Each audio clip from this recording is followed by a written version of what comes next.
Good morning from Windsor. It is 7 o'clock. I'm Matt Barbett. On Breakfast today, the pageantry gives way to the politics as President Trump's state visit continues. It is Thursday, the 18th of September. President Trump hails the highest honour of his life at his second state banquet here at Windsor Castle as the King closes in on Ukraine's defence as a joint endeavour.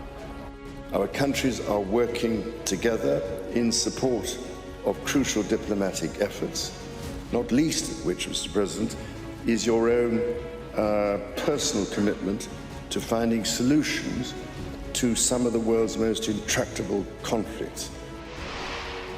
Beyond the battlements, protests raged against the splendour that's been lavished on the US President, who will today travel to Chequers for one-to-one talks with Sir Keir Starmer. We will be live at the Prime Minister's country residence, bringing you any developments and that all-important news conference later on today.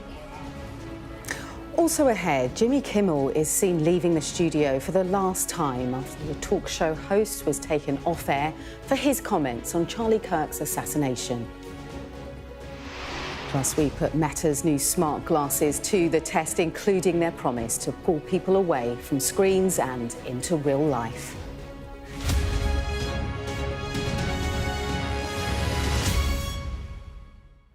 Good morning. Good to have you with us here at Windsor this morning. Our top story today, President Trump said last night here that it was the highest honour of his life as he became the first US president to enjoy a second state banquet. Sat between the King and Princess Catherine, the president thanked his hosts for their extraordinary graciousness. Meanwhile, King Charles used the opportunity to reference trade ties, the changing environment and that key sticking point, Ukraine. Now the visit turns to politics, with Donald Trump heading for his meeting with Keir Starmer. But first, Mark Stone reflects on an unprecedented evening.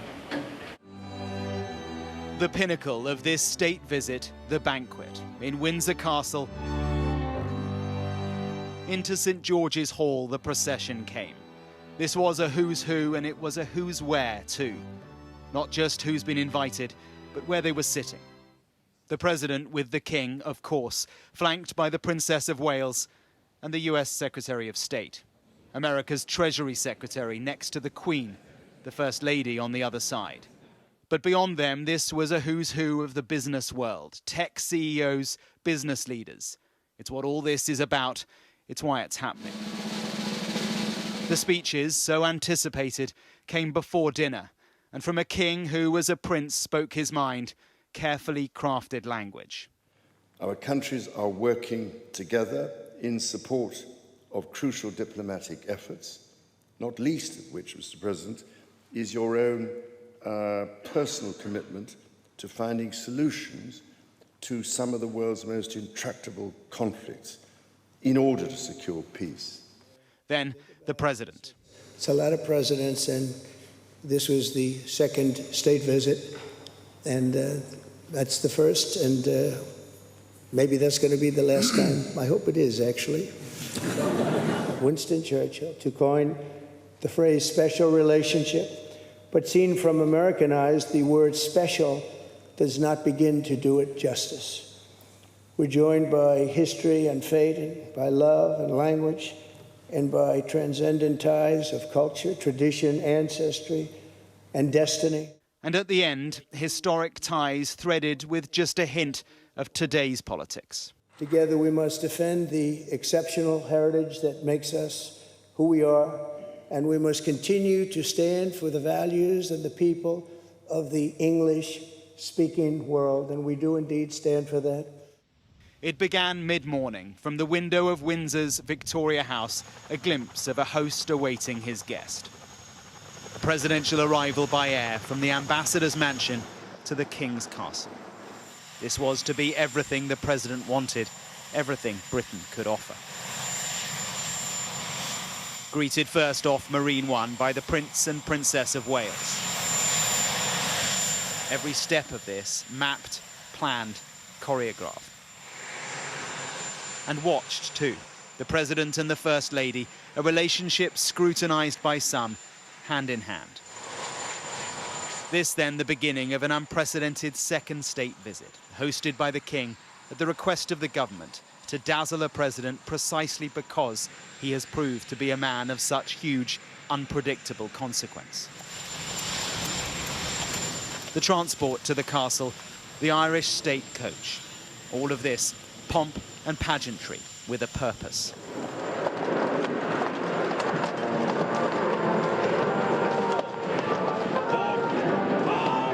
Through the California Gate to the sound of the Star-Spangled Banner.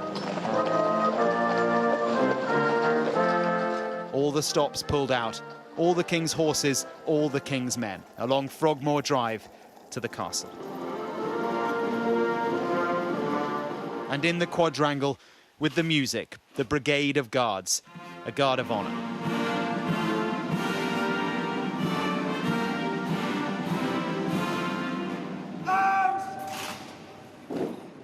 All this for a president who has so proudly, so intentionally upended the world order. His flip-flopping on Ukraine, his on-off alignment with Putin, the tariffs, the language on Greenland, on Canada, his consolidation of power at home, all of that hard for America's allies, but not a reason for distance. No, the calculation by the British government is that all that is a reason to pull him closer, to flatter, to seek to influence. There was a tour of the castle and the history which binds these two countries, the roots of the special relationship that transcends difficult presidencies. That is so amazing. They looked at the first edition of the writings of Captain John Smith and his arrival in Virginia in 1607. The security planning for all this has been huge. The Beast, his armoured limo, flown over as always, but here to move the president only around the grounds of the castle. To St George's Chapel, a moment to pay his respects to the late Queen at her tomb. And it is a deep respect, that is clear. He has talked so often of his fondness and his affection for her. With the president in the chapel, his key White House staff. It is the reminder that all this is about much more than pomp. There are deals to be done, the give and take of a visit like this. It's a lot of history. It's a lot of history. It was the American military who drummed in the afternoon with the Yankee Doodle Dandy.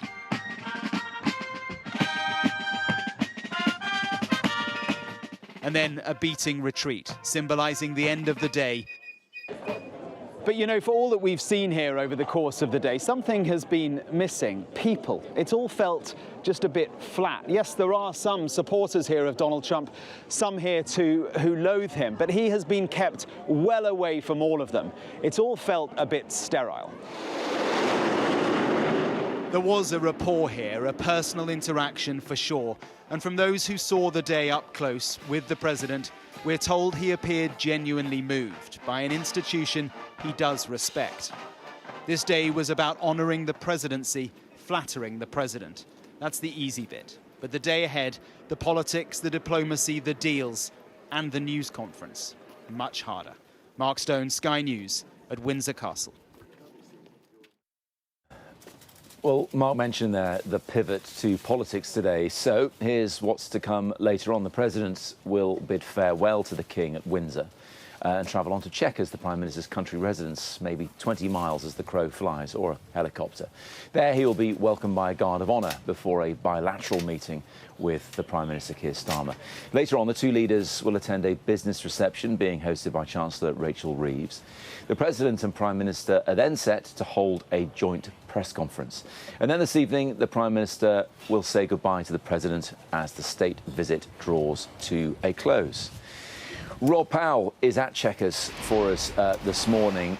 And Rob, this is when they really get down to brass tacks, isn't it? Yeah, flags being hung outside the Mansion House here at Chequers. We're squirreled away in the Prime Minister's countryside retreat behind roadblocks and police checkpoints. President Trump will be helicoptered in over all of that later this morning. And in terms of what the focus is going to be, well, Number 10 want it to be about business. They're touting £150 billion of inward investment from US firms that they say will bring 7,500 jobs to the country. There'll be a business reception here this lunchtime with the Chancellor. A tech deal between the US and the UK will be signed. It looks like on that the UK has escaped what was thought might be a big ask from the White House in terms of alterations or even dropping the digital services tax, that levy on revenues of social media companies. That doesn't appear to be part of that, so that's a win. What's not so good, though, is I think the news on tariffs, especially steel tariffs. Since the US-UK trade deal was signed, we'd been told that there'd be work to try and bring that steel tariff level down from 25% potentially to 0. Now, that's still half of what many other countries are hit with, but yesterday we learnt that that had been shelved. You heard yesterday King Charles even saying in that speech at the state banquet that he hopes that the two countries can go further on trade. Will there be anything that President Trump can bring to the table? If there isn't anything, then people, I think, will inevitably question whether all of the flattery of yesterday, the royal show that was put on for the president, is actually paying off when it comes to getting down to talk about business and about the deal. Then, of course, there's that news conference later this afternoon. President Trump's been, I think, fairly successfully kept away from the media so far on this state visit. You think back to when he was at Turnberry in Scotland a couple of months ago, and he'd already done a chat with journalists when he got off the plane. He did another one when he greeted Keir Starmer and his wife at Turnberry at his golf club. None of those sort of freewheeling huddles, as they're called so far, but we will have that news conference later this afternoon, and there are topics that could come up that could prove awkward. The UK government is preparing to recognise a Palestinian state. That is not something that sits particularly comfortably with President Trump or the White House. Then, of course, there are the questions about Jeffrey Epstein as well. Earlier this week, Peter Mandelson, the UK ambassador in Washington, was sacked because of his links and comments about Jeffrey Epstein. We know that Donald Trump has had connections and knew him and was friends with him. Is that brought up at the news conference? How does Keir Starmer react? How does Donald Trump react? Look, for Number 10 and the Prime Minister, they will be wanting today to go much like yesterday. Seamless, lots of flattery, lots of diplomatic love bombing, if you like. Keir Starmer will take him for a tour around the Churchill archives here in Chequers, and then as a gift he'll get his own red box, his own ministerial red box that usually government ministers carry their documents around. President Trump will be sent back to the White House with one of his own. Yes, as we were discussing yesterday morning, Rob, despite some pushback on that internally, we hear as well. Thank you very much indeed. Well, alongside the politics, the protests are expected to continue today as well. The Metropolitan Police said around 5,000 protesters from the Stop Trump coalition gathered yesterday in Parliament Square in London. Ashna Huranag was there and sent this. It's no wonder why they didn't want the US president to see this. But keeping the British public out of sight doesn't mean out of mind. These images, perhaps taking the shine off the carefully curated royal visit. I can't bear Trump or what he's done to our world, and I so desperately want him to go. Tell me how you feel about all the pageantry in Windsor. How does that make you feel seeing that? It makes me feel sick that we're having to suck up to him. It's ridiculous. I felt that the King Charles was being used, you know. I bet you if you got him to one side and said, do you really want to see this guy, the truth wouldn't be, yeah, send him over again, you know. He's doing our politics for us, and he shouldn't be. So obviously you talk about that. I mean, pageantry being used as diplomacy, yeah. But do you understand why for the most important person in the world, the most important leader in the world, he is after all, isn't he? Yeah, I understand. If I was a politician, I'd probably be trying to suck up to him, but it just gets you in the throat. Flattery, they believe, is farcical. Attempts to try to banish the spectre of Jeffrey Epstein, failing here. Nobody has done more to demean the office of president than Donald Trump. So if we're respecting the office, then the person who disrespects the office the most should be lower on the list than he is currently. But instead he's being rewarded. Yes. They wanted to create maximum disruption for the most disruptive president in living memory. But the turnout was substantially smaller than the 75,000 seen during his first state visit. Their demands, however, were still just as loud. All eyes may be on Windsor, but they're hoping the president won't see any of this. Geographically, they've tried to keep people away, but they're hard to ignore. His British supporters attempted to ignore the disruption. This small group outside the castle were full of admiration. In central London, though, more than 50 different groups came to champion their reasons for being there, but all blamed one name. The Trump regime's whole trajectory is about undermining Ukraine's resistance and lowering barriers to a Russian victory in Ukraine. And the results have been predictable. Not peace, but stepped up aggression by Russian imperialism. Since the US literally rolled out the red carpet for indicted war criminal Vladimir Putin, Russia's attacks on Ukraine have not lessened, but burgeoned. The palace and the government have gone out of their way to keep anything from getting in his way whilst he's here. But a version of the president did stop by. It's great to be here. I love the UK. I love the people. As you know, my mother, she was Scotch. She was Scotch. He may love the people, but they clearly all don't feel the same. But for a president that craves and enjoys attention, nothing can ruin his special day. Ashna Haranag, Sky News in central London. There you go. Ashna with some of those protests in London yesterday. I think we can bring you now some more pictures from last night's state banquet. Certainly a little bit quieter here in Windsor this morning, maybe the morning after the night before. Well, that's Chequers, which we are heading to a bit later on. We heard from our correspondent Rob Powell there, just laying out what's going to happen today. I mean, after the pomp and pageantry yesterday, today, well, it's all about business, really, isn't it? There's going to be that bilateral meeting with Keir Starmer and the President later on. Then the Chancellor Rachel Reeves will be hosting a business reception. And then there is going to be the press conference. And here we are last night in all their finery. Regardless of what was discussed, the body language speaks volumes, doesn't it? Sharing a drink there. There was some particularly old drinks being served. One of a 1945 vintage, meant to represent the fact that Donald Trump is the 45th president of the United States, and one can only imagine what kind of tipples they keep in that cellar behind me at Windsor Castle. Look, it is time now to speak to the government. Joining me is James Murray, Chief Secretary to the Treasury. Good morning to you, James Murray. Look, we know the US's approach is America first. Is Britain's approach now flattery gets you everywhere? Well, our approach is doing what's in British national interest, and that's what's been driving the Prime Minister throughout all of his discussions and negotiations with the US. You know, making sure that we build on the long and very special and strong relationship between our two countries to get the investment that we need in Britain to boost economic growth. And I think if you look at what's being announced today, £150 billion of extra investment over the next decade, this is a real step change. This is a really major package. It's really good news. There's really good vote of confidence in the British economy and in our country.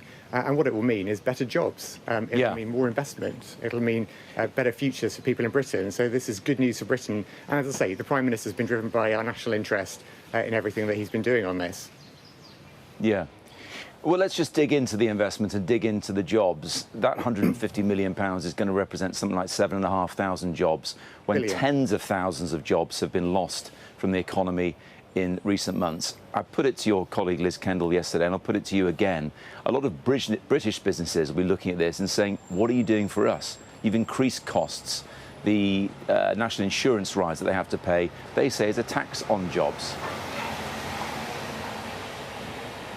Well, if you look at what's happened since the last election, we've created 380,000 extra jobs. We're in a better position than we were last year in terms of creating jobs. We also are in a position. So you're saying that's a net gain in jobs, are you? That's a net gain since last summer. But we've created. Well, look, let me just address your point here, right? Because we've created 380,000 new jobs. So in terms of the jobs we're creating, that's really important. But also more widely, you mentioned about business confidence, and business confidence it depends crucially on having a stable economy and stable public finances. And so when we got into office, it was only just over a year ago, remember the chaos that had gone under the previous government and how important it was to restore stability to the public finances. I don't want to look back beyond there. Let's talk about the here and now. No. Let's talk about the here and now, James. I apologise, but let's talk about the here and now.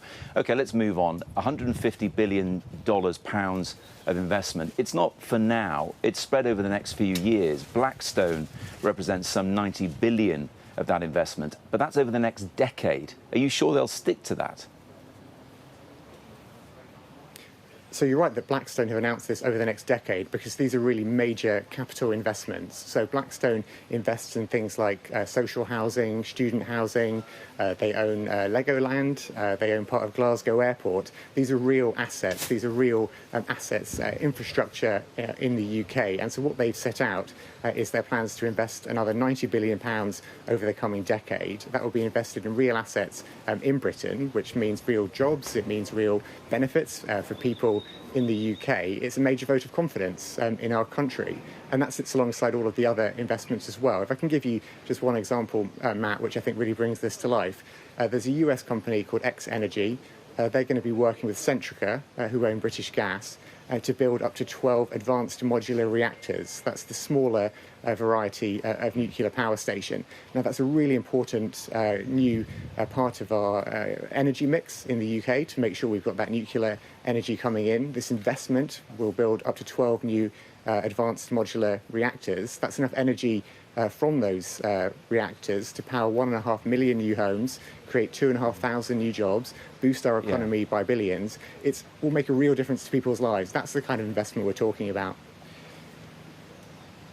Yeah, let's talk about energy and the environment. You mentioned Blackstone there. Their boss has a home in Wiltshire where he's been trucking in water to fill a swimming lake. And the local water company said that very much goes against the spirit of a hosepipe ban there. Jensen Huang, the boss of NVIDIA, says all this investment in tech here is going to need more energy, perhaps more gas-fired power stations. Is the UK government prostrating itself to get business investment at the expense of the environment, at the expense of your net zero aspirations? No, look, you mentioned the importance of energy, and you're absolutely right that a lot of the new technologies need a supply of energy to operate. Obviously, existing industrial manufacturing processes need a supply of energy, and households need energy as well. Now, across all of those pieces, the best answer to bring down bills in the long run, to make sure that we have energy security, to move forward in the right way, is to invest in renewable energy and secure independent energy. And that's why this investment that I mentioned in advanced modular reactors for nuclear energy is so important. That sits alongside everything we're doing around wind power, around solar power, around all of the renewable energies that we're investing in. That's the way to make sure we're energy independent as a country, energy secure, and to bring down bills in the long run. So as part of these tech deals, there's going to be a stipulation, is there, from the UK government to be providing them with clean energy and not necessarily going back to fossil fuels? Is that what you're saying? Well, the tech partnership, which you mentioned, sits alongside some of the other deals that we're doing with the US. And one of the deals is around nuclear energy, trying to speed up the deployment of nuclear energy. What the deal does is it creates a partnership between the US and the UK, so that if, for instance, the technology has been approved under rigorous safety standards in one country, you can speed up the approval in the other country. So that means that we can both move forward quicker with things like nuclear energy that will help our energy supply in the future. And as I said, crucially, give us that energy independence, energy security, and bring down bills in the long run. Something else that requires a lot of energy, of course, is the steel industry in this country. It is totemic when it comes to British manufacturing, but no shift so far on tariffs levied by the US on British steel. Has that just been thrown out of the window now? Is that not going to happen? Are they still going to be stuck with 25% tariffs? Well, let me put it in context, because we're obviously the only country to avoid the 50% tariffs, and that's as a result of the deal that the Prime Minister struck with President Trump. And that's the work which he has been focused on intensely to make sure we stand up for a British industry. Now, but let me just come back. For context, it's a lot more than it was a year ago. It's a lot more than it was a year ago. So how are you going to tackle that?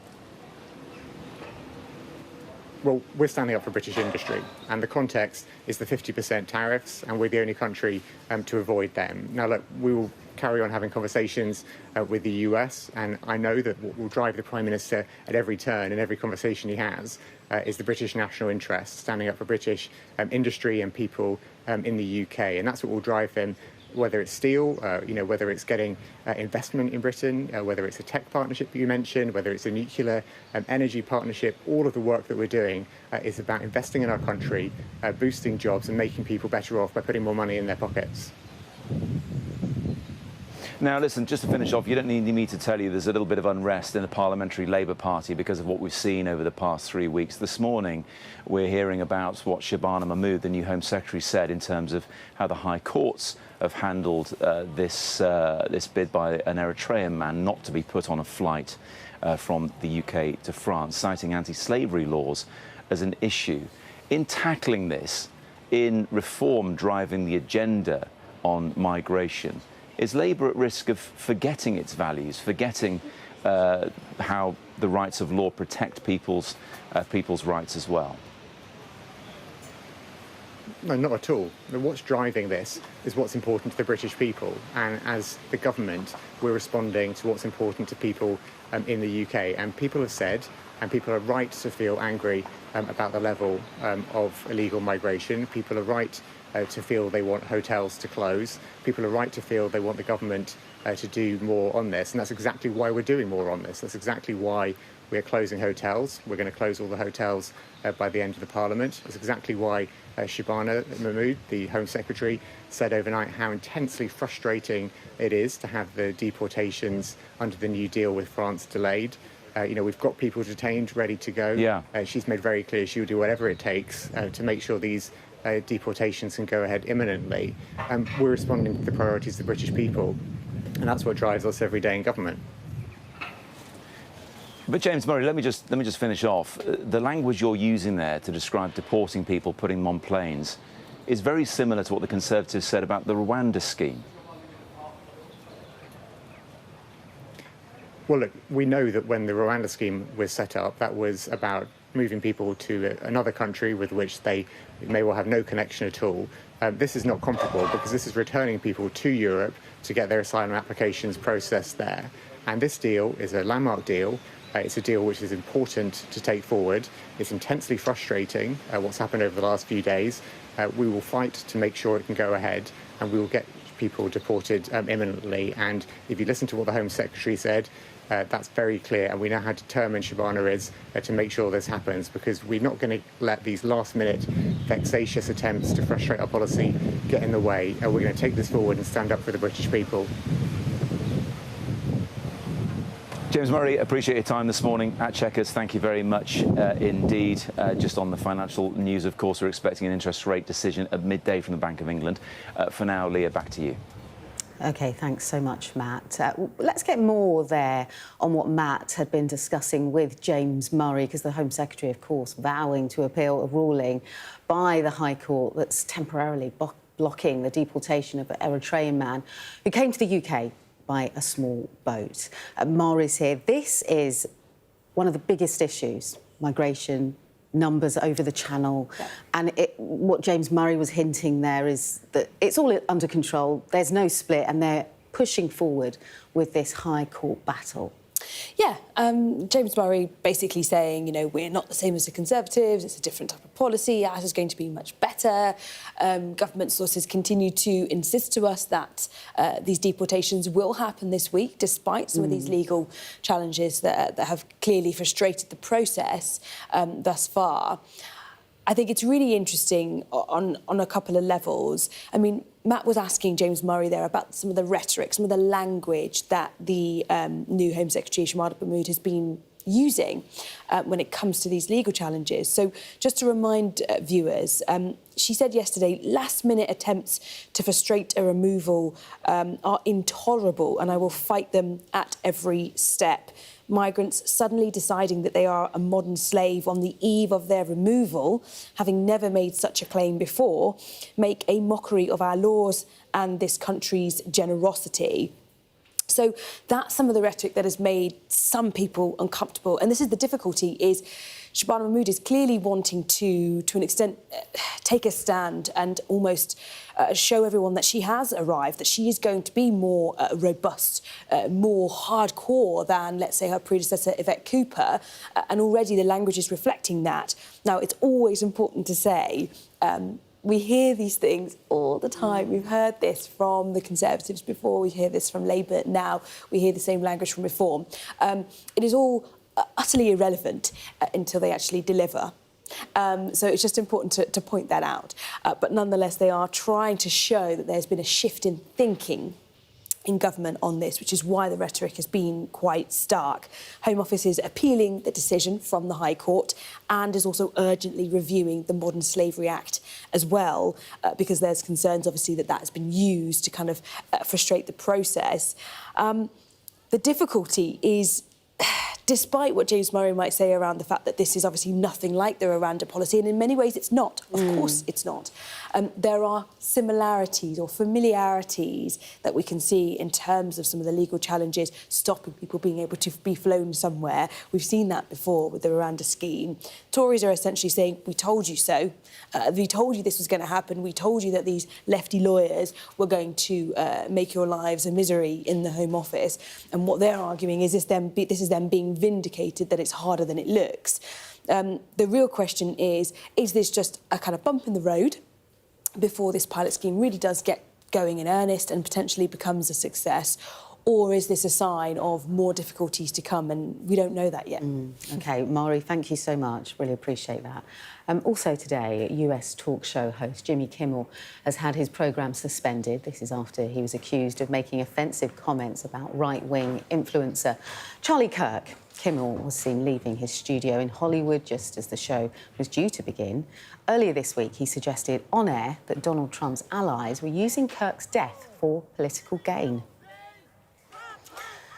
President Trump has designated far-left movement Antifa as a major terrorist organisation in response to Charlie Kirk's assassination. Antifa, which stands for anti-fascist, is an umbrella term for far-left-leaning militant groups. Well, the US leader labelled the movement a sick, dangerous, radical left disaster and called for those funding the group to be thoroughly investigated. 3 police officers have been killed and 2 others injured in a shooting in the US state of Pennsylvania. The incident happened in a rural area west of Pennsylvania while officers were responding to a domestic situation. Police say the gunman was killed at the scene and that there's no further threat to the local community. Well, still to come on Breakfast, we're just taking a short break. Matt will be getting the view from the United States on how the president's visit is going down.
app gives you the very best of Sky News wherever you are. Breaking news, videos, analysis up at 6%. Podcasts, watching us live. Joins us live. All in one place and all at just the touch of a screen. The Sky News app. Get the full story first.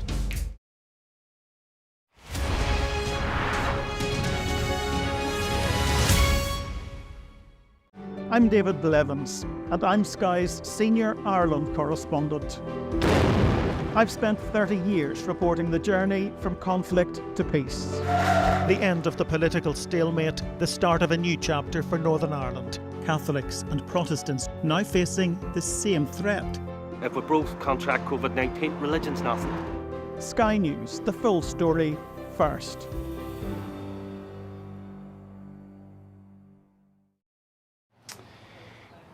Well, Britain's put a pretty remarkable show on welcoming President Trump and his entourage for his second state visit. What the president hasn't seen here are protesters. Mr. Trump will get his first contact with the public when he faces journalists at a news conference later on at Chequers.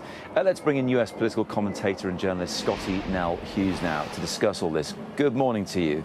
From where you're sitting, how has this come across? Well, I actually think that the historical moment in time with the U.S. president's second state visit is coming off very impressive, both here stateside as well as in the U.K. I mean, you cannot look at the pageantry and all of the precision that was shown yesterday and the respect that was shown between the two leaders as well as the royal family to America's royal family, the Trumps, and not think that it was anything less than impressive. And so I think this is a good timing and a good, yesterday was a great introduction, and today looking forward to seeing the various conversations that are going to happen with the Prime Minister. Scotty, do you really see the Trumps as America's royal family, America's first family, certainly, but royal family, really? Well, you look at exactly what, the pageantry that was in the red carpet that was rolled out for President Trump in his second state visit.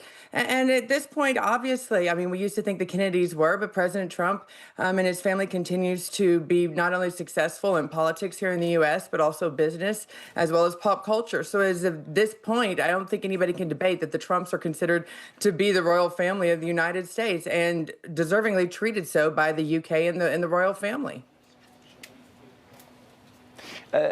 We know that Donald Trump's sole motivation is America first. Does that mean we have to get used to the idea on this side of the Atlantic that it's Britain second or third, or who knows where we end up? Well, it's called a leader representing his country. And just as though President Trump is expecting Prime Minister Starmer today to put the UK first when it comes to business dealings, that's all that the United States is asking. But you have to look at what President Trump is bringing to the table today for the British people. I mean, he is, as the section before me pointed out, 300, you're looking at a huge, wonderful trillion or billion-dollar deal that President Trump is bringing, including technology as well as advancement in other business aspects that he's bringing to the table today with Prime Minister Starmer. And so this is actually mutually beneficial for both countries. And that's when I think not only these two countries are successful, but the rest of the world as well. The two men we're seeing on the screen right now, they might be friendly. It was certainly friendly between the King and the President last night. But we know they disagree on quite a few things. Ukraine, we're set to see the UK recognise the state of Palestine in the next few weeks at the UN General Assembly in New York. Net zero environmental impact against a person who said, drill, baby, drill. Do you think they can overcome their differences? Well, I would hope so. Also, you need to include free speech in that conversation right there, as President Trump has obviously questioned some of the laws that have been enacted within the streets of London lately and the protests that are happening. So obviously they're going to have some disagreements. We wouldn't want any politicians to be sheep and just be 100% accord. But I think that is what makes this relationship so keen and so important to the peace for the rest of the globe, is that the U.S. and the U.S. are lock in step when it comes to some of these issues. It's interesting you mentioned free speech there, because I think the reality of free speech in the UK is perhaps a bit different to what people perceive it to be in the US.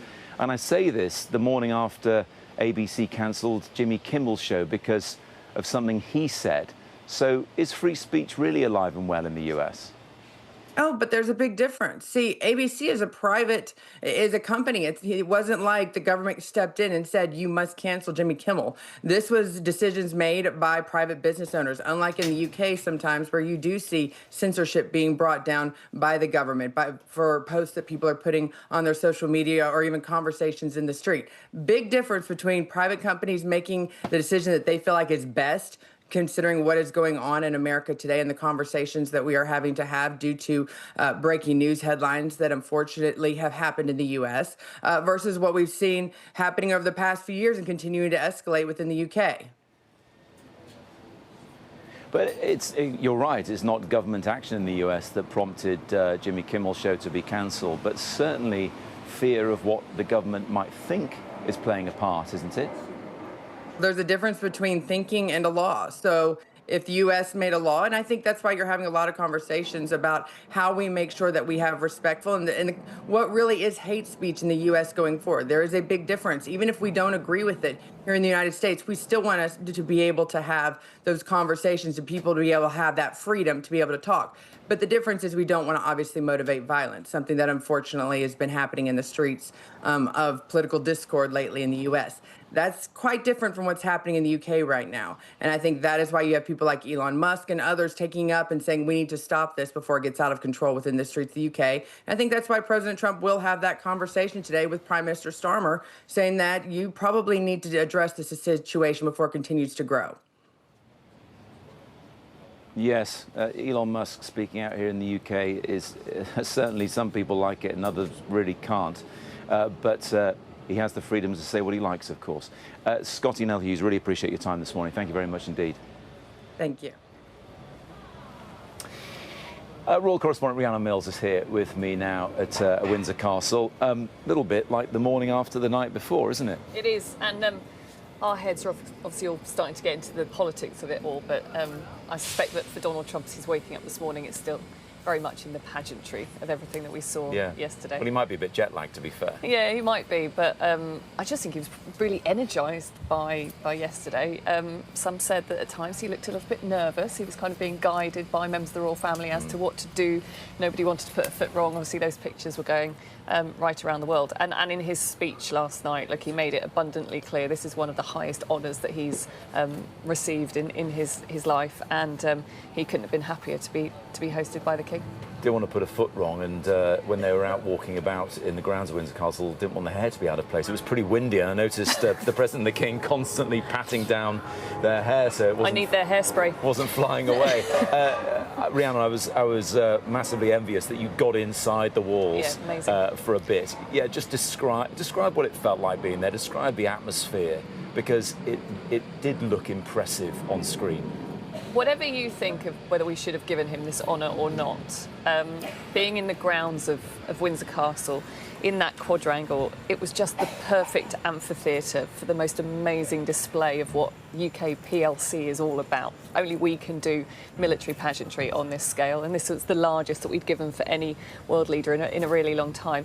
And what struck me is, outside, people were reporting on it saying, oh, it feels very sterile, but when you were inside, I think because he was kept away from the protests and the kind of masses of cameras, it felt more personal, and that is what they were ultimately trying to impress on him. I certainly didn't think I would get that close to Donald Trump yesterday. Him and the First Lady, with the royal family, literally walked straight past me. They weren't surrounded by Secret Service. I was tucked away in the corner, which was just the most thing. Look out for my pink coat. It was the most amazing view. But you can see it's two men chatting, having a great time. Donald Trump was completely in awe, couldn't get enough of inspecting the guard. Wonderful moment where the King said to him, oh, watch out, because a soldier was lowering his sword. So really making sure that he was looking after his guest. But yeah, there was no Secret Service around, no massive police. It just had a calmness to it, and it was kind of like, look, they were hosting a friend. Yes, and you certainly heard from some within the US contingent, some inside the US watching this saying the Brits do this better than us. Yeah, we do. We saw Donald Trump, he tried to put on a big kind of military display, didn't he? And it just didn't quite cut it. Our troops, our soldiers, they as well as kind of being combat like readiness, they're also ready for this ceremonial, and this sort of brings to the end what's a really big sort of ceremonial season with Trooping the Colour and the like. But what was really important is yesterday Donald Trump just spent the whole day inside Windsor Castle. Yeah. It felt quite frantic. It was this busy timetable of trying to kind of keep him happy and doing various things. So here, looking at the royal collection artefacts. Interestingly, he was the one who wanted specific things brought out about America's independence. Well, read into that what you will. Yes. But it shows we were doing anything to keep him happy. We were basically saying, right, what do you want? And we'll lay it on for you. When he went into St George's Chapel, apparently he just kept saying, oh, this is the real deal. And also saw it as a huge privilege to almost pay kind of a pilgrimage to Queen Elizabeth's tomb. We know that he absolutely revered her, so paying his own respects there. But yeah, quite a day yesterday. Yes, of course, independence celebrates 250 years next summer, doesn't it? I mean, that's a drop in the ocean compared to the history of this place and indeed the family that occupies it. Rhiannon, thank you very much indeed for the time being. Let's head back to Leah now in the studio. Great stuff, Matt. Thank you so much. Well, Meta have announced the release of their brand new smart glasses with a bold claim. They say their new product will allow us to look up from our screens and encourage face-to-face conversations while remaining connected digitally. Mickey Carroll went to try them out, and just a warning, she was left a little bit unconvinced. So these are the brand new glasses from Meta. It's got a little display right here, which is very similar to a phone screen, and you can scroll using your hands. You can have your hands in your pocket, you can have them by your side. They're some of the first in the world to have this small, semi-transparent screen in the right lens that can show you anything from incoming WhatsApps to maps to Instagram. It can even tell you what people around you are saying. Glasses are the ideal form factor for personal superintelligence because they let you stay present in the moment while getting access to all of these AI capabilities that make you smarter, help you communicate better, improve your memory, improve your senses. So it's just told me it's starting live captions. So if I was talking to someone now, just in the corner here of my glasses, I'd just get a transcription of what they're saying. And the whole idea, Meta says, is to get people away from their phones and back to face-to-face interaction. We feel very much that this is already going to make you much more heads up and in the moment. With AI glasses, you actually have the sense of being able to engage. But is that the case, or do you just look more engaged? Because you're not looking at your phone, but you've actually, like for example, when we just started that first conversation then, I still had the game up. Having a screen in your vision can be very distracting. Studies have shown that our brains simply aren't designed to cope with two activities at the same time. There's a really famous study where people walking along, completing a task on their phone, didn't notice a unicycling clown riding in front of them. So this is the same premise. It's inattentional blindness, but it's the high stakes situation. So driving is dynamic, it's fast paced. Although the display on these glasses will turn off automatically when it detects that you're driving, there's nothing to stop users from switching that display back on. My research has demonstrated that it really doesn't make any difference whether you're touching, holding, manipulating your phone, or whether it's a hands-free conversation or phone use. You're still far more likely to be distracted. And that means you're 4 times more likely to be involved in a collision. Meta insists that these glasses will make sure their wearers stay in the moment and engaged. But for some, phones are already distracting enough, let alone when you have one strapped to your face. Mickey Carroll, Sky News. Well, still to come on Breakfast after a short break. Matt will be speaking to the former Tory leader Ian Duncan-Smith about today's one-to-one between President Trump and Sir Keir Starmer.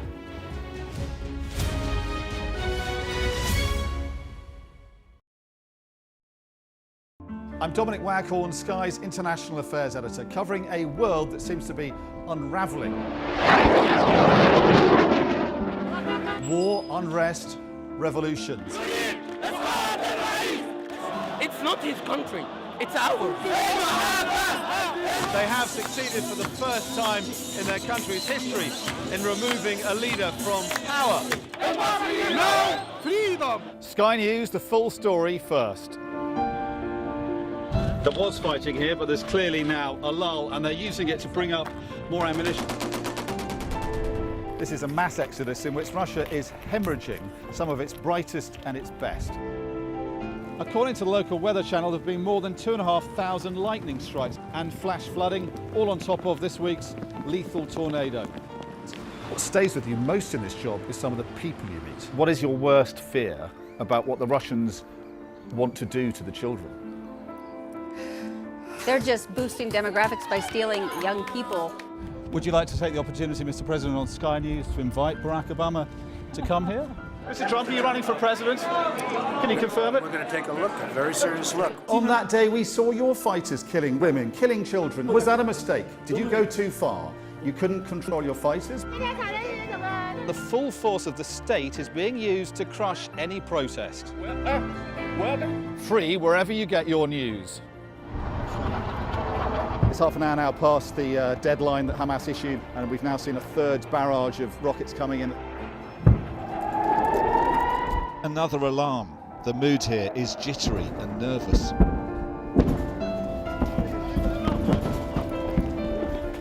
We're seeing the world get more and more divided, and it's our job to try to make sense of it all. Liberation Day. By popular demand, here we are. Donald Trump. It is quite the story. Wherever it goes, on Trump 100, we go with it. Can you tell us who you're looking for? Unbelievable we've come to this. Are you overstating the reach and significance of this deal? Not like you said it. From the UK. Why don't you go back to your country where you have a major migrant problem? It was 10 feet from it, and all of a sudden the shots rang out. People impacted. I'll tell you on another day on the podcast what that was all about. Join us wherever you get your podcast. Fire, shouts the commander. There's a dash to safety. We've now got to wait inside the shelter to see if there is incoming. I'm Deborah Hames, Sky Security and Defence Editor. Should Russia's war with Ukraine escalate significantly, pilots like these could be called upon to go into combat for real.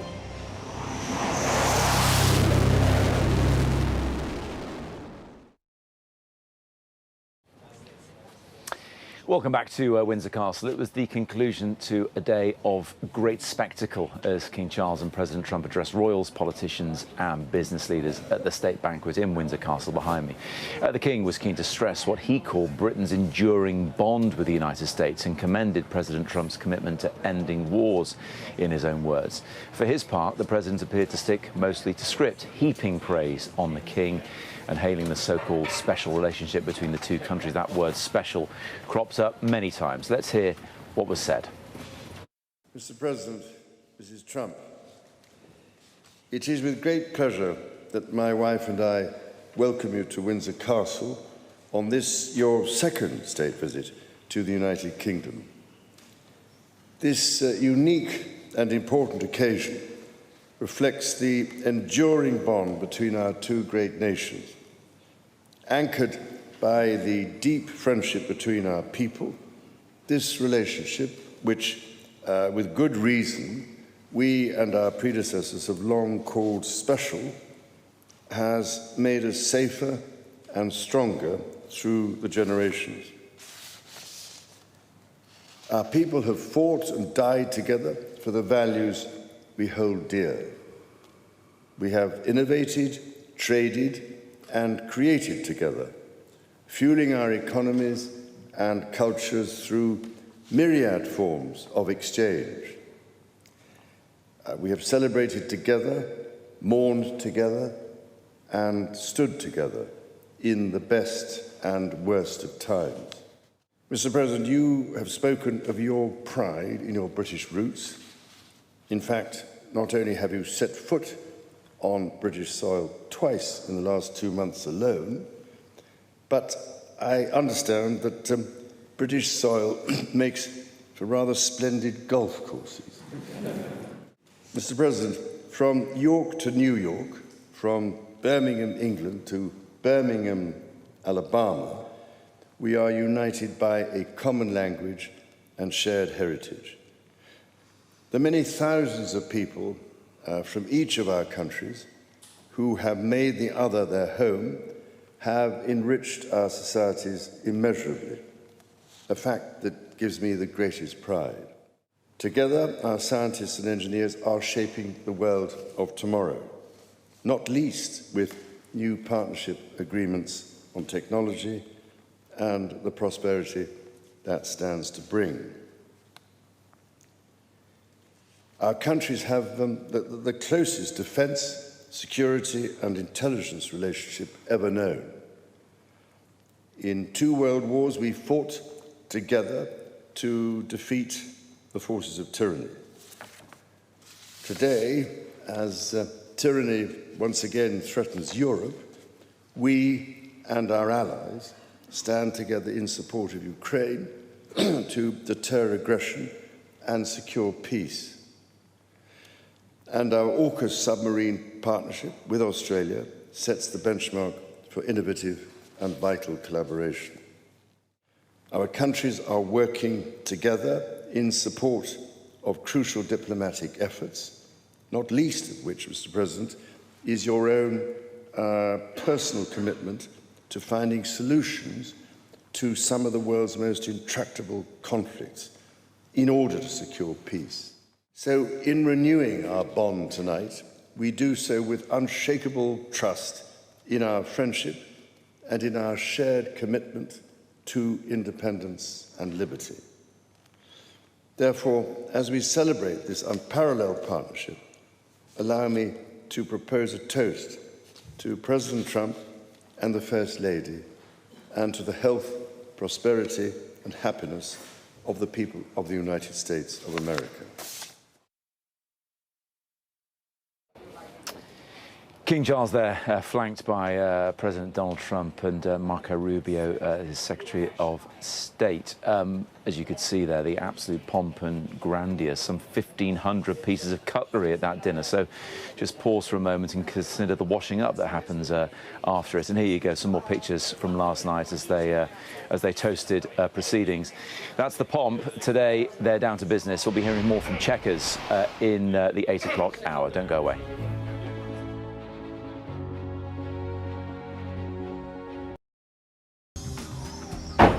Hear that whistle and that crunch. We know that they're coming from the south of the city where there's a column of Russian armoury. I'm Alex Crawford and I'm Sky's special correspondent based in Istanbul. Look at that sheet of flames, and that has happened within minutes, and now it's coming from both sides and it's moving this way.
Good morning from Windsor Castle. It's 8 o'clock. I'm Matt Barbett. On breakfast this morning, the pageantry is giving way to the politics as President Trump's state visit continues. It is Thursday, the 18th of September.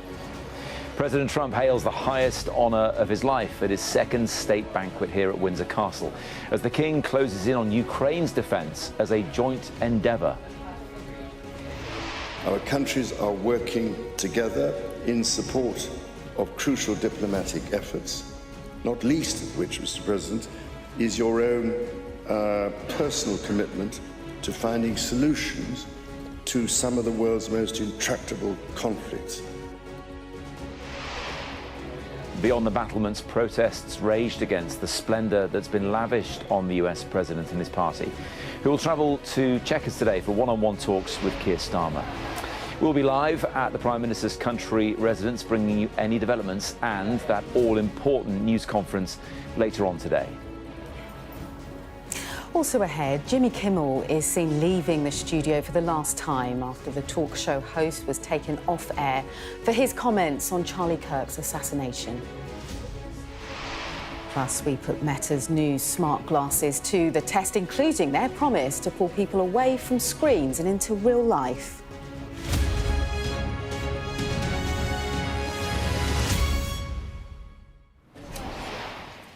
Good morning. Good to have your company. Our top story on breakfast on Sky News this morning. President Trump said last night was the highest honour of his life as he became the first US president to enjoy a second state banquet here at Windsor Castle. Sat between the King and Princess Catherine, the president thanked his hosts for their extraordinary graciousness. Meanwhile, King Charles used the opportunity to reference trade ties, the changing environment and that key sticking point, Ukraine. Now the visit turns to politics, with Donald Trump heading for his meeting with Keir Starmer later on. But first, Mark Stone, our US correspondent, reflects on an unprecedented evening. The pinnacle of this state visit, the banquet, in Windsor Castle. Into St George's Hall the procession came. This was a who's who, and it was a who's where too. Not just who's been invited, but where they were sitting. The President with the King, of course, flanked by the Princess of Wales and the US Secretary of State. America's Treasury Secretary next to the Queen, the First Lady on the other side. But beyond them, this was a who's who of the business world. Tech CEOs, business leaders. It's what all this is about. It's why it's happening. The speeches, so anticipated, came before dinner, and from a king who, as a prince, spoke his mind, carefully crafted language. Our countries are working together in support of crucial diplomatic efforts, not least of which, Mr. President, is your own personal commitment to finding solutions to some of the world's most intractable conflicts in order to secure peace. Then the President. It's a lot of presidents, and this was the second state visit, and that's the first, and maybe that's going to be the last time. I hope it is, actually. Winston Churchill, to coin the phrase special relationship, but seen from American eyes, the word special does not begin to do it justice. We're joined by history and fate, and by love and language, and by transcendent ties of culture, tradition, ancestry, and destiny. And at the end, historic ties threaded with just a hint of today's politics. Together we must defend the exceptional heritage that makes us who we are, and we must continue to stand for the values and the people of the English-speaking world, and we do indeed stand for that. It began mid-morning. From the window of Windsor's Victoria House, a glimpse of a host awaiting his guest. A presidential arrival by air from the ambassador's mansion to the King's castle. This was to be everything the president wanted, everything Britain could offer. Greeted first off Marine One by the Prince and Princess of Wales. Every step of this mapped, planned, choreographed. And watched too. The President and the First Lady, a relationship scrutinised by some, hand in hand.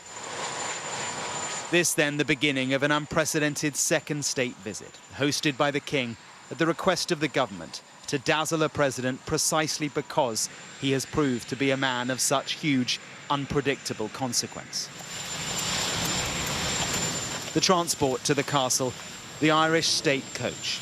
All of this, pomp and pageantry with a purpose.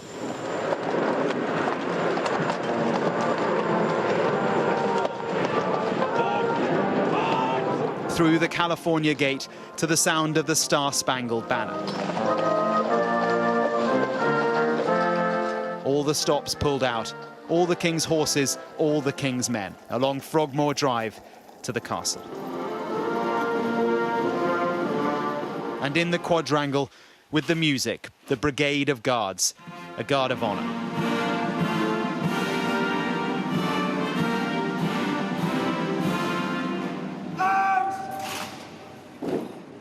All this for a president who has so proudly, so intentionally upended the world order. His flip-flopping on Ukraine, his on-off alignment with Putin, the tariffs, the language on Greenland, on Canada, his consolidation of power at home, all of that hard for America's allies, but not a reason for distance. No, the calculation by the British government is that all that is a reason to pull him closer, to flatter, to seek to influence. There was a tour of the castle and the history which binds these two countries, the roots of the special relationship that transcends difficult presidencies. That's so amazing. They looked at the first edition of the writings of Captain John Smith and his arrival in Virginia in 1607. The security planning for all this has been huge. The Beast, his armoured limo, flown over as always, but here to move the president only around the grounds of the castle. To St George's Chapel, a moment to pay his respects to the late Queen at her tomb. And it is a deep respect, that is clear. He has talked so often of his fondness and his affection for her. With the president in the chapel, his key White House staff. It is the reminder that all this is about much more than pomp. There are deals to be done, the give and take of a visit like this. It's a lot of history. It was the American military who drummed in the afternoon with the Yankee Doodle Dandy.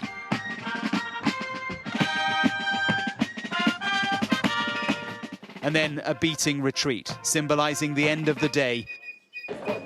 But, you know, for all that we've seen here over the course of the day, something has been missing. People. It's all felt just a bit flat. Yes, there are some supporters here of Donald Trump, some here too who loathe him, but he has been kept well away from all of them. It's all felt a bit sterile. There was a rapport here, a personal interaction for sure. And from those who saw the day up close with the president, we're told he appeared genuinely moved by an institution he does respect.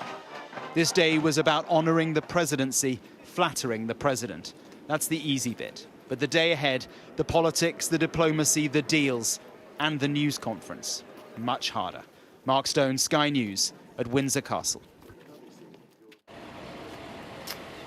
Yes, certainly will be much harder. Mark mentioned that pivot to politics today. So let's take a look at what is going to come up later on. The president will bid farewell to the King here at Windsor Castle and then travel on to Chequers, the Prime Minister's country residence. There, he's going to be welcomed by a guard of honour before a bilateral meeting, a head-to-head with Sir Keir Starmer. Later on, the two leaders will attend a business reception that's being hosted by Chancellor Rachel Reeves. The President and Prime Minister are then set to hold a joint news conference. Should be very interesting. And then this evening, the Prime Minister will bid farewell to the President as the state visit draws to a close, something less than 48 hours since the President arrived here in the UK. Let's go to Chequers now. Our correspondent Rob Powell is there for us just to flesh out, Rob, a little bit more about what we can expect today after the grandeur, the ceremony we experienced here at Windsor. Today is much more, as we heard Mark say there, about politics, about business.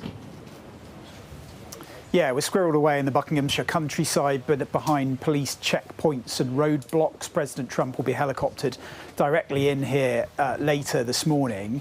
I think Number 10 want the focus today to be about business. They're trumpeting this investment announcement, £150 billion of inward investment coming to the UK from US-based companies. They say that will create about 7,500 jobs, although that investment, as always, is spread across a number of years. So they're quite broad figures, really. A lot of it's connected to tech. You saw those tech bosses, tech leaders sat around the table at the state banquet last night. There'll be a meeting here with Rachel Reeves, with business leaders as well. And then later on, we will get that news conference where any number of topics can come up. I think the tech deal looks like good news. I think less good news is what we learnt yesterday on the issue around steel tariffs. They're at 25% at the moment. There had been talk about trying to negotiate them down further. That seems to have been put on hold. Yes, it's still lower than where a lot of other countries are. And when we spoke to one Treasury Minister, James Murray, earlier, he said those talks would carry on. Well, we're standing up for British industry, and the context is the 50% tariffs, and we're the only country to avoid them. Now, look, we will carry on having conversations with the US, and I know that what will drive the Prime Minister at every turn and every conversation he has is the British national interest, standing up for British industry and people in the UK, and that's what will drive them. Whether it's steel, whether it's getting investment in Britain, whether it's a tech partnership that you mentioned, whether it's a nuclear energy partnership, all of the work that we're doing is about investing in our country, boosting jobs and making people better off by putting more money in their pockets. So far, President Trump seems to have been kept away from the media cameras. We haven't had any of those kind of long, sprawling, impromptu press conferences that we've got used to, that we saw when he visited Scotland a couple of months ago. Today, we will have that news conference, though. I think in terms of questions, you can expect something around the UK's plan to recognise Palestine as a state, something that doesn't sit well at all with President Trump or the White House, maybe questions about Ukraine as well. And then, of course, questions about Jeffrey Epstein. Lord Mandelson, the US ambassador, the UK ambassador to the US, was clearly sacked by Sir Keir Starmer earlier this week. Donald Trump has his own links with Jeffrey Epstein. Will that come up as well? I think for the Prime Minister, the focus is still really on this kind of process of diplomatic love bombing, almost. He'll be taken round some old artefacts in the Winston Churchill archive here, and then he'll be given a gift of a ministerial red box, the type of red box that government ministers usually keep all their papers in. He'll be given one personalised for the US president to take back to Washington with him.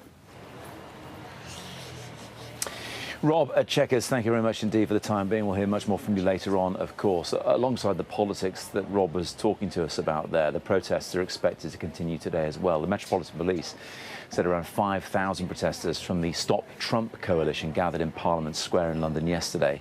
Ashna Huranag was there as well. It's no wonder why they didn't want the US president to see this. But keeping the British public out of sight doesn't mean out of mind. These images, perhaps taking the shine off the carefully curated royal visit. I can't bear Trump or what he's done to our world, and I so desperately want him to go. Tell me how you feel about all the pageantry in Windsor. How does that make you feel seeing that? It makes me feel sick that we're having to suck up to him. It's ridiculous. I felt that the King Charles was being used. You know, I bet you if you got him to one side and said, do you really want to see this guy? The truth wouldn't be, yeah, send him over again, you know. He's doing our politics for us, and he shouldn't be. So obviously you talk about that. I mean, pageantry being used as diplomacy. Yeah. But do you understand why, for the most important, person in the world, the most important leader in the world, he is after all, isn't he? Yeah. I understand. If I was a politician, I'd probably be trying to suck up to him, but it just gets you in the throat. Flattery, they believe, is farcical. Attempts to try to banish the spectre of Jeffrey Epstein, failing here. Nobody has done more to demean the office of president than Donald Trump. So if we're respecting the office, then the person who disrespects the office the most should be lower on the list than he is currently. But instead he's being rewarded. Yes. They wanted to create maximum disruption for the most disruptive president in living memory. But the turnout was substantially smaller than the 75,000 seen during his first state visit. Their demands, however, were still just as loud. All eyes may be on Windsor, but they're hoping the president won't see any of this. Geographically, they've tried to keep people away, but they're hard to ignore. His British supporters attempted to ignore the disruption. This small group outside the castle were full of admiration. In central London, though, more than 50 different groups came to champion their reasons for being there, but all blamed one name. The Trump regime's whole trajectory is about undermining Ukraine's resistance and lowering barriers to a Russian victory in Ukraine. And the results have been predictable. Not peace, but stepped-up aggression by Russian imperialism. Since the US literally rolled out the red carpet for indicted war criminal Vladimir Putin, Russia's attacks on Ukraine have not lessened, but burgeoned. The palace and the government have gone out of their way to keep anything from getting in his way whilst he's here. But a version of the president did stop by. It's great to be here. I love the UK. I love the people. As you know, my mother, she was Scottish. Scotch. She was Scotch. He may love the people, but they clearly all don't feel the same. But for a president that craves and enjoys attention, nothing can ruin his special day. Ashna Haranag, Sky News in central London. Another protest came from the Liberal Democrat leader, Sir Ed Davey. He declined an invitation to last night's banquet, citing Mr Trump's position on the war in Gaza for that decision. Let's speak to Tim Farron, the Liberal Democrat environment spokesperson and, of course, former leader as well. Good morning to you. When it comes to negotiating with having diplomatic relations with the most powerful politician in the world, as a former leader, in your opinion, is it better to be inside the tent or outside?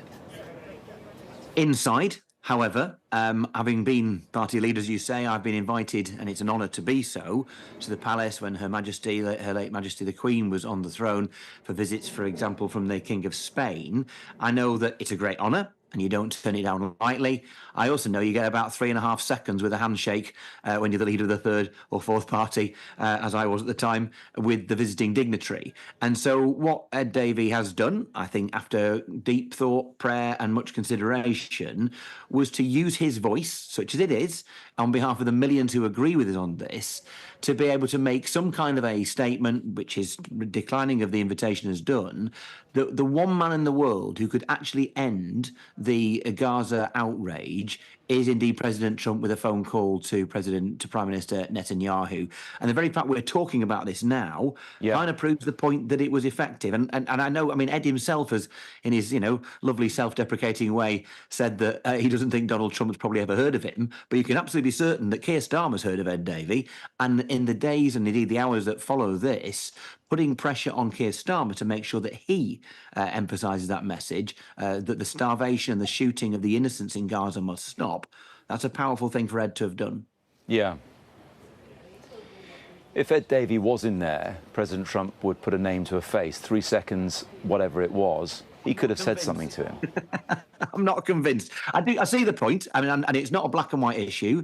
Ed took some time. We'll never know, Tim Farron, will we? That's the point. We will never know if he didn't want to show up. Appreciate it's a point of principle here.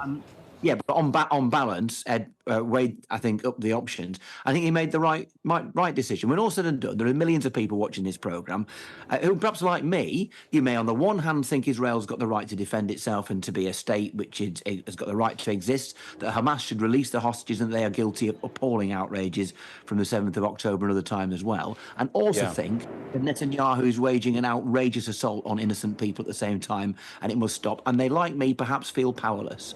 And today, indeed last night, Ed Davey did something that gave some strength to those voices, that somebody with some power and influence stood up on the top, and I think that's been welcomed.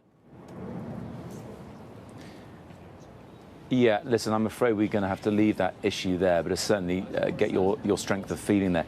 Just more broadly, in terms of the government engaging with the US, which is the UK's biggest ally, of course, regardless of who's sitting in the White House. I'm sure that's a point you certainly recognise. Does it frustrate you as a Liberal Democrat that we're hearing the likes of Jensen Huang, the boss of NVIDIA, saying, hey, maybe there might have to be more gas-fired power stations to fuel all this consumption that some of these data centres and supercomputers are going to need? Do you think there's a risk that with some of these agreements, the government may throw the baby out with the bathwater? It's a really interesting point. I mean, I do think America's a really important ally. I think for the time being, they're a rather unreliable one, which is why I do understand why Starmer is taking the approach that he has done to try to get alongside Trump to a degree. He's got that power as the Prime Minister. But I do think we ought to be reminding ourselves that, yes, America's an important ally, but it's a very lopsided relationship. I heard James Murray from the government earlier on saying that, hadn't we done well to not have 50% tariffs and only 25%? I mean, that's a bit pathetic, isn't it? That's like being that snivelling kid in the playground who holds a bully's jacket. And it reminds us, doesn't it, that maybe we should be spending more effort on re-establishing stronger economic ties with Europe, because that's where the money is to be made. We'd have a 25 billion boost to our tax take just from a customs union with the European Union. And the deals that might happen with America will be a drop in the ocean compared to that, and also might compromise us. Yeah, all these data centres, they bring some goods along with them, but they also have huge energy and indeed huge water asks. And we ought to be in a situation where we're saying to these tech giants, maybe we'll give you the permission to come here, but you need to fund and provide your own energy and water sources. And if you don't, then it has to be a no. Yeah, water asks because they need to be kept cool at all times. Tim Farron, I'm so sorry we don't have an awful lot of time with you this morning, so we're going to bring it to an end there, but appreciate your time nonetheless. Thank you very much. Thank you. Our royal correspondent, Rhianna Mills, is with me still here at Windsor Castle. An interesting point Tim Farron makes there, off the back of the power, the pomp of a state ceremony, state banquet like we've seen last night. Who might get it next? I mean, that's going to be the question. If this is deemed a success, where are they going to take it next? In terms of countries? I'm not putting you on the spot there, but in terms of the rest of the world is watching. Yeah. And as I say, if they think it's a success, they're going to try and play the same card again, aren't they? Oh, every year we have 2 state visits, and they are seen as the ultimate diplomatic gift. A few months ago we had President Macron over here, so that kind of ticked a bit of Europe off. Japan not long ago as well. Japan, Qatar. So they sort of spread the honour around the world, but there are very key countries that are certain priorities for the Foreign Office, and ultimately they then turn around to the royal family and say, please can you extend the invitation. But also the visits the royal family do abroad are always really fascinating. But Europe has certainly been a big focus, as well, of course, as America yesterday. Yes, and yesterday was all about, I guess, facilitating what happens today, oiling the wheels, smoothing the path, whatever you want to call it. Yeah, absolutely vital today, because we know President Trump is a man who often changes his mind, and yesterday was all about making sure that everything possible could be done to make sure that he felt welcome, he felt happy.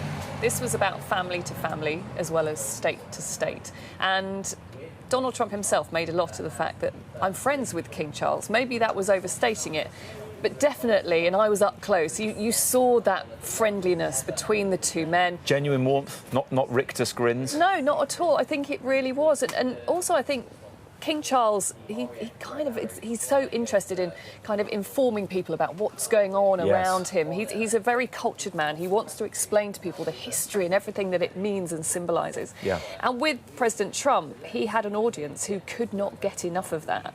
But I thought what was so telling was the speeches. Yeah. So from King Charles, basically, we didn't get the speech ahead of time. We usually do, which made me think that maybe they were making some last-minute adjustments right up to the wire. But also, usually with those speeches, they're quite subtle, they're quite nuanced. You're like, oh, yes, they are nodding to that. Not with the one yesterday. Trade. He specifically spoke about trade. We did the first trade agreement with you. Can we have more, please? And he very specifically said it to a president who likes straight talking. But also, I think my eyebrows shot up my forehead as the king all of a sudden starts talking about their shared interest in the environment. Yeah. You'd think that couldn't be further from the truth, but then you had the president nodding alongside him. So I think what the Foreign Office, the government have done, if they've used that kind of real friendship that they hope is kind of developing to try and impress on the president some important messages. The king has been an environmentalist. He's been pro-sustainability since he was a teenager, since the 60s. He was never not going to say something along those lines, was he? He doesn't give speeches that often. Yeah. So he used to give loads of speeches when he was Prince of Wales, but now as monarch, he doesn't tend to give as many.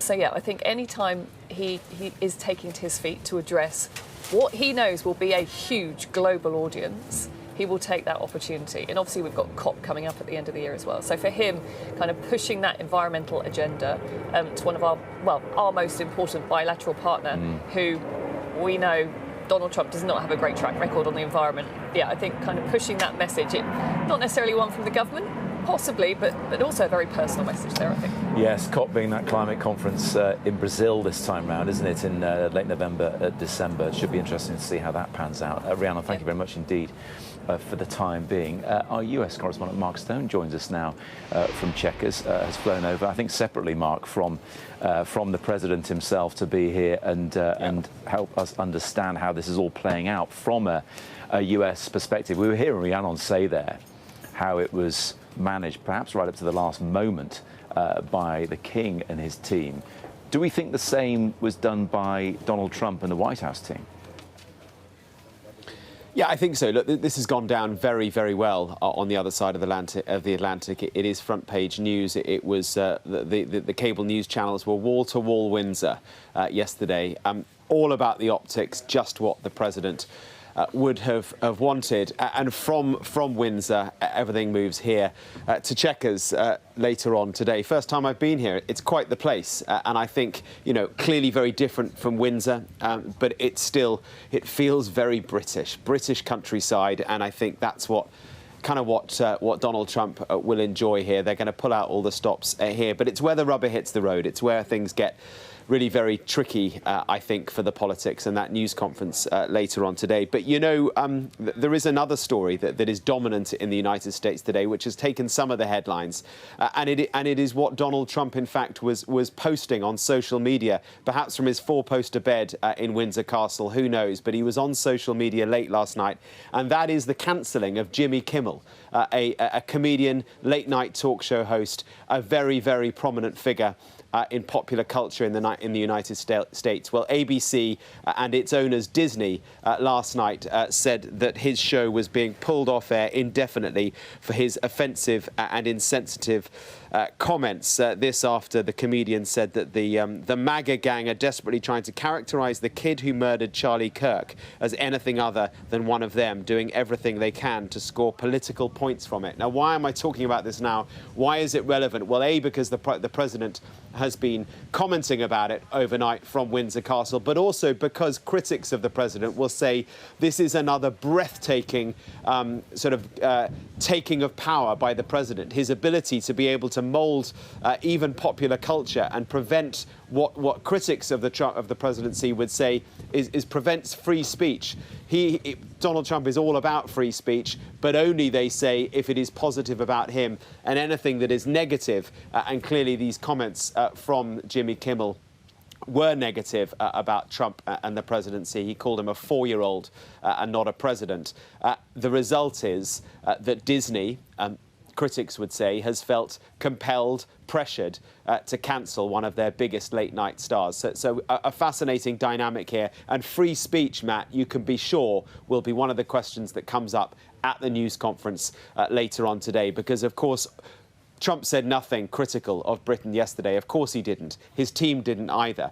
But, you know, just a few days ago, they were heavily critical of the UK, heavily critical of what they believe is a lack of free speech in the UK. We know that Trump is politically aligned and actually friendly with Nigel Farage, who is the nemesis of the resident of this building here, Keir Starmer. So lots of politics wrapped up in all of this. It's going to be a really interesting day. It is, Mark, and that Jimmy Kimmel situation coming so soon after Stephen Colbert's show was also cancelled. Subsequently, he won an award for it as well. There certainly seems to be these late-night shows are a focal point for many in the US at the moment. Mark, at Chequers for us this morning, thank you very much indeed. Still to come here on Breakfast, we will be discussing last night's royal state banquet in more detail with the King's former butler.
app gives you the very best of Sky News wherever you are. Breaking news, videos, analysis, up at 6%. Podcasts, watching us live. Joins us live. All in one place, and all at just the touch of a screen. The Sky News app. Get the full story first.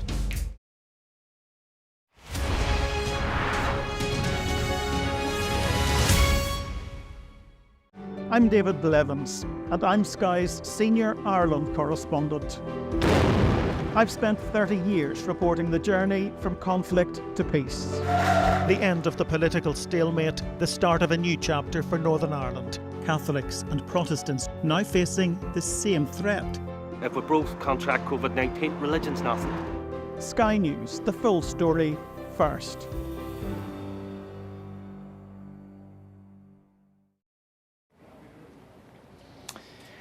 So Donald Trump wakes up within the walls of Windsor Castle behind me this morning after a night of royal opulence. Our royal commentator Alistair Bruce joins me here in Windsor. And if he doesn't know what's going on, then it certainly isn't worth knowing at all, because you've been at state banquets here, Alistair. You've spent the night at Windsor Castle. What would that be like for the President and First Lady? Undoubtedly, they'll be beautifully looked after. They will have arrived and there would have been a valet to look after him, and someone to look after her, look after their clothes, make sure that they were woken in the morning with whatever they required, and, if necessary, prepare their baths so that they can get themselves ready for the day. So that's not bad. And then you look out of the window, and this extraordinary view of England, the rolling away from the castle, the beautiful oak trees, and into the park.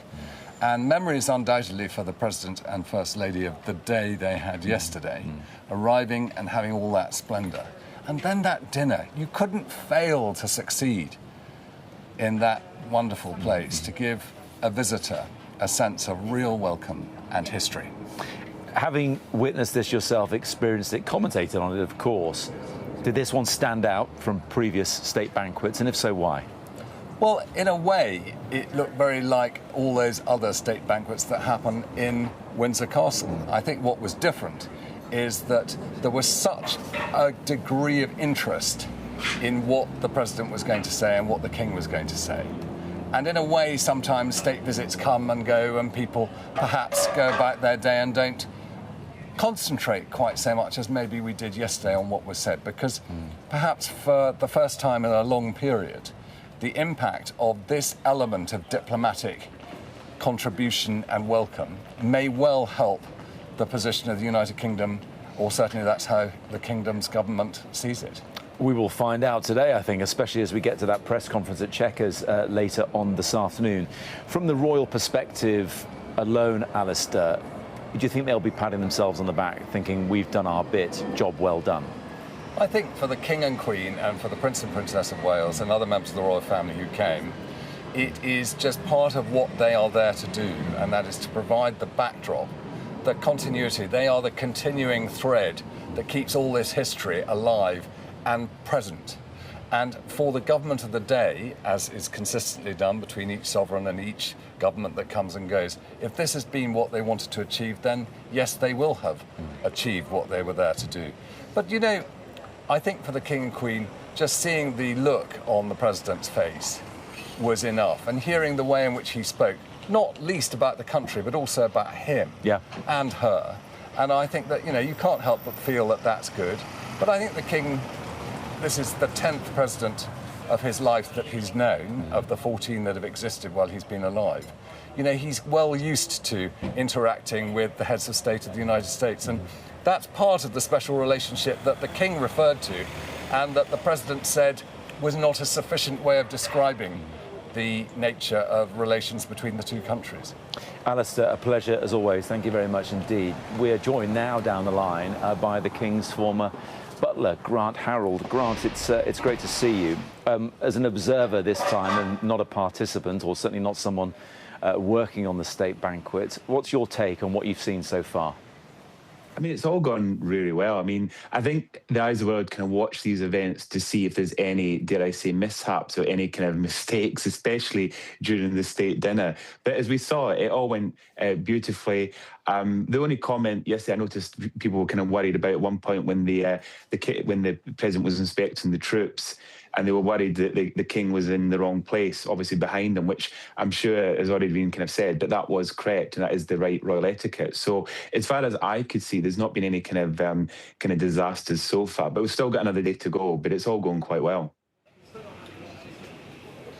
I think people will be really interested to hear how it really works behind the scenes. Of course, we get a sense there from Alistair on what it's like to be at a royal banquet. But when you are a butler or a footman or any of these dozens of hundreds, perhaps, people working on it, what's that like?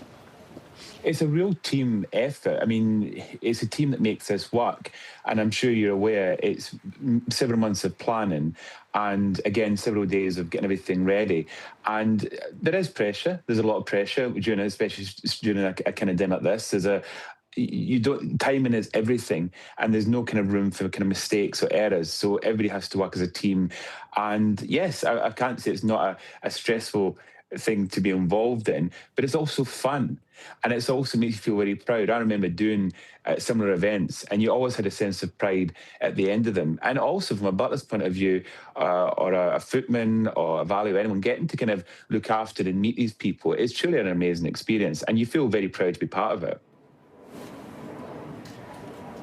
Just keen to also ask about things like personal opinions. I'm not necessarily going to ask yours right now, but of course there'll be people working on this who have their own opinions about the state of the world right now. Are they encouraged not to say anything? Is it don't speak unless you're spoken to? Are there reminders that there's an aim here from the boss, from the firm, as the royal family is called, and there will be ramifications if you step out of line? No, I mean, Matt, you're right. The thing is, of course, all the staff members will have their own opinions and views and all the rest of it. And the thing about the Royal Household, it's a very fair organisation. They're very good with us. They're very good at kind of keeping us right. And yes, there'll definitely probably be some kind of guidance given. And I'm not trying to say we're not allowed to have those views. It's just more, again, it's just putting the best foot forward. And you're kind of seeing it more from the point of view that you're doing a job for your boss, if you like. You're there, you're doing the job that you're paid to do. But of course, you can still have your opinions. You just don't share those or air those, especially at this moment in time. Look, you know the King probably better than many people. Seeing what he had to say last night, reading into his body language, I've met him a couple of times. He can be quite a jovial presence. He likes a joke. He has a ready smile. What did you make of what you saw of him last night, and especially what he had to say? Yeah, well, I mean, obviously what he said, I mean, you know, when he writes those speeches himself, this is something that he's quite passionate about, so it's very much, and that's why it probably takes ahead the comment earlier on that obviously it wasn't released to the media ahead of him actually doing it. And then quite simply, you know, he takes his time with these kind of things, and he wants to get it right. And, you know, it's important that he gets across, you know, what he was trying to say. But also, I was watching his body language, and you're right, you're absolutely right. Even many years after being gone, you can still tell if it's a good day or a bad day, if I can say that. And what was interesting watching him with President Trump, that is genuine interaction, genuine fun, genuine laughter. Absolutely, that's the King, very comfortable, very relaxed, enjoying the company of President Trump. So all really good signs, I would say. Yeah, if the fountain pen's working okay, then it's going to be a good day. I think we've learned that, as we've seen in recent years as well. Look, Grant, just to finish off, and this is a point I made to Alistair early on, and Rhiannon as well. If we know something about what the King cares about, sustainability in the environment is front and centre. Nature is something that's incredibly close to his heart, and we did hear a bit of that in his speech last night when he sat next to a man who's encouraged drill, baby, drill in the US. This is what I mean. His words are carefully picked, and obviously he's trying to get his point across. But at the same time, he's trying to do it he's still a very polite individual. He's not going to be rude to his guests. He's been very careful with the words that he used, the way and what he said. And of course, he will be kind of getting those points over to the president without coming across as kind of being forceful about it. He'll be doing it in a very polite way. And who knows, the president likes the king, so it's possible that he will take his words on board and maybe, I don't know how much so, but maybe reflect on some of what he said. Yes, it certainly plays into some of the messages we've been hearing from the US in recent weeks to disagree better. That was something said, of course, after what happened to Charlie Kirk in Utah not that long ago. Grant, really appreciate your time this morning, joining us from Liverpool to discuss what we saw last night. Thank you very much indeed. Thank you. Grant Harold there, former butler to the King. Well, at last night's banquet, some familiar faces from the world of US tech were present. Part of President Trump's visit is a push for greater investment in AI tech in the UK. Gaia Marcus is the director of the Ada Lovelace Institute, an independent research organisation that ensures data and AI work for people and society. Hi, you can wave, absolutely. Nice to see you. Good morning, how are you doing? I mean, getting to the point of what the Institute is about, do you think what we've heard in terms of US tech investment is going to work for people here in the UK? I think, at the moment, we've just got the top lines of the deals. We've had a lot of speculation over the past 24 hours. In due time, the public need to understand the return that they will get from this investment from large tech companies. Investment in UK tech and jobs companies, and are we essentially getting a fair price now and into the future? And what's your instinct? Do you think it looks fair on the surface? I think overall we're looking at £150 billion of investment, albeit spread over several years, as much as 10 years into the future, and around about 7,500 jobs, which rather sounds that those jobs are quite expensive. I mean, look, in the UK, we very much need a vision for AI that's more than just bigger and faster. So we need to understand the detail. Are those really 7,000 jobs? Are they jobs that the public want?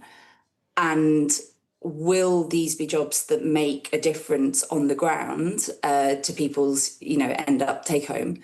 And so I think we hear a lot about the vision that tech companies have for the future with technology and less about what the UK public want.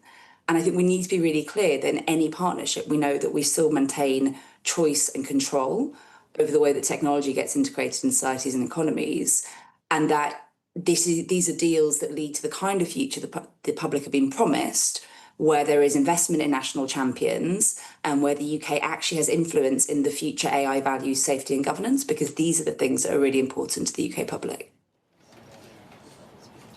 Well, that really cuts to the chase, Guy, doesn't it? Because there is a global arms race going on right now to harness the power of AI, and it's between China and the US. Is it just the case that the UK needs to pick a side, which is more likely to be the more democratic place, and stick with it?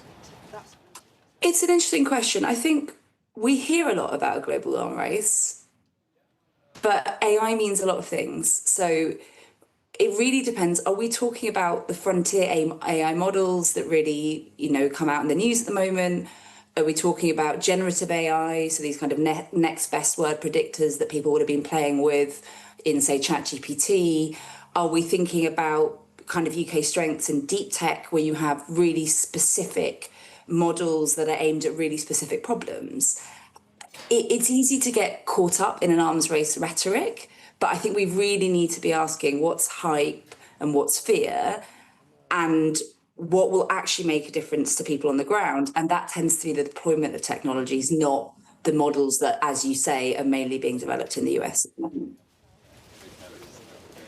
And also, we've seen with, whether it's AI or anything else, we've seen with tech development in recent years, both the hardware and the likes of social media, that these companies are prone to rush ahead, and legislators can't exactly catch up. It is, with the eye on the prize being growth from this government, being jobs, being investment, is there a risk that they forget to properly manage the situation of a technology that is so young that it's not entirely trustworthy in lots of ways?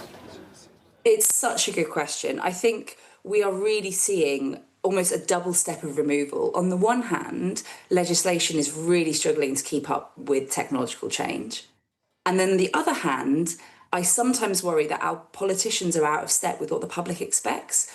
We know from our nationally representative surveys that the main thing that will make the UK public comfortable with AI technologies is appropriate governance. 72% of people want to see regulation of AI technologies. That's a 10% increase from when we asked 2 years ago. And in the kind of 90% want to know that regulators and government can take unsafe models off the market if something goes wrong. And so I think you're completely right to say, whenever we see these investments and these hopes that are being poured into technologies, are we actually creating the kind of world that our population want to live in? And they want to know that someone's in control. And that tends to be regulators and government, especially when you see the use of tech in public sector. Oh, sorry. No, carry on, please. Sorry. Especially with the use of public sector, AI technologies and, say, public sector health, we know that the public can be quite distrustful of the profit motive.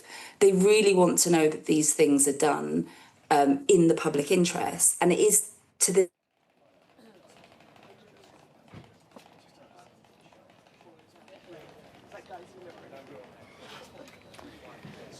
Well, I do apologise, Ada. If you can still hear me, we couldn't hear you right at the end there, but I'm afraid we have run out of time nevertheless. So if you can still hear me, maybe if you can see me, I'm going to wave goodbye, given that's how we started the interview. Really appreciate your time, Guy. Thank you very much indeed. OK, still to come here on Breakfast from Sky News. The Home Secretary says she'll appeal a High Court ruling that's blocked the deportation of an Eritrean migrant. We'll be discussing that next.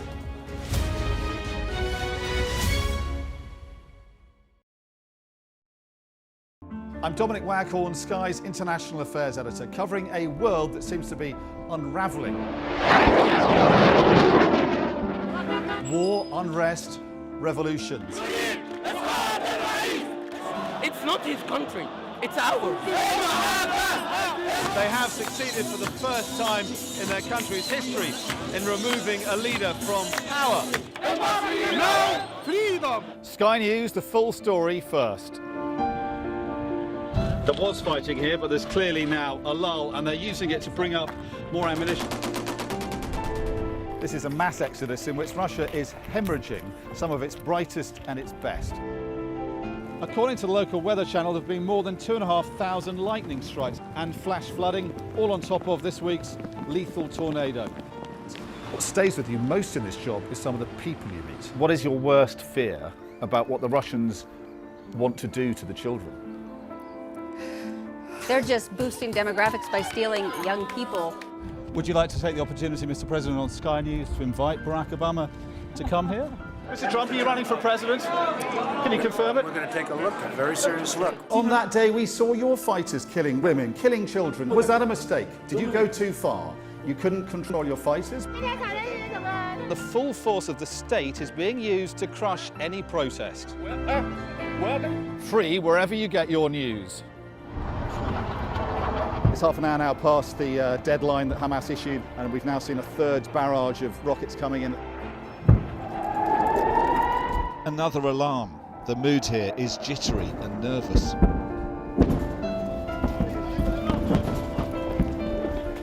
We're seeing the world get more and more divided, and it's our job to try to make sense of it all.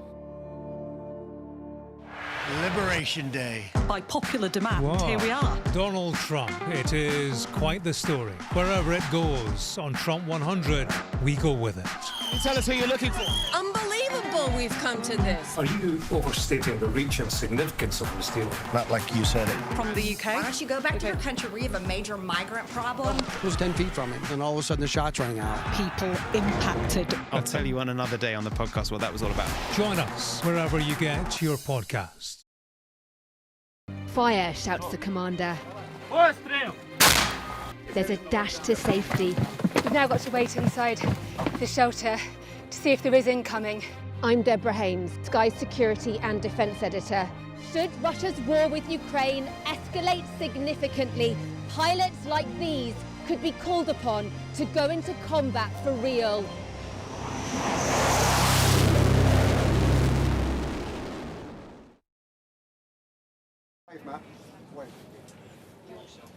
The Home Secretary has vowed to appeal a ruling by the High Court that is temporarily blocking the deportation of an Eritrean man who came to the UK by small boats. Shabana Mahmood described the judgment as intolerable, adding that she'll fight to end what she called vexatious last-minute claims.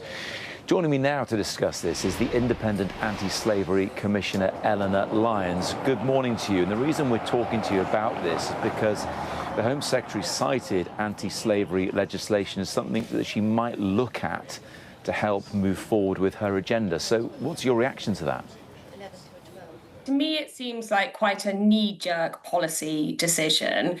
The Modern Slavery Act is fit for purpose. It was brought in to make sure that police could prosecute those who are behind these horrendous crimes, and also to protect victims of modern slavery, the majority of which are UK nationals here in this country.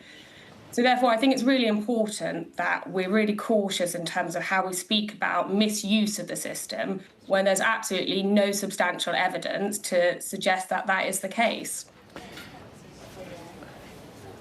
Because that is the accusation here, isn't it? That this individual's lawyers, not necessarily him, but the lawyers used anti-slavery legislation to slow down the process. They made that argument to the High Court, and that's what's happened. You're right, there's no substantive evidence, but there may be substantive evidence that it isn't the case, that they're just using that to slow things down.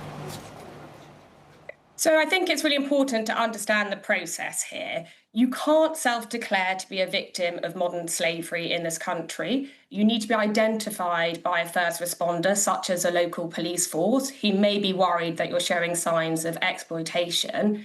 And then they refer that decision to the Home Office, and the Home Office is responsible for assessing whether someone is a victim of modern slavery or not.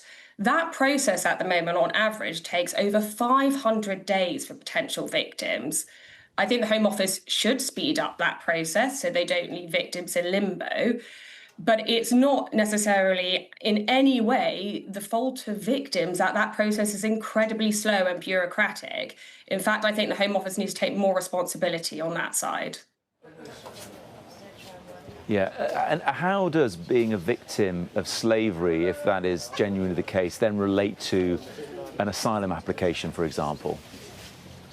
So if you are identified to be a potential victim of modern slavery, whether that be sexual exploitation, labour exploitation, or any horrendous crimes that you have faced, you are referred into the National Referral Mechanism when the Home Office will assess whether they think there are reasonable or conclusive grounds that you are a victim. And in that period, you will receive support and care to help you in your recovery. That does not automatically mean that you would qualify in any way for asylum at the end. It just allows you during that period to have those protections that you need.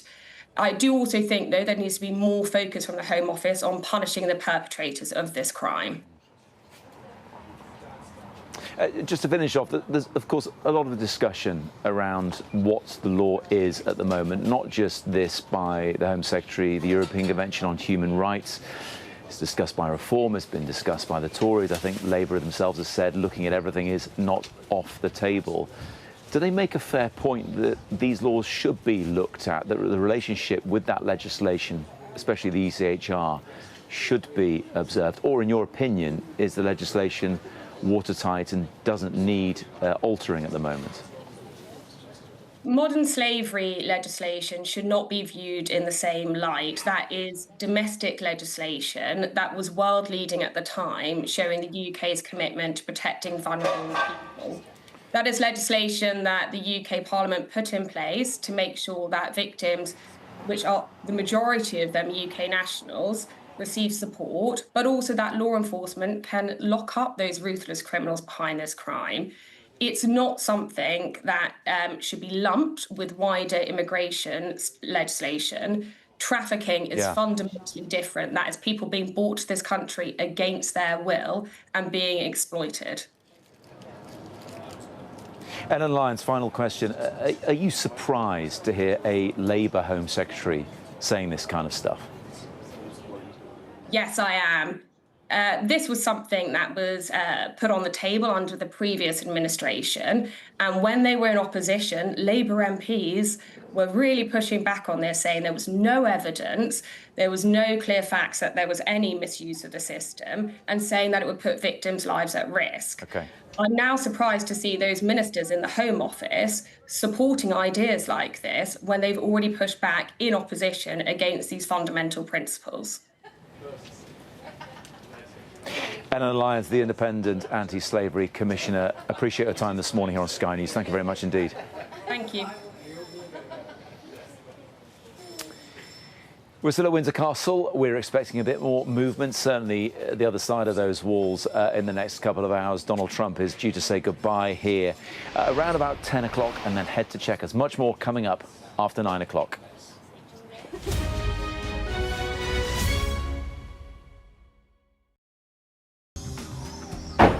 Hear that whistle and that crunch? We know that they're coming from the south of the city where there's a column of Russian armory.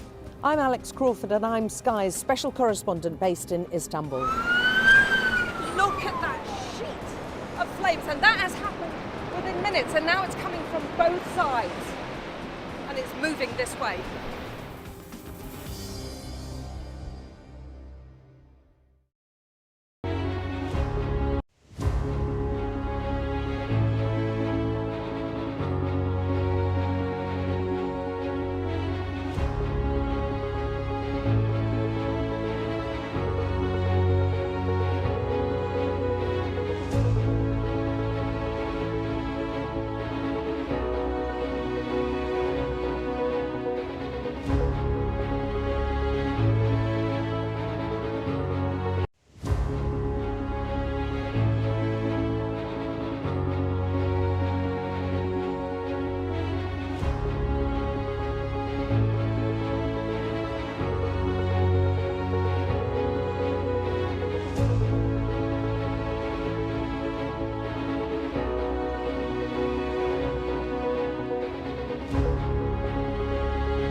Good morning from Windsor. It is 9 o'clock on breakfast today. The pageantry gives way to the politics as President Trump's state visit continues here.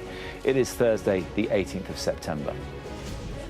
President Trump hails the highest honor of his life at his second state banquet in Windsor Castle as the king closes in on Ukraine's defense as a joint endeavor.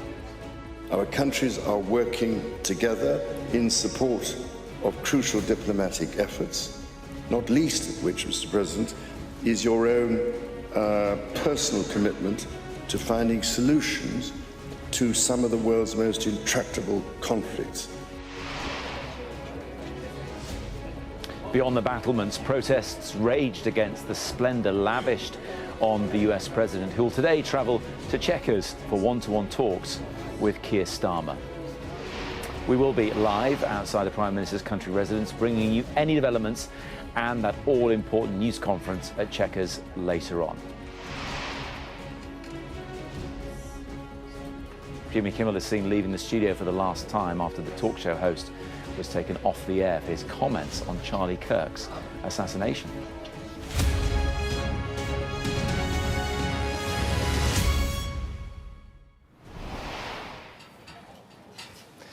Good morning from Windsor Castle. Our top story this morning: President Trump said last night here was the highest honour of his life as he became the first US president to enjoy a second state banquet.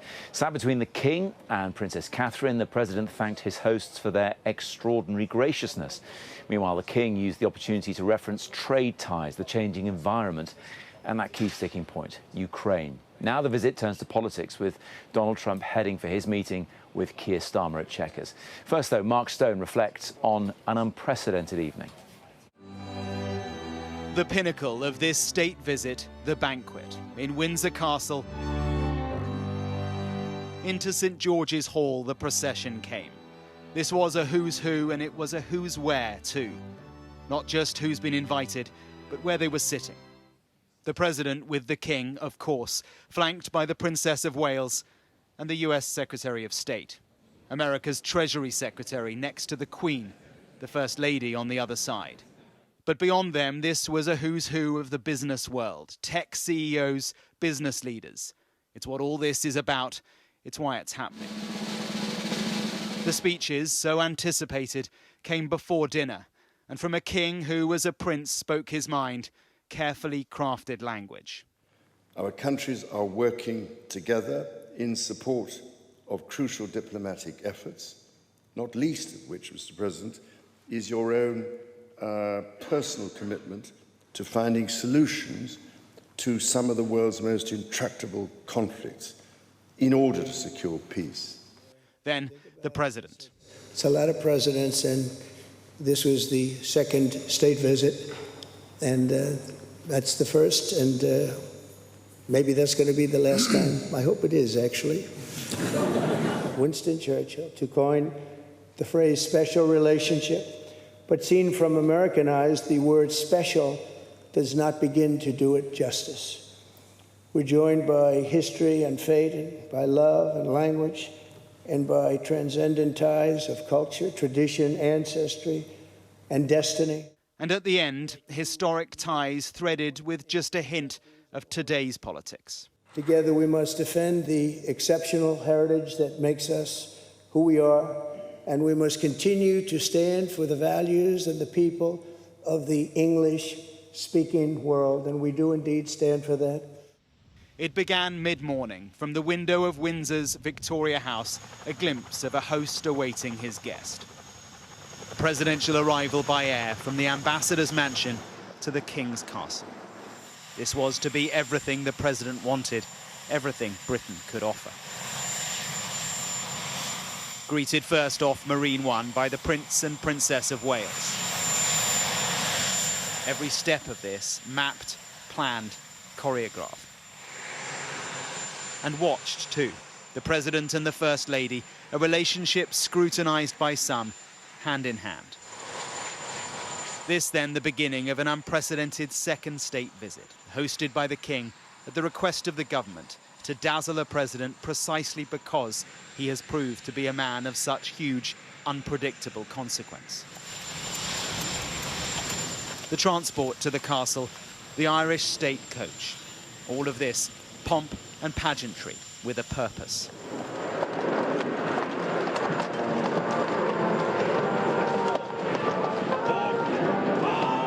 Through the California Gate to the sound of the Star-Spangled Banner. All the stops pulled out, all the King's horses, all the King's men, along Frogmore Drive to the castle. And in the quadrangle, with the music, the Brigade of Guards, a guard of honour.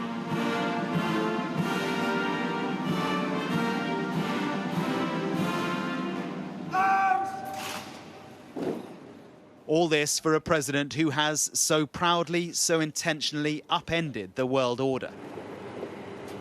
His flip-flopping on Ukraine, his on-off alignment with Putin, the tariffs, the language on Greenland, on Canada, his consolidation of power at home, all of that hard for America's allies, but not a reason for distance. No, the calculation by the British government is that all that is a reason to pull him closer,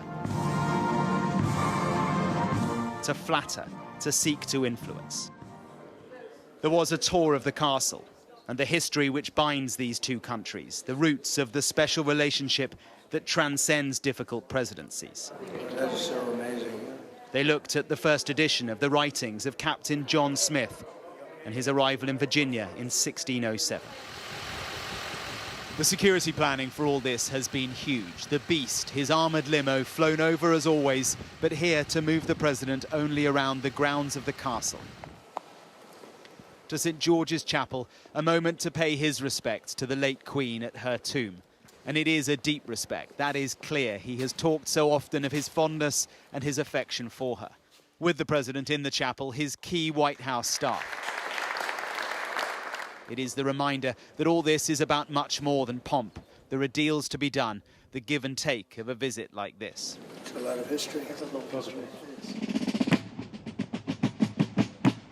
It was the American military who drummed in the afternoon with the Yankee Doodle Dandy.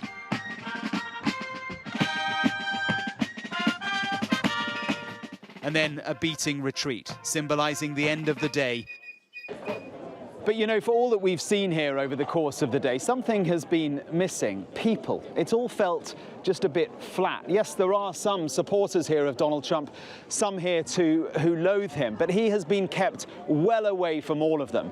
It's all felt a bit sterile. There was a rapport here, a personal interaction for sure. And from those who saw the day up close with the president, we're told he appeared genuinely moved by an institution he does respect. This day was about honouring the presidency, flattering the president.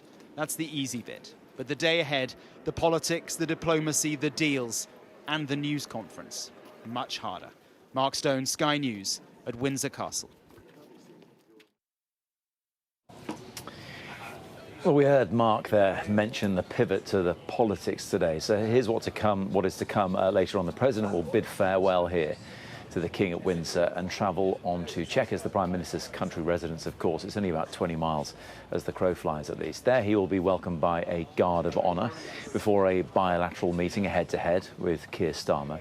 Later on, the two leaders will attend a business reception that's being hosted by Chancellor Rachel Reeves.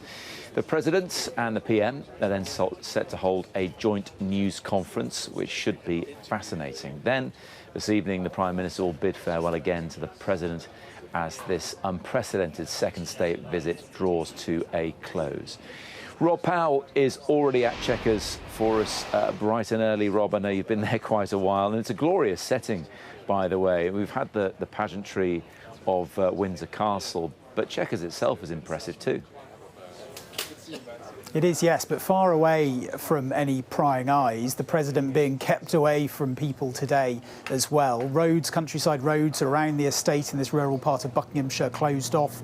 Police checkpoints put in place. We were bussed in here this morning. President Trump will arrive by helicopter later this morning. And in terms of what the focus will be on, well, Number 10 want it to be all about business. They're touting there's billions of pounds worth of investment from US companies coming into the UK and the thousands of jobs that they say it will create, albeit that's over quite a long time frame. I think the tech deal that will be signed here today is good news for the UK. There's nothing in there about digital services tax, that levy on revenue from big social media companies that the UK has in place at the moment that doesn't go down terribly well with the White House. Less good news, though, on the question of tariffs on steel. They are at 25% at the moment. There had been hope that they could have been brought down even further through negotiations. Yesterday we learned that that is being put on hold. But when we spoke to the Treasury Minister James Murray earlier, he said that there would still be talks about trying to do more on that. This is what he told us. Well, we're standing up for British industry, and the context is the 50% tariffs, and we're the only country to avoid them. Now, look, we will carry on having conversations with the US, and I know that what will drive the Prime Minister at every turn and every conversation he has is the British national interest, standing up for British industry and people in the UK, and that's what will drive him. Whether it's steel, whether it's getting investment in Britain, whether it's a tech partnership that you mentioned, whether it's a nuclear energy partnership, all of the work that we're doing is about investing in our country, boosting jobs and making people better off by putting more money in their pockets.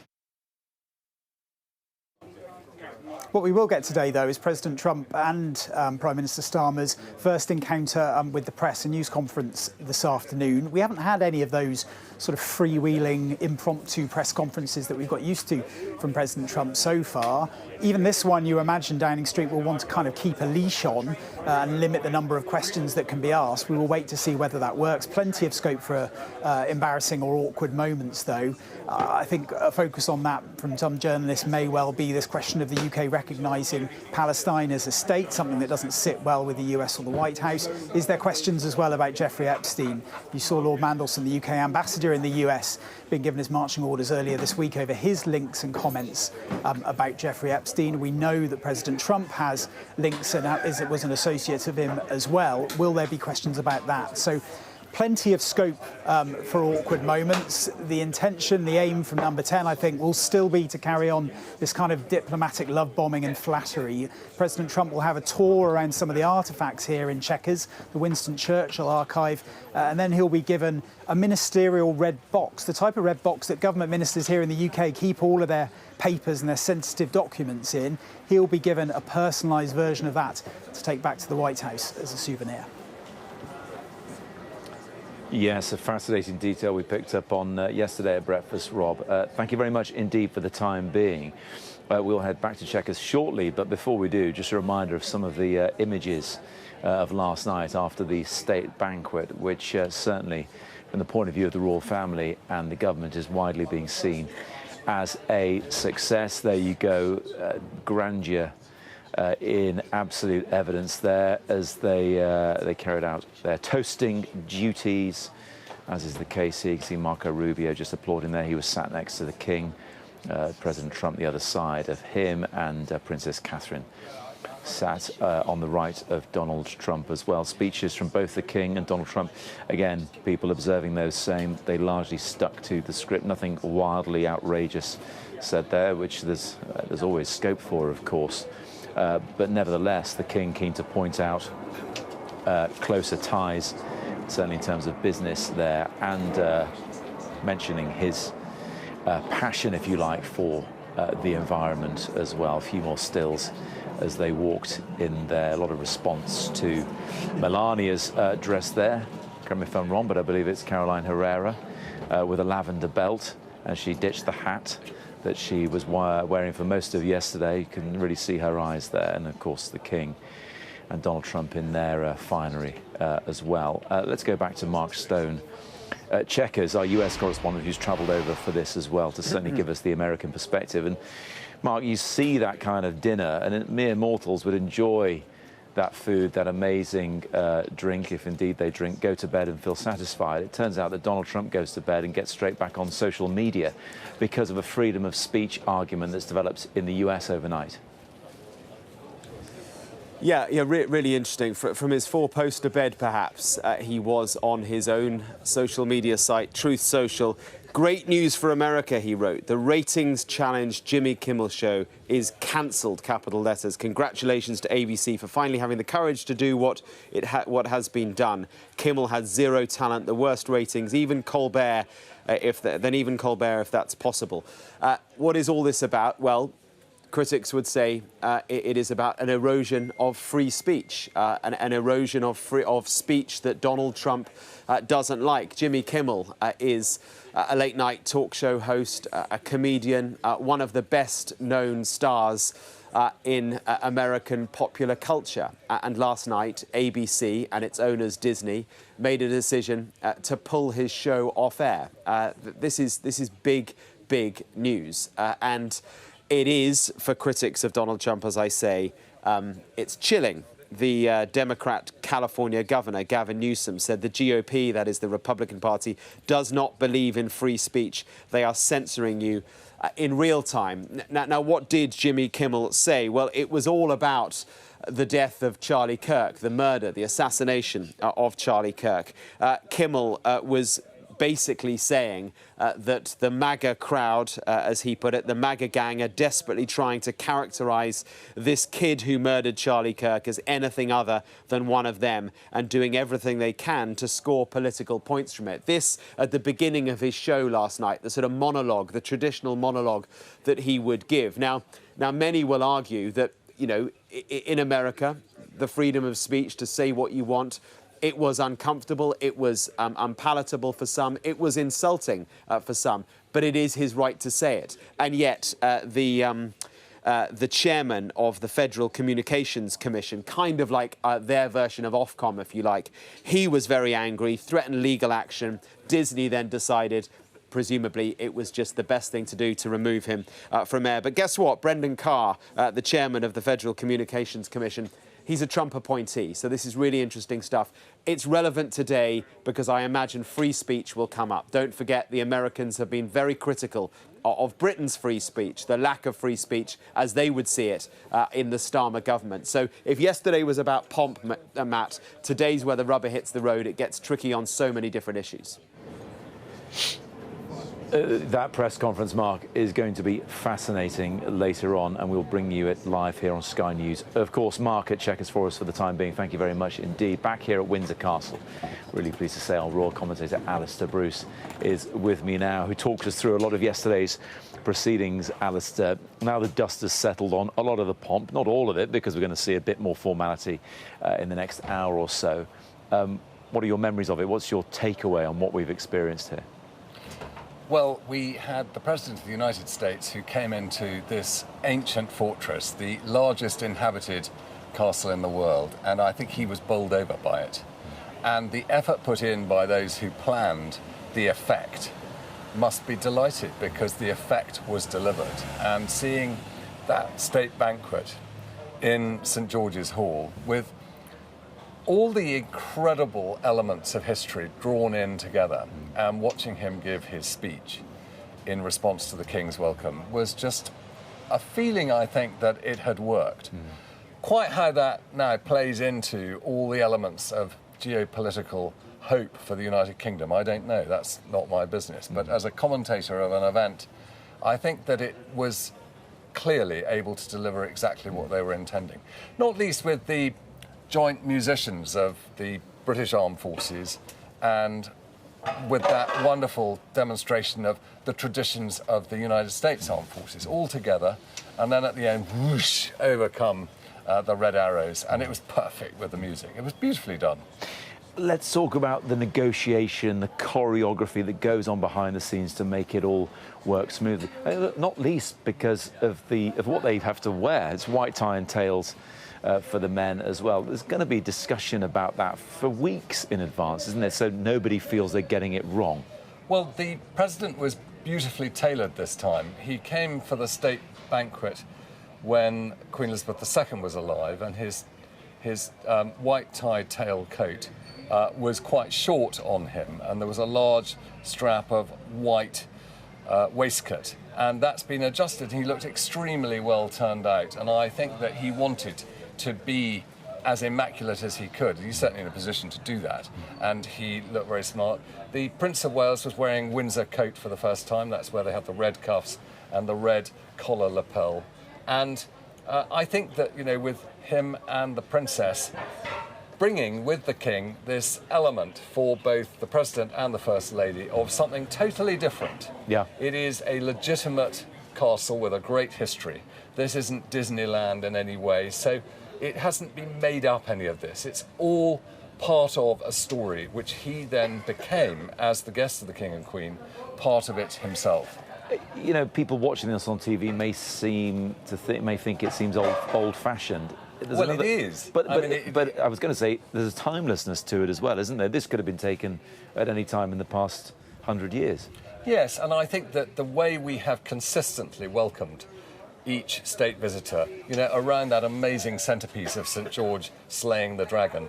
You know, that has been present at so many of the great events that kings and queens of the United Kingdom have provided for principal visitors. And so he was the next one in that long list. And in each case, when a state banquet as part of a state visit is put together, there is an aspiration that it will be for the benefit of the United Kingdom generally.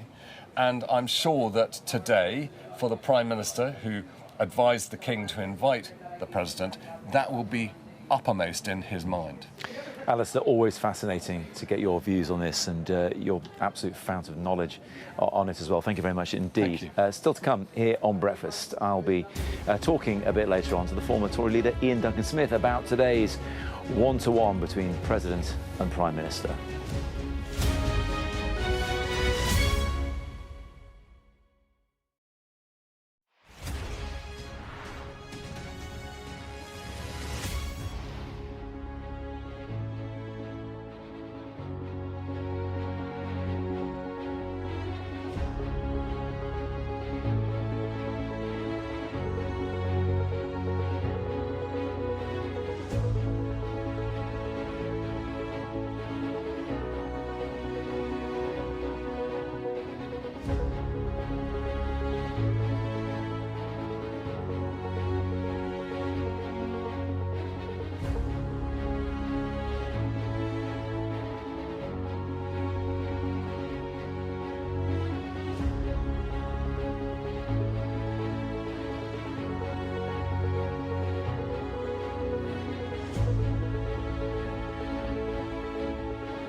App gives you the very best of Sky News wherever you are. Breaking news, videos, analysis, up at 6%. Podcasts, watching us live. Joins us live. All in one place, and all at just the touch of a screen. The Sky News app. Get the full story first.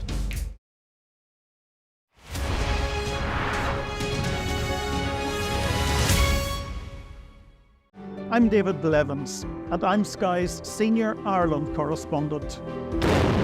I've spent 30 years reporting the journey from conflict to peace.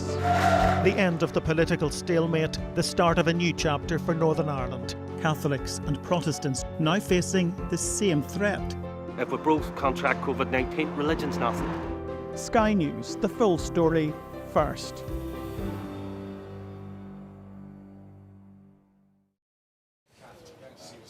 Welcome back to Windsor Castle. Pageantry is turning to politics today with US President Donald Trump holding a bilateral meeting later on with Sir Keir Starmer at Chequers.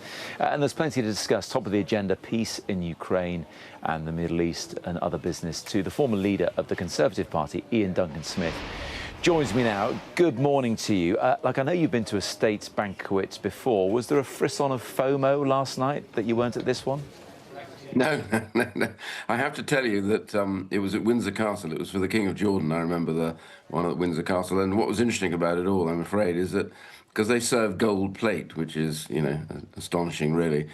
Gold is a huge, quick conductor. So as soon as it arrives hot, it's freezing cold within a matter of seconds. So it's not exactly the most perfect way, but it looks very good, which is the key. So there you go. Nobody wished they have gold plate, let me tell you.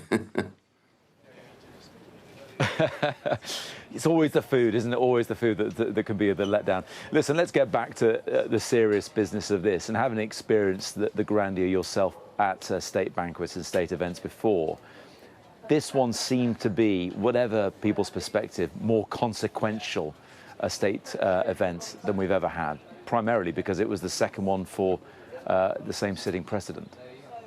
I think I think it was right for us to do this properly. We do these things really well, and they have an impression on people who have attended that, you know, whichever king or president has attended, they always feel slightly overawed by the nature of what we do in the UK with these sort of state occasions. And it's important here, particularly because of the USA. The USA is critical in so many areas with us, not least of which is to do with trade and finishing off this trade deal. But the other bit really is the war in Ukraine and the threat of China.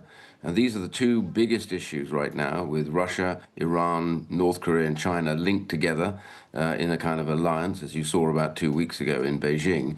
This is a real threat to the way we live our lives, and not one of us can actually deal with this ourselves. And so we need to have our greatest ally alongside us on this one, and really also trying to persuade them that these things are all connected, and that if Ukraine goes down, Taiwan will be next. And I think it's important during the course of the discussions today, the Prime Minister does say that we need to be together on all of these things. We need to help Zelensky fend off the Russians, and that means more weapons from the USA and sanctions from the USA on oil and gas, and Europe stepping up and not buying Russian oil and gas. All these things have to be discussed today.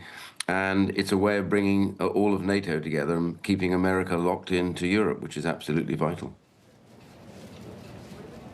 Interesting. Against that backdrop of global tumult, if you like, are you saying to people who may not like Donald Trump himself and what he's done before, and he's a convicted criminal, and his point of view on women, accused of being a misogynist, are you saying to those people that we have to pick a side?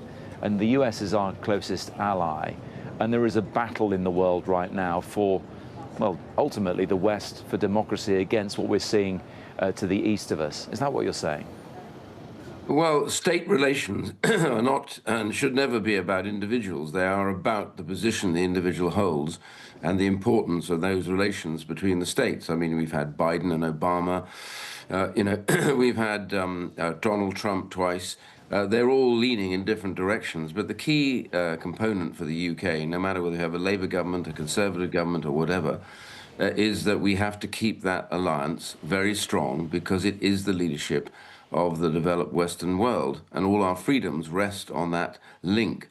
And so, you know, at the beginning, when there looked like there was going to be a break, it's the right thing to do, to make a real issue about that and try and keep America on board, because our whole future, freedoms and safety, rely on the West, the free world, being able to lead rather than being overdone by Russia, China, North Korea and Iran, who pose a distinct and terrible threat to us all.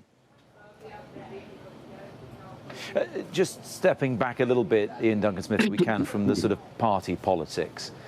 Do you think the government, as things stand, is doing a good job of reaching a compromise, trying to push its own agenda on Ukraine, on the recognising of a Palestinian state, on net zero aspirations and everything else, with Donald Trump, who puts America first?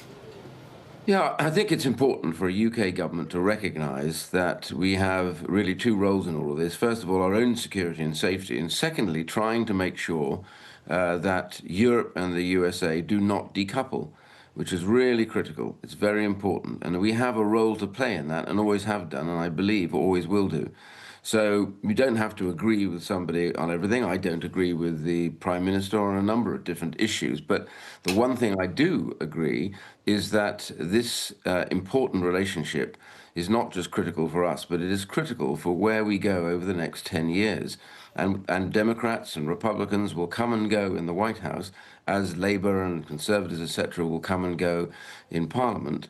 But the main thing really is that we keep this relationship on an even keel, and one that unites those countries that believe in freedom and who believe in democracy and the rule of law, and that is critical, I'm afraid. And so if we don't do this, and if it was allowed to fall away, The winners on this are the totalitarian states, Russia, etc., as well as China and these other countries I've already mentioned. They will dominate what is left of the world, and it will be a terrible world to live in. Ian Duncan-Smith, former Conservative leader. Appreciate your time this morning. Thank you very much indeed. We've got much more to come here from Windsor Castle and Chequers as well, of course, which will be the focal point for the rest of the day. Keep it with breakfast. We'll be back after this short break.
Welcome back. You're watching Sky News Breakfast. We're at Windsor this morning as Donald Trump wakes up within those ancient walls of what is the world's oldest occupied castle. It's a big place as well.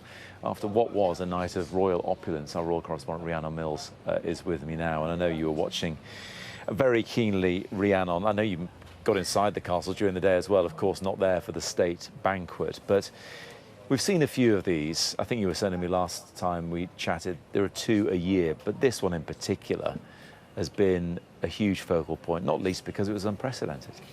Yeah, and no one's been shy about the fact that we were giving everything to this state visit, and no other world leader has been sort of hosted in the way that we saw Donald Trump looked after yesterday.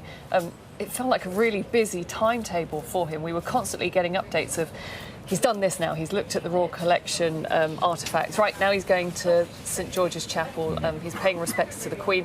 And then it was the state banquet in the evening. But underpinning it all was kind of this calm sense of one family welcoming another. And I think a genuine connection between the King and Donald Trump. Yeah. Donald Trump fascinated by all the history around him. He was talking about it being the real deal.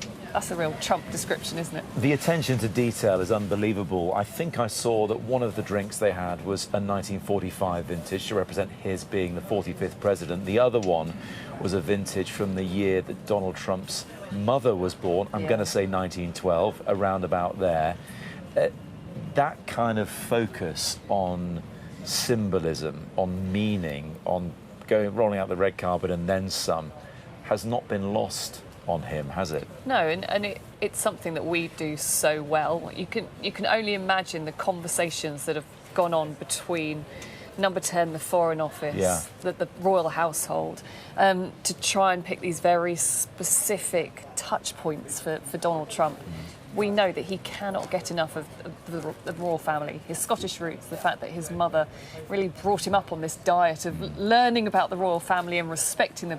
And you can see almost that sort of deferential approach that he's continued to have towards them. Well, I think the King said Scottish soil lends itself well to golf courses as a nod to the investments Donald Trump has made there. I think another important thing to reflect on is the most recent presidents, who haven't been Donald Trump, of course, Joe Biden, Barack Obama, they were a bit cooler on the UK, weren't they? Joe Biden much more focused on his Irish heritage. Barack Obama said to not have been a fan because of the UK's colonial past.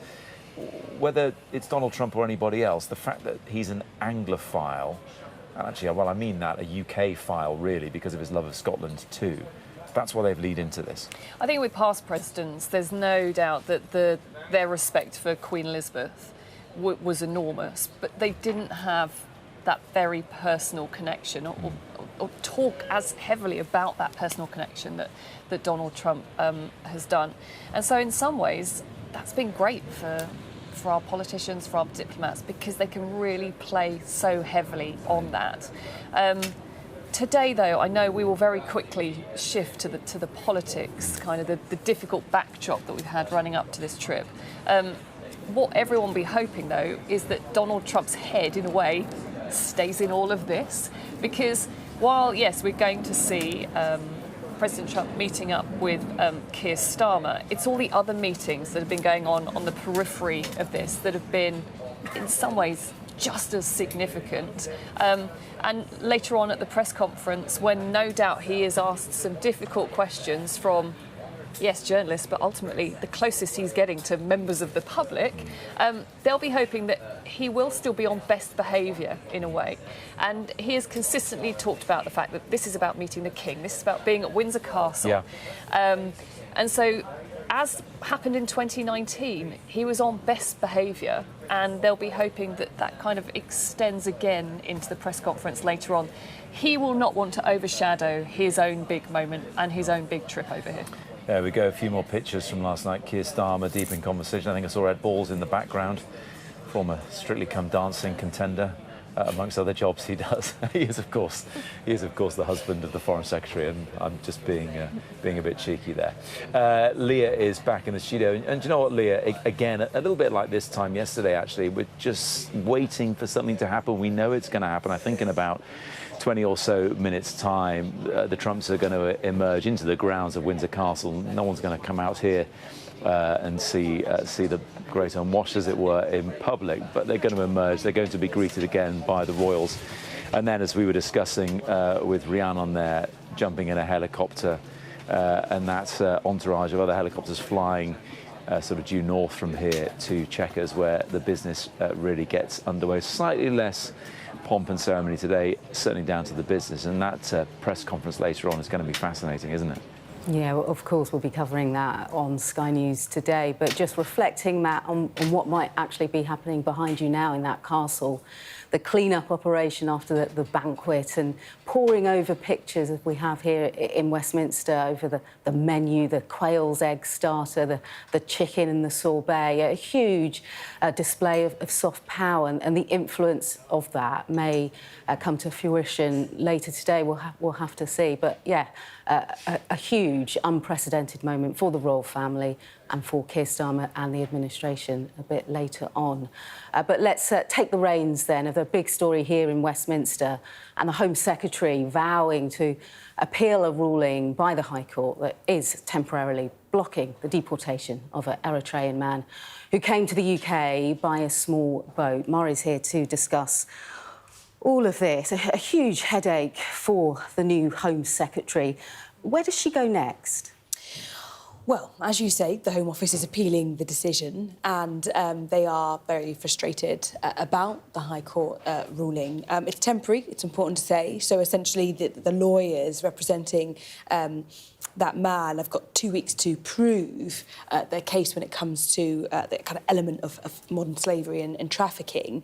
And Shabana Mahmood really coming out fighting, saying last-minute attempts to frustrate a removal are intolerable and I will fight them at every step. Migrants suddenly deciding that they are a modern slave on the eve of their removal, having never made such a claim before, make a mockery of our laws and this country's generosity. And then earlier, James Murray, the Treasury Minister, was talking about this, and he was saying that they are essentially responding to what is important to the British people. He says the delay of this deportation is intensely frustrating, he says. He says we will fight to make sure it go ahead. We will get people deported imminently. We are not going to let last-minute vexatious attempts to frustrate our policy get in the way. You're going to stand up for the British people. So all the rhetoric sounds incredibly robust, doesn't it? However, we are still yet waiting for anyone to be sent to France, for this policy to get up and running, and for it to be proven that it has a deterrent effect. So there is still a lot to go, and there is a lot riding on this position and this policy, pilot policy for Shabana Mahmood, the new Home Secretary. She's wanting to show that she is more robust than her predecessor and perhaps slightly more, let's say, a kind of a straight-talking, common-sense approach. In some of her language, you can see that. The difficulty, of course, politically is always who this attracts and who this puts off. So there is obviously a chance that some Labour voters, Labour members of the public might be slightly put off by some of the language, feel that actually it's pandering to a kind of reform-style rhetoric or a Tory-style rhetoric, when obviously there are many people in the UK who feel that actually refugees should be welcomed and not demonised. On the other side of the coin, you'll have voters who are maybe frustrated with Labour's position in the past on immigration or lack of being able to stop the small boats, for instance, and feel that finally someone is kind of grabbing the bull by the horns and saying things that are you know, common sense. So depending on who you speak to, this is a good thing or this is a bad thing. And for Labour, it is yet to kind of be revealed as to whether this might help them and claw some of their poll failures back in terms of, you look at the numbers, they're not doing very well, or whether it actually maybe damages their reputation further with their base. We'll have to see. OK, Mari, as always, thank you.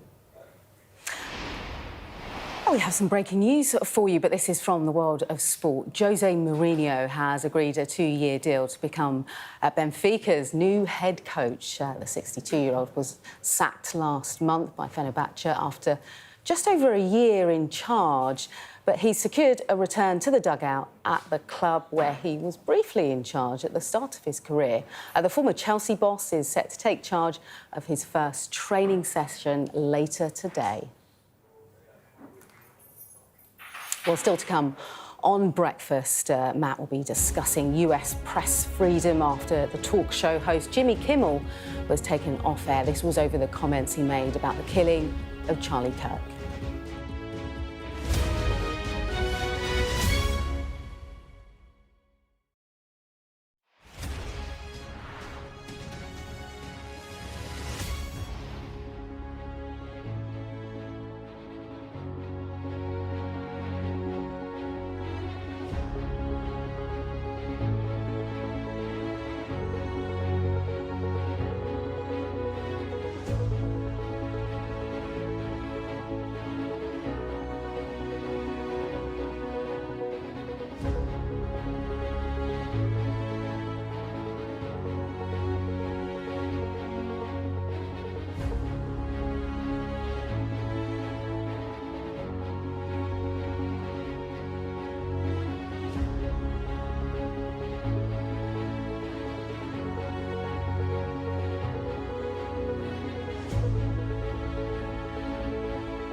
I'm David Blevins, and I'm Sky's senior Ireland correspondent.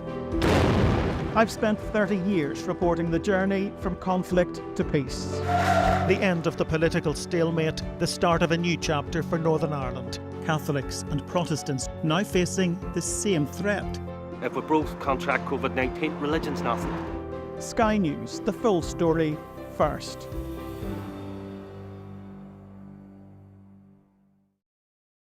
Traveling is not just about the destination. It's also about how you get there. Fly Emirates, fly better.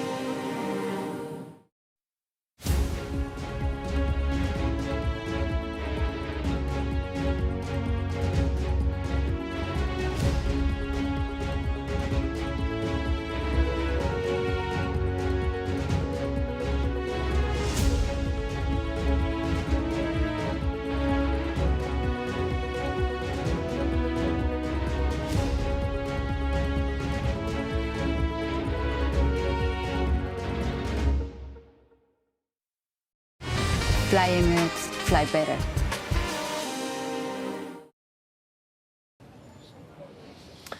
Welcome back to Windsor Castle. Now, the US talk show host Jimmy Kimmel has had his program suspended after he was accused of making offensive comments about the right-wing influencer Charlie Kirk, or at least the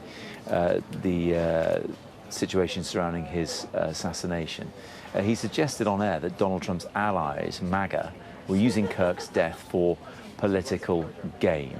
We're going to talk about this now. Joining me is the UK Director of Reporters Without Borders, Fiona O'Brien. Fiona, thank you very much indeed for joining us. If people are just waking up to this, I just want to remind them what exactly Jimmy Kimmel said on Monday night's show, because often these late-night talk show hosts, they have that opening monologue. And what he said in particular was, "We hit some new lows over the weekend with the MAGA gang desperately trying to characterize this kid who murdered Charlie Kirk as anything other than one of them and doing everything they can to score political points from it." And that has prompted the bosses of his show to have it, well, suspended, possibly even cancelled. What do you think? Good morning, and thanks for having me on. I'm not going to comment specifically on Jimmy Kimmel's case because, as he's not a journalist, he's slightly out of our mandate. But I think what's really important to note here is sort of the really worrying backdrop against which this is happening. Since the Trump administration returned, Donald Trump has launched a monumental assault on press freedom. We've seen repeated attacks on journalists, attempts to smear them, intimidate them. We've seen massive lawsuits against media houses. Most recently, in the last few days, a multi-billion suit filed against the New York Times. We've seen reporters that the Trump administration does not like banned from the White House. We've seen thousands of government web pages taken down, depriving the public of really important information. So this constant sort of effort to discredit, intimidate, and really undermine the press, which is deeply worrying. I think it's really important to say here, get back to basics and remind ourselves of why it's so worrying and why this kind of behavior is so problematic. The media is not there to serve politicians.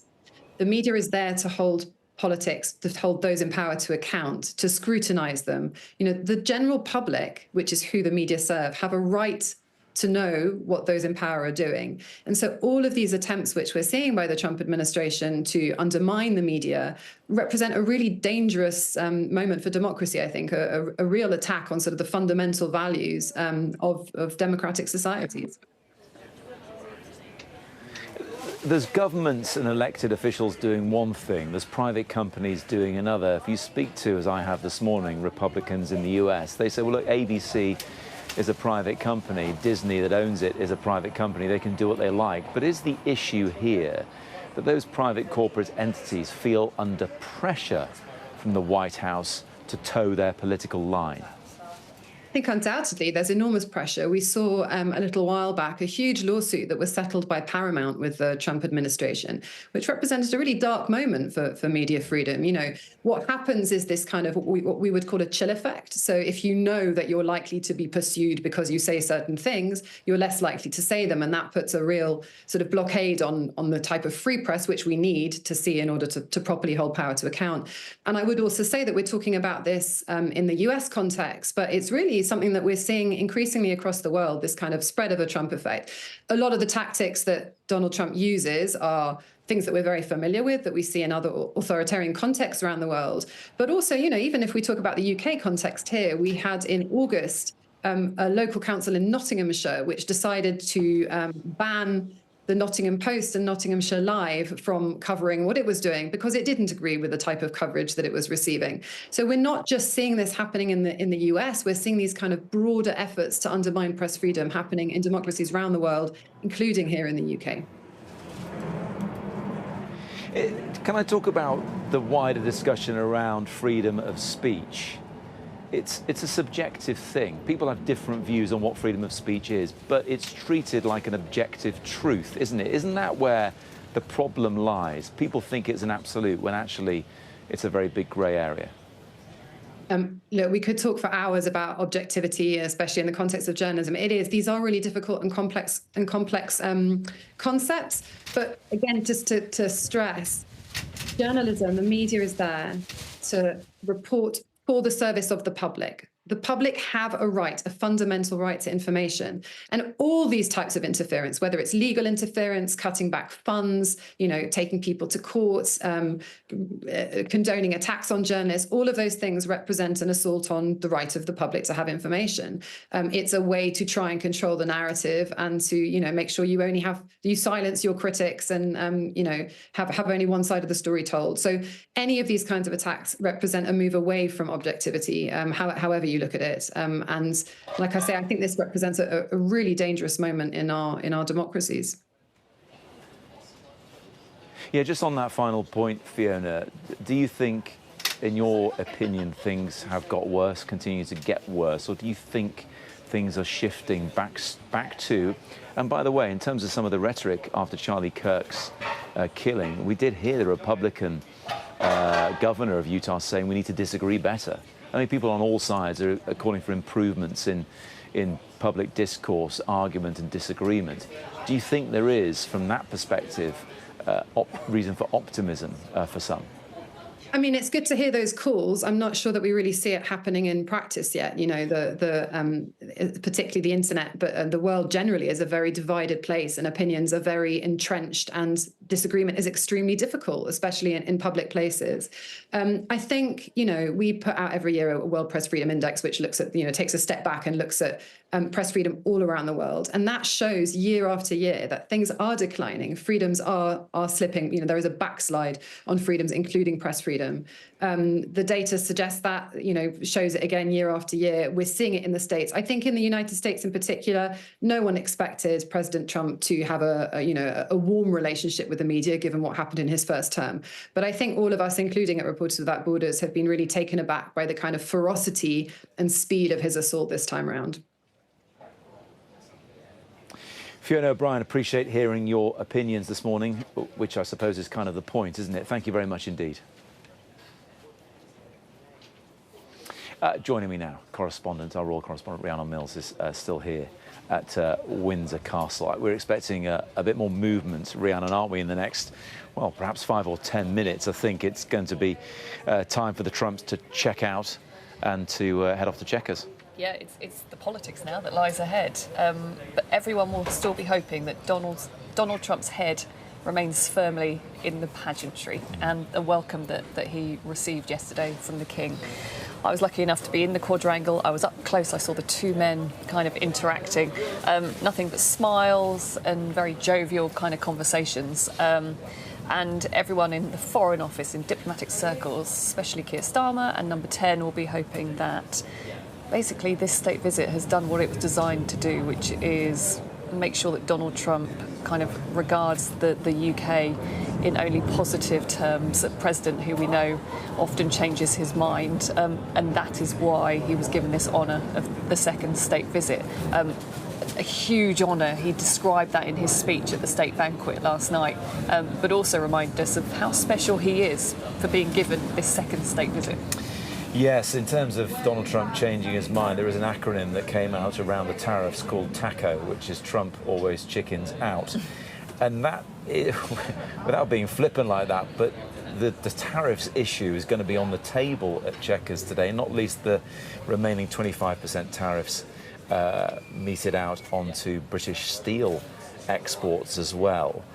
in terms of that feel-good factor, wanting his head to still be here when, you know, he's going to have to discuss this stuff at Chequers, do you think they've set out the stall well? Do you think they've built those foundations to continue that feel-good factor at Chequers? There was a really big moment in the King's speech last night. Often those speeches are full of sort of nuance and subtlety.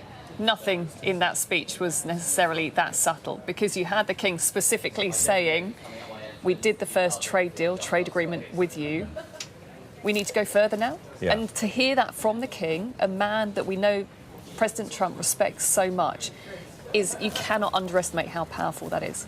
Rhiannon, thank you very much indeed. It is time to cross to Chequers now. I'm really pleased to say that Sophie Ridge, my colleague, is there for us this morning. And Sophie, already hearing about a few important arrivals there ahead of Donald Trump.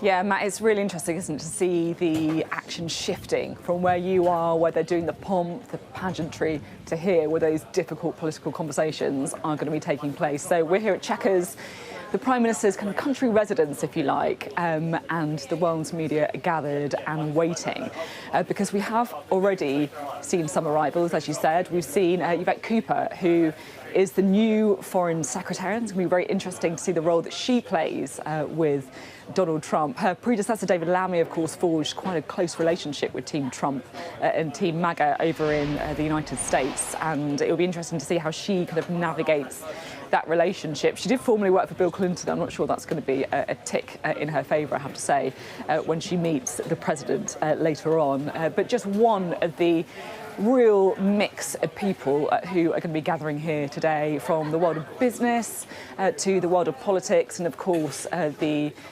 consortium, if you like, around the president himself. Matt, it's going to be, you know, a really interesting time, I think. How do you think things have gone your end so far? Yes, indeed. I think we're expecting there, aren't we, bilateral meeting between the Prime Minister and the President, where they'll really get down to business. I think Chancellor Rachel Reeves is holding a business event as well there. And then later on, Sophie, the all-important press conference. And as we've been hearing from the likes of Rob Powell, it's that moment where Donald Trump is going to be exposed, if you like, to some public scrutiny.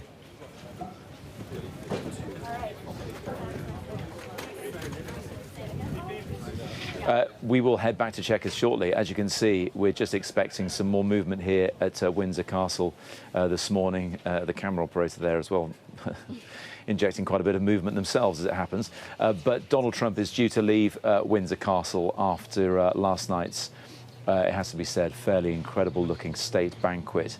There'll be some more formal goodbyes from the King and the Queen, and then there will be helicopters heading from Windsor Castle, 20 miles or so to the north to Chequers, where we heard that Sophie is, and others are starting to arrive there, cabinet ministers among them, of course. It's going to be an important day in terms of how UK PLC goes about its business. Plenty to talk about as well. Ukraine, Gaza, the environment, net zero, tariffs and the like. And we'll bring you all of that here on Sky News throughout the rest of the day.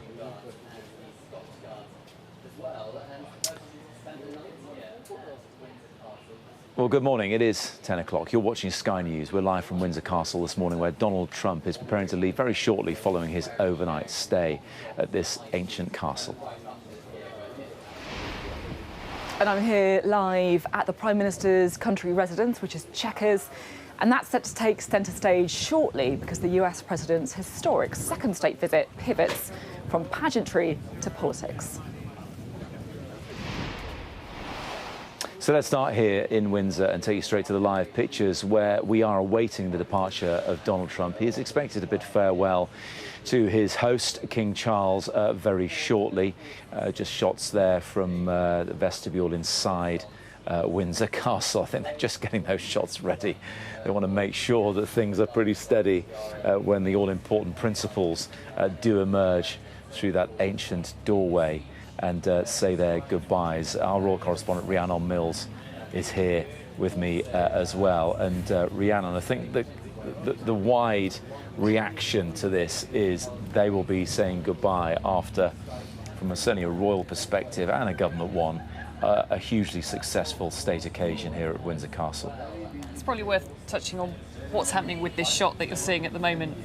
It was at the very last minute that we were told that we'd be able to take this moment live and bring it to the audience live. So I'm not entirely sure the cameraman's aware of that. So hopefully he will straighten up on that door very soon. Because, yeah, that's right, we are anticipating very shortly that we're going to see the King and Queen bidding that formal farewell to the President and First Lady. They have played their part and more. They have been our diplomats in chief, here to make sure that Donald Trump has received the finest welcome from the United Kingdom. Never before have we laid on a welcome quite like it. Never before has there been as much military ceremonial as this, the most ceremonial in living memory, all for a man that ultimately we are determined to keep on side. Yes. And everything that we saw yesterday, the pageantry, that hand of friendship that was consistently extended, whether it was from the meeting them off the helicopter by the Prince and Princess of Wales, or whether it was through the glowing words of the King during that state banquet speech. This has all been about making sure that we are in the best possible position when it comes to a president who regularly changes his mind, and ultimately for a relationship which is our most important bilateral relationship in the world. Do you know what, Rhiannon? Given all the moving parts, all the possible hurdles to overcome, it seemed to have gone incredibly smoothly. And I think partly it was helped by the fact that it was all contained within Windsor Castle. Some were saying, well, that made it feel quite sterile. I'm not sure that's quite the case. I was lucky enough to go inside, be there for the Guard of Honour in the quadrangle. Also, I was able to look around the banquet table. And they had literally, it was all the little, very personal touches that they put in place. And that's what's made it really, really special, I think, for the President. We shouldn't overlook the fact that although a lot of yesterday and today was behind closed doors, we are going to see, in particular, Princess Catherine and the First Lady Melania Trump head out together, and they're going to visit some scouts, I think, today, aren't they? Yeah, and look, our head will be in the politics, the important geopolitical matters. For a global audience, though, I'm afraid it will be those pictures of Melania, the Princess of Wales, and some scouts, which will go around the world. And the White House will be delighted with that. Melania is also going to spend some time with Queen Camilla. It has to be said, Camilla isn't quite as popular over in the States because of Princess Diana. Yeah. So pictures with Camilla may not play quite so well, but definitely the pictures of the Princess of Wales will be hugely important in terms of adding that bit of sparkle to this state visit, attracting that US audience who don't necessarily know who Keir Starmer is. And some people might say, oh, well, is it that the women and what they're wearing is an unnecessary distraction?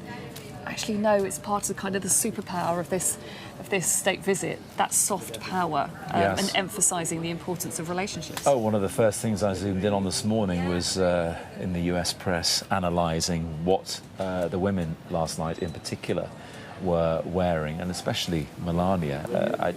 We didn't really see her eyes for much of yesterday because of the wide brim of the hat she was wearing. Yep. Which tends to be what she enjoys. Listen, if you're just joining us here on Sky News, we're at Windsor Castle. Matt Barbette here with Rhiannon Mills, our royal correspondent. Our colleague Sophie Ridge is waiting at Chequers as well. And the choreography of what we're going to expect in the next few moments is we'll see Donald Trump leave Windsor Castle. This is our camera just inside the grounds. We're just outside, as are most people, frankly. And the King is going to bid goodbye to his guests of the past 24 hours or so, Donald Trump, President Trump, and then he will head off in a helicopter. It'll be Marine One, although if they're following yesterday's protocol, there'll be several helicopters set off. They don't like people to know, for good reasons, for security reasons, exactly which helicopter he is in, although we might see if he gets in and that one takes off. But nevertheless, when they come to landing at Chequers, they won't be entirely sure which one the president is in. And then the business of today gets underway. There'll be a bilateral meeting, a head-to-head, really, that's a fancy name for, between President Trump and the Prime Minister Keir Starmer. There'll be a business event, business reception hosted by the Chancellor Rachel Reeves. We've seen other members of the cabinet heading there, the new Foreign Secretary Yvette Cooper amongst their number as well. And then there will be later on this afternoon, before Donald Trump heads back to the US on Air Force One, a joint press conference. Who knows how freewheeling that will be? If you've experienced any of those or seen them on Sky News in recent weeks and months, you'll know Donald Trump can talk at length, and especially when he's in the Oval Office, he doesn't hold back. Could be interesting this time, because actually, Rhiannon, given how things went last night, measure and control and a sort of healthy degree, if you like, of self-awareness from both the King and the President was in evidence.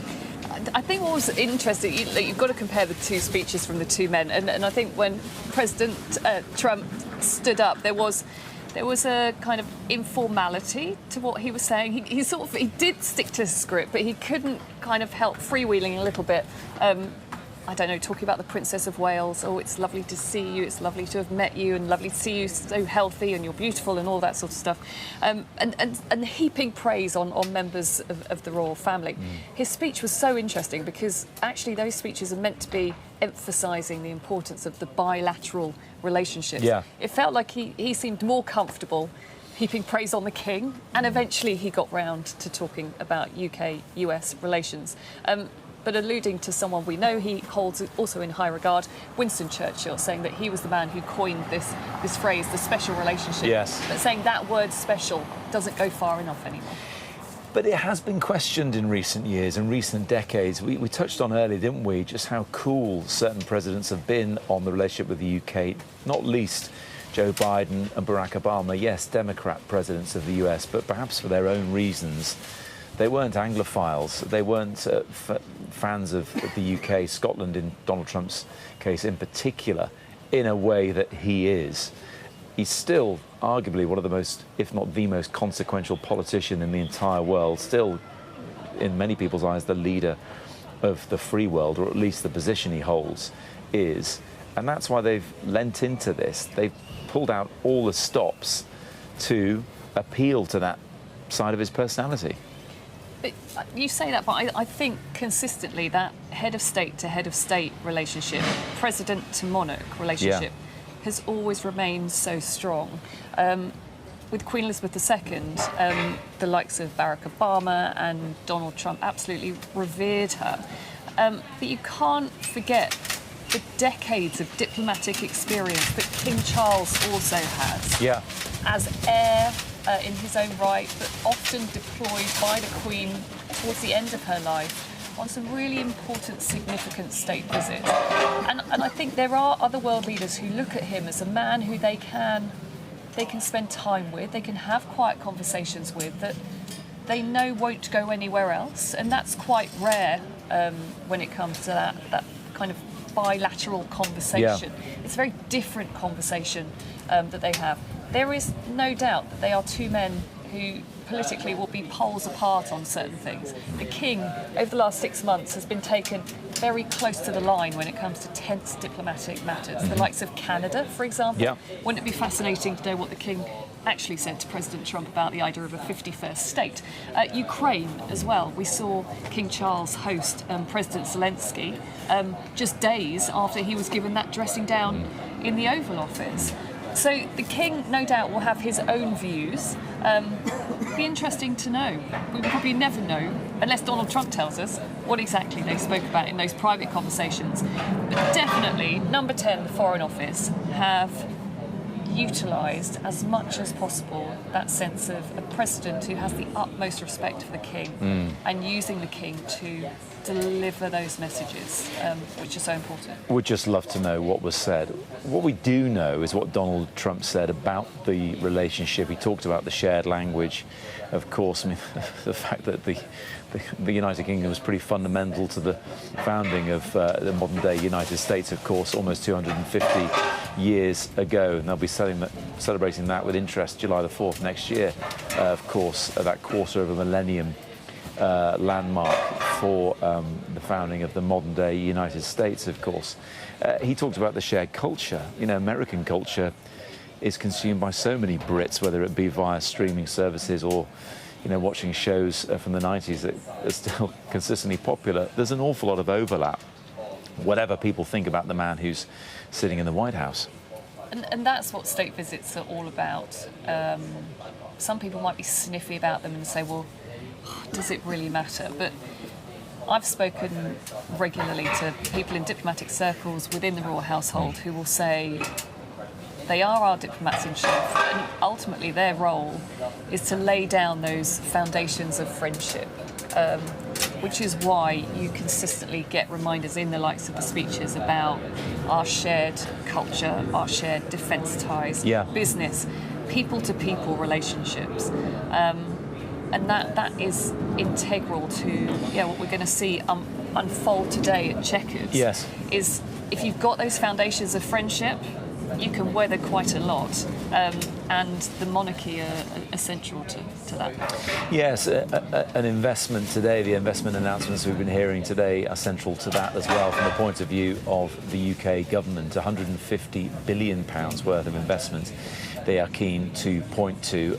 Some of it actually is part of packages that have been announced before, not least Blackstone's £90 billion investment in the UK. Well, earlier they had announced more than £300 billion being invested in Europe itself, that being spread over 10 years. So there's the headline, and then there's a bit more of the detail and substance of that. Nevertheless, it may lead to, they think, 7,500 more jobs in the UK. Again, you set that against how many jobs have perhaps gone in recent months to get some perspective on that. But back to the pomp and ceremony, which is still in evidence. And you may hear some clunking behind me. We're on the outside of Windsor Castle here, and they're nothing if not rigorous when it comes to keeping things secure. And that means lifting up barriers and lowering them constantly in a rather loud fashion. So that's what that clunking might be behind us. But that shot there from our camera operator inside Windsor Castle shows, well, these are footmen, aren't they, Rhiannon? I think just waiting for the King and Donald Trump to appear and then get the rest of the day's proceedings underway, which are all going to be happening at Chequers for the rest of the day. So we're just going to sit on these pictures, chat a bit longer as we wait for the principals to appear. The principals, hopefully, you would expect from the point of view of the people who've put a lot of work into this with smiles on their face, because there is literally an army of people and a lot of input from the army itself, by the way, in yesterday. I mean, that in itself, the military element of yesterday was unprecedented, wasn't it? Yeah, the largest military ceremonial welcome that we've given to any head of state in living memory. That's quite a description. Yeah. And we didn't just see the guard of honour when he first arrived in the carriage. We then saw a beating retreat ceremony take place later on. Yeah, why was it called beating retreat? Tell me about that. So, beating retreat. Actually, if you look it up online, it will say it's about a regiment retreating from an enemy, which I'm not entirely sure is the right messaging. But Alistair Bruce, our commentator, said actually it's a form of ceremony that is meant to draw to a close the end of the day. It's kind of that final flourish of display as a regiment retreats. But what was interesting about that was, and this had never been done before, how they inserted an American military band into it. Yeah. We also had the President and the King meeting UK and US military families. And those who organised the 2019 state visit, and also Donald Trump coming over for tea in 2018, said actually what's really important about these trips is using that ceremonial to remind Donald Trump about those combined military efforts that we have, because he often sees the US military in a silo. So he was taken to Sandhurst on a previous visit where he was shown an exercise that was taking place and was shocked to find that there were US troops there alongside the SAS, and actually said to them, well, what are you doing here? So they said to him, well, this happens quite a lot. So the ceremonial may look grand and spectacular and make UK PLC look wonderful, but it's that underlying message of those touch points that Number 10, the Foreign Office, want to imprint on the President's mind before he leaves. And we saw that with the state banquet last night. Of course, the tiaras and the white tie and the royals are kind of the standout pictures. but I kind of had a whiz around the table trying to kind of spot who was on the guest list, and it was... Who was standout that we don't know about? Of course, we've seen Marco Rubio, and we've seen King and Prince and Princess and others. Rupert Murdoch was there as well, wasn't he? Rupert Murdoch was there, which is particularly interesting when it comes to sort of the legal battles that Donald Trump is having with him. But it was a guest list made up of business CEOs, tech bros, representatives from the worlds of defence, security, finance. In some ways, you had members of the cabinet and the Prime Minister, of course, but in some ways it was sort of politics light, which also was reflected in the 2019 state visit. But ticking that box for a president who we know it's all about the money, it's all about the business. The tech bros in particular, Jensen Huang of NVIDIA, has been, I don't know if it is at the moment, but certainly has been valued as the world's most valuable company because it provides a lot of the infrastructure for AI. Talking of AI, Sam Altman of OpenAI, the Microsoft CEO of ChatGPT, Microsoft's Satya Nadella, Tim Cook of Apple. They've all flown over especially for this. It's not just the gravity of it for the benefit of the president, but also for those business leaders as well who are shaping our lives. A bit more action here. I think you've just seen... go on, who are we seeing? You've just seen the White House photographer, the Press Association photographer and the Press Association reporter heading out. So I'm not sure whether they had a kind of special maybe posed photograph inside Windsor Castle. We'll wait to see whether that gets released or not. But the fact that they were scuttling out, I've been in that position before where you're kind of manoeuvred out, kind of get out of the way. It does kind of anticipate maybe that we should potentially very soon see the President, the First Lady and the King and Queen. I'm also told that in the quadrangle, and we can't see this from that shot, there's members of the King's Guard also turned out in the quadrangle. So it's making sure that the military emphasis, the ceremonial, the pomp, the pageantry, as we love to describe it, are there right until the end for that handover to the Prime Minister. Now, no party is complete without a goodie bag at the end, and they did exchange gifts, didn't they? And there are more to come later on, by the way. And we talked yesterday, Rihanna, didn't we, about the government giving Donald Trump his own red box, which is what government ministers get. The King has something similar, I believe his is green. And it's going to be the case. The tip-off was correct, that they're going to give him one of his own. And some people have pushed back a bit against that, given it's quite symbolic of British power, British statehood as well.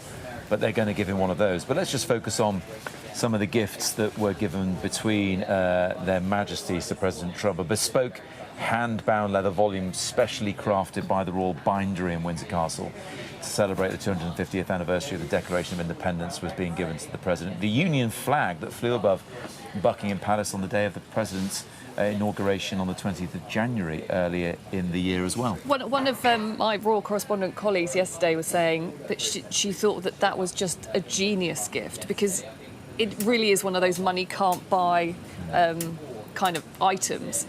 I was sort of saying, well, how do they know that it was definitely the one that flew?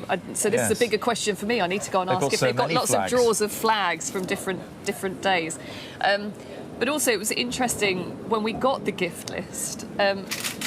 From the American side, they were very clear on explaining to us what certain things meant. So from the President to the King, they gave a replica of a President Eisenhower's sword and then really stressed that this is a gift that symbolises profound respect and a reminder of historical partnership. The President and First Lady then gave the Queen a Tiffany brooch showcasing an American company. And it's all about that, isn't it? It's the kind of reminders of shared relationships, but also promoting our respective countries. Well, I have the details here, and plenty of people would covet a brooch like this. 18-carat gold, diamond and ruby flower brooch as well. I wonder when that will get worn. And yes, there will be more gift-giving and receiving later on as they head to Chequers.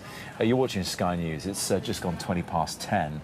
We are at Windsor Castle for the culmination of, this element of the state visit by Donald Trump as a guest of the King. And here they are.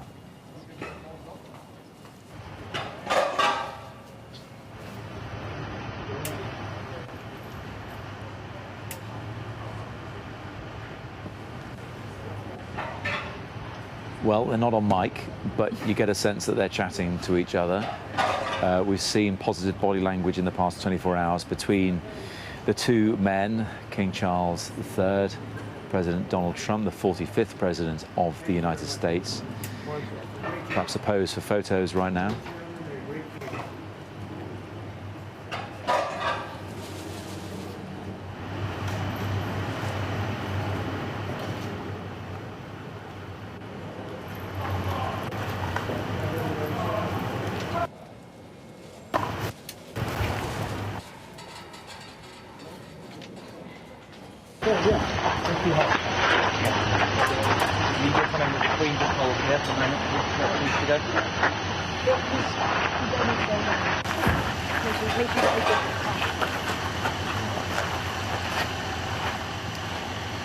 Well, that's the car they call the Beast, isn't it? And we saw that being driven into Windsor Castle yesterday, and that's obviously going to play a part in ferrying Donald Trump somewhere.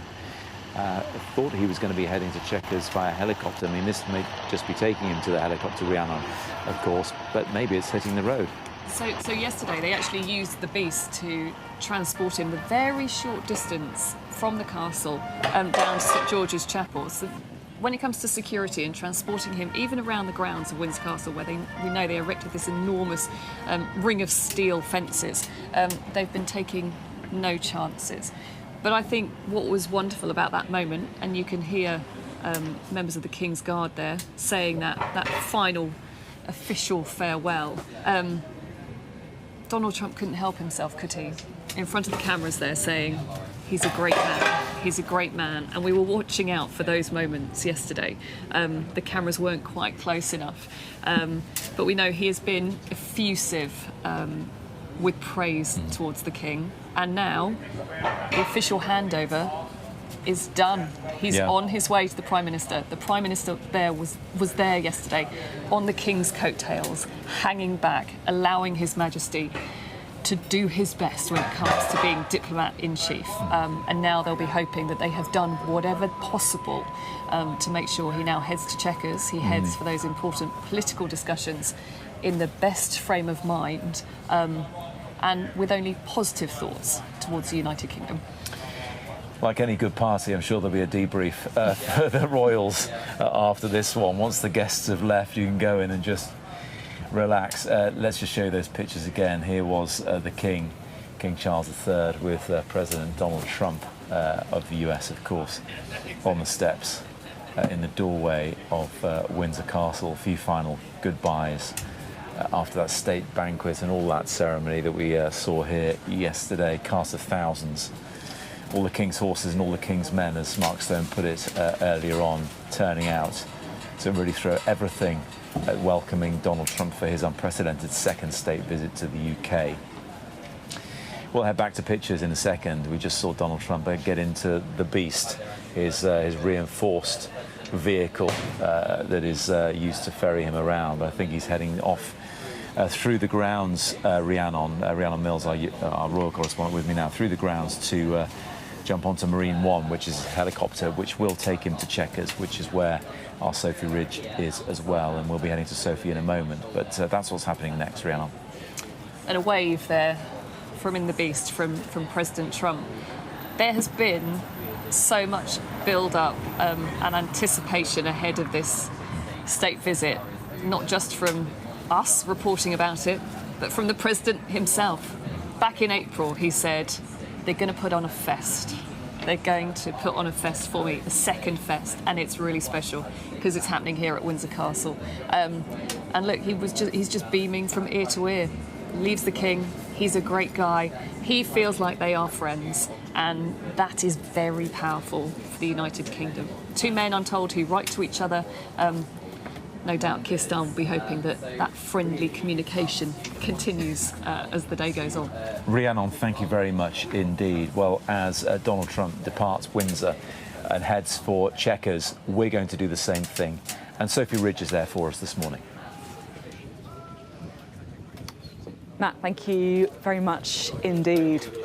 Matt, thank you very much indeed. Well, we've had the handover, if you like, from the kind of pageantry to the politics, and this is where things could get a little bit more thorny. You join us here live, here at the Prime Minister's country residence, Chequers, in Buckinghamshire, which is about to receive the arrival of Donald Trump and take centre stage as the President travels here for talks with the Prime Minister.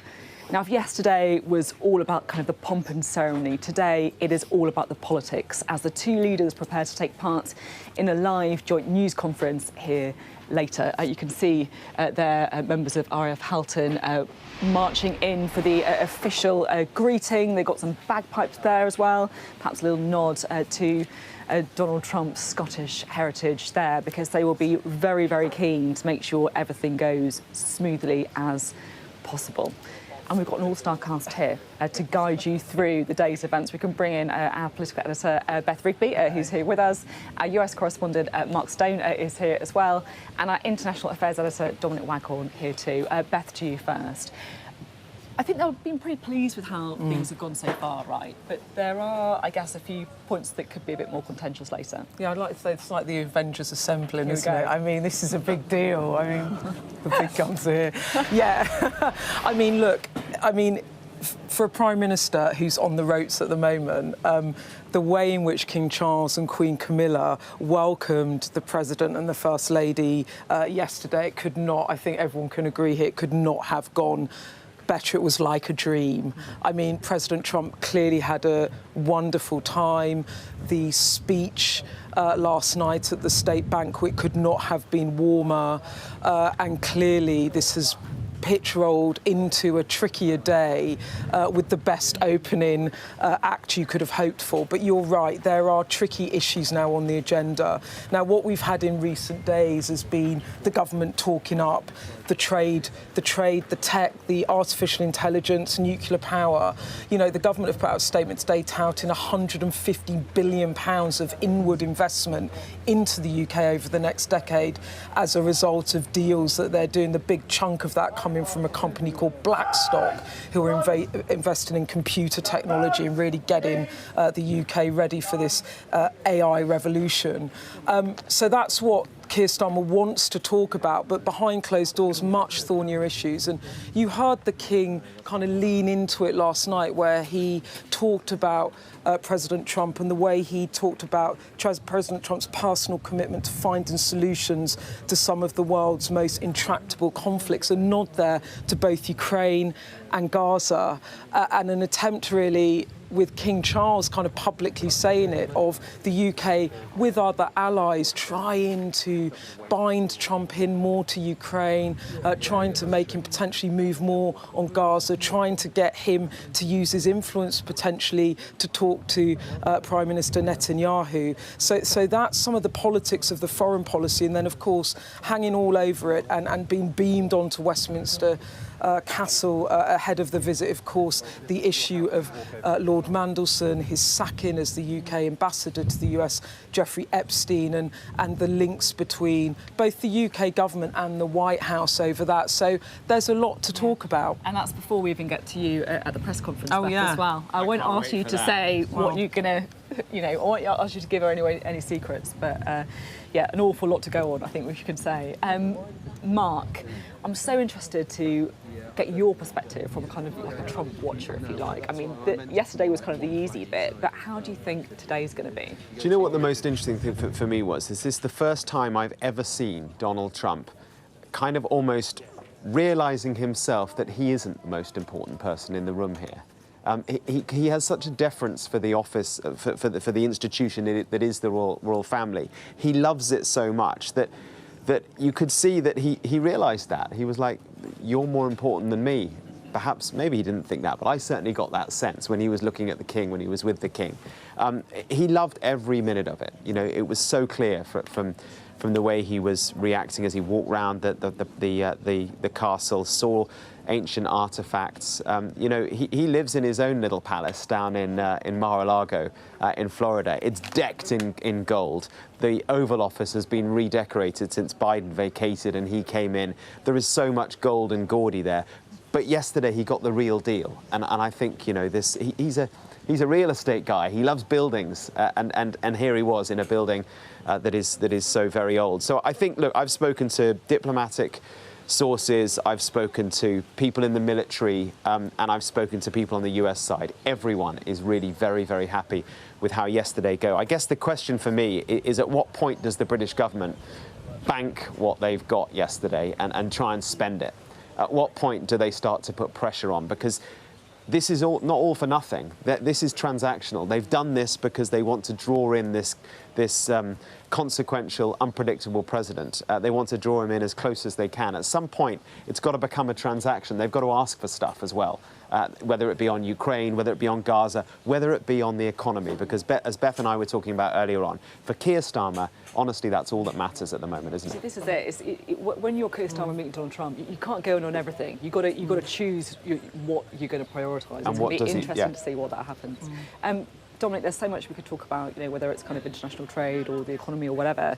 But I did just want to ask about Gaza, because it feels like the timing that we're expecting of the UK government, recognising Palestine as a state is really quite significant. I do think we're looking at some pictures here, perhaps. I think this is the pictures from before, the latest pictures from Windsor on your screen now, of Donald Trump leaving Windsor, and we're awaiting him here. But just on Gaza, it is quite noticeable, that timing.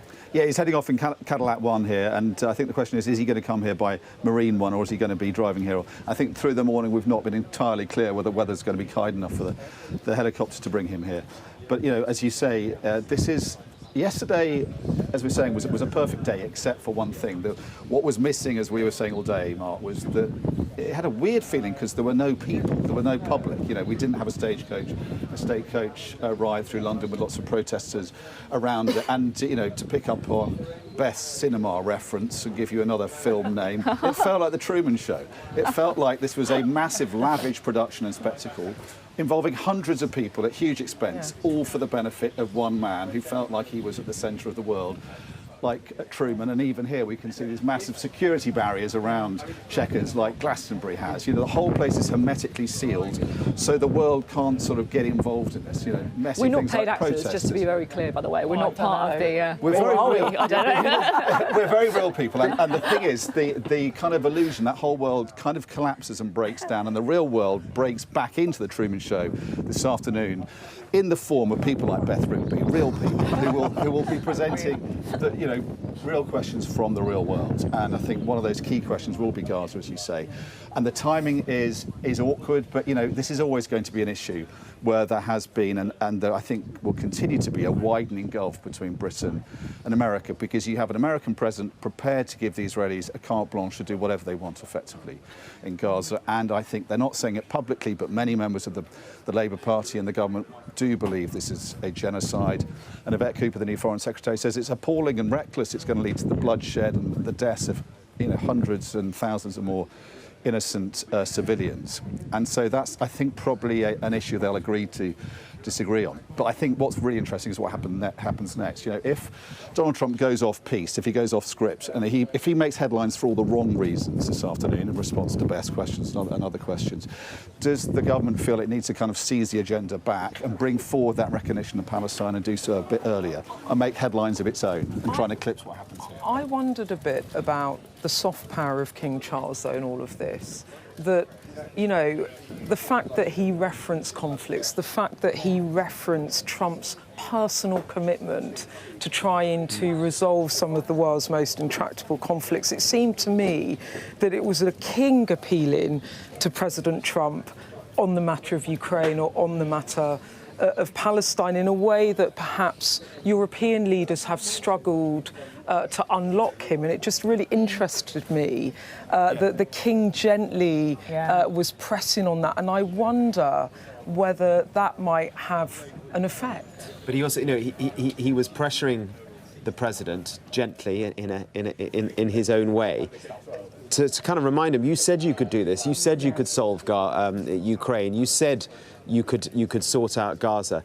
get on with it, do it. The other thing that I was fascinated by was the gift to Melania, the scarf that was with the Ukrainian design to recognise her role in raising, you know, the issue of Ukraine, which again is quite smart politics in a way, because we know that, you know, Donald Trump's referenced her showing him like videos on YouTube of some of the atrocities that have been committed. It was all very clever diplomacy, wasn't it? And we always say that the last person in the room with Trump has the most influence. Yeah. Well, you know, what a room, what a series of rooms yesterday, and also what a man King Charles is, and I think Keir Starmer will hope to, you know, follow in his footsteps today and use the setting here in Chequers to also influence him in a way that will be lasting. And the question with Trump is anything ever lasting? He's such a capricious, mercurial, unpredictable figure. Whatever he says here, you know, don't forget back with the trade deal, he back then said that there would be 0 tariffs on steel and aluminium, and went back on his word. So whatever he says in the press conference,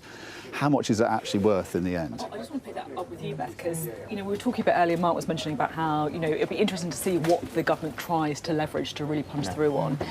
What do you think it might be, the economy? Because we've been talking a lot about international affairs, of course. But... Well, I think the thing on the economy, and we're talking about kind of what are the government trying to bank? What they're trying to bank is 150 billion of inward investment over a decade for a government that promised a decade of national renewal, and so far has had a sluggish economy, a terrible first year, and is deeply unpopular with the public and very far behind reform in the polls, right? So what this government's trying to bank from the US is as good as economic relationships as it can have in order to try and help the economy. And on the issue of trade, Dom's absolutely right that he backtracked on some things, but as it stands, the UK has better tariffs than anyone else. They have a 10% flat tariff when other people have higher flat tariffs. The question is whether they can, and I think what they're looking for is on the matter of steel, it was not this economic prosperity deal, which was hailed back in, I think it was June. They still haven't resolved the issue of steel. We've got temporary 25% tariffs at the moment. The rest of the world, I think, have 50%. And there's a question about whether they can make it permanent. But I wonder whether also they might try and see if they can get a better tariff deal with Trump. So that if you were honestly looking at what a Prime Minister's thinking about, I really think it has to be the economy, number one, because that's his domestic survival. And then I think for Keir Starmer particularly, the matter of Ukraine and trying to shore up Zelensky. I mean, the Foreign Secretary, the new Foreign Secretary, was there only last week, and really trying to get him to toughen up on President Putin. That was the message, wasn't it, from Zelensky when he spoke to Yauda Hakim in that exclusive interview with Sky earlier this week. I imagine that's what he's going to be trying to impress on him. On the matter of Gaza and Palestine, I think it's really difficult, and I think you've got two leaders here at the moment who are agreeing to disagree. But I am sure that the Prime Minister will raise it.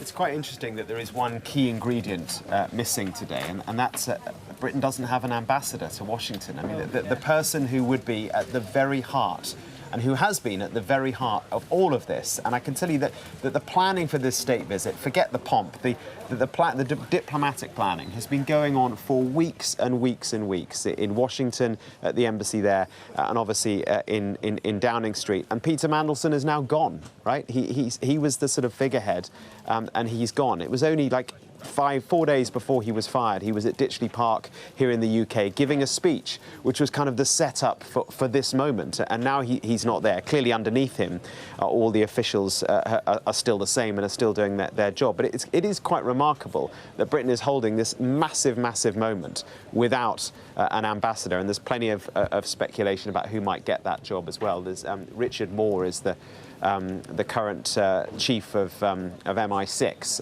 outgoing. He's a candidate that his name has been heard a lot. He was at the state dinner last night. He's also, more interesting, he's also a very good golfer, I'm told. Oh, there we go. So there you go. Heard it here first. Yeah, but there's a debate about whether they should go for a political appointee, like Mandelson was, or go for a career diplomat like Richard Moore was, and the predecessor, Karen Pierce. And there's also a bit of gossip doing the rounds that maybe she could come back as ambassador, which I think would not certainly be something that Starmer would want to do. Mandelson was so central to these trade negotiations, wasn't he? And that's the reason he was appointed, because of his experience trading with trade negotiations in Europe, you know, despite all the concerns about the baggage and everything else, the other risk that comes with Lord Mandelson. He was central to that. And now he doesn't, the Prime Minister does not have him at his side for this. You know, he's set this up, but as Beth is saying, you know, what he needs most of all, the Prime Minister, is some kind of progress on trade. And if he's not going to get it on steel and aluminium, is he going to get cut some slack by this president who knows, you know, for him it's all about business anyway, for Trump. So he knows exactly what position politically the predicament Starmer's in. Is he going to give him something to go away from this and say, yes, this deal has helped the economy? Thanks all very much indeed. We're going to have an awful lot more from the three of you throughout the day as well, because it is going to be a big day, a huge day, politically, on all kind of fronts that we were just touching on then. The list really is endless. And it is really imperative, I guess, for Keir Starmer, someone who, as Beth was saying, has had a really difficult year and a particularly difficult month, to try and show he's making some progress today with a relationship that many people say he's actually got right so far. Well, let's talk a little bit, shall we, about what's happened so far. We can bring in the royal biographer, Hugo Vickers, who's here with us. Thank you very much for being with us. It was quite extraordinary to see the full kind of royal pomp yesterday. How important a kind of diplomatic tool do you think it is? Oh, I think it was hugely important. You know, however powerful Donald Trump is, he cannot muster a castle built by William the Conqueror and those wonderful carriages and all the household cavalry, the state banquet in the evening, not to mention the extra feature, which as far as I know has never been part of a state visit, which was the, you know, the sort of military parade and beating the retreat and the fly past in the afternoon. They put on, I mean, they pulled out every stop they could, and I think, I don't know if you agree with me, it all worked perfectly, didn't you think? I thought the whole thing was wonderful. I agree, actually. I have to say, I thought it was as smooth as it could have possibly have been. And I think if you were like kind of royal press officer or number 10 press officer, you couldn't have written better headlines from what Donald Trump said and the remarks that he made during the visit about King Charles, obviously, and the royal family, but also about the UK and the US being, you know, effectively, you know, two notes of the same chord. Can I ask a bit about King Charles? Because obviously Donald Trump was so affectionate, I guess, and admiring of the late Queen Elizabeth. And it does feel that that has transferred to King Charles. Was that, I guess, inevitability, or do you think it's something that the King has really been working on? I'm not sure how much the King's been working on it, because, of course, obviously, he entertained the president because Keir Starmer asked him to do so, and that's what, of course, constitutional monarchs will always do. But I think the King will have been really touched by the president's speech. I actually thought the president's speech was, if I may say it, almost better than the King's, really. It sort of said more. It was really, as you say, affectionate and respectful, and the King likes that sort of thing. You know, I think he never really got that from his father, you know, and so to have had all those wonderful things said about him by one of the most powerful men in the world will be a huge boost to him. And you know, I think his hospitality was returned in Spain. I'm just going to break off because we are seeing and also hearing where I am the arrival of a helicopter. This is President Trump arriving at Chequers to meet Keir Starmer. And you can probably hear the noise because that is a pretty good indication of just how close the president is right now. The cameras are poised, and inside Chequers, the 16th century manor, country residence of the Prime Minister, they are going to be poised too for one of the most important diplomatic meetings of Keir Starmer's premiership. He needs a win here on something. We're not sure exactly what it is that he is going to use his leverage on. But as that military plane pulls up on the ground outside Chequers, they are going to be so keen to try and cash in some of the goodwill that they feel they built up with Team Trump over the past months and year.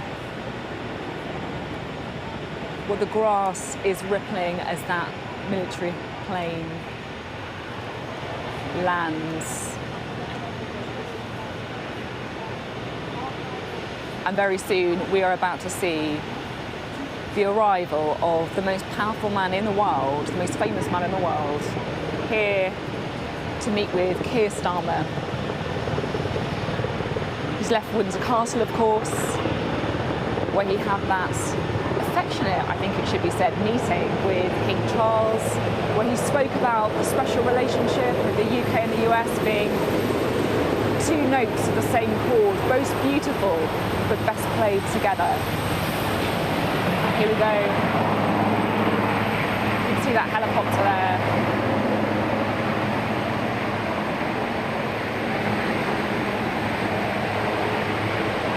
Coming down on the ground outside Chequers.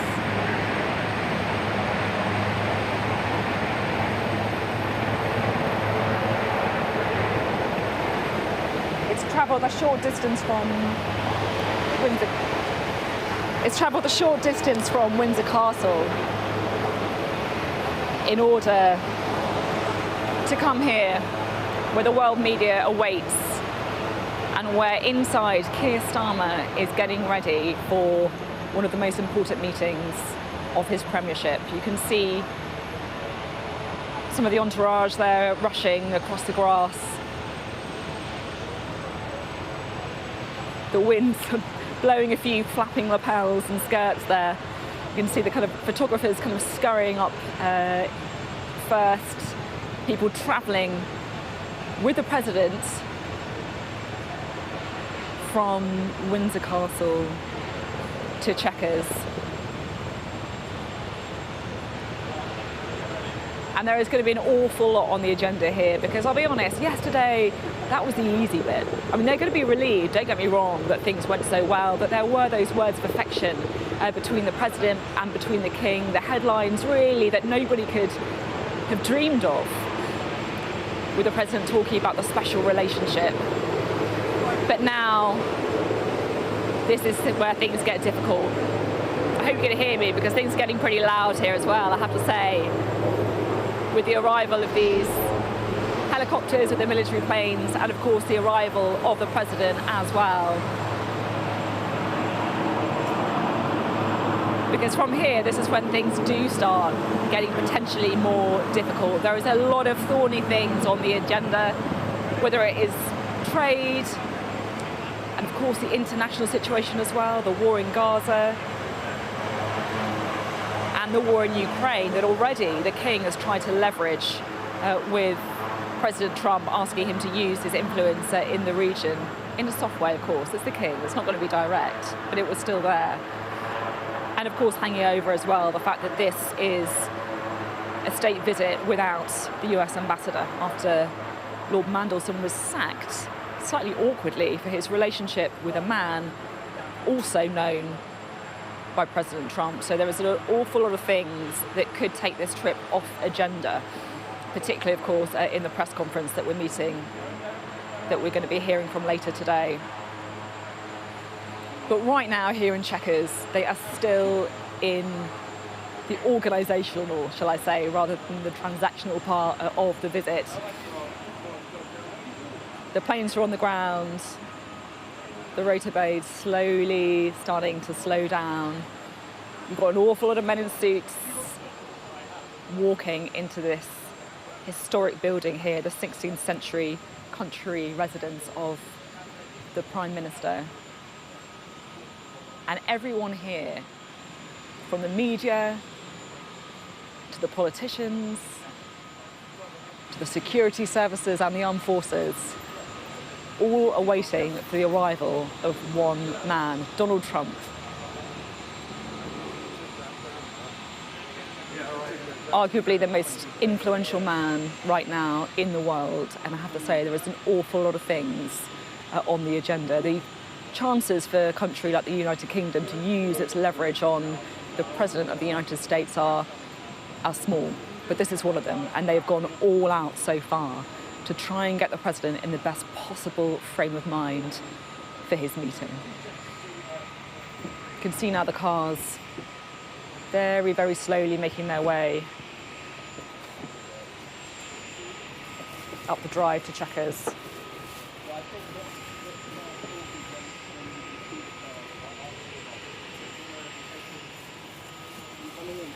And you can see there on the plane, the doors opening, people getting off.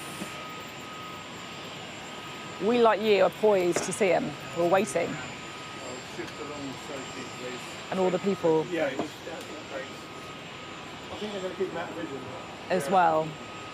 Just to run through what we're expecting from today, of course, the arrival imminently of the president. He's going to have an official greeting at the front door of Chequers. There's already a whole load of dignitaries and members of the media awaiting that moment as well. He'll have a guard of honour at the front door as well from RAF Halton. And we're expecting some bagpipes, so practising a little bit earlier as well, perhaps a nod to the president's Scottish heritage there. So what we're effectively seeing is a continuation of the red carpet, right, that we saw at Windsor and that will continue here at Chequers. And there is the man himself, Donald Trump. He is walking down the steps. A little wave to the cameras. And it is really a short hop from that plane to the doors of Chequers, but he is going to get in the car. We know, of course, how tight security is for the president.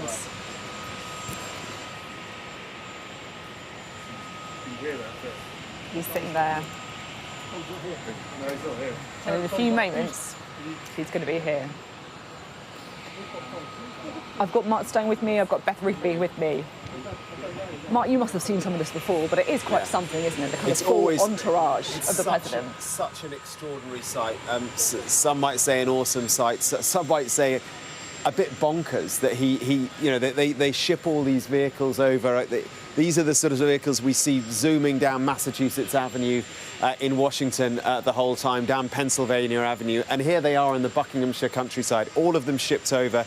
He's got out of Marine One, his helicopter. Behind that, a decoy helicopter. Both of them brought over in transport planes for this event. And he's walked about 20 paces into a Suburban that will bring him round about 100 metres to where we are and into the building. You know, that's it. That's how the president moves. Not just this one, all of them. The security is astonishing. I mean, as Sophie was saying, it's like we're at a festival, a political festival, because there's a massive ring of steel around Chequers, and it's just extraordinary, the noise, isn't it, as the defence helicopters come in, then both his helicopters come in, and then a huge entourage. And the cars are moving now, very, very slowly, like kind of inching just around the corner. It really is a display of power, isn't it? That's true, actually. It's a very good point. It's all very macho. And of course, it's just a short hop into Chequers. Well, look, the Prime Minister has so much resting on as well. Yeah, they're going to drive straight past us, aren't they? Here we go.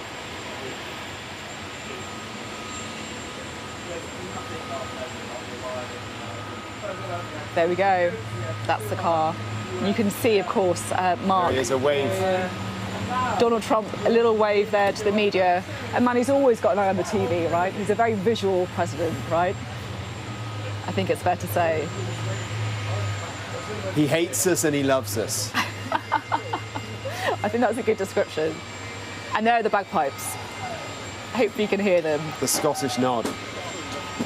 Again, all of these details, every single detail would have been worked out. How can we please the president? How can we get the president in the best possible frame of mind? And this, incidentally, sorry, Sophie, this is Susie Wiles, I should say, who is his chief of staff, just getting out of that car at the back there. I'm not sure if we caught that on camera. She's just got out of the car that has stopped it in the gateway. Such a key figure in the Trump administration. The first woman to ever have held the key role of Chief of Staff to the President of the United States. And she has been absolutely influential throughout in moulding his presidency, moulding his agenda, a Floridian with him for many, many years, and with him now for this key moment. Yeah, this is it, isn't it? As you say, it's not only the kind of vehicles that have been shipped over to make sure everything runs as smoothly as possible, it's the people as well. People. Yeah, I mean, who was sitting next to the king on the other side of the king? Marco Rubio, Secretary of State.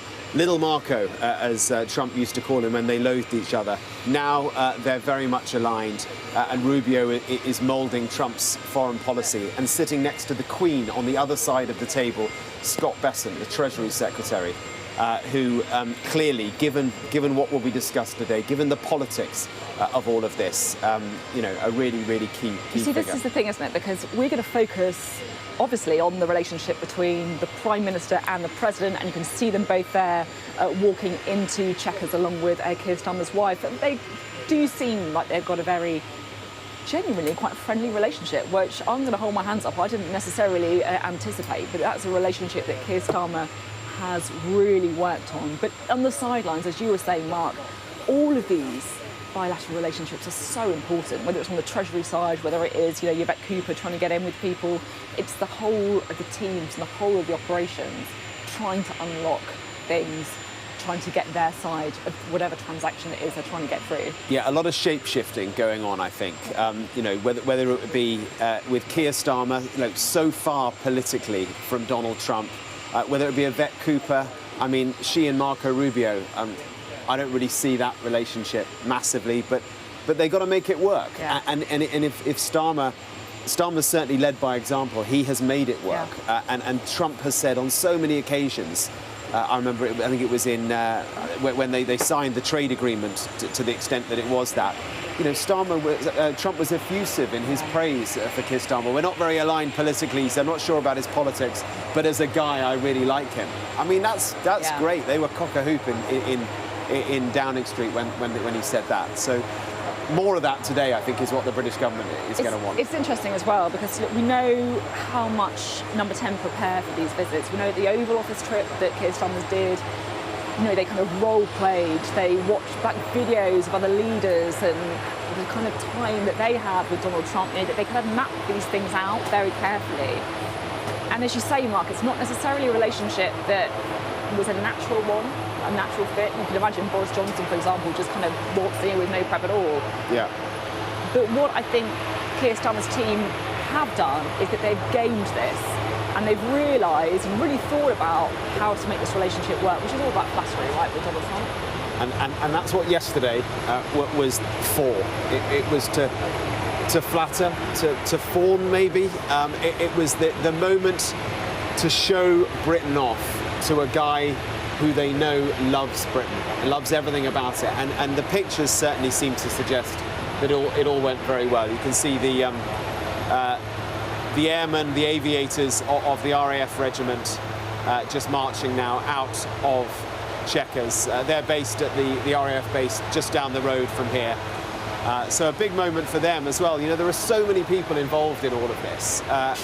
So many soldiers, sailors, airmen yesterday and again today. All of them have their little part to play in what is for Britain a kind of really, really important diplomatic moment. And this is the thing, isn't it? I mean, you can hear the helicopter noise as well. I hope you can hear us all right. It's getting loud again here. So much effort that's gone into it, whether it is the security, flying the cars over, whether it is getting the pomp and ceremony yesterday, gaming out the relationship, working on the King's speech. But today, this is the test, because to try and make sure that all of our efforts, all the money, all of everything else was worth it, Keir Starmer needs to come back with something, because these things are transactional. Yes, the relationships are important, but look, this isn't just, you know, a wedding or whatever, or a social event. This is business. And so this is why, very shortly today, in the headlines and in the days that follow, we'll find out if Downing Street has got what they wanted from it. An awful lot still to play for here in Chequers.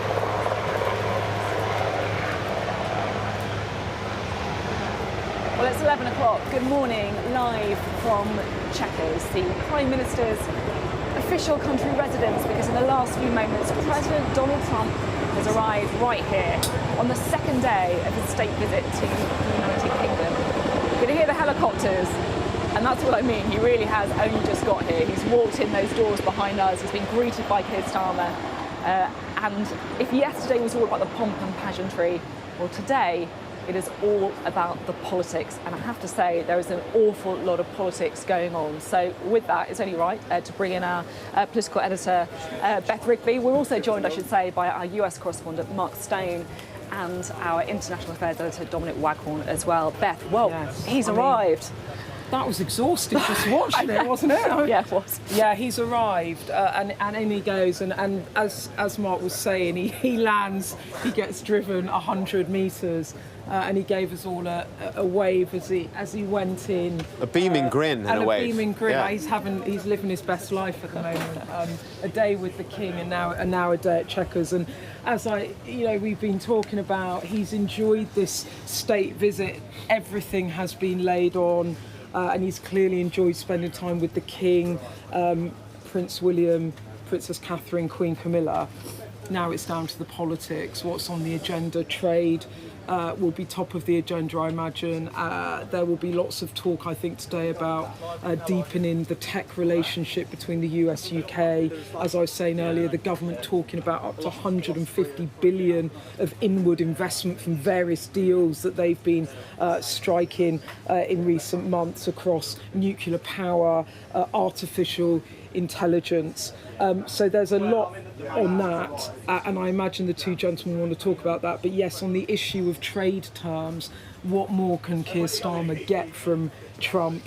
Can he get more favourable trade terms? Can he nail down a permanent deal on steel? And Mark was talking and Don were talking about kind of Mandelson and the trade deal, and he talked about this tech partnership as his personal pride and joy as he was sacked from his office. But this has been really the sort of centrepiece, if you like, economically for the government. And it matters, Sophie, because things like the nuclear stuff, it might not sound that sexy, but it sounds sexier for a Labour government when they can say it will create over 2,500 more jobs in Hartlepool, or that a US company is building a massive data centre in Blythe in Northumberland. These are those red wall towns that some of them turned Conservative. Well, I remember them turning Conservative back under Boris Johnson. Keir Starmer's won them back, and now he's fighting for those votes still as Reform make inroads across the country. And so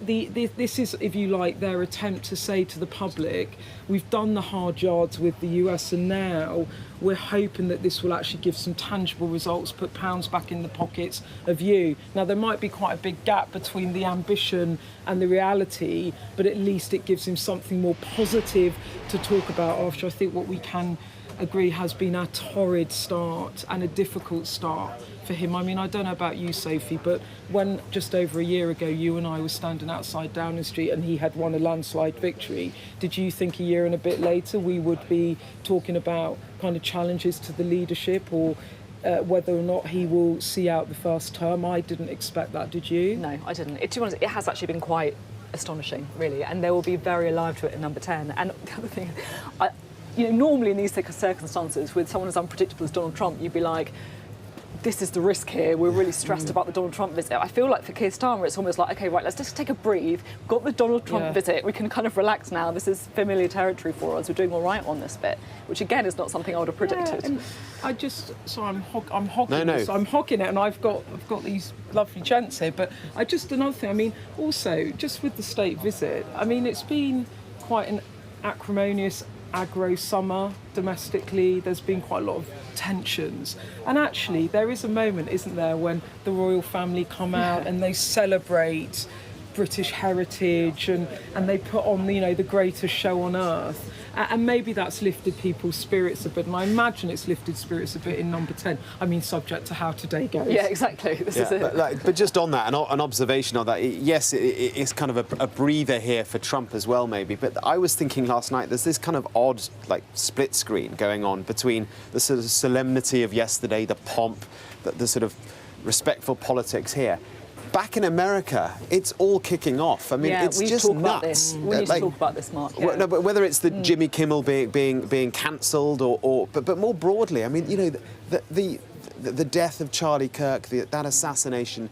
I mean, America's on edge, genuinely on edge. Yeah. But you wouldn't think that here, and you wouldn't think that with the smile and the wave from the president, who many people believe is stoking that tension. I mean, it's a side point, but it's... No, it's quite... yeah. Can I talk to you about the Jimmy Kimmel thing? Because this is really... I'll be honest, I found it quite something. To see President Trump writing on his Truth social platforms, effectively celebrating what he was referring to as someone's cancellation.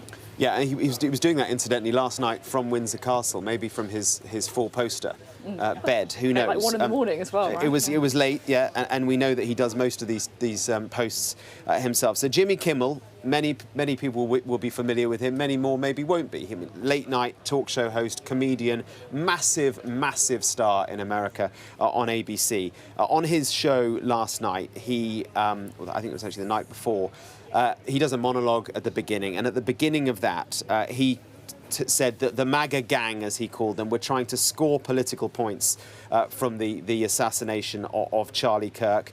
He said that they were quick to blame the left before much was known about the shooter's motives, and he went on to say that they're desperately trying to characterise this kid who murdered Charlie Kirk as anything other than one of them doing everything they can to score political points from it. Now, OK, take that for what it is. Some people find that deeply offensive. Some people will agree with it.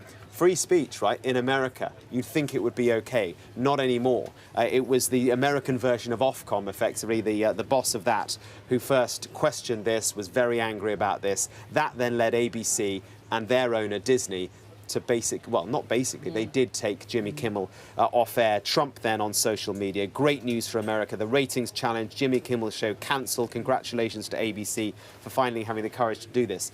He is celebrating the restriction of freedom of speech because he doesn't like what they are saying. And for many, that's kind of chilling. And I imagine, Beth, in that news conference today, freedom of speech will come up.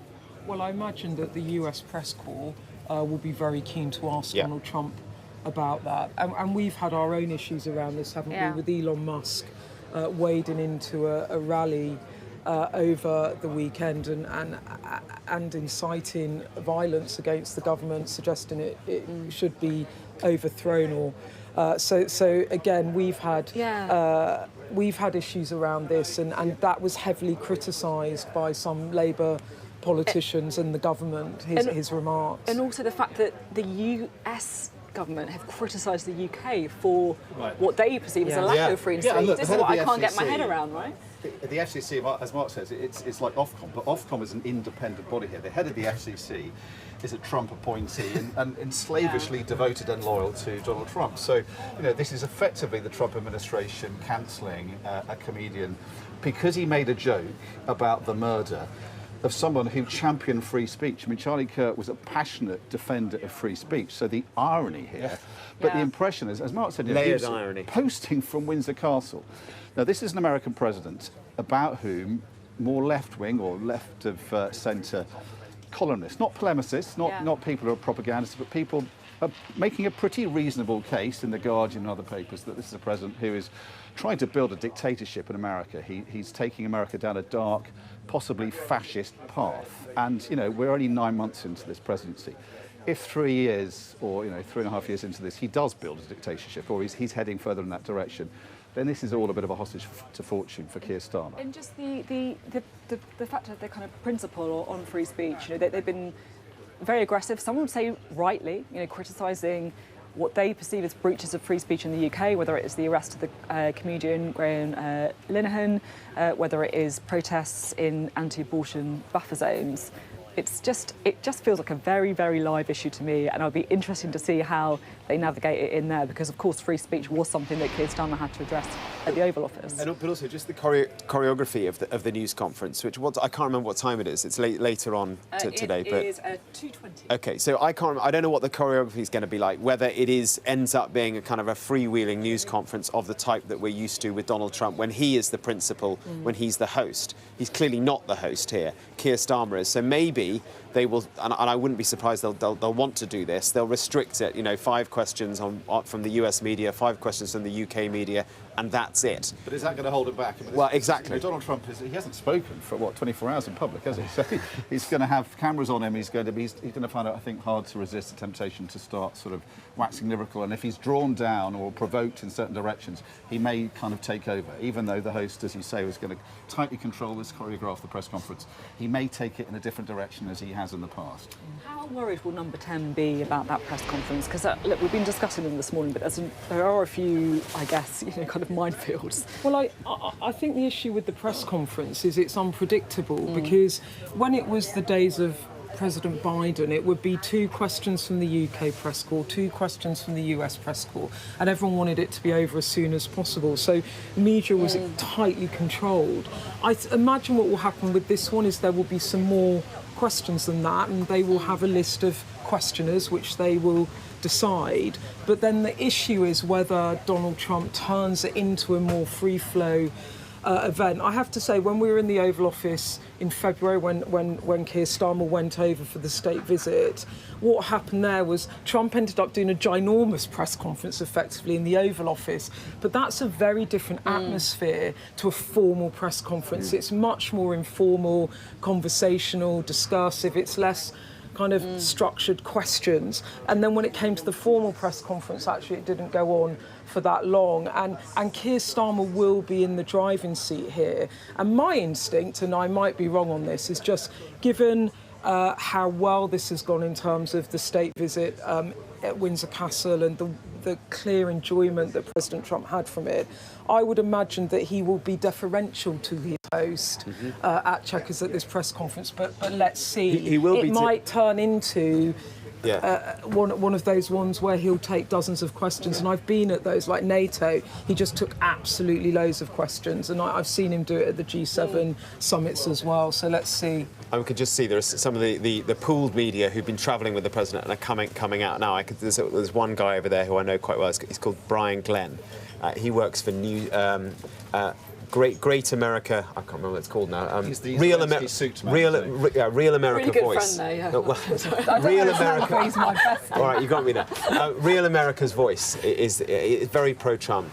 He's the man who asked Zelensky why he wasn't wearing a suit. Of course. Yeah. Right. Yes. So that's why I'm bringing him up. He is someone who I imagine will have a tricky question for Keir Starmer. Yeah. So it's not just whether Trump will be freewheeling and that creates jeopardy. It's whether some of the right-wing, Trump-aligned US media ask Keir Starmer tough questions. And what might they go on Keir Starmer at?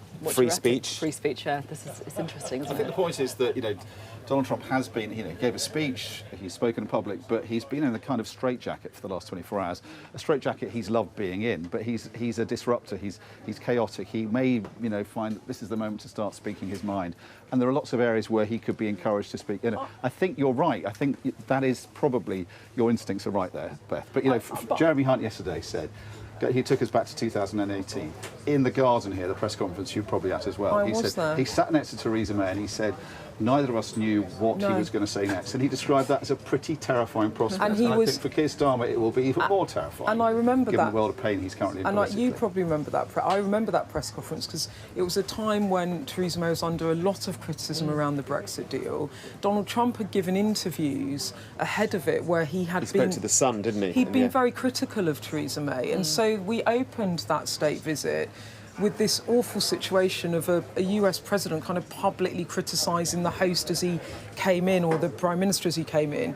And I remember we all went into this press conference thinking, how is this going to go? And he was as good as gold. He could not have been more charming or flattering towards Theresa May. And this is the point, you just never know how it's going to go. But the thing on the free speech actually as well is, I actually think that Keir Starmer might want the opportunity to criticise Musk, and he might want the opportunity to kind of actually take that fight on, because he talked about it at Cabinet about being in a fight, a fight for trying to heal society and not stoke division and bring about what he calls renewal and prosperity. So I wonder whether actually Keir Starmer might be quite robust on this stuff himself. How do you think Donald Trump will react to a question like, does he think Nigel Farage would make a good Prime Minister at some point in the future?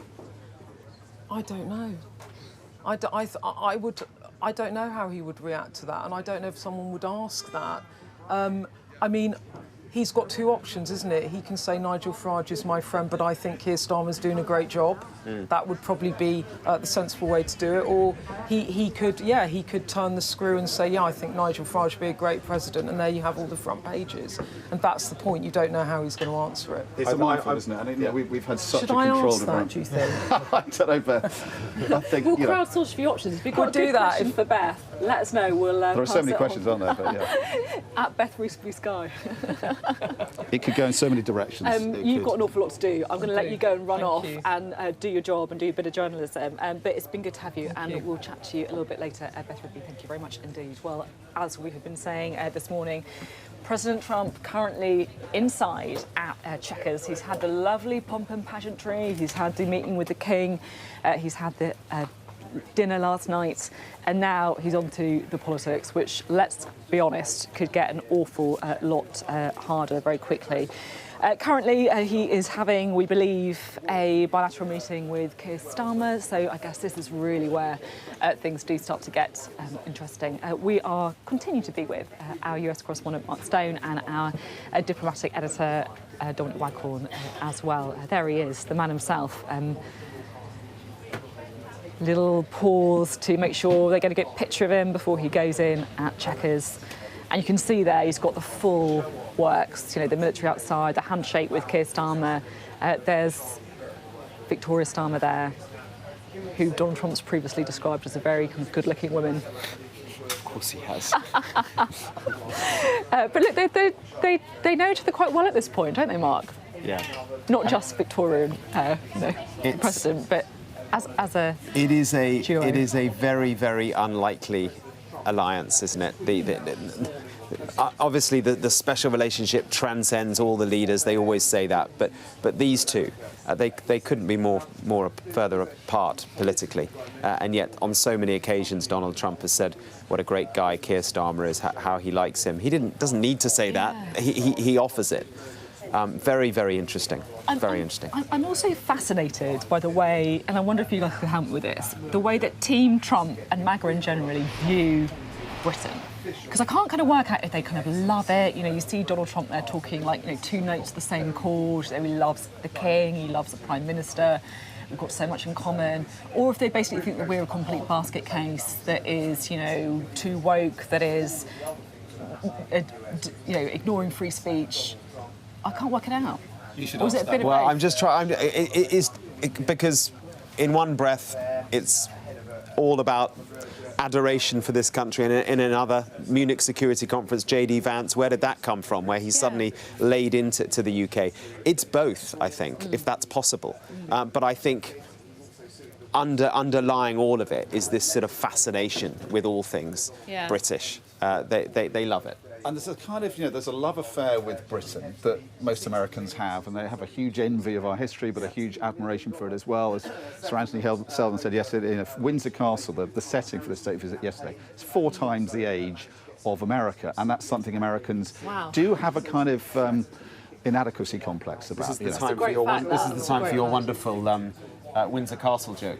Well, I said it already on the podcast. No, I haven't heard it. We've all heard this. The American tourist going around Windsor Castle, and she says, it's a great castle, but why did the Queen build it under the Heathrow flight path? No, stop. Because Americans have a history that only goes back 250 years, so they don't go back to medieval times. So Americans are going to hate me for saying that twice now. Your social media is going to explode now. I've got to get back into America next week for the UN General Assembly, and we'll see what happens. They're not going to let you in, are they? Probably not. Cancelled. Well, I mean, it's happened to other journalists for tweet. different, more sinister reasons, and other academics, but hopefully not for me this time around. But the point I'm trying to make here is, Americans love that side of Britain. They don't like the kind of European side of Britain in the MAGA world. J.D. Vance and others are very suspicious of kind of liberal European namby-pamby socialism. And the interesting thing about Keir Starmer is he is everything. He's a liberal European socialist. Yeah. So they shouldn't like him. And they probably are baffled as to why Donald Trump does like Sir Keir Starmer, and he says he likes him. And so I guess they kind of accept that. But I think it's a sort of bit of a tricky enigma for them as to why the president seems to be so enamoured of somebody who really isn't like them at all. But I think also, I think it is the case that, kind of linked to what Dom's saying, that Britain outside of Europe, Britain not in the EU, Brexit, has actually made this American administration, MAGA, much more warm to Britain, because they see opportunities. And, you know, what an irony that Keir Starmer, you know, clearly not someone who is any fan of Brexit, actually sees opportunities now in Brexit, less regulation. Britain can make itself a more agile economy that is attractive to inward and outward investment from the United States. You've got a bug in your house. Oh, can you help me? Sorry. This is... It slips off the... That's the perils of having a state visit in a rural setting like Chequers. It actually dropped on me earlier as well, and I was like trying to kind of talk over the plane, and I had this daddy long legs on my head. I was like, okay, I'm just going to try and ignore this. Anyway, thank you very much, Dom. This is, you know... The fauna of the Chiltern Hills. So, yeah, the opportunities of Brexit, I think are there. And actually, Peter Mandelson, in that speech I mentioned earlier at Ditchley, just before he was fired, he talked a lot about Brexit and about how that had actually presented opportunities. Specifically, I mean, he said that it was the net loss for the UK economy, but an opportunity now to be able to deregulate and to be able to push our trade and our economy towards America. Can we talk about Peter Mandelson for a moment? Because I was really struck, actually, speaking to you about it, it must have been a week ago or so, when you were saying, look, this is a big deal, and, you know, if it wasn't for other international events, this would be on the front page of every newspaper, and then it certainly was then coming after the words that you said. It feels extraordinary to me that we're in a situation now where there is no US ambassador to this trip, and we are having protests and images of Donald Trump next to Epstein basically projected ahead of this meeting. I mean, it feels like the elephant in the room almost. Yeah, and I think without question there will be questions about Epstein at the news conference later today. I mean, we said it yesterday, but it's an extraordinary plot twist, isn't it? That the ghost of Jeffrey Epstein sort of touches all three principals who have been involved in this state visit. Keir Starmer through Peter Mandelson, Trump through his historic association with him, and of course the King by association through his own brother. What an extraordinary twist. It's been a really tawdry, and it's hard to think of a more unseemly prelude to any state visit, really. I mean, it was always going to be controversial.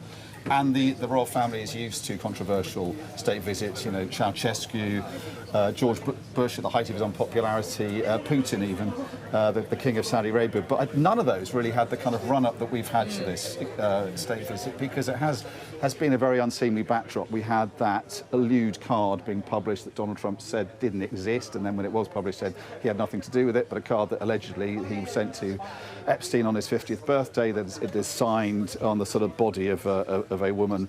And he is somebody who said, you know, he regarded Epstein as a friend, a terrific guy. He had a lot of fun with him, he said. And then we had, you know, sort of a massive sort of lift to that scandal, if you like, given to it by the extraordinary, you know, sacking of Peter Mandelson. So all of that has been a terrible beginning to run up to this.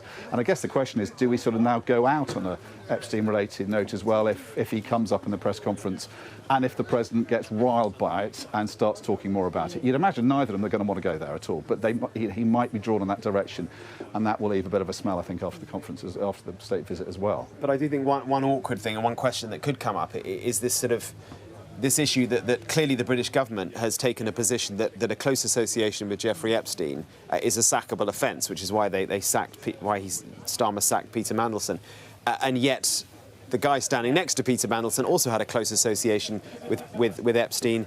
Next to Starmer, I should say, also had a close association with Epstein, and he is calling it a hoax, saying it's a sideshow, saying it's irrelevant. That's an awkward dynamic as well. And does Trump have any sympathies with Mandelson? Because Mandelson clearly feels he's been very badly done by, and he doesn't feel that Epstein was a paedophile as such.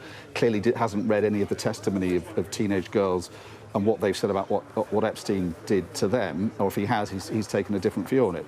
But does he feel that he is hard done by, and does Trump sympathise with that as well? That's something he might want to talk about. It's murky stuff, but it's something that is a huge amount of jeopardy for Starmer, I think, standing alongside Trump. Peter, when he's asked about this, Peter Mandelson, he saw Donald Trump quite a bit. He went in and out of the Oval Office a few times. He was there when that trade arrangement was signed. So he did some of his own shape shifting, and actually has been, for all the controversy, put that to one side for 1 second. As a diplomat, people were really sceptical of his abilities because he's not a diplomat. He's a politician, and every time I saw him at the embassy, it was so clear he is not a diplomat. He is politician through and through, and yet he did a really good job at getting Britain to the point that we're at now, even though he's not here. In fact, I think he's leaving the embassy today, literally, to a future who knows where. And actually, James Roscoe, who was the deputy the ambassador, is now the interim ambassador, which was very useful yesterday because he used to work in the royal household. Today, I guess they'll feel that they're missing something because the principal is not here, the ambassador. Thanks both very much indeed. More from both of you soon. There is a little bit of breaking news to bring you now, and it's some quite politically significant breaking news as well, because the first migrant has been sent back to France under the one-in, one-out deal. These are government sources talking to Sky News. So this is very significant because what we've seen, of course, is that this has been really at the centrepiece, I guess, of the government's plans to try and tackle illegal migration, the small boats crossings over the Channel. They had that much vaunted deal with France that they were describing as a one-in, one-out deal, although, of course, there were some criticisms about the small numbers of people that this would involve. But over the last week or so, we've seen kind of empty planes, we've seen migrants effectively just getting kind of last-ditch appeals, the legal wranglings, if you like, of the story blocking those flights taking place, and that's led to some very uncomfortable headlines for the government, who of course made such hay over the perceived failures of the previous administration's Rwanda scheme, which no one was actually sent back to Rwanda on. But we can confirm now, government sources saying that the first migrant has now been returned over the one-in, one-out deal with France. That news coming to us now. Well, we're still here in Chequers for our continued coverage of the Donald Trump visit. He is here, of course, meeting Keir Starmer right now, and of course it is, I guess, business time, really. If yesterday was all about the pomp, the pageantry, trying to give Donald Trump everything that he could possibly want, the meeting with King Charles, the lovely dinner, seeing Prince William and Princess Kate, all of that kind of thing, and it all went very well. Well, today is the day that they need to try and leverage that. Number 10 are going to be very, very keen to get something in return for it, because, look, this is politics. It's always transactional. Here to discuss more is our international editor, that is Dominic Waghorn. So we've got the two men there, meeting behind us. What are you expecting? What do you reckon? Yeah, and this, if we've got a better picture of this extraordinary Elizabethan mansion. I mean, Chequers is such a sort of storied building, isn't it? Where so many prime ministers have welcomed presidents, but other world leaders as well. And it kind of evokes memories of Roosevelt and Churchill, Eden, and going back to Kennedy and Macmillan. Yeah. And the whole idea behind this mansion is that it's kind of close enough to London to get to, but it's far enough away, nestling in the Chiltern Hills, to bring some sort of rural tranquility which obviously was rudely interrupted this morning by those Chinooks and Marine One helicopters. But the idea is that you bring your guest away from the hurly-burly of politics. You bring them to this quiet setting, and then you sit down and try and do business in a way that you're not distracted. I mean, obviously the president's surrounded by his retinue, but the idea is to kind of use this as an oasis where they can focus on things they can agree on. But as you say, it's the nitty-gritty, it's the business end of this trip, and the hope is that they can kind of cash in the benefits from yesterday that really went flawlessly, and put the president in the right mood to make the kind of concessions and gifts that is going to help out this embattled prime minister. Really important. Talking about some of that, I guess the kind of red carpet being rolled out, we can bring you some latest pictures now of the First Lady. This is Melania Trump, I believe, who has got a completely separate programme to her husband. She is there in Windsor Castle with Queen Camilla. She's got a day ahead, with the Queen in Windsor Castle, where she's been shown some of the kind of ancient dolls' houses, I believe. So a very different experience. And I'll be honest, it's this kind of stuff that I find quite hard to wrap my head around, because you've basically got a situation where the kind of guys are here in Chequers doing business, and then the First Lady is there trying to look as interested as possible as she is shown around some of the kind of historic elements of Windsor Castle by members of the royal family. She doesn't look completely enthralled, I think it is fair to say, but she is having her own, I guess, kind of red carpet rolled out there in Windsor Castle with Queen Camilla having a good look around. Melania, it's such a I always think it's such a hard role being First Lady. Yeah, but she carries it off pretty well, doesn't she? And she's now in, I don't know how many outfits we've seen her wear so far. But Rhiannon Mills was making the point yesterday that actually the events that she's involved in today are the closest that the first family or the first couple are going to get to real people, because they're going to meet some scouts later on today. Because this whole event has kept the public at an arm's length, unlike previous state visits, because of the fear of protests and controversy totally upending this, but also because her husband, Donald Trump, is so thin-skinned and could be very upset by seeing protests. Unlike previous presidents, George Bush, of course, his state visit back in 2003, there was an egg thrown at his motorcade. There were massive protests, 400,000 people or so on the streets of London. But he kind of sucked it up and, put up with that. Donald Trump, I think the expectation would not be as happy with protests as he was, and therefore they have kept the public. I mean, from where we're standing here, we can see fencing that goes right round Chequers, as it does around Glastonbury or other festivals, just to make sure the people do not get in. The public gets nowhere near this event, and that obviously I think comes at a price, because it feels sterile. People are peering in and wondering what's in it for them. This must have cost millions. What are they going to get in return? And Keir Starmer will hope to give an answer to that later on today. But the First Lady, the Queen, is going to, they're both going to get a sense, I think, of some kind of contact with ordinary people, even if it's only scouts later on today. You never know what happens with those things, right? With scouts. Isn't that the sort of first kind of rule, like, about children and animals? Never work with animals and scouts. Yeah. Oh, no, not scouts specifically, but children, yeah. But just generally children. Melania, I'm fascinated by, because I feel like she is a First Lady who is unreadable in so many ways, and she has this incredible poise. She's obviously got those big hats that we've seen that almost seem designed to kind of keep people at a distance. And yet what we do know is that she has made some kind of intervention, I think it's probably fair to say, on Ukraine. Yeah, absolutely, yeah. Yes, her hat yesterday was quite striking, wasn't it? It was hard to see how she saw out from under that.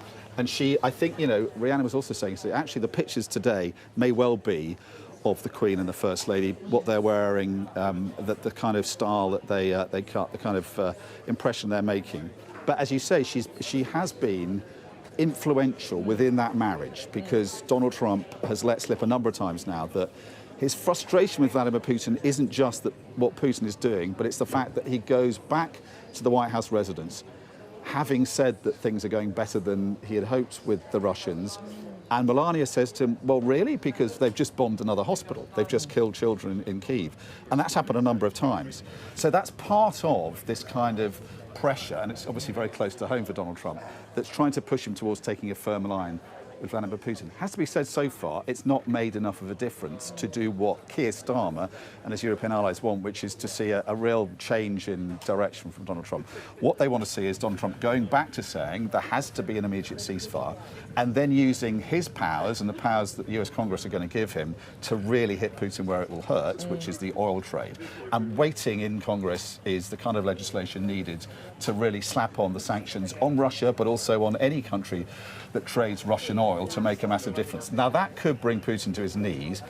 So it's yet more, adds yet more to the mystery as to why, even though his wife is telling him to do more, he still goes back to this kind of cycle of expressing frustration, criticising Putin, saying he's going to wait 2 weeks to do something, then speaking to Putin on the phone or in person in Alaska, and then doing absolutely nothing. But I think the impression is that Melania is using what influence she has and is keeping this up, nagging her husband about this and saying, whatever Putin is saying to you in public, he's not actually acting on it.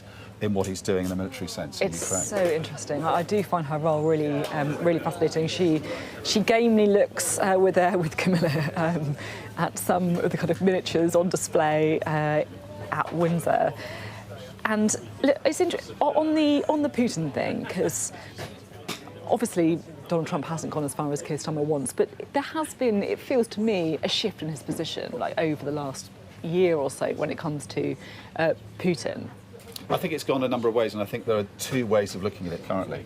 But what he's definitely done since Alaska is actually shifted more to Putin's side of things in terms of how he wants the war to end.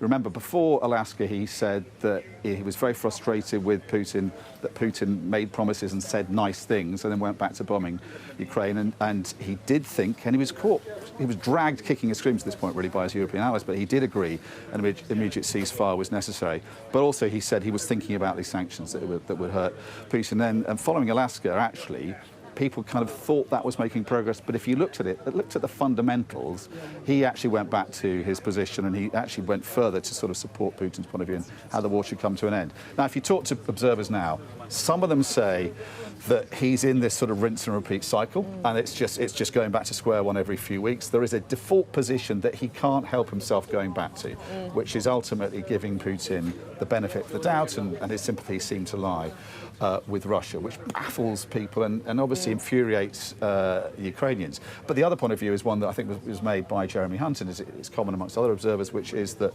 gradually, incrementally, at a rather glacial speed, he is coming to this point of view, simply because he's running out of other options. You can give the benefit of the doubt a number of times to Putin, but if he keeps bombing civilians, he keeps attacking Ukraine with 800 drones every night, if he keeps killing civilians and the children, and actually the First Lady's expressed the most anger about, then ultimately he's going to have to do the right thing. I mean, Churchill is quoted to have said of the Americans, you can rely on them to do the right thing in the end once they've tried everything else. And that applies very well to Trump's Ukraine policy, if he does do the right thing in the minds of European allies eventually. It's interesting for me from kind of like a UK political perspective, because I kind of look at the kind of lobbying that's happened so far, and we've seen the gift to Melania Trump of the scarf with the Ukrainian design, clearly trying to leverage her voice there. We've seen King Charles mention it slightly obliquely, but he's still mentioning, kind of the situation in Ukraine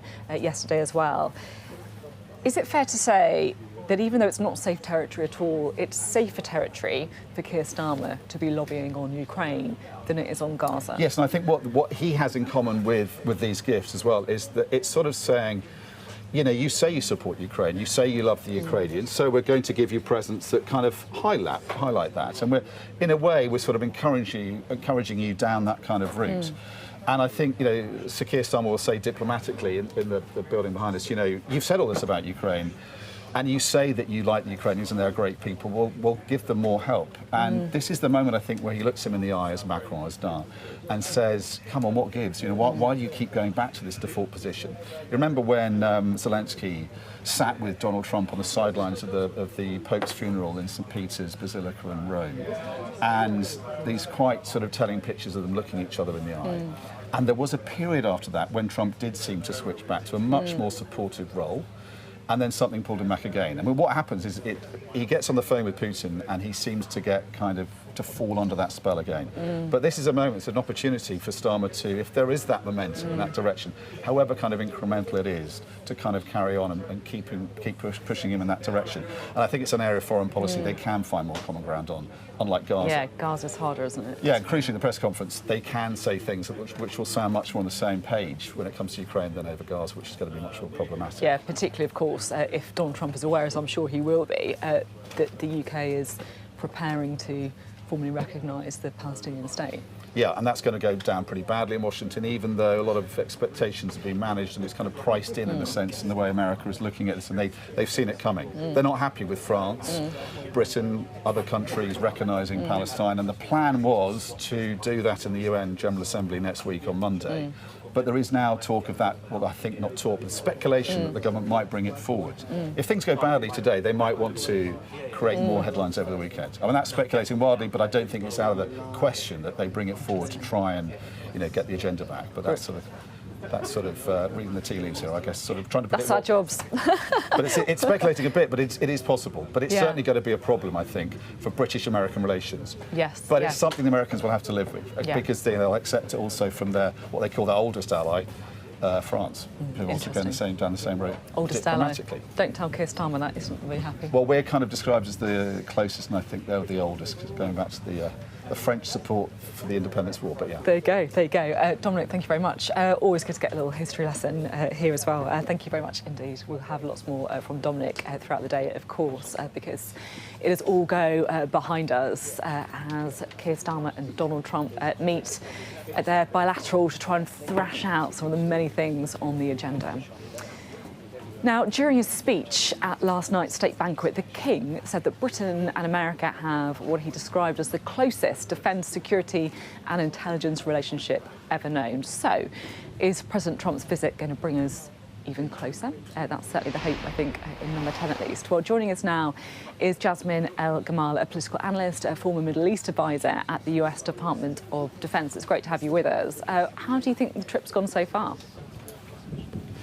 I mean, yesterday obviously was, the day of ritual and pomp and circumstance and making a big show and making Donald Trump feel special and welcome. So I think in that sense, things were fine. I mean, it was obviously all preparation for some talks, some tough talks that might be taking place today on issues that might cause some friction between the two, issues related to Ukraine, to Gaza, to tariffs. So I think yesterday was really just about setting the mood, welcoming Donald Trump and the First Lady, both sides really putting their best foot forward. But the real work and the real conversations happened today. Yeah, that's it, isn't it? This is where things get really serious. We talked an awful lot this morning about what number 10 and what Keir Starmer are going to be wanting to get out of this trip, and we can discuss that as well. But I guess I'm interested from your perspective on what would Donald Trump be hoping for? Because, they've made an awful lot of effort. You can see the full, shebang, arriving here at Chequers. What will they be hoping to achieve from this trip?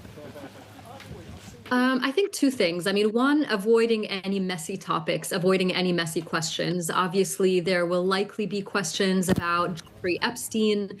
His ghost just seems to sort of follow Donald Trump along wherever he goes. He can't seem to shake that off. He won't want to get into that. He might get some tough questions about what he thinks about the UK's intention to recognize the state of Palestine. Obviously, we know that he's not in favor of that. And he might get questions about freedom of speech. I don't know if you're following this here in the UK, but one of the top late night talk show hosts was just very abruptly fired, taken off the air, basically, Jimmy Kimmel. And people are really up in arms in the US about freedom of speech. People are scared about what the future might hold for American democracy. So he might get questions on that. He's going to want to try to avoid that and focus on what he came here for, which is economic prosperity, inking deals, tech, AI, prosperity, akin to some of the stuff we saw him talk about and do in the Gulf. If you remember when he went to the Gulf a few months ago, when he signed all these deals and brought back all these promises of jobs and a central role for American technology and American power, soft power. I think that's what he's really going to want to focus on. As you've been talking, we have been getting through the first images, the first pictures of Donald Trump and Keir Starmer together. They're there in that kind of resplendent, old, historic room in Chequers in front of the fireplace, as you always see. They're on those kind of comfy chairs that you never know exactly how to sit on, if you should kind of lean forward or lean back. But they're posing for the cameras. And look, we've spoken there a bit about, and I hear you on the free speech, and it certainly is something that we've been talking about here in the UK as well. But on Gaza in particular, how difficult an issue do you think that could be between the two men? Because it does feel like they're a long way apart. Yes, I mean, there's two issues here when it comes to Gaza. One is the recognition of the state of Palestine, which we know they have different opinions on. I mean, as you know, the U.S. State Department has denied visas to the Palestinian delegation so that they aren't even able to attend the UN General Assembly this week in New York. But the other real issue here is something that I see both leaders having in common, which is addressing the question so many people are asking, which is, why aren't you doing anything to stop the horrors that we are seeing in Gaza today? You know, you saw that UN report that just came out officially calling it a genocide. You've seen the International Association of Genocide Scholars come out and call it a genocide. Senator Bernie Sanders just wrote an op-ed calling it a genocide. Sadiq Khan, the mayor of London, is calling it a genocide. So I mean, there are all of these, there's a wave of anger and frustration and helplessness at how this has been allowed to happen and how we are seeing these awful images of displacement and bombing and erasure. And two of the most powerful leaders in the world are not able or not willing to do anything about it. So I think they're going to have trouble avoiding talking about that. It's interesting as well. I mean, the other thing that we've seen kind of hanging over it, of course, is the issue over Lord Mandelstein and Epstein, someone, of course, that Donald Trump had an association with as well. So it feels like there's a couple of kind of minefields for the two men to walk. I guess the highest risk point of proceedings is that press conference, because that's the bit they can't control. How do you see that going? Well, I think, you know, from everything that I've seen, you know, I've lived here for a few years now, and comparing the press in the UK compared to the press in the US, especially in Donald Trump's second term, and with this kind of atmosphere of intimidation and fear that the Trump administration tries to pass on support within the press. I feel like the UK press is much more likely to ask tougher questions of the leaders. Some of the US press, they've been intimidated and threatened with pulling their press passes or not giving them access to the administration. So I don't know if they're going to be asking as tough questions as the UK press corps, but certainly there will be tough questions. I think also a point that I find interesting to watch is what impact the president's visit has on the divide here within the UK between left and right, because as you know, even though there have been a lot of protests with this visit, there also have been a lot of supporters of Donald Trump who may be getting some energy and support from his visit. And I wonder what that does to the movements here, the right and the far right, the Reform Party, what message they will be taking and what lessons they will be trying to learn from the way Trump handles questions and other issues like that. Yeah, I think you touched on a really interesting point there, and it's kind of part of the unspoken dynamic between Keir Starmer and Donald Trump, that the kind of MAGA style people here, people who are naturally going to support Nigel Farage, are probably the biggest threat to the Prime Minister, who's currently in there trying to hobnob with the President and build that relationship as well. It's been really interesting to talk. Thank you so much for coming on Sky News today. Thanks for having me. Thank you. Just want to interrupt our coverage here at Chequers to bring you some breaking news because 3 people have been arrested in Essex. It's part of a police counter-terrorism investigation into suspected national security offences. Now, police have said that the countries to which the allegations relate to is Russia. So all 3 people were arrested on suspicion of assisting a foreign intelligence service. So some news coming into us from Essex there, 3 people arrested. And of course, if we get any more detail on that, detail that we're able to share, then we will bring that to you as soon as we can. Well, we are in full kind of pomp and pageantry mode here in Chequers at the kind of 16th century country estate of the Prime Minister that has hosted so many foreign leaders over the years. We've had so many Prime Ministers in history doing important business in the wars behind us, and now that is going on at the minute, of course, with Keir Starmer and with Donald Trump. But before, we had the full red carpet rolled out at Windsor, where our royal correspondent Rhiannon Niels is for us. Rhiannon, it feels like it was the perfect setup from the King and from the royal family, and now it's over to the UK politicians to try and make some use of it. It's amazing how quickly these things happen. The build-up to this, of course, had been huge, not just us reporting about it, but also Donald Trump talking about it. Back in April, he said they're going to lay on a fest, and basically Number 10 in the Foreign Office will be hoping that it was the fest that he had always dreamt of. It was really important this morning that we saw that official farewell from the King. We saw Donald Trump and the King walking out close to the quadrangle at Windsor Castle. Throughout yesterday, we were kind of all with our ears trying to listen out for any of those kind of real Trumpisms in terms of what he was going to say. We got some of them this morning, where he said about the King, he's a great gentleman, he's a really great gentleman, he's a great king. And it was really reflecting, I think, the fact that last night at that state banquet, he was also heaping praise on His Majesty. But this has really felt like a brilliant friendship that has kind of been forged between the two men, at least in front of the cameras, a very natural camaraderie. And that is so important when it comes to where you are now at Chequers, making sure that the US president is feeling nothing but positive thoughts about the United Kingdom.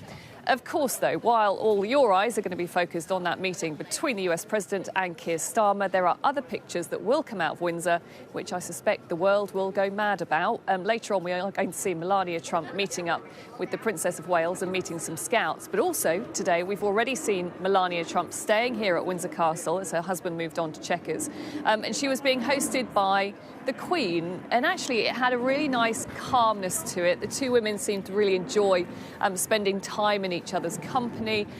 They looked at a very special item from the Royal Collection Trust, which many American tourists often flock here to Windsor Castle to see, and that is Queen Mary's doll's house. It's the largest and most famous doll's house in the world, with 1,500 tiny little works of art included in it. It was 100 years old last year, and Camilla was actually showing Melania a little book that she'd had made especially to add her own little touch to this very historic doll's house.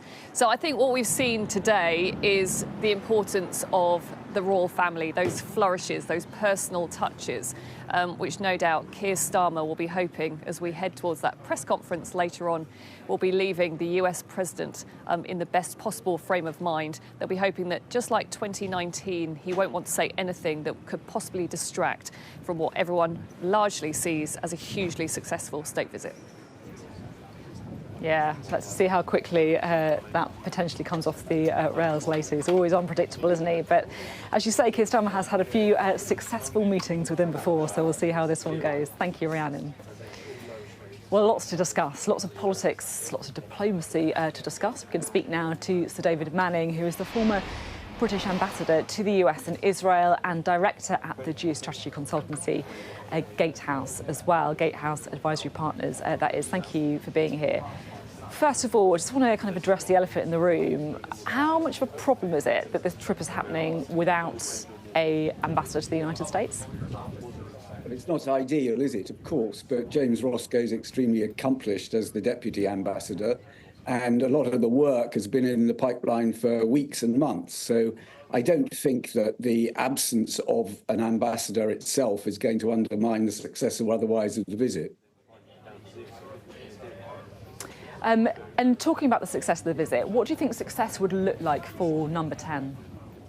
Well, I think it's got off to a very good start. I think you have to see this visit as very carefully constructed and choreographed. It's a two-day event. And as you and others have been saying on your programme, yesterday was a day of high pageantry, a celebration of a relationship that goes back in its special relationship mode to the Second World War, and is actually bigger and transcends individuals.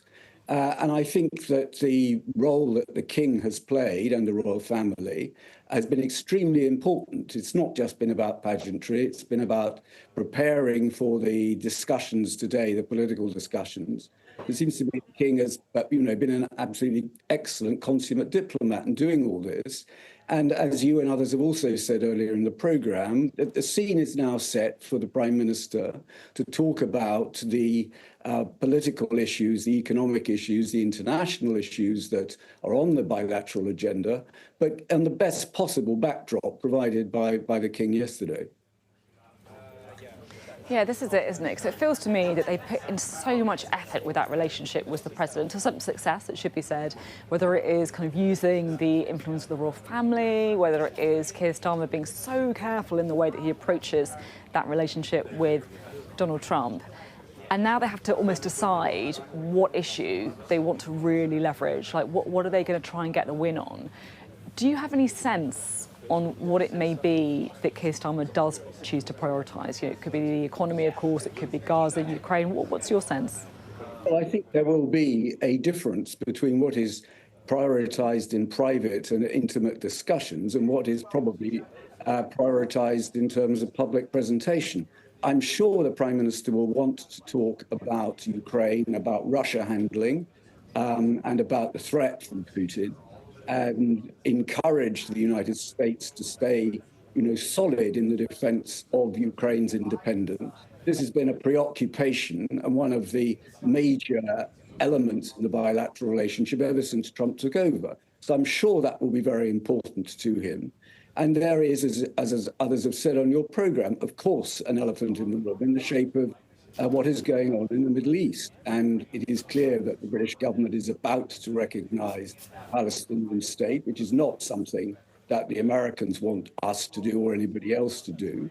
And there will have to be a discussion about that. And I would expect the Prime Minister to be pressing the President very hard to press Netanyahu, first of all, on what is going on in Gaza. But also, where is the political plan for dealing with Gaza? All we have is endless war. So I think there will be a very serious discussion about that. I think, of course, on the bilateral side, there is a very good news story this morning about inward investment from the United States, and I would expect that to be celebrated in a very public way when the two have their press conference this afternoon. Yeah, that press conference is going to be interesting, isn't it? How do you think that's going to go? Well, it's impossible to be certain. We know that the president is volatile, and I think it says, something about the state of affairs that we're in. That one of the big speculations this morning is how difficult is a press conference going to be between two close allies. It's rather an extraordinary comment on what is supposed to be a special relationship. So, sign of the times. But my own view and my own guess is that the president won't want this press conference to be antagonistic or difficult. OK. He will remember that. We'll have to see, won't we? I'm just going to jump in at that point because we are about to fall off air. But it's been really interesting to get your thoughts today. And we'll have to see if you're right about that press conference. We've got more pictures coming through of the meeting of Keir Starmer and Donald Trump. And we'll bring you more details of that after this short break.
It's midday. Good afternoon, live from Chequers, the Prime Minister's official country residence. Well, this morning, President Donald Trump arrived here as his second state visit to the UK gets down to business after the pomp and pageantry of yesterday. More on that in a moment, but first, the Bank of England is announcing its latest interest rates decision, and we can tell you what it is now. They have decided to hold interest rates at their current rates. We can bring in now our business correspondent, Gurpreet Narwan, for more on the decision to hold interest rates. Gurpreet. Yeah, hi, Sophie. So this decision hasn't come as a major surprise. We were all expecting the Bank of England to hold interest rates at 4%. And you might remember that comes after they cut rates the previous month. And you can see there the charts on the screen, how after we came out of the lockdown crisis, inflation started spiking, and then the Bank of England consistently raising interest rates every month to a peak of about 5.25%. But then the journey down has been a lot slower, a lot more protracted, and that's because inflation is proving a little bit more stubborn and difficult to get down. You might remember comments from Andy Haldane, the former chief economist at the Bank of England, who said inflation is a tiger that once it's out of the cage, it's really hard to get back in. And I think that graph illustrates that. Now, I think what's super interesting about this decision is it's not the headline rate, because we were expecting that to stay at 4%, but it's the split. So the voting pattern. There are 9 members of the Monetary Policy Committee. They come together every month to decide what to do with interest rates, whether to hold them, whether to cut them, whether to raise them. And in recent months, it's been a little bit more difficult to reach a consensus to chart the correct path on monetary policy. And we've had the data just in, and it's not a huge surprise, unchanged. 7 voted for rates to remain on hold, and then 2 voted for a cut. Perhaps they're a little bit more cautious about some of the data on the economy, on the job side, fearful that another pause on interest rates could cause further damage to the economy. But a bit more of a consensus today. In previous months, the decision has been a little bit more fraught, especially last month, because last month they had to go to a revote. 4 members of the committee chose to keep rates on hold. Another 4 voted to cut them by 0.25%. And then another member, Alan Taylor, an external member of the Monetary Policy Committee, voted for an even bigger cut of 0.5%. I'm pretty confident he's one of the ones that voted for a cut. Today, we're also hearing from the bank some news on quantitative tightening, so selling gilts back into the market. This is when quantitative easing was taking place. The Bank of England was buying up gilts to help shore up the economy. And the bank has voted to reduce the stock of UK government bond purchases held for monetary policy purposes. And so that could have an impact on the gilt markets. We'll have to wait and see what the outcome of that is. Just confirming for you that those 2 members who did vote for a cut voted for a 0.25 percentage point cut to take the base rate down to 3.75%. And they will be worried about what's happening on the economy side. So signs that the jobs market is slowing. We know that we've got stagnant economic growth in the UK. But the other 7 will be more excised by what's happening on the inflation side, because we know that inflation is sticky at 3.8%. The bank thinks it's actually going to rise, hitting a peak of 4% before the end of the year, before coming back down again. But inflation, has a habit of getting away from us. It can be a little bit unpredictable. And if we're looking at what's driving inflation at the moment, we've got utility bills, high utility bills. Most people will recognise that will have recognised that from April. But also part of this is food prices. So food price inflation is a major cause of this. I spoke to Andrew Bailey, the governor of the Bank of England, about this last month. And, we were talking about some of the reasons why food prices are climbing. Some of it is global factors. So things like poor harvests are playing a role in this, but also government policy. So some of it is about changes to packaging rules that are forcing retailers to put prices up, but also government policy increases in national insurance contributions. Really interesting stuff. Gurpreet Narwan there, talking us through that decision by the Bank of England to keep interest rates on hold. They're on hold at 4%. And it's an interesting story because, look, as with everything, the kind of backdrop to this very important meeting that's going on right now behind us between the Prime Minister, Keir Starmer, and the President, Donald Trump, is the economy. You know, this is a Prime Minister who knows that his whole premiership rests on what the economy does, on whether or not people feel that they've got enough money to kind of do their weekly supermarket shops, on how much tax people pay. And I think that is why what's going on here is going to have such a big focus on the trade sense of this as well. So just to run through what's happening this afternoon, they have bilateral meetings, they've got a business reception, again, that kind of economy argument coming through. And then later on, the main event, you can probably hear some of the journalists laughing around me, the joint news conference, because I have to say the world's media really has descended here to Chequers. This morning, the President's helicopter made the short journey from Windsor to this historic 16th century mansion, the Prime Minister's country estate. And there, of course, the President is meeting with the Prime Minister and also his wife as attention focuses on the politics of the day. That handshake there with Keir Starmer and Victoria there, a smile for the President. He's a great gentleman. A great gentleman and a great king.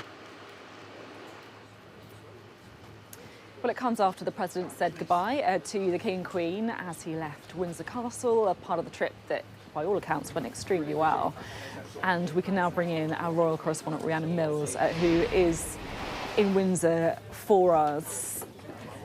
Look, the kind of pure politics is going on right now. They're kind of down to business. They're talking about world affairs. They're talking about the economy. They're trying to work out how to navigate that press conference. I'm sure there's going to be all sorts of conversations going on.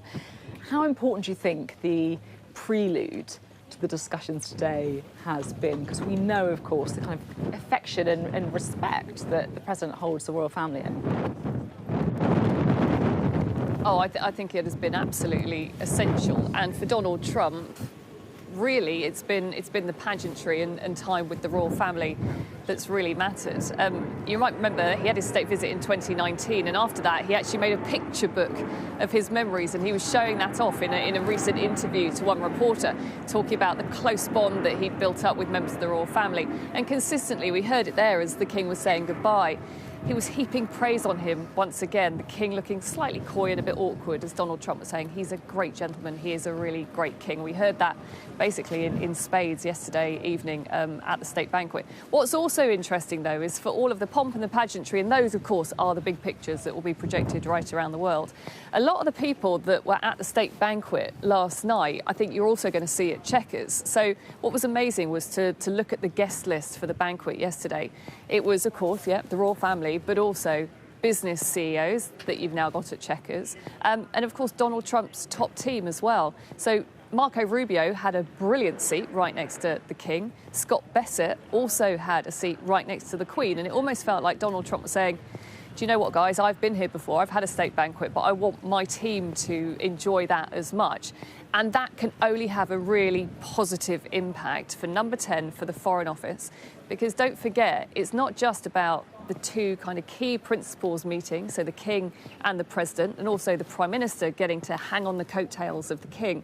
It's also about those important meetings between other members of the administration, other members of our cabinet, and the deals, the discussions that happen that, look, money can't buy, and usually it'd be really difficult to get all of those key people in the same place. The royal family, again, have really played their part when it comes to be our diplomats in chief, and I think laying those foundations of friendship and laying it on really, really thick. So hopefully the President today won't say too much that will upset the generally upbeat mood around this state visit.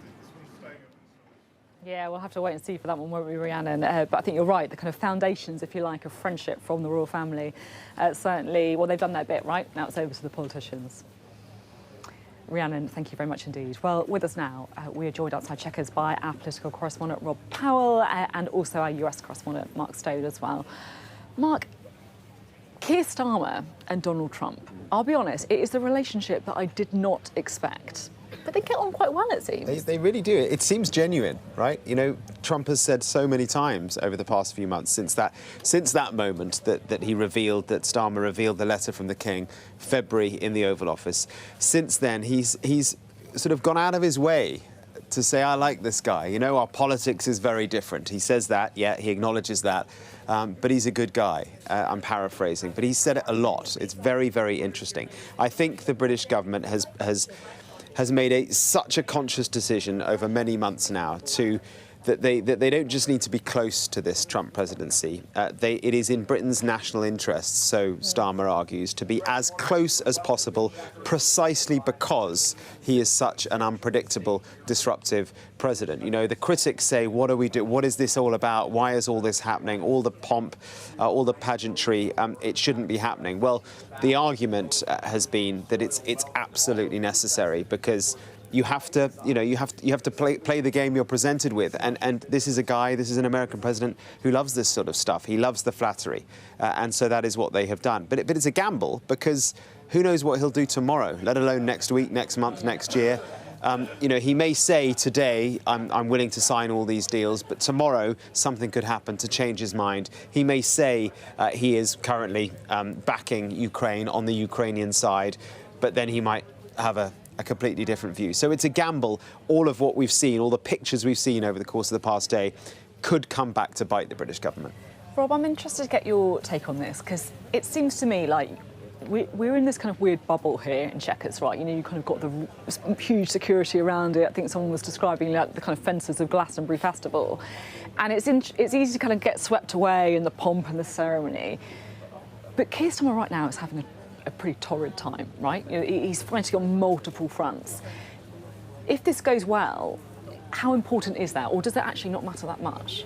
I think in terms of his appeal to voters, it's not as important, I don't think, because generally, you know, foreign policy doesn't usually shift the dial, apart from the really big stuff, when it comes to domestic voters and general elections and things like that. And then if you look at the polling for Donald Trump, actually he's very unpopular in the UK. So the argument is that actually laying it on really thick with the president here, if anything, could drive voters in the other way. And you've obviously seen protests and things like that in the centre of London over the last couple of days.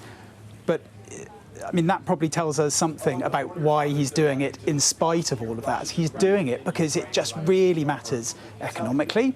It matters because of all those billions of pounds that we've been hearing about investment coming from US-linked companies overnight.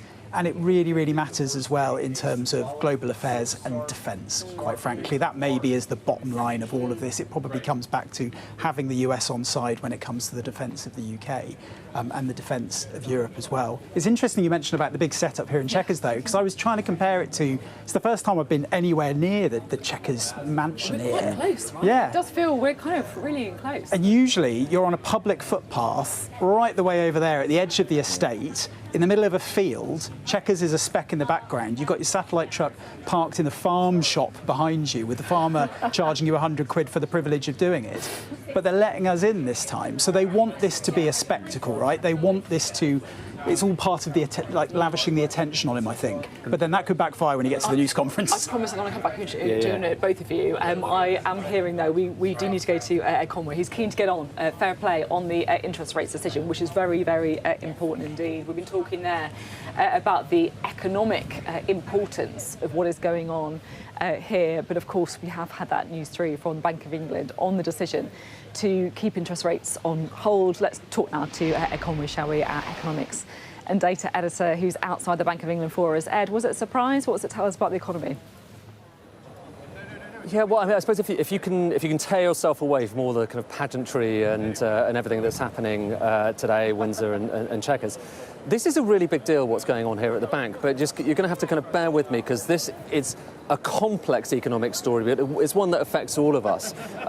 Let's just kind of deal with the simple stuff first of all. The Bank of England has just announced it is leaving interest rates on hold. So the main thing we associate this building with, it's interest rates. It's what it's doing with the cost of interest, and it uses that to try to influence what's happening to inflation around the economy. That's simple, OK? So interest rates on hold, 4%, although there was a little bit of dissent within the committee that decides that. That's the simple bit, though.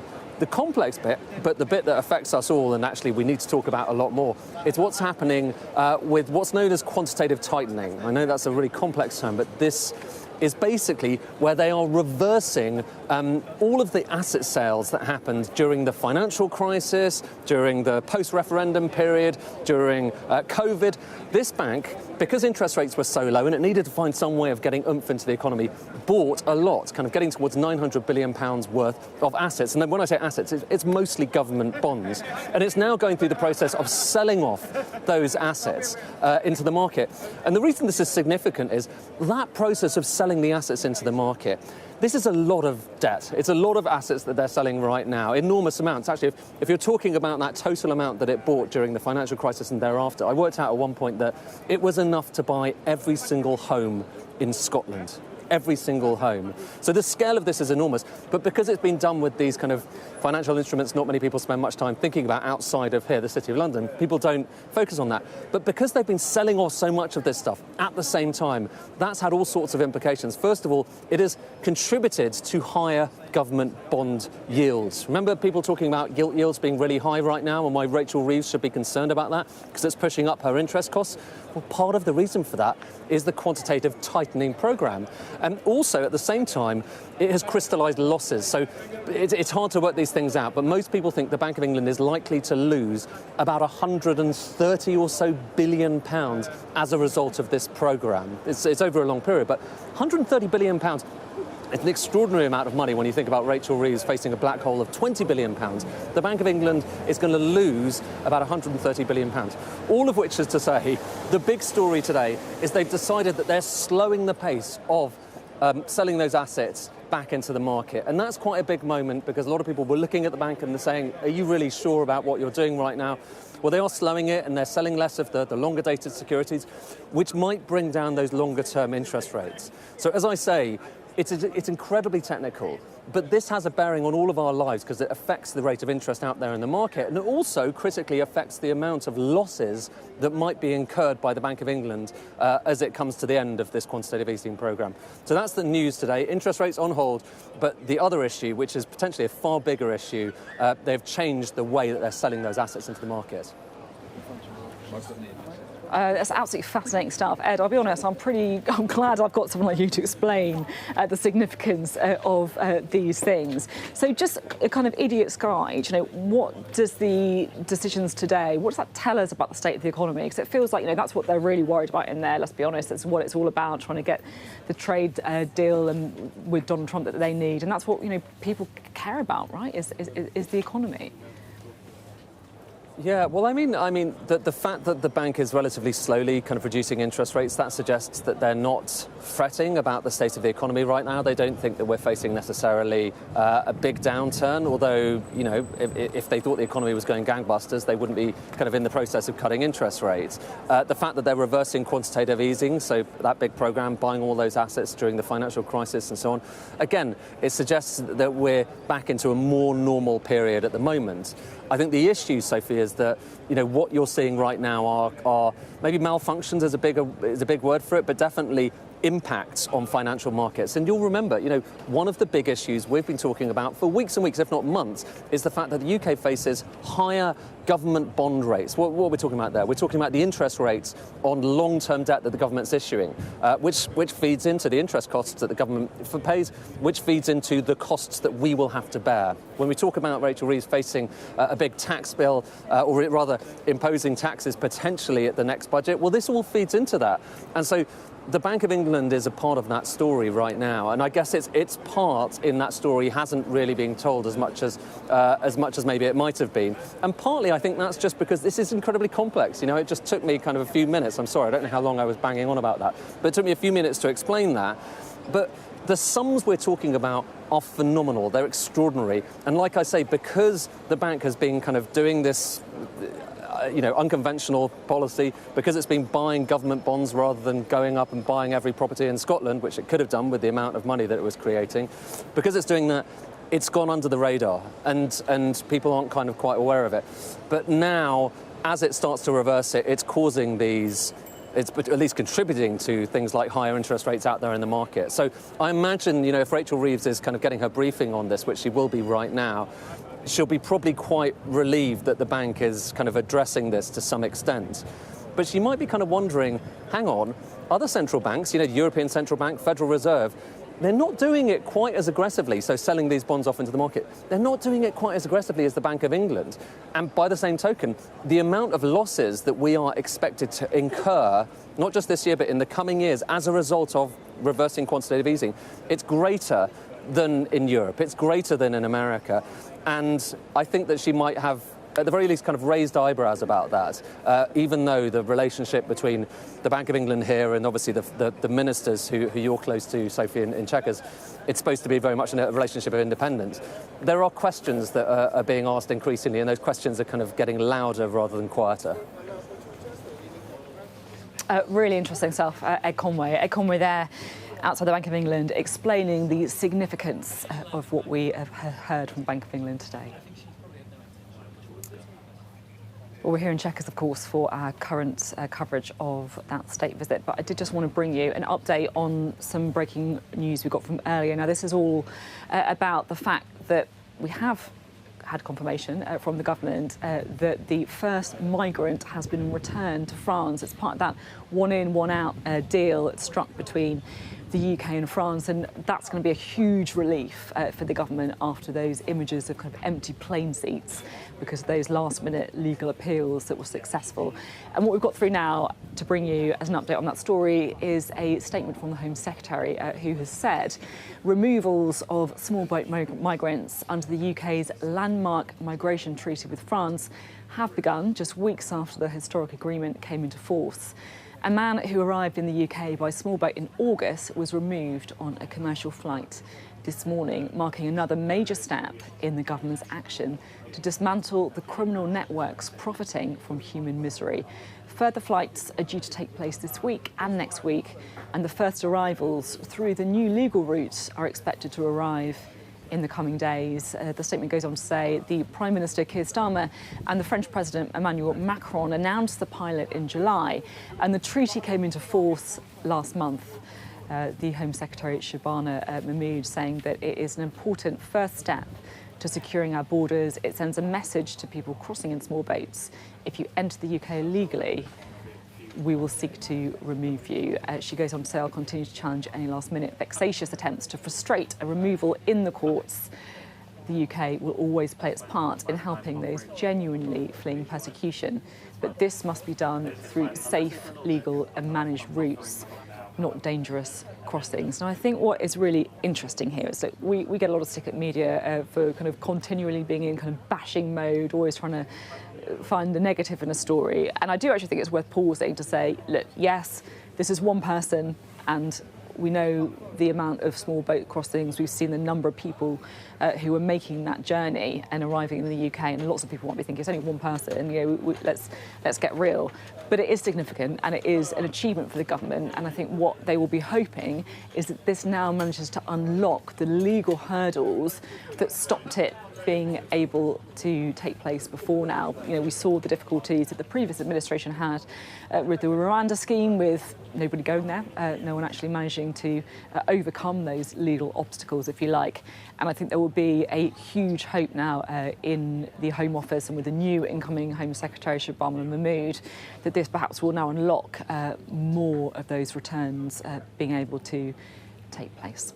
Well, let's return, shall we, to our coverage at Chequers. I'm joined by our political correspondent, Rob Powell, who's here, and also our international affairs editor, Dominic Waghorn. Rob, just a quick thought on the migrants deal. It is, I know it's only one person, right? Let's not get carried away, but it does feel like a moment. Yeah, definitely. Given how long the previous Conservative government attempted to get the Rwanda scheme off the ground. I mean, this is different in a fair few ways, probably most notably that it's France they're going back to rather than Rwanda, which legally I think the government hoped that would have made it more straightforward when it came to the courts. The other part being that someone else comes back through a regular asylum route to the UK from France in return, essentially. It's the one-in, one-out concept.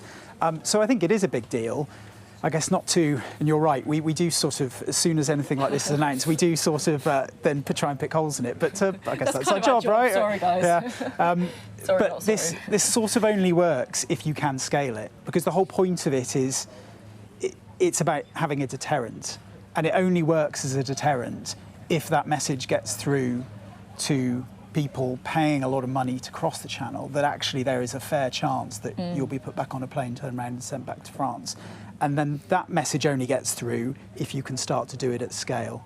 So I think it is an important moment, and, you know, credit to the government for getting it over the line in this way, but it really only works when you can do it at scale. And I think that's when it becomes another challenge diplomatically, because we heard when the deal was signed about concern from the countries that the migrants tend to land in the Med, that what happens if lots of migrants start getting sent back to France, and what knock-on impact does that have for sort of diplomacy within the EU?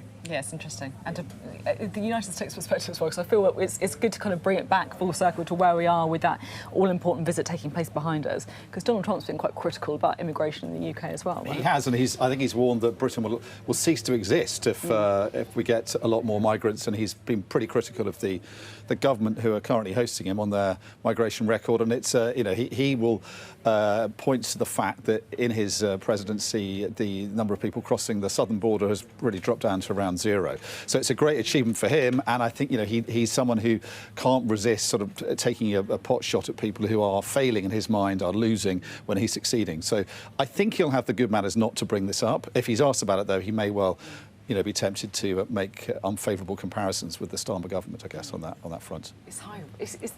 I mean, look, they kind of love all this in number 10, don't they? But it's high risk, isn't it? I mean, Dominic just saying just one example of the kind of thing that could be asked. Yeah, and there's loads of other stuff as well. I think I was trying to think earlier, the relationship between Keir Starmer and Donald Trump, how much of that is down to the sort of respect and the admiration that Donald Trump has for the UK generally and for the royals? How much of it is it down to Keir Starmer? And I was thinking, well, usefully, we've actually got another Prime Minister who was in place when Trump came over for a state visit to compare this to. Back in 2018, of course, Donald Trump came over when Theresa May was Prime Minister, and they had a press conference here in Chequers, although they had that outside. And I was looking back on that this morning, and it was by no means a disaster, but that state visit was a lot more prickly than this one has been so far. That was the one where, before he got on Air Force One, he gave a newspaper interview essentially saying if Theresa May does the Brexit deal she wants to give, this is going to snooker a US trade deal. And then he was asked about that repeatedly at the press conference and sort of said, look, you do what you want to do, you do what you want to do, but make sure we can trade. It was a lot less lovey-dovey than it is now. And I just remember all the really awkward body language between the two of them. Do you remember the kind of hand-holding? It was steps into the garden. It just didn't. It was the kind of thing that made you feel a little bit uncomfortable to watch almost. Where weirdly these two, who I thought would, I'll be honest, I don't think they were going to get on, I'll be honest. I think they're kind of like, if they went to university together, you can't imagine them being friends. But they do seem to have got a kind of relationship going. It's a strange bromance, isn't it? And in a sense, is Starmer the kind of grey man that is not a threat to Trump? He allows Trump to shine. But they do seem to have a certain chemistry, don't they? And it goes back to when Starmer met him on the sidelines of the UN General Assembly around this time of year, actually. And that dinner got them off to a good start. I think there was talk about being served 2 helpings of lasagna or something that seemed to go down well. Something to do with food. I can't remember the story now. But anyway, Lasagna, I love it. But it was a weird detail, but it certainly sort of... It highlighted some kind of chemistry that they had. David Lammy talked about it as well. But they got off to a good start, and Starmer's done nothing really so far to kind of, push it in the other direction. Even though he's obviously not the typical political bedfellow for Donald Trump. He's liberal, he's European, he's socialist, all the things that MAGA really don't like at all. But somehow they get on. Pescatarian, exactly, yeah. The only other difference, I guess, as well, thinking back to Theresa May, is I guess Donald Trump respects a winner and respects strength, political strength, right? 2018 Theresa May, she had just had the disaster. It was 6 months after the 2017 election where she sort of basically threw away the majority they had. Whereas you've got Keir Starmer, who, ostensibly is still a winning, powerful politician if you look by the seats he's got in the Commons anyway. But you do wonder how much Keir Starmer's kind of power as a politician can be, at what level it gets to before Donald Trump starts to think, are you really the winner I thought you were? Very, very interesting point there. And yeah, that could become apparent quite quickly if you look at the polls. Thanks both very much indeed. Always good to get your analysis. You're watching our continued coverage of Chequers and that all-important meeting, the business end, if you like, of the Donald Trump trip to the UK is getting underway. The men are meeting, we're getting a few pictures coming out, and I'm sure there's going to be an awful lot of news generated throughout the day as well. Stay with us.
Hello, welcome back. We can return to events here at Chequers, where right now behind us, in this very resplendent 16th century mansion, the Prime Minister, Sir Keir Starmer, and President Trump are meeting in that country residence. They've got an awful lot to talk about. This afternoon, they've got bilateral meetings, they've got a business reception because, look, the economy is front and centre stage.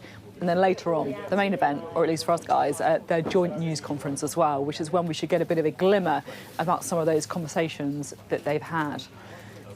So this morning, the President's helicopter made the short journey from Windsor to Chequers. You can see the man himself there disembarking. And there, the President met the Prime Minister and his wife with some bagpipes that were played for his arrival. Bit of a nod to his Scottish heritage there. And then, of course, the attention then really brought to focus on the politics of the day. He's a great gentleman. A great gentleman and a great king. Well, it comes after the President bid farewell to the King and Queen as he left Windsor Castle. The first half of the visit went extremely well, I think it's fair to say, and now, of course, we'll have to see whether the Prime Minister, Keir Starmer, can maximise and leverage some of that goodwill created by the royal family to move on to some of the thornier issues. To discuss some of that, joining us now is Sir Richard Dalton, the former British ambassador to Libya and Iran. Thank you very much for being with us. It's always difficult to kind of play guesswork at this point because the two men are meeting behind us. We've got an awful lot of things that we know they could be talking about. What do you think is going to be top of the agenda? First, I'd like to say that it's a perennial problem for British ministers and diplomats to navigate their differences with the United States. There's a huge disparity of power and influence between the US and the UK. We have a long list of asks from the US.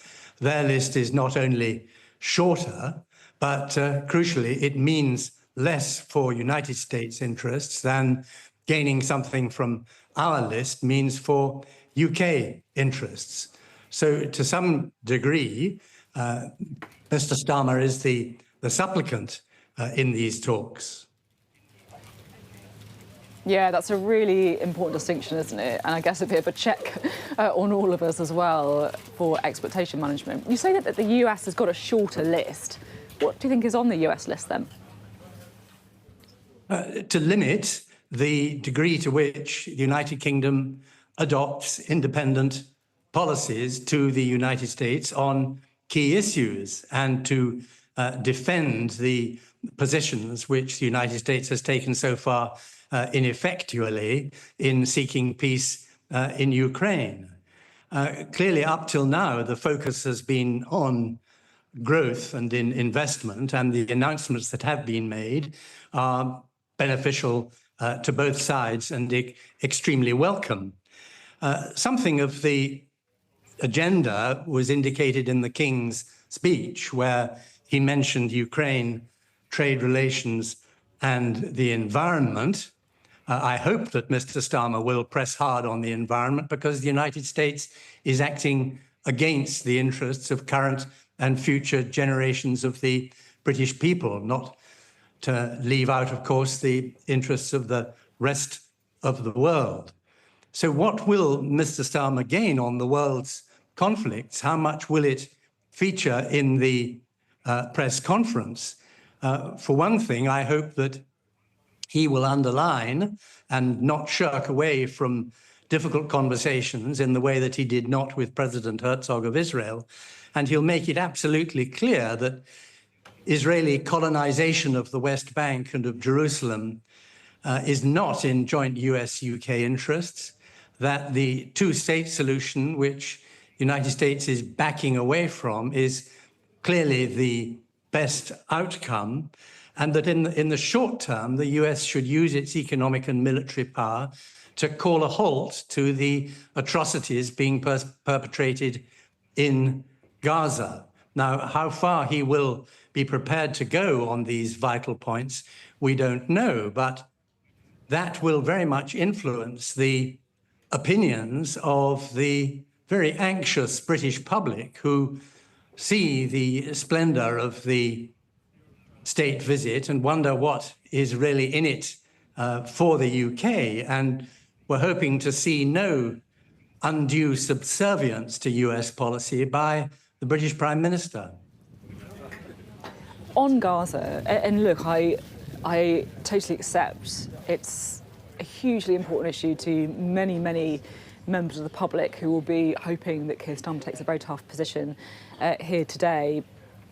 But on Gaza, bearing in mind what you said at the beginning of the interview about the imbalance in the relationship, do you think there's any chance that Donald Trump will actually really care, I guess, what Keir Starmer has to say on it?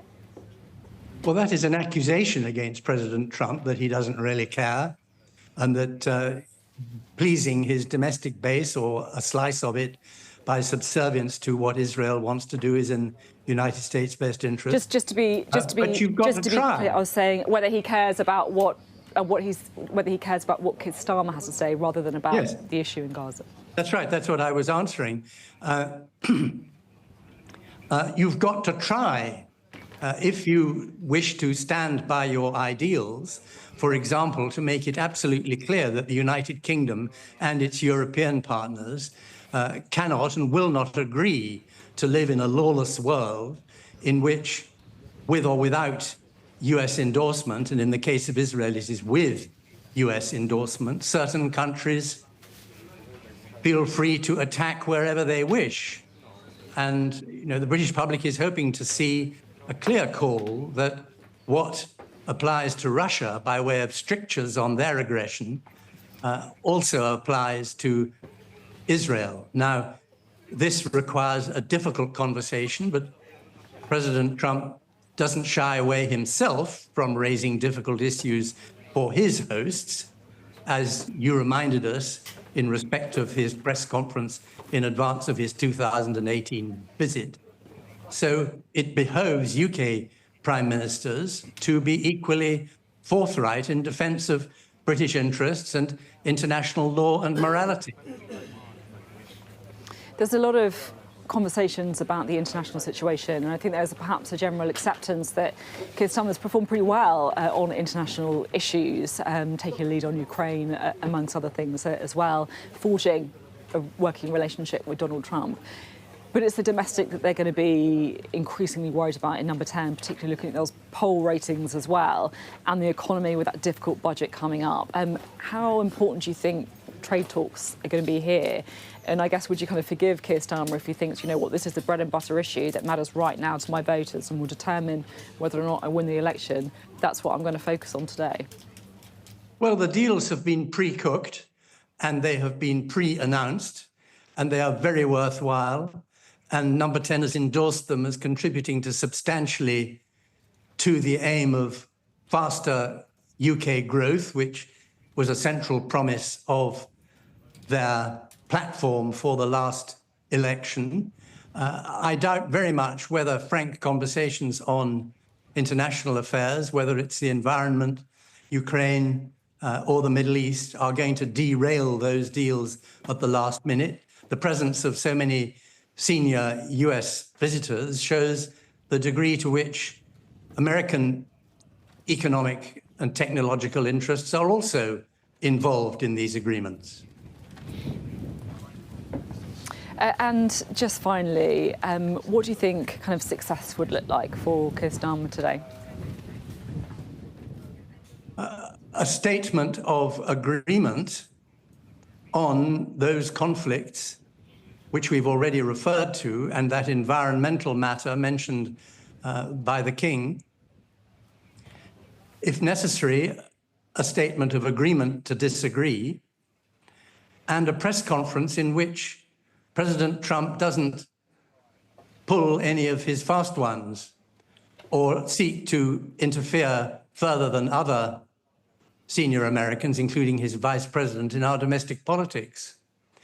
Now, I think clearly President Trump's advisors and his hosts will be working to that end, but it will be a nail-biting press conference until it's over.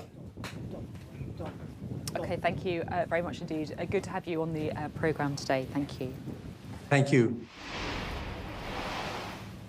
Just want to bring you some live pictures now from one of the many headquarters of Chequers, if you like, and it is quite sprawling. So this is where we believe the business meeting is going to be taking place later. You can see there the kind of two podiums.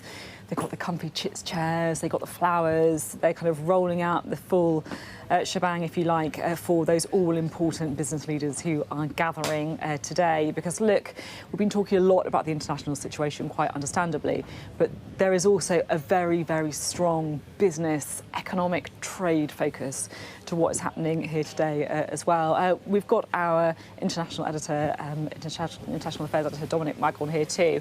Dominic, you spied one of the guys who is perhaps playing a big role in these business meetings a little bit earlier, didn't you? Yeah, we just had a parade of them, actually, of these extremely wealthy titans of tech and other business greats from America that Downing Street have brought out to be interviewed. Now, we interviewed Jensen Huang yesterday. He is the founder and chief executive of NVIDIA, and they make the all-important chips, the semiconductor chips that go into all the computers that are going to give us and are giving us currently the AI revolution that we're being promised will bring such great things. Now, I looked it up, his net worth is $150 billion.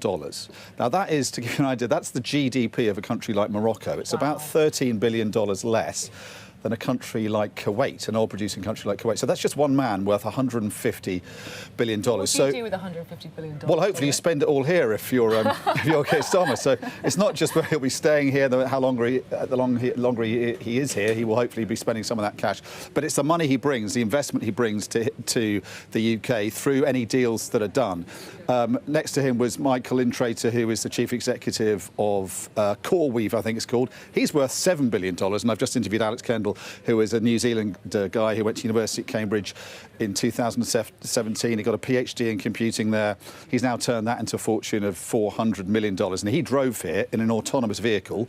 I said, is that legal? He said, well, it is if you've got a safety driver at the wheel, but at no point did that driver touch the wheel. So he drove here from Heathrow in an autonomous vehicle, and he's hoping to bring that kind of autonomy to drivers in the UK. So I put to him, a lot of people they like the idea of this money, but also they don't like the idea of AI companies coming here, setting up data centres which could pollute the environment, that might need nuclear power stations, that will require jobs to build, but actually not that many jobs to operate in the future. And I think the perception some people have is that these companies are going to kind of use this as a kind of base, but the profits are going to end up back in Silicon Valley, as they have with Airbnb and Uber and the rest of it. Yeah, so they've got a case to make. But actually, I think if you're Downing Street, what you're saying is that this president brings with you a lot of very wealthy people, and some of that has got to rub off. And they hope that these deals, which Richard Dalton was saying there, are important deals, are going to prove that all this was worthwhile financially, economically, for British people. Yeah, it's so interesting, isn't it? Just to kind of recap on some of those deals, the private equity firm Blackstone,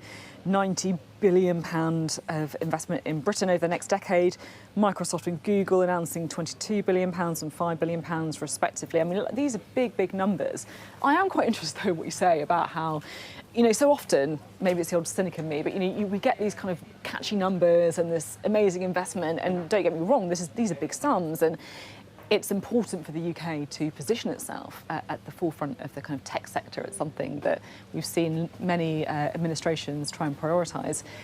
But it isn't all plain sailing, is it, right? You're talking there about the huge resources that are needed in some of these AI farms, which we've seen in places in the US as well. And look, people are worried about AI's impact on jobs. Yeah, jobs and the environment. As well as the creation and the environment, yeah. Yeah, exactly. And, every time you use AI, there's a certain amount of carbon being used up, a certain amount of pollution probably going into the atmosphere. We heard King Charles say in his speech that both he and President Trump were sort of supporters and believers in helping nature, which I think raised quite a few eyebrows around that grand table, because, of course, this is the president who talks about drill, baby, drill, and has actually spent a lot of effort ripping out some of the environmental protections that Joe Biden worked so hard to put into American policy making.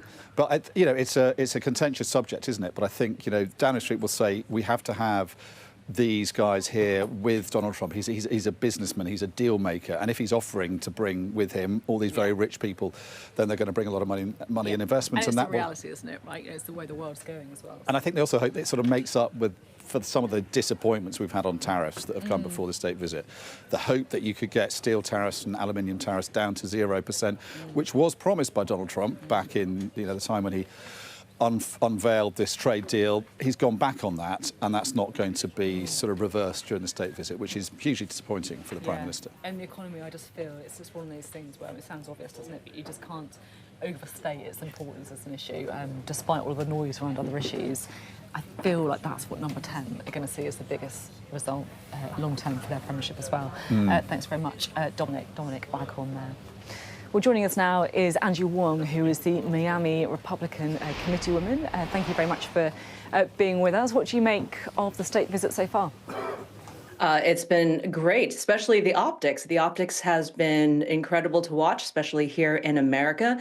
I think two clear messages have come out so far, especially on day 2. The message is clear to Washington, D.C., that the UK is open for business and that the UK is treating America as a priority partner. And I think that has been very receptive so far. And then on the other side, I think Trump sees this visit as the UK becoming the go-to European partner for America, a very trusted ally, a bond that can't be broken. And I think that's what we're seeing play out over the 3-day visit. And it's great to see these announcements. Yesterday was the soft diplomacy.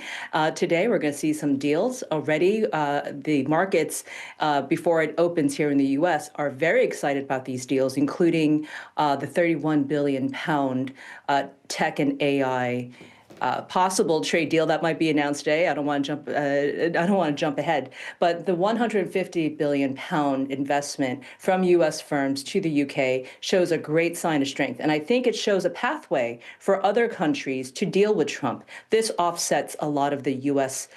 Tariffs, as your last reporter was saying, going into the country, and perhaps brings additional investments to the country to offset those tariff trades. So I think this is a win-win deal for the U.S. and UK, and we're very happy to see it. A win-win deal on the economy. What about the international situation? Because it does feel to me like, despite the friendship and the kind of affection, I think it's fair to say, that you see between the two men, they are quite far apart on an awful lot of these international issues. I'm thinking about Ukraine, but I'm also particularly thinking about Gaza.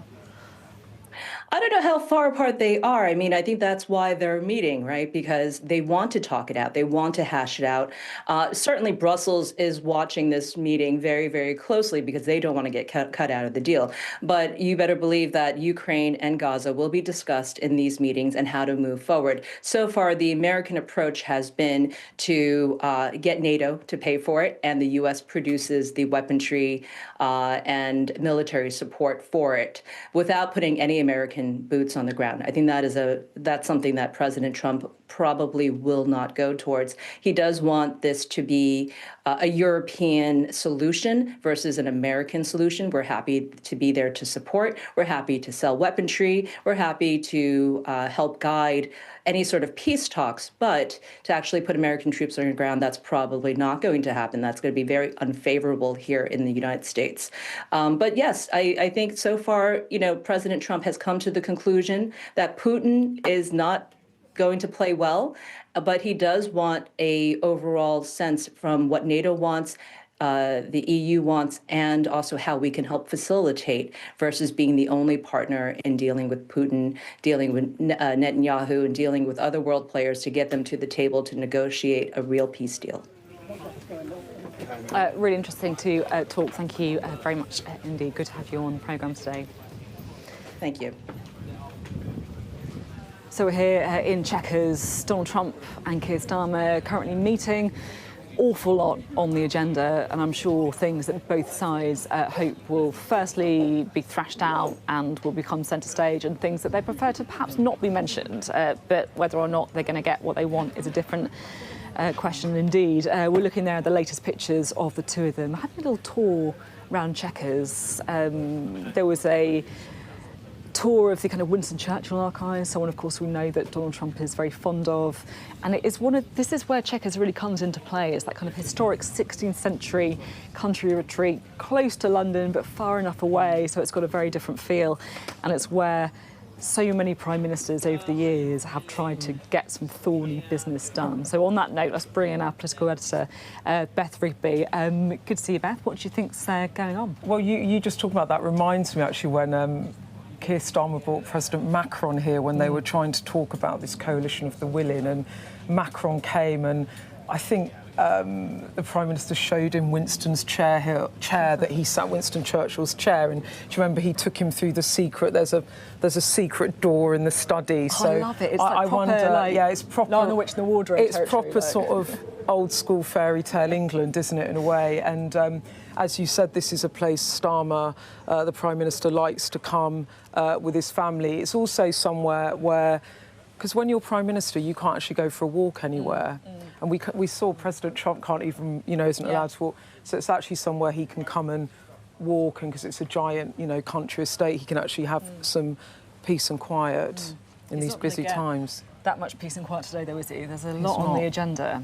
No, he's not getting any peace and quiet. They're in there now, and we're expecting a bit later a business summit where, we were talking earlier about how important all the business deals are, the tech, the nuclear, and they're going to have a summit to discuss business and trade, and let's see what comes out of that. As I said, there's a lot that has been pre-announced this week. The government had wanted a string of announcements running through the week, kicking off with a big announcement on nuclear investment. They're trying to speed up these small nuclear reactors. They're much quicker than building a giant nuclear power station. So they're talking about building 20 plus more of those in the coming years. And as I was saying earlier, there's a big investment in Hartlepool, Labour seat that had gone Tory. Do you remember when Boris Johnson took the by-election at the height of his power and one of Keir Starmer's lowest points back in 2021?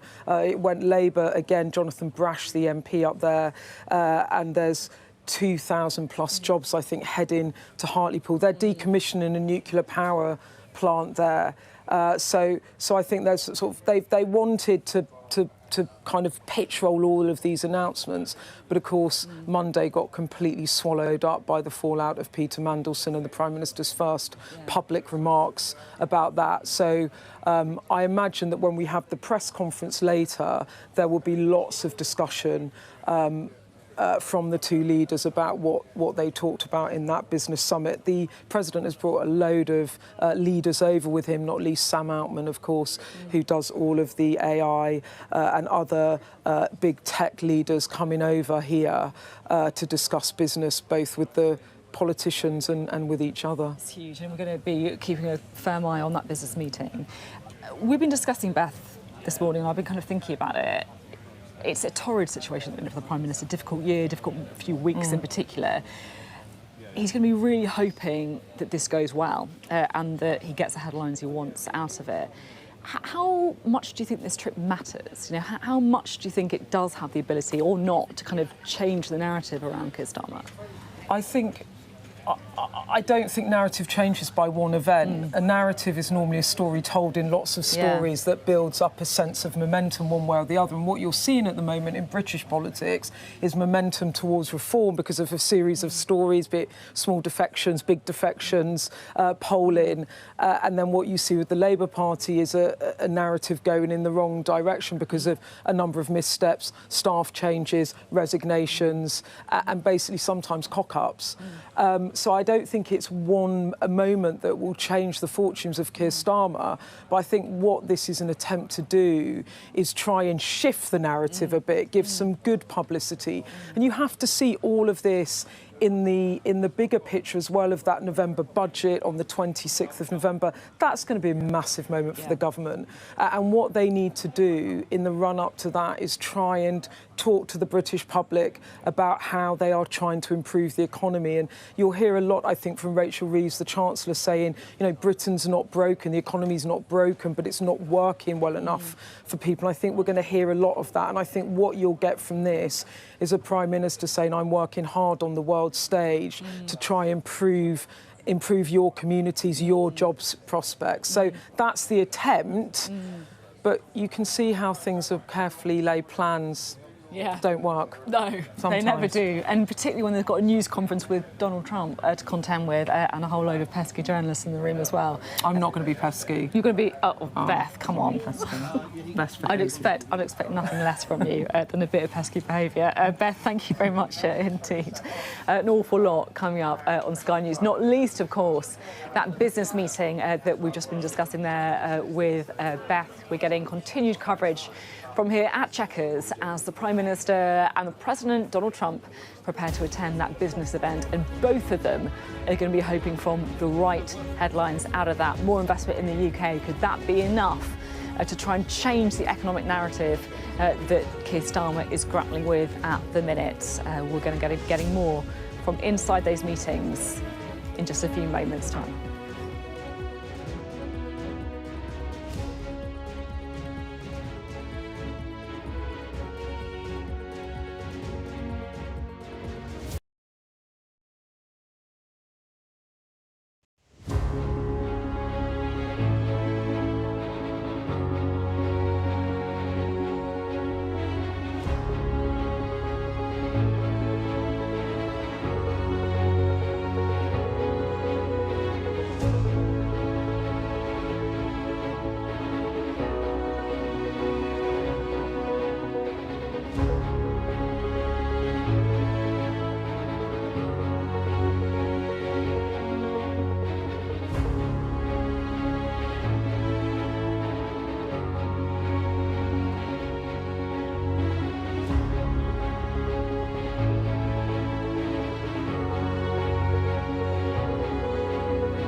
Hello, good afternoon. From Chequers, the Prime Minister's official country residence. I'm Sophie Ridge, it's 1 o'clock, and Sir Keir Starmer is currently hosting the US President Donald Trump right here as part of his state visit to the UK. Well, this morning, the President was met by the Prime Minister here ahead of meetings, a working lunch, and also a business reception. The US President's unprecedented second state visit has been accompanied by the announcement of American investment in the UK to the tune of £150 billion. And the main event this afternoon is a live news conference attended by the two leaders themselves, and of course we'll have that for you live. Earlier, Mr. Trump said a fond farewell to the King at Windsor. He's a great gentleman. A great gentleman and a great king. So after the royal pomp of yesterday, today is very much about politics for the president. Meanwhile, the First Lady, Melania Trump, has been accompanied by the Queen on a tour of the Royal Library at Windsor Castle.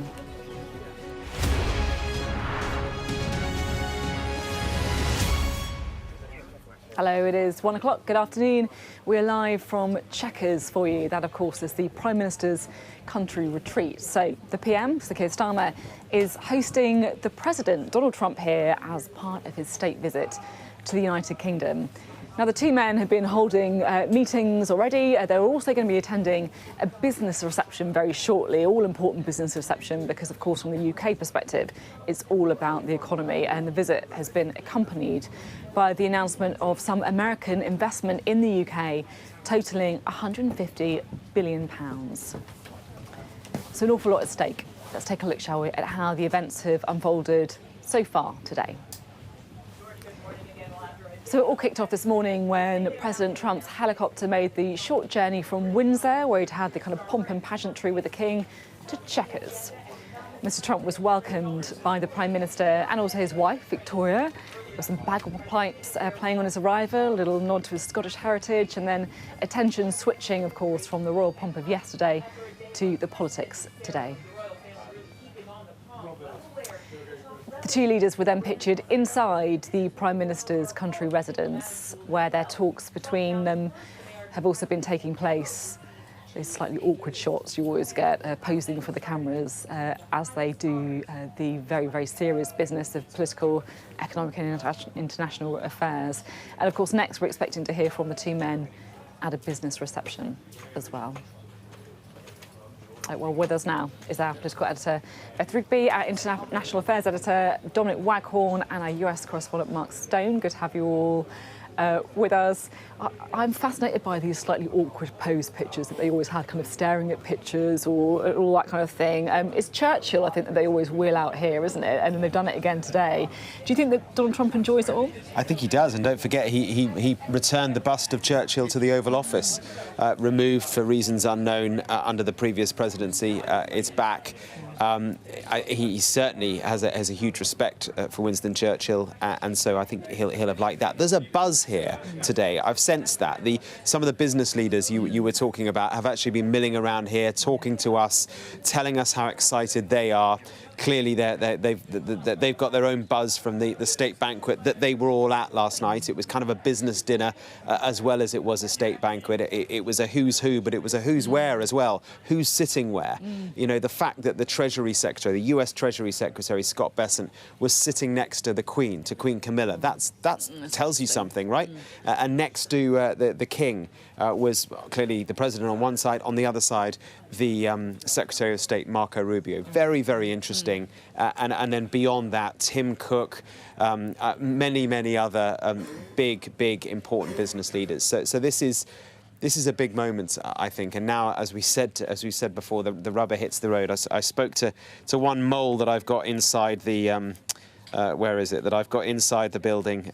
He said today is much more focused on outcomes. Yesterday was great, all very positive. So outcomes is what they want now. Yeah, outcomes. And it's hard for us at this point to kind of read the tea leaves and work out what the outcome's are going to be, or even what they want the outcomes to be. But it feels, Beth, doesn't it? The economy is got to be right near the top for Keir Starmer.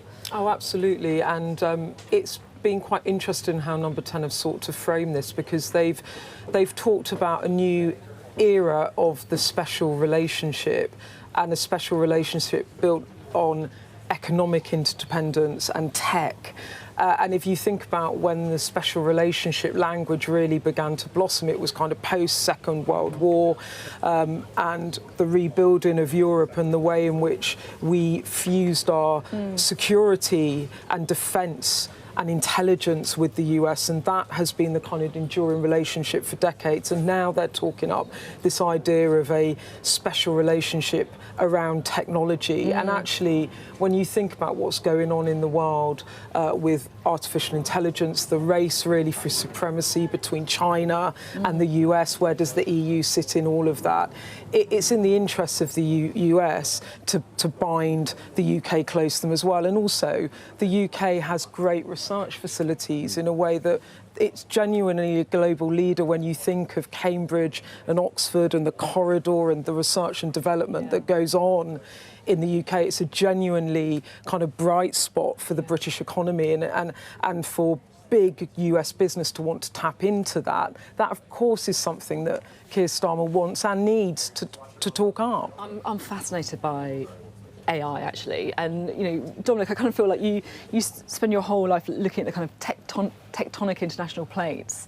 But it feels like from a business perspective, the arrival of AI has just kind of blown it all up because, you know, the US has been so dominant for so long, but then you've got China like kind of breaking through on AI. You've got the UK obviously trying to make sure it's in the playing field.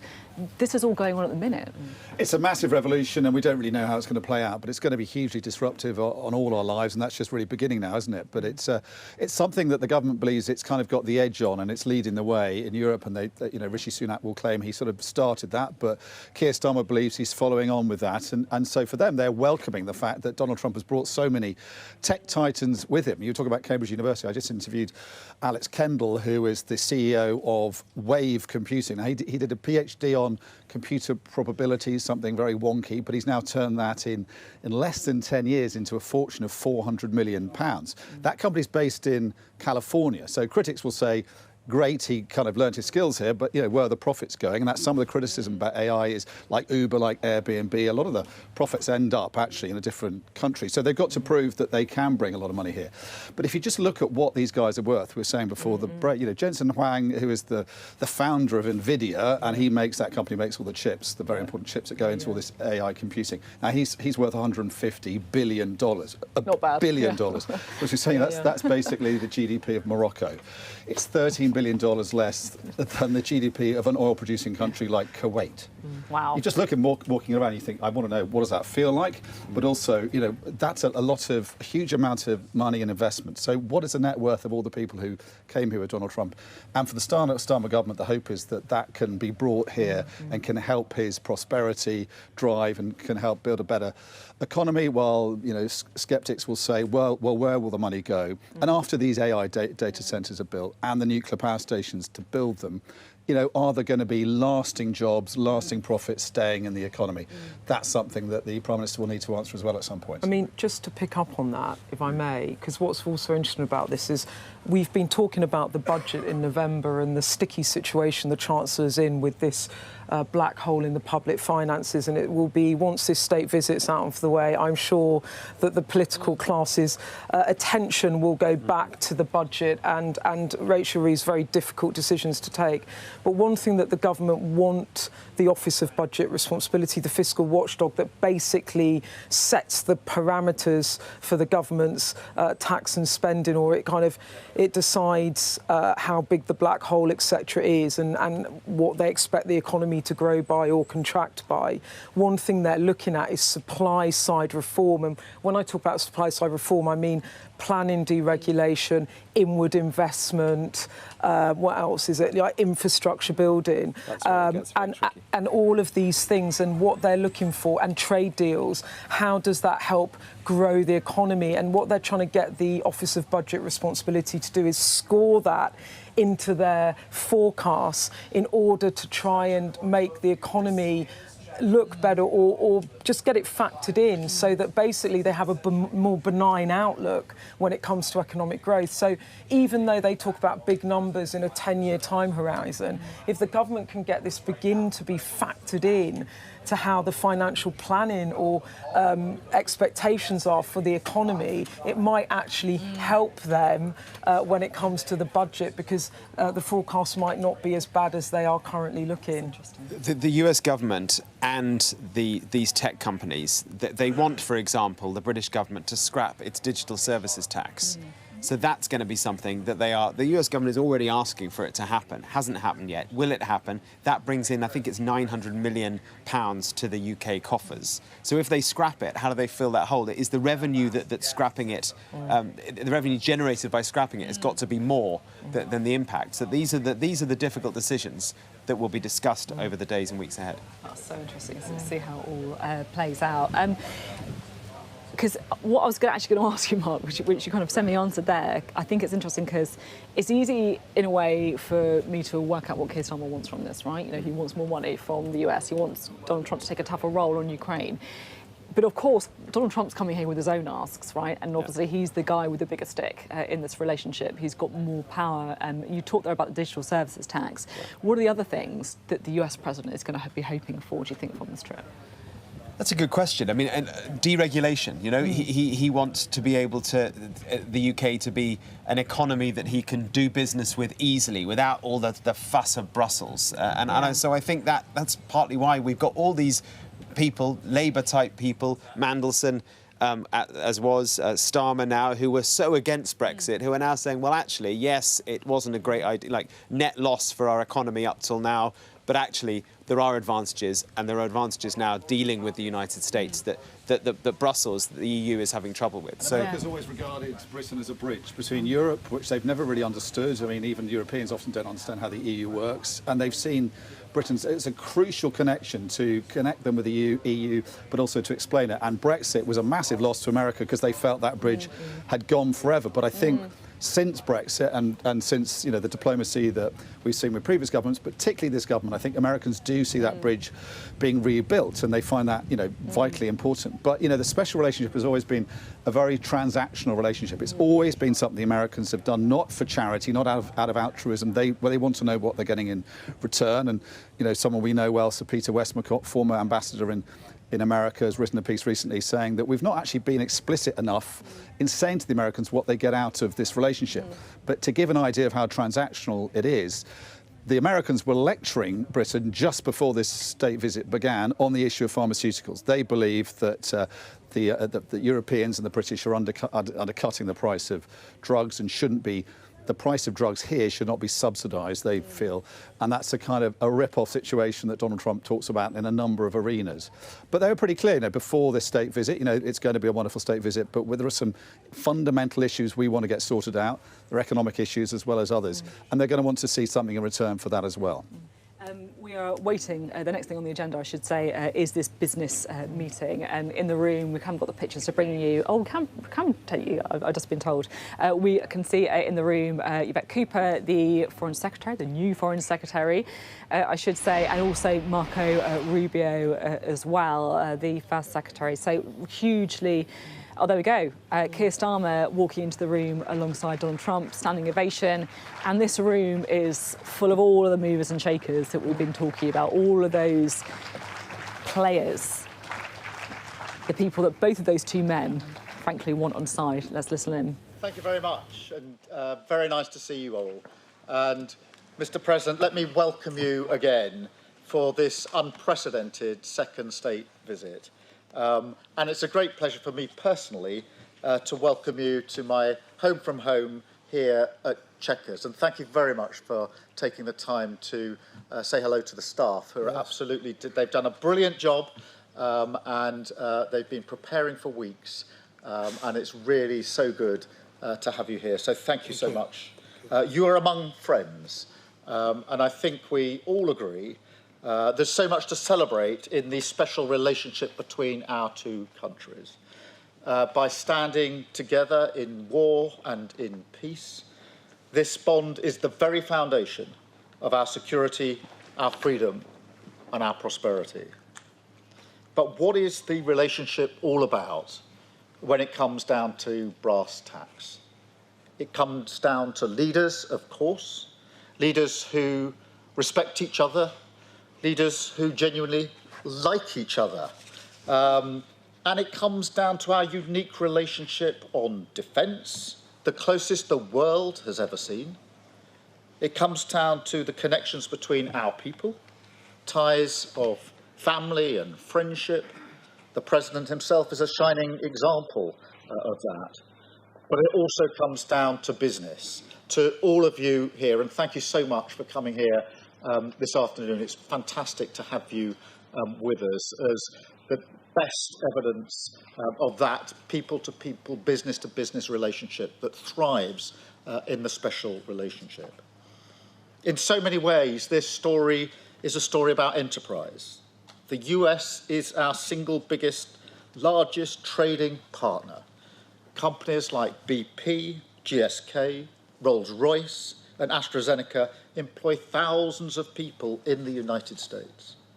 American companies like Microsoft, Citigroup, Boeing, Amazon, and Blackstone do the same here.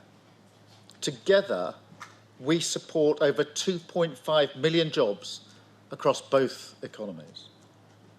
So this relationship is embodied in each and every one of you here today.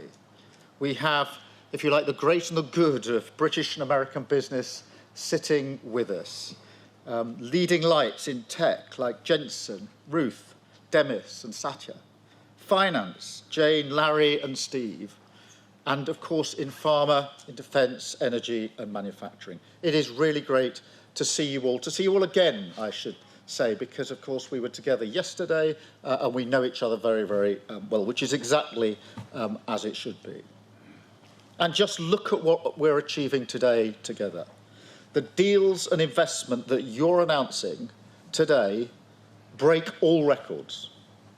What a day. £250 billion flowing both ways across the Atlantic. It is the biggest investment package of its kind in British history by a country mile. So thank you so much for your contribution on your part in that as the embodiment of that special relationship. And let me spell out what that means. It means life-changing investments across the United Kingdom. It's expected to create 15,000 jobs in Belfast, in Birmingham, Hartlepool, the Humber, and well beyond. It means thousands of working people will feel and will be better off. And it shows the potency of this partnership.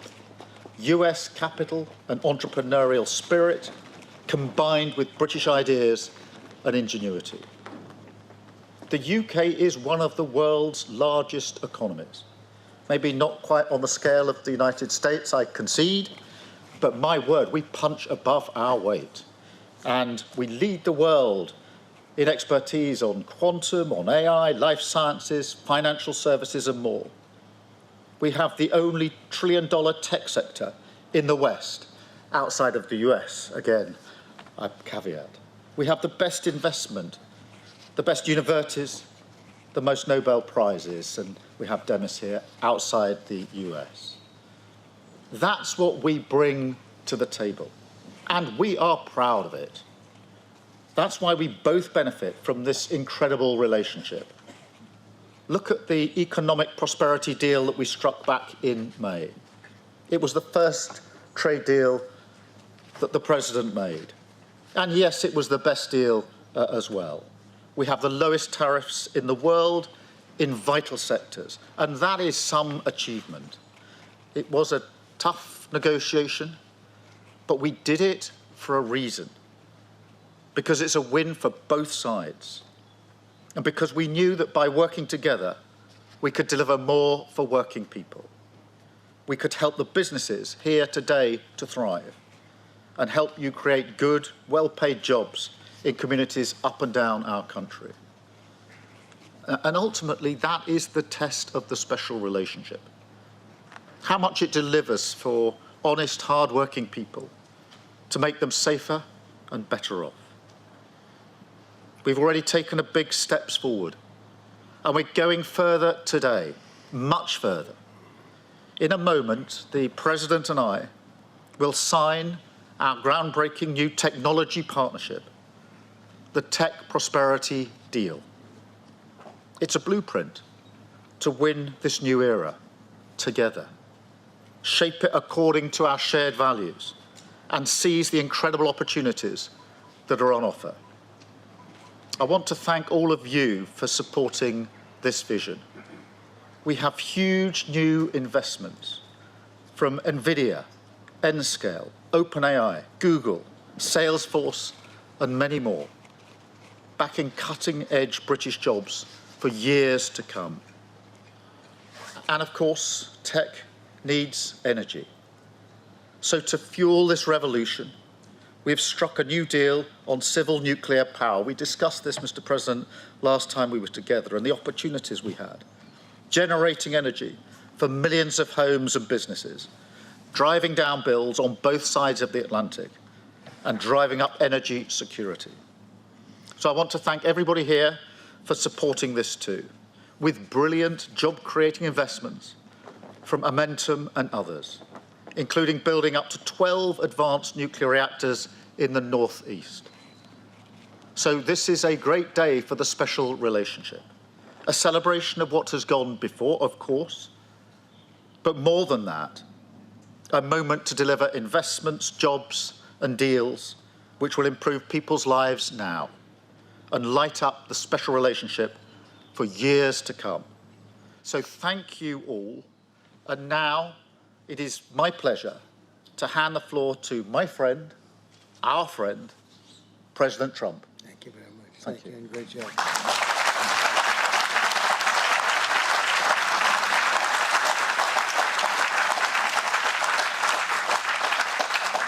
Well, this is a very distinguished group, I can tell you. That's what I do for a living.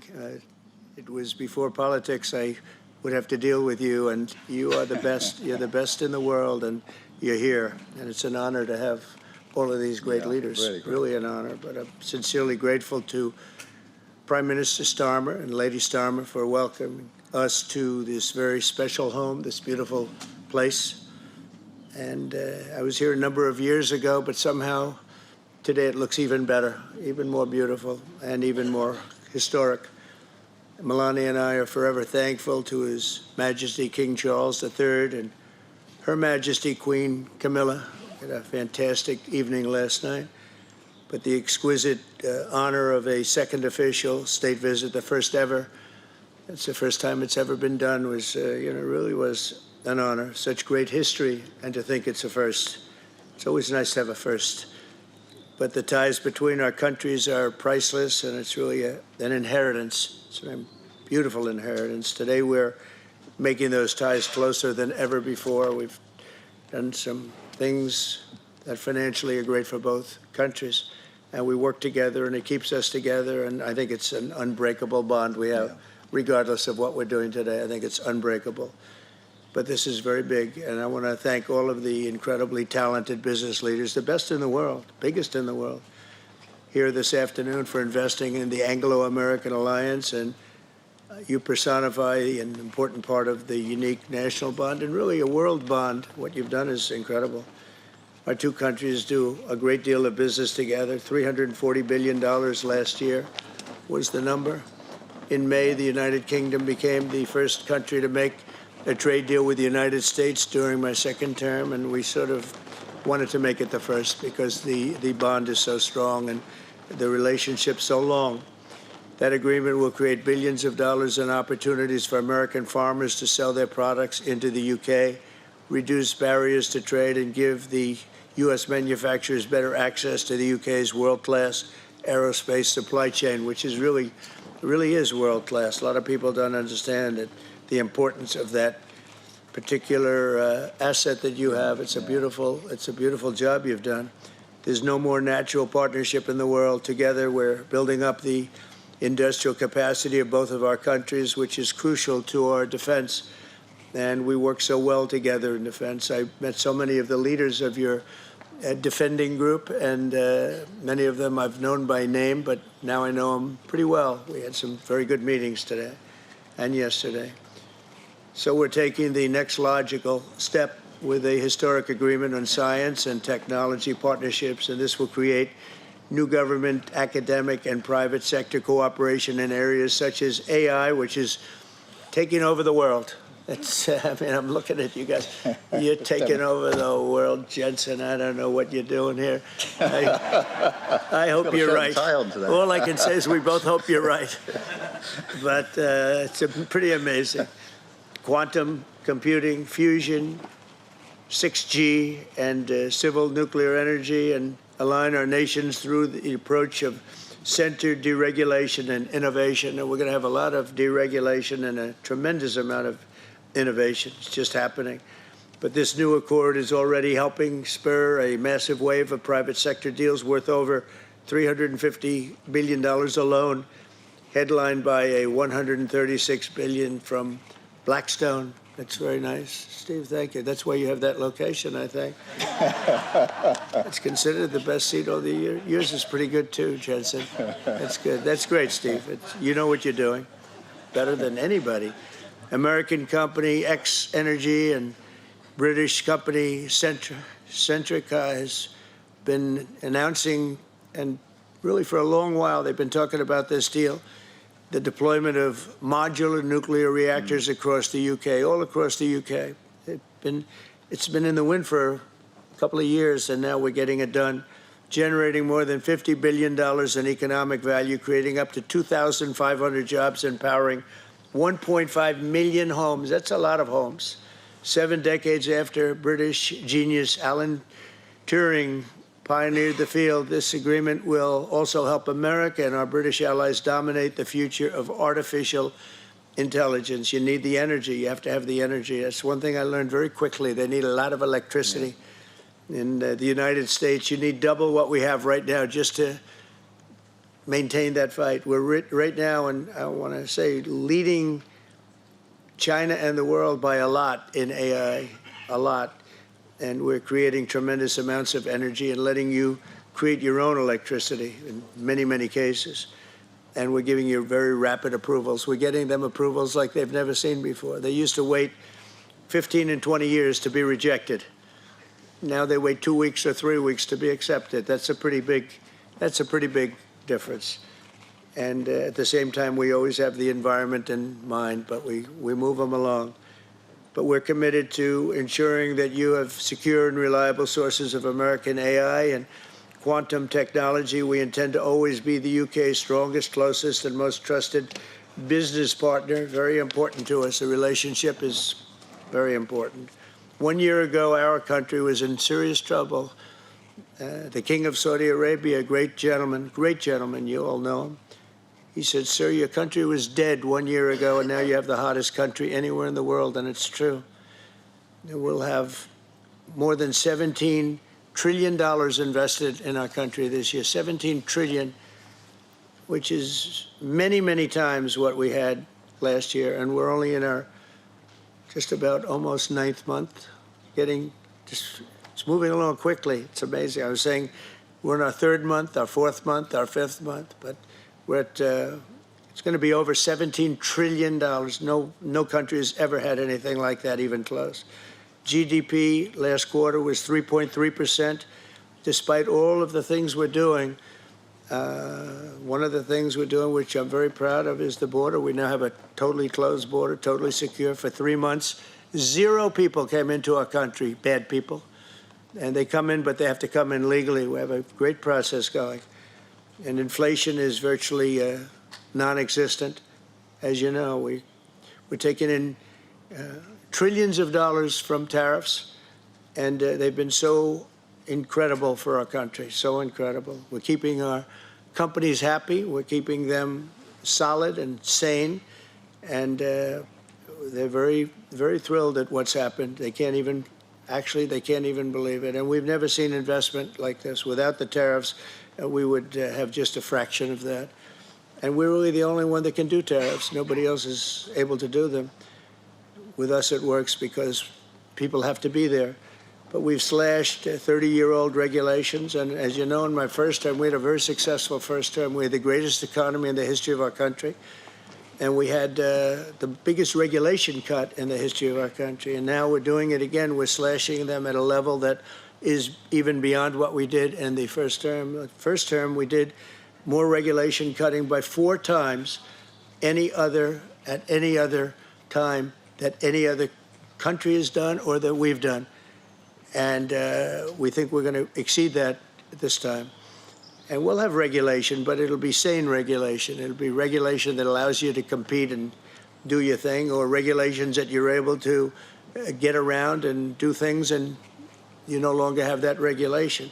But we slashed regulations at a level that's never been done before, and we're doing it at the same level right now. I recently signed the largest tax cuts in our country's history, and the bill includes a 100% expensing for investments in equipment and factories. Nobody's ever seen anything like that, and it lasts for a 10-year period, so it's going to be there for a while. But the countries and companies are coming into our country for the expensing aspect of the bill. It was in I call it the big, beautiful bill, the great, big, beautiful bill. We got so much, the largest bill ever passed in the history of our country. In fact, so big that we really don't have to pass too much anymore. We can just do this for 4 years, implement. You know, I like to implement because the bills are wonderful, but you have to implement. But the expensing is going to be the reason, I think, that bigger than anything else, when you have 1 year expensing, you can write everything off in the first year, including structure. So you didn't even have that in the first bill. I think it was the biggest factor in the first bill why it led to such growth. And this is actually a better form of expensing, and it's actually more significant. So today, America is strong. Our economy is, I think, potentially the strongest it's ever been. We'll see very soon those big places that are being built all over the country. Car companies are moving in. AI is moving in. Everybody's coming in. They all want to be here. The drug companies are coming back.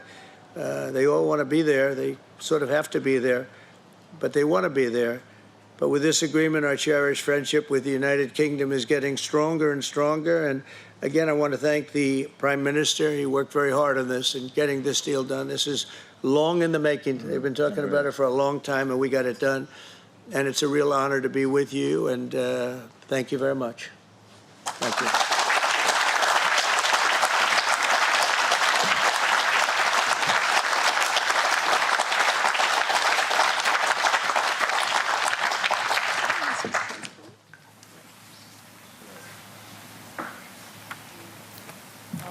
From Keir Starmer and Donald Trump to the assembled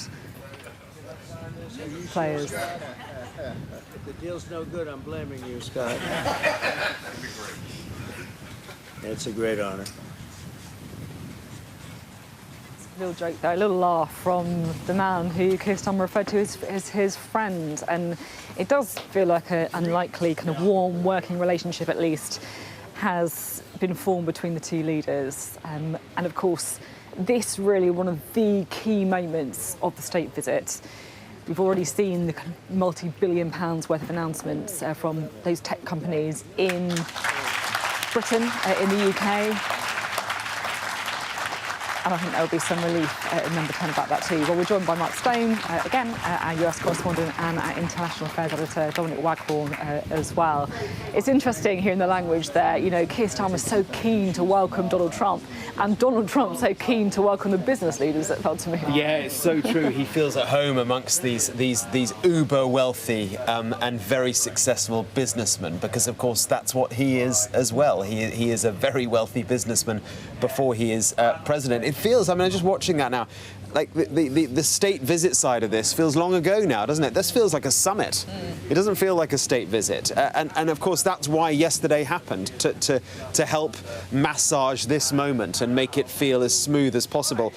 And you know, I was struck, you know, Keir Starmer talking about leaders who respect each other, leaders who genuinely like each other, and he put his hand on the president's shoulder, just as he did in the Oval Office back in February when the invitation was first made. And I thought he was sort of mimicking some of Donald Trump's language. Starmer talked in superlatives, didn't he, when he said this is the greatest deal, tech deal that Britain has ever done. I'm just trying to find the biggest of its kind in British history by a country mile. That's the sort of language that Donald Trump uses. I mean, maybe it's not an exaggeration, maybe it is, but it doesn't matter. Trump would have loved that sort of language.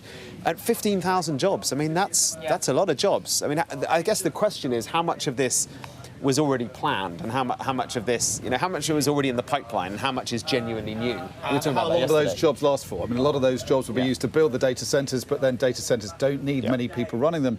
And how many jobs are AI going to take from, you know, our children and future generations? It's just a very disruptive revolution. There's an intense debate about what it's going to do to the workforce. You know, one pretty shrill voice out there criticising this is Nick Clegg, who was Deputy Prime Minister, then went off to earn millions as Mark Zuckerberg's comms man at Facebook and Meta. And this is what he had to say yesterday. We're a vassal state technologically. It perplexes me that the British establishment doesn't worry about the structural loss of sovereignty.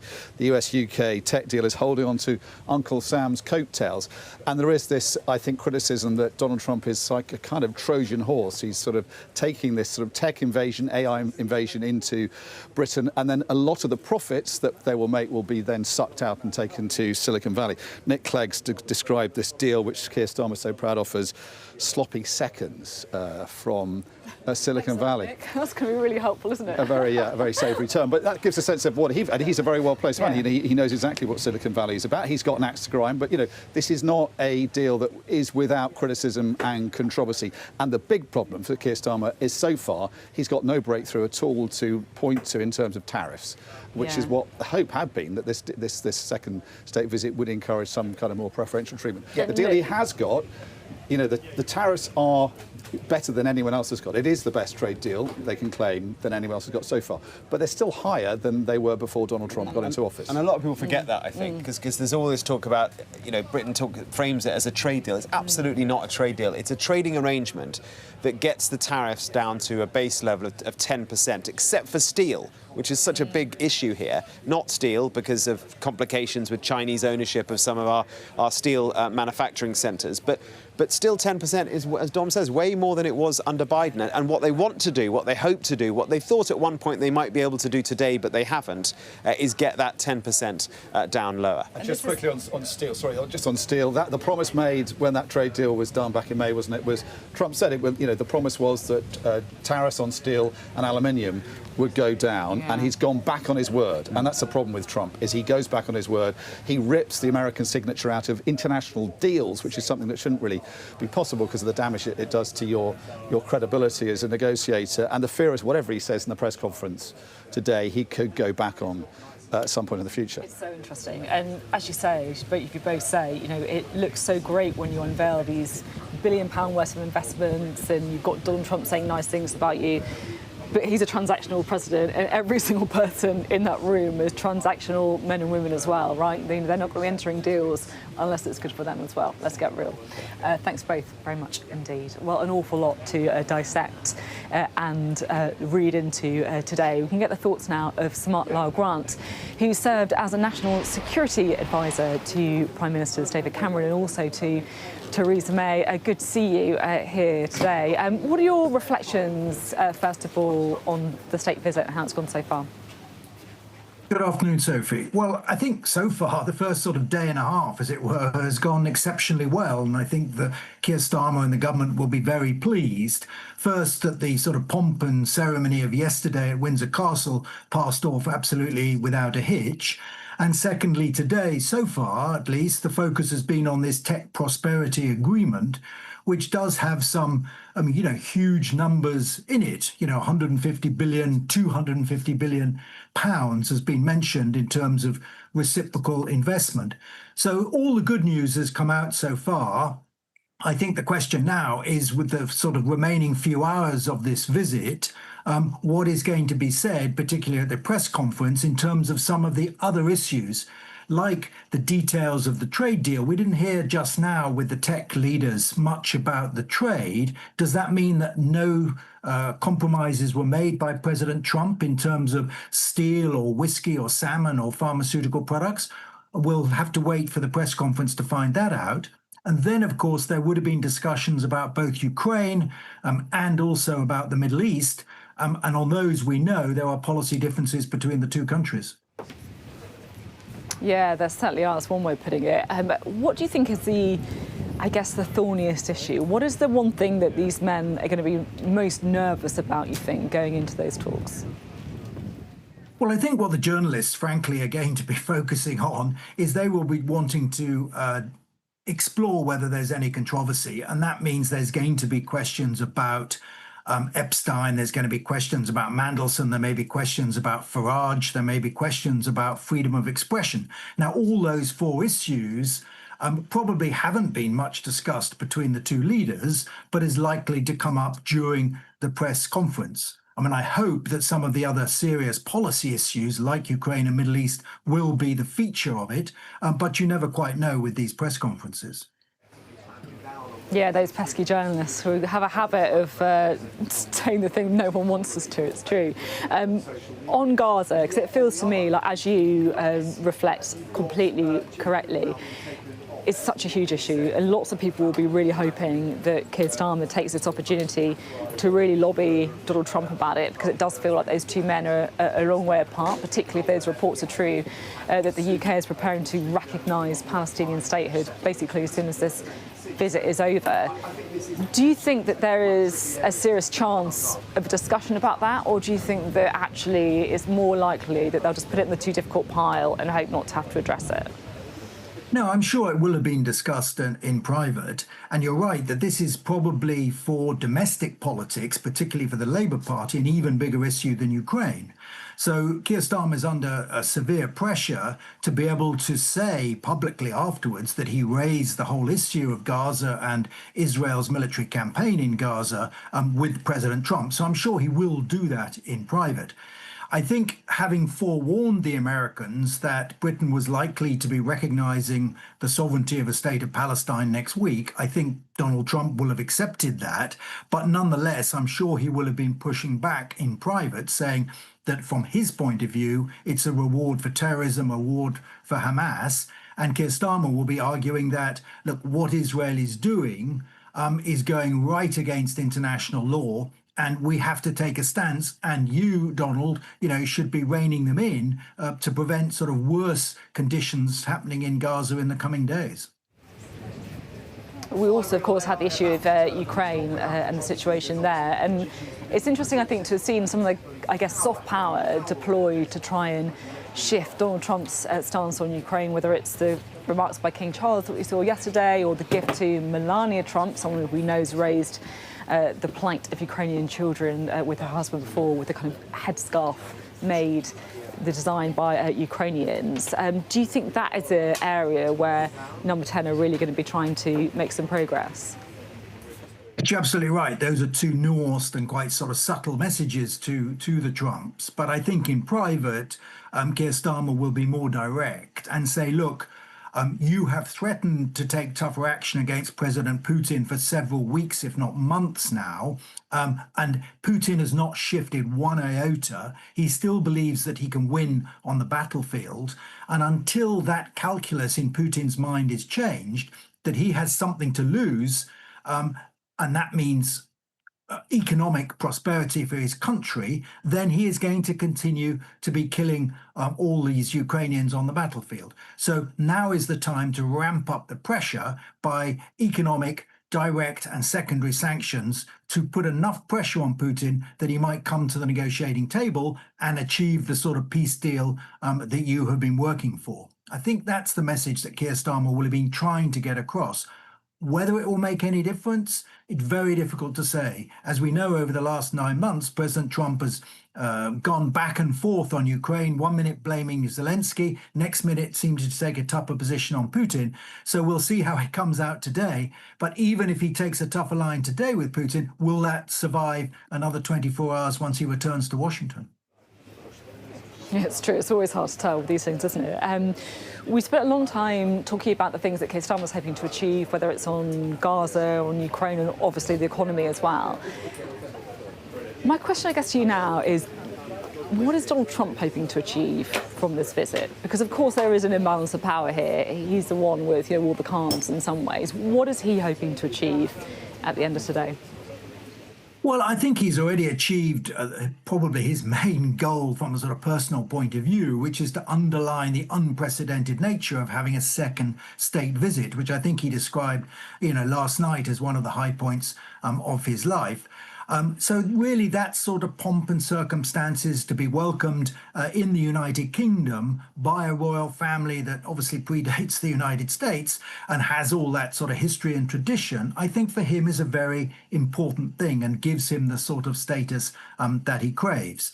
But of course, at a prosperity level, he will be very interested in what the US tech companies can get out of this investment in the United Kingdom. That's a real opportunity for them to expand their power and influence into the UK. So I think he's looking really more on those two sides, the ceremonial and the status and the economic, rather than looking to gain something politically, in policy terms rather, from the United Kingdom. Really interesting, and always good to talk to you and get your perspective. Thank you very much indeed.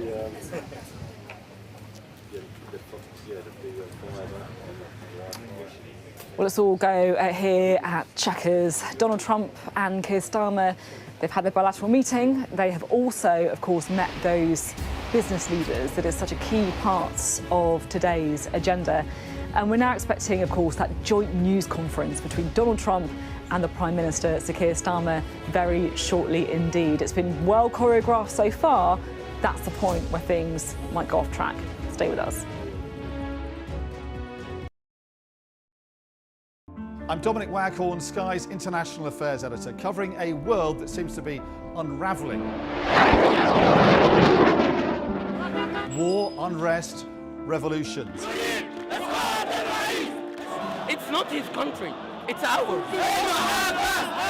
They have succeeded for the first time in their country's history in removing a leader from power. No freedom! Sky News, the full story first. There was fighting here, but there's clearly now a lull, and they're using it to bring up more ammunition. This is a mass exodus in which Russia is hemorrhaging some of its brightest and its best. According to the local weather channel, there have been more than 2,500 lightning strikes and flash flooding, all on top of this week's lethal tornado. What stays with you most in this job is some of the people you meet. What is your worst fear about what the Russians want to do to the children? They're just boosting demographics by stealing young people. Would you like to take the opportunity, Mr. President, on Sky News to invite Barack Obama to come here? Mr. Trump, are you running for president? Can you confirm it? We're going to take a look, a very serious look. On that day, we saw your fighters killing women, killing children. Was that a mistake? Did you go too far? You couldn't control your fighters? The full force of the state is being used to crush any protest. Free wherever you get your news. It's half an hour now past the deadline that Hamas issued, and we've now seen a third barrage of rockets coming in. Another alarm. The mood here is jittery and nervous.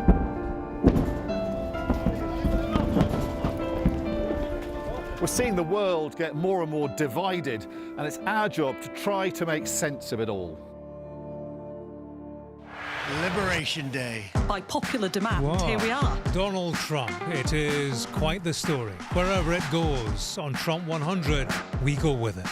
Tell us who you're looking for. Unbelievable we've come to this. Are you overstating the reach and significance of this deal? Not like you said it. From the UK. Why don't you go back to your country where you have a major migrant problem? It was 10 feet from him, and all of a sudden the shot's running out. People impacted. I'll tell you on another day on the podcast what that was all about. Join us wherever you get your podcast.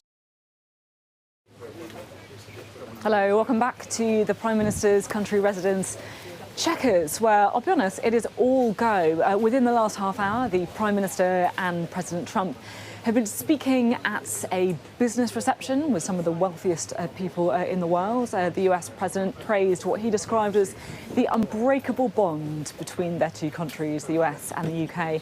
And he was also, of course, noting the significance of a second state visit. The exquisite honor of a second official state visit, the first ever.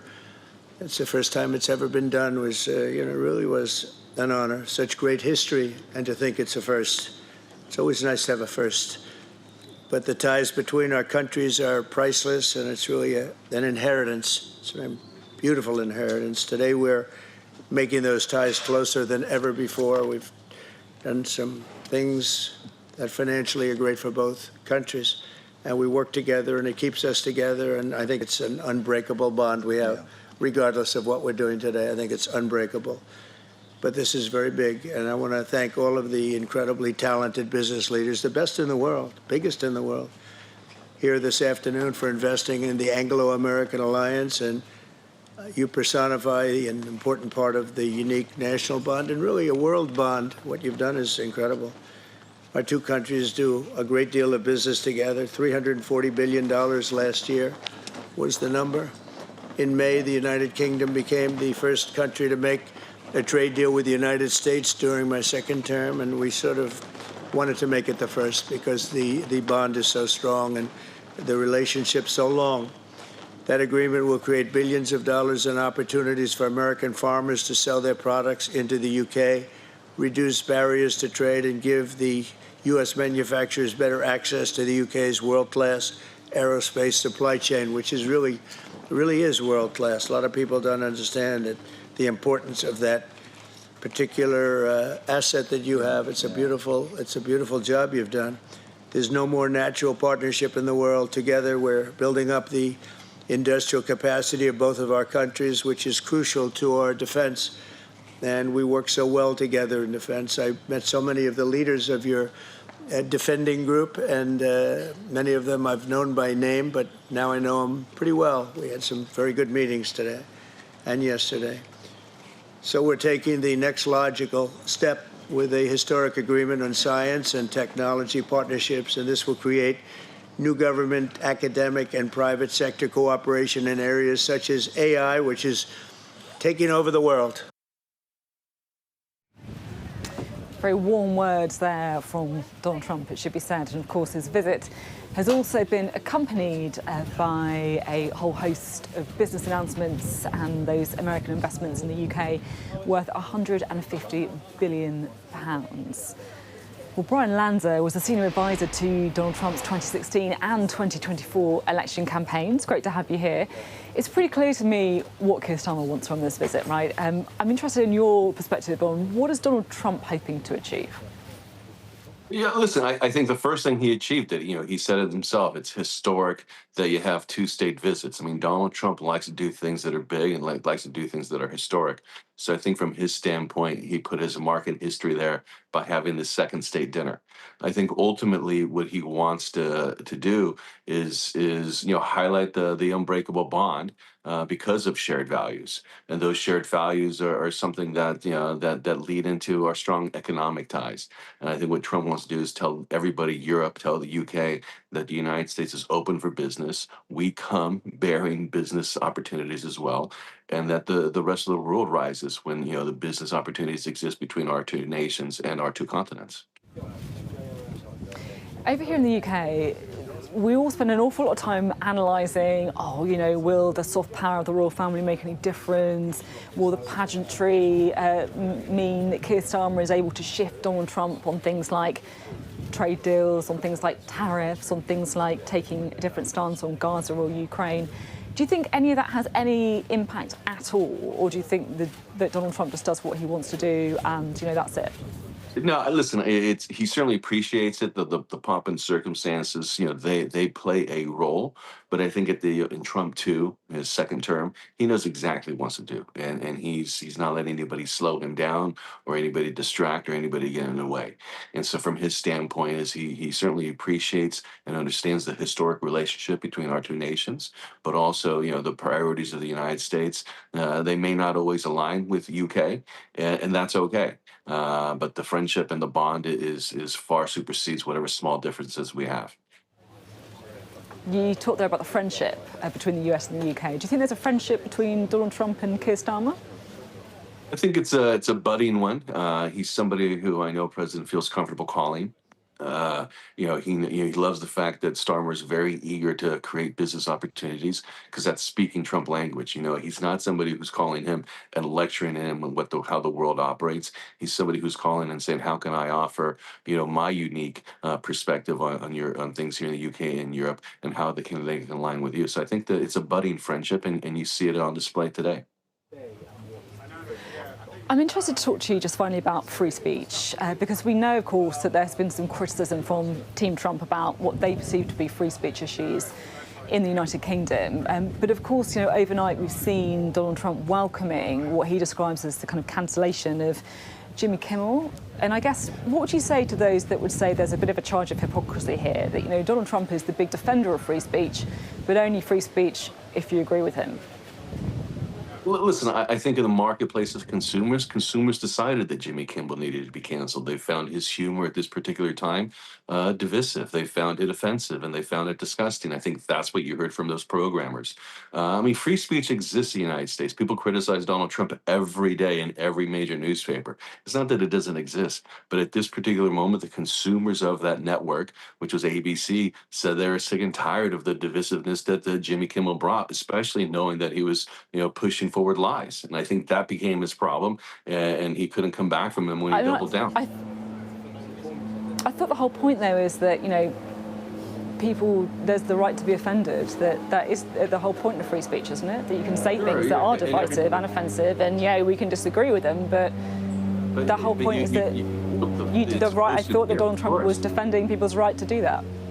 And he does, but like I said, it's not the right to do it. It's Jimmy Kimmel. It wasn't Donald Trump who ultimately, got rid of Jimmy Kimmel. It was his consumers of the marketplace. The marketplace called the networks and said, "This guy, shouldn't be on your air. This country is looking for a moment for healing, and this guy isn't doing it." I think it's great that the media wants to portray Donald Trump as this ultimate power that can decide what shows get canceled and don't cancel. The reality is the Jimmy Kimmel Show was a failing show in ratings. It was a diminishing return. It cost the network money, and the network actually just found this excuse to get rid of him in a face-saving way.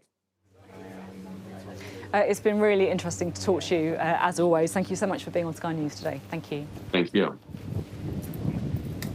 An awful lot coming up here on Sky News. At Chequers, we've got a joint news conference between Donald Trump and Sir Keir Starmer, which is the bit of the day where they really don't know how that is going to go. So it's worth staying with us to watch that. They've had the business meetings, they've had the royal pomp and pageantry. Next, it's over to the journalists.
Hello, good afternoon. It is 2 o'clock. This is Sky News live from Chequers, the Prime Minister's official country residence.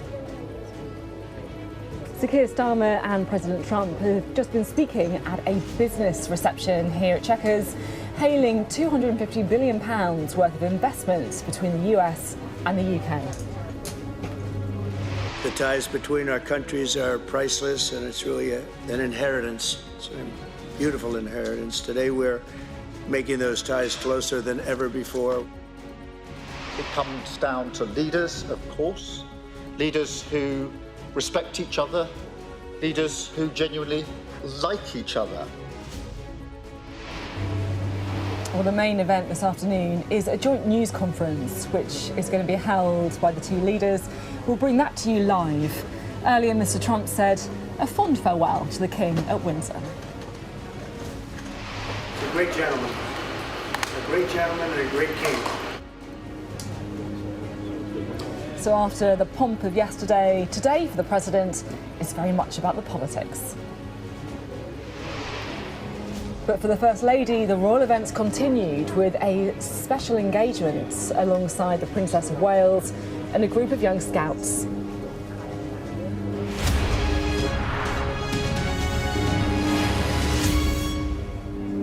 Hello, good afternoon. It is 2 o'clock. Good afternoon, live from Chequers, the Prime Minister's country residence. Sir Keir Starmer is hosting Donald Trump here right now as part of his historic second state visit to the UK. Now, in the last hour, in the last hour, the US president hailed the unbreakable bond between the two countries' special relationship as they signed a new tech prosperity agreement. So lots and lots of investment pouring in that they're very happy about there. Let's take a moment, shall we, and look at how the events that have happened so far today. Let's have a look. Where's Scott? Did I sign this? Are you sure, Scott? If the deal's no good, I'm blaming you, Scott. That's a great All smiles, all jokes. That was just a short time ago. The two leaders holding a business reception inside Chequers, where they spoke to industry leaders and they also, of course, signed that new agreement. The President told those people in the room that they were apparently the best in the world. He loves talking to those wealthy business leaders, doesn't he? The Prime Minister also praised the $250 billion of investment between the UK and the US, which he described as the biggest investment package of its kind in British history. The exquisite honor of a second official state visit, the first ever. It's the first time it's ever been done. Was really was an honor. Such great history, and to think it's a first. It's always nice to have a first.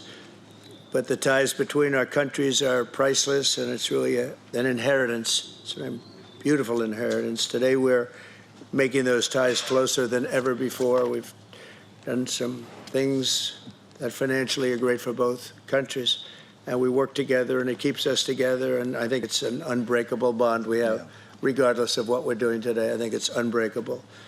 But this is very big, and I want to thank all of the incredibly talented business leaders, the best in the world, biggest in the world, here this afternoon for investing in the Anglo-American alliance. And you personify an important part of the unique national bond and really a world bond. What you've done is incredible. Our two countries do a great deal of business together. $340 billion last year was the number. In May, the United Kingdom became the first country to make a trade deal with the United States during my second term, and we sort of wanted to make it the first because the bond is so strong and the relationship so long.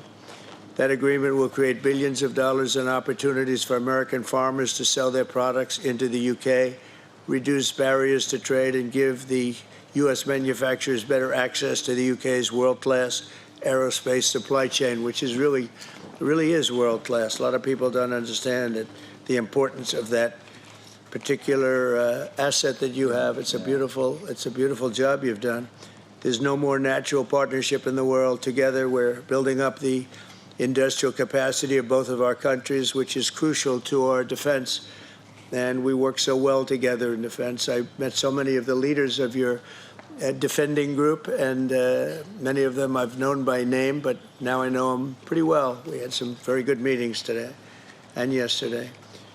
So we're taking the next logical step with a historic agreement on science and technology partnerships, and this will create new government, academic, and private sector cooperation in areas such as AI, which is taking over the world. Thank you so much. You are among friends, and I think we all agree there's so much to celebrate in the special relationship between our two countries. By standing together in war and in peace, this bond is the very foundation of our security, our freedom, and our prosperity. But what is the relationship all about when it comes down to brass tacks? It comes down to leaders, of course, leaders who respect each other, leaders who genuinely like each other. And it comes down to our unique relationship on defence, the closest the world has ever seen. The UK is one of the world's largest economies. Maybe not quite on the scale of the United States, I concede, but my word, we punch above our weight. And we lead the world in expertise on quantum, on AI, life sciences, financial services, and more. We have the only trillion-dollar tech sector in the West, outside of the US, again, I caveat. We have the best investment, the best universities, the most Nobel Prizes, and we have Dennis here, outside the US. That's what we bring to the table, and we are proud of it. We've already taken a big steps forward, and we're going further today, much further. In a moment, the President and I will sign our groundbreaking new technology partnership, the Tech Prosperity Deal. It's a blueprint to win this new era together, shape it according to our shared values, and seize the incredible opportunities that are on offer. I want to thank all of you for supporting this vision. We have huge new investments from NVIDIA, Nscale, OpenAI, Google, Salesforce, and many more, backing cutting-edge British jobs for years to come. That news conference there with the two men, and I just want to show you the arrival shots because, to be honest, the whole pomp and pageantry around Donald Trump himself is quite something to behold as well. The events today all started early this morning when the president's helicopter made that short trip from Windsor to Chequers. You can see there the president a little wave at some of the awaiting cameras.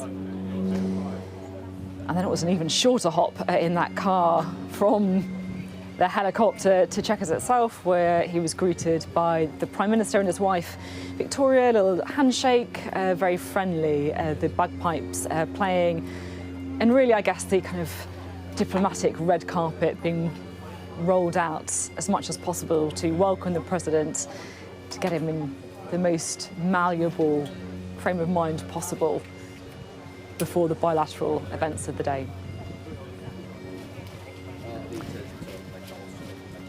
Of course, joining us now is our US correspondent Mark Stone, and also our international affairs correspondent Dominic, editor I should say. Giving you a downgrade there, Dominic. Apologies, Dominic Waghorn.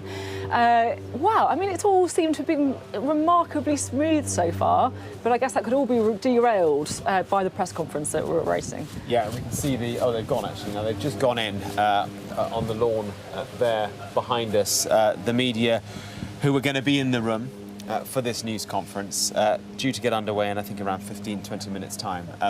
That was always the big moment of jeopardy, because you know, Dom and I were talking about this yesterday. The one thing that's been missing from the past 2 days is people, real people that aren't either politicians, diplomats, businessmen, or royalty. Real people? What? Sort of real people. You know what I mean. You know, the general public and normal people. Yeah. Anyway. So there was nothing, there was no interaction. I guess that's the way. There was no interaction, either positive or negative, between president and people. Yeah. Today, for the first time, there will be with the journalists. So I'm sure many people will say they're not normal. We're not normal either. Normal or real. But they're not. You know, everyone else involved in this has been playing a role that's been scripted and choreographed. Yes. It's been like the Truman Show, as we've been saying. It's all hundreds of people putting on this enormous production and spectacle for the benefit of of just one man, while the world sort of carries on regardless out there beyond those barriers they've erected around Chequers and the battlements of Windsor. But yes, now it becomes unscripted, and they are real in the sense that they are going to do unpredictable things. They're trying to work out how to catch out the Prime Minister and President, maybe, how to get to the essence of what this trip's about for both of them, what will make them talk in a way. And, you know, this is a president who likes to talk in front of cameras, has not spoken in an unscripted way for at least, 24 hours, which is a long time for Donald Trump. So he might be itching to get chatty and you know, get garrulous and start talking in a way that will be possibly worrying his host. And we heard from Jeremy Hunt yesterday saying when he went to a press conference here in 2018, they sat there, him and Theresa May, just had no idea what was going to come out of Donald Trump's mouth next, and that is a very worrying prospect, potentially. Or he will just decide that this has all been such a wonderful spectacle the past few days that he won't want to rock the boat, and he'll just let it all happen, get on the helicopter and fly home. Because he does fly home tonight, that's it, the end. So, but I guess the big question, and one of the key questions, is how good is this deal? And in a very Trumpian way, he asked the same question as he was about to sign this massive deal that they've just been discussing that we played there. He said, "Should I sign it, Howard?" Talking to Howard Lutnick, the Commerce Secretary, who, of course, is here.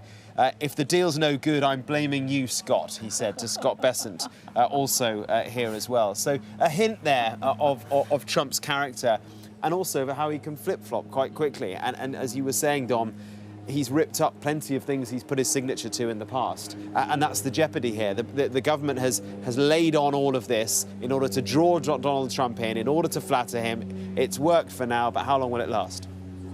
So the three of us are out here while the press conference is going on. The journalists, and many of the journalists are going in, as you were saying, including Beth Rupert from Sky. If you were going to ask a question, because there are a whole range of topics here that journalists could ask on, it's almost like, where do you go? The choice is difficult. What would you ask on, Dominic? It's difficult, isn't it? I don't want to sort of, put words into Beth's mouth. She won't listen to us. I'm sure she's doing other things, trying to get into the press conference. I think, there are questions about trade. If you wanted to be mischievous, you would ask him something like, do you think Nigel Farage will make a good Prime Minister when Sir Keir Starmer's time is up? You'd find a way of asking it. That could get a reaction. I think that'd be hard for Trump to resist. And also, his supporters back home, his MAGA supporters, like Nigel Farage, they don't really like the idea of this sort of liberal European socialist either, so he might feel he'd have to go there. But if you wanted to get to the kind of nitty-gritty of this trip, you want to ask about trade. And I guess you'd say to him, all these promises you made. You said that tariffs on steel and aluminium would come down to 0% back in May when you announced this fantastic deal. Well, that hasn't happened. How can we believe a word you're saying here? Can you promise that we're going to get better trading deals? And if you do, can we believe a word that you've said anyway? Yeah. I think you'd struggle on both of those, I'll be honest. What about you, Mark? Well, I think in terms of the past day, the past 2 days, what's Britain got to give America for all this to happen? We haven't heard about that. What are we giving up?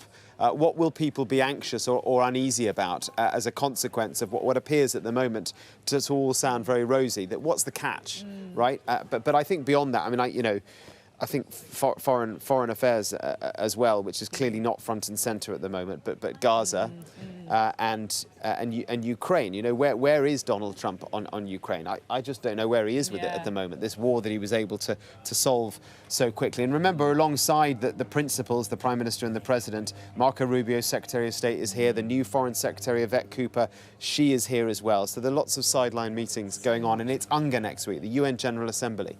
Absolutely massive. The sort of attention will shift on so many foreign-related subjects, whether it be Russia, Ukraine, or Gaza. It will shift to New York for that. It will definitely shift to Gaza fairly quickly because Britain and France and Saudi Arabia and other countries are about to recognise the state of Palestine, which is something that is not within what Donald Trump wants to happen, and obviously Israel is furious about the idea, and that will shift the storyline, of course. And if things go really off the rails here, you have to wonder really whether Trump would want to sort of the headlines to be about whatever he makes. If he does go off the rails, you have to wonder if he wants that time. He wants to fly home with a huge success story. But he does do the unpredictable. So if he gets drawn into a kind of shouting match or says things that make different headlines, the government might want to, the British government might want to seize the news cycle back again by declaring they're going to recognise Palestine quicker than Monday. I'd ask about Epstein if I was in there, I think. And I think that just gives you, to be honest, a bit of a flavour about just how many different issues there are. The fact that, you know, just the three of us here, there's like 10 questions you want to ask already.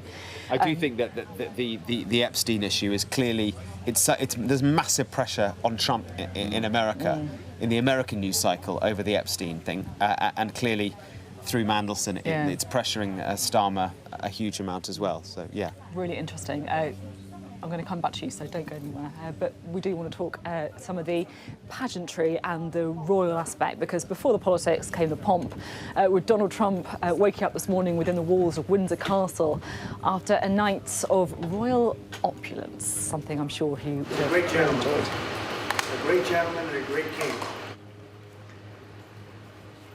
Well, there you go. I think you got a bit of a sense there of the US President's appreciation from the welcome that he did receive there from the royal family, and of course King Charles as he left Windsor Castle as well. Well, our royal correspondent Rhiannon Mills is in Windsor for us. It's interesting because at the minute you're kind of getting the kind of pointed diplomacy, the political diplomacy, if you like, and we had the soft diplomacy yesterday. But it actually feels to me like the more I talk to people who know Donald Trump, the more it feels that actually was yesterday that was a day that he really valued and perhaps would have had the most influence over him. How did it all go?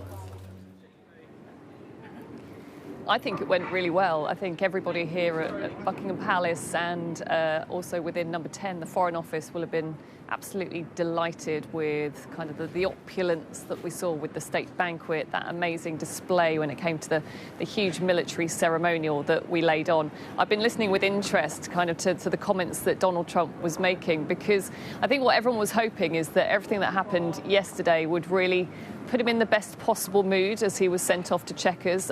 It certainly seems like it is that way at the moment. We wait, of course, to see what exactly he says in the press conference.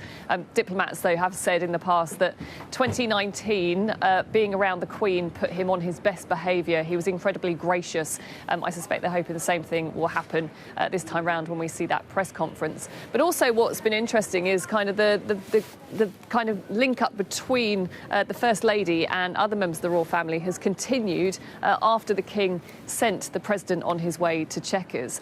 And it's really underpinning what is the important part of this. It's as much about family to family as it is about state to state.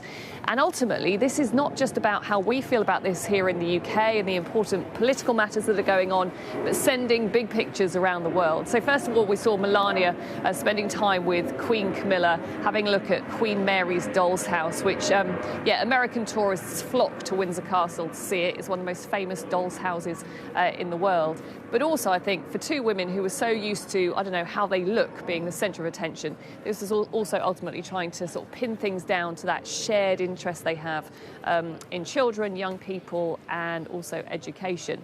But really, the pictures that everybody was waiting for, and this is really going to play well over in America, was Melania Trump spending time with the Princess of Wales and some scouts. They have this shared interest in supporting young people.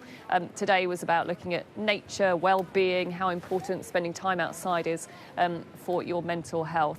But interestingly, what keeps being pushed on us is honey. So apparently Melania Trump brought over some pots of honey to give to the children. In the biscuits they were eating, there was honey from Kate's home in Norfolk. If you like, I suppose it's that final sweetener when it comes to what has been the ultimate soft power diplomacy, soft power display, which they're hoping will continue to rub off on the president as we hear him address journalists later on. Yeah, absolutely. It's amazing looking at those pictures of Melania with the scouts. Kind of good for the soul, I have to say. I'm normally quite sceptical about these things, but it is quite nice to see. Can I ask you about King Charles and Donald Trump, Rhiannon? Because to me it seemed like these are two guys who are never going to get on. You know, King Charles is like the environmentalist, and then you've got Donald Trump who is railing against wind farms. You just can't imagine them clicking. And yet Donald Trump seems to really, really admire him and almost be very affectionate towards the King. What's your reading of it all?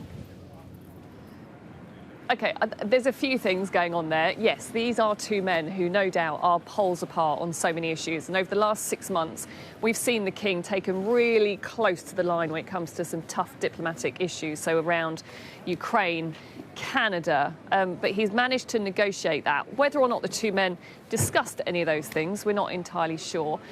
Also, people in diplomatic circles have said to me that actually the King is often asked to have all kinds of what you could call tedious meetings on their behalf.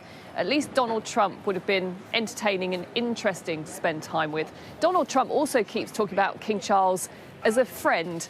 Some have said maybe that's over-egging things a bit, but if the president has that perception, that is really powerful for the United Kingdom.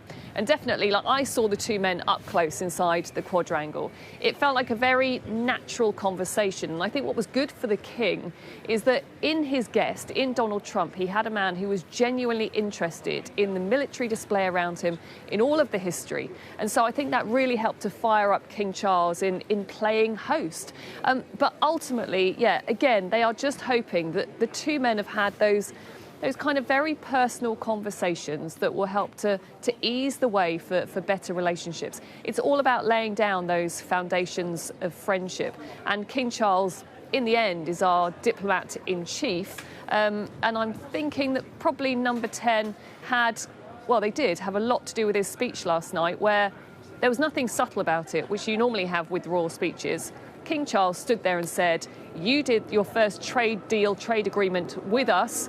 Now we want to go further." That was quite something coming from the mouth of the monarch. Yeah, it really was, Rhiannon. Thank you very much for your analysis, Rhiannon Mills, there at Windsor Castle, where, as you were saying, the kind of diplomat-in-chief, King Charles, has been preparing the ground for the political gameplay that we're seeing today. And of course, we are waiting for that joint news conference between the Prime Minister Keir Starmer and the President Donald Trump. That is the next big live event here. But earlier, we did also hear from Donald Trump. He was speaking at the business reception, and I just want to take a moment and play you what he said, because it's interesting to get a bit of a focus on the words of the President earlier this afternoon. Well, this is a very distinguished group, I can tell you. That's what I do for a living. It was before politics. I would have to deal with you, and you are the best. You're the best in the world, and you're here. And it's an honor to have all of these great leaders. Really an honor. But I'm sincerely grateful to Prime Minister Starmer and Lady Starmer for welcoming us to this very special home, this beautiful place. And I was here a number of years ago, but somehow today it looks even better, even more beautiful, and even more historic. Melania and I are forever thankful to His Majesty King Charles III and Her Majesty Queen Camilla. We had a fantastic evening last night. But the exquisite honor of a second official state visit, the first ever, it's the first time it's ever been done, was, really was an honor. Such great history, and to think it's a first. It's always nice to have a first. But the ties between our countries are priceless, and it's really an inheritance. It's a beautiful inheritance. Today we're making those ties closer than ever before. We've done some things that financially are great for both countries, and we work together, and it keeps us together, and I think it's an unbreakable bond we have, regardless of what we're doing today. I think it's unbreakable. But this is very big, and I want to thank all of the incredibly talented business leaders, the best in the world, biggest in the world, here this afternoon for investing in the Anglo-American alliance, and you personify an important part of the unique national bond and really a world bond. What you've done is incredible. Our two countries do a great deal of business together. $340 billion last year was the number. In May, the United Kingdom became the first country to make a trade deal with the United States during my second term, and we sort of wanted to make it the first because the bond is so strong and the relationship so long. That agreement will create billions of dollars in opportunities for American farmers to sell their products into the UK, reduce barriers to trade, and give the U.S. manufacturers better access to the UK's world-class aerospace supply chain, which is really is world-class. A lot of people don't understand it, the importance of that particular asset that you have. It's a beautiful job you've done. There's no more natural partnership in the world. Together, we're building up the industrial capacity of both of our countries, which is crucial to our defense. And we work so well together in defense. I met so many of the leaders of your defending group, and many of them I've known by name, but now I know them pretty well. We had some very good meetings today and yesterday. So we're taking the next logical step with a historic agreement on science and technology partnerships, and this will create new government, academic, and private sector cooperation in areas such as AI, which is taking over the world. It's, I mean, I'm looking at you guys. You're taking over the world, Jensen. I don't know what you're doing here. I hope you're right. All I can say is we both hope you're right. But it's pretty amazing. Quantum computing, fusion, 6G, and civil nuclear energy, and align our nations through the approach of centered deregulation and innovation. And we're going to have a lot of deregulation and a tremendous amount of innovation. It's just happening. But this new accord is already helping spur a massive wave of private sector deals worth over $350 billion alone, headlined by a $136 billion from Blackstone. That's very nice. Steve, thank you. That's why you have that location, I think. It's considered the best seat all the year. Yours is pretty good too, Jensen. That's good. That's great, Steve. You know what you're doing better than anybody. American company X Energy and British company Centrica has been announcing, and really for a long while they've been talking about this deal, the deployment of modular nuclear reactors across the UK, all across the UK. It's been in the wind for a couple of years, and now we're getting it done, generating more than $50 billion in economic value, creating up to 2,500 jobs, and powering 1.5 million homes. That's a lot of homes.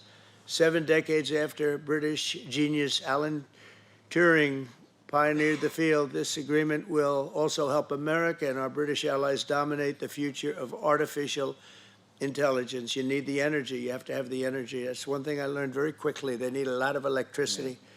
In the United States, you need double what we have right now just to maintain that fight. We're right now, and I want to say, leading China and the world by a lot in AI, a lot. And we're creating tremendous amounts of energy and letting you create your own electricity in many, many cases. And we're giving you very rapid approvals. We're getting them approvals like they've never seen before. They used to wait 15 and 20 years to be rejected. Now they wait 2 weeks or 3 weeks to be accepted. That's a pretty big difference.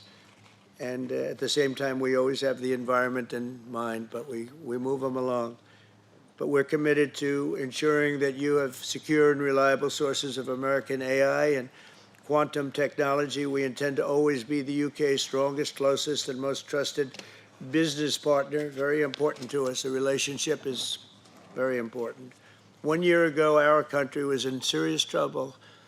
The King of Saudi Arabia, a great gentleman, you all know him. He said, "Sir, your country was dead 1 year ago, and now you have the hottest country anywhere in the world," and it's true.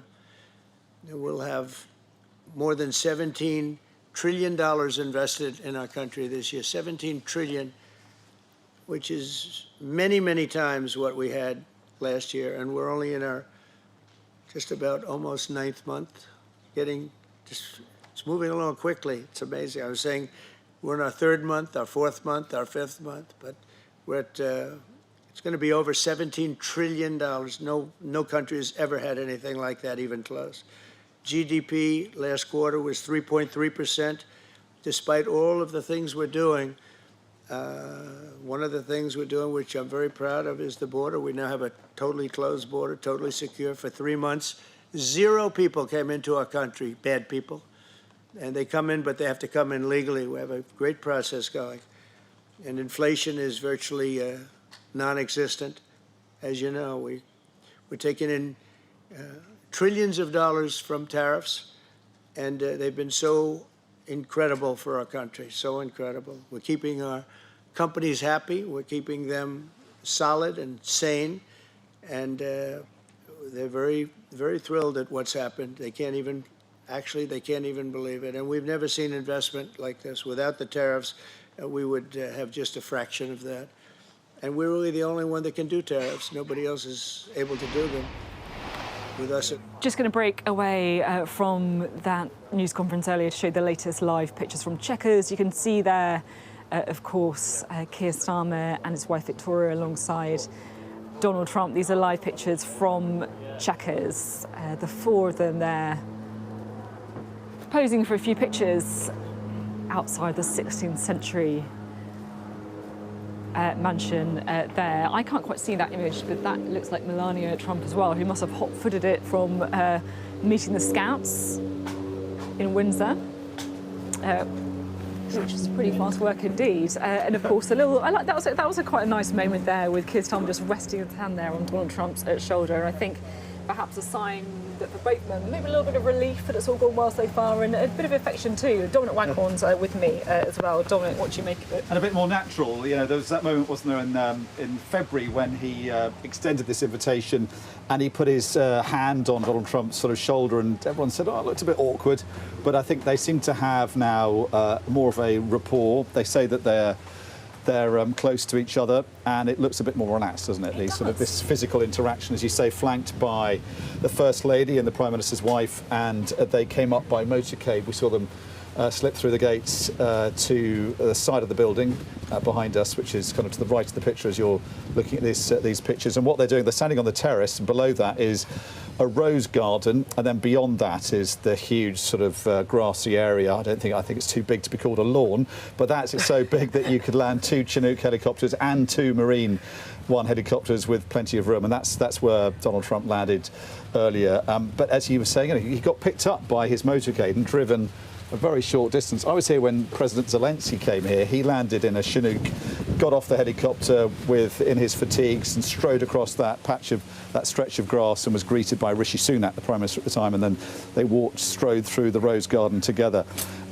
More of a power projecting choreography surrounding the president, who, whoever the president is in America, there's just so much power projection that comes with him when he travels around the world, using helicopters and Cadillacs and the rest of it to ram the point home. He is the most powerful man in the world. All of these things are really carefully thought through, aren't they? They really are. And what the four of them are waiting for, I should say, is the display from the Red Devils, who is the British Parachute Regiment's parachute display team. So that's what they've kind of gathered for outside Chequers. There's a few media, you probably won't be able to see them around as well, with their kind of phones raised or their cameras raised, depending on how high-tech the kit is, in order to try and get a glimpse of it all.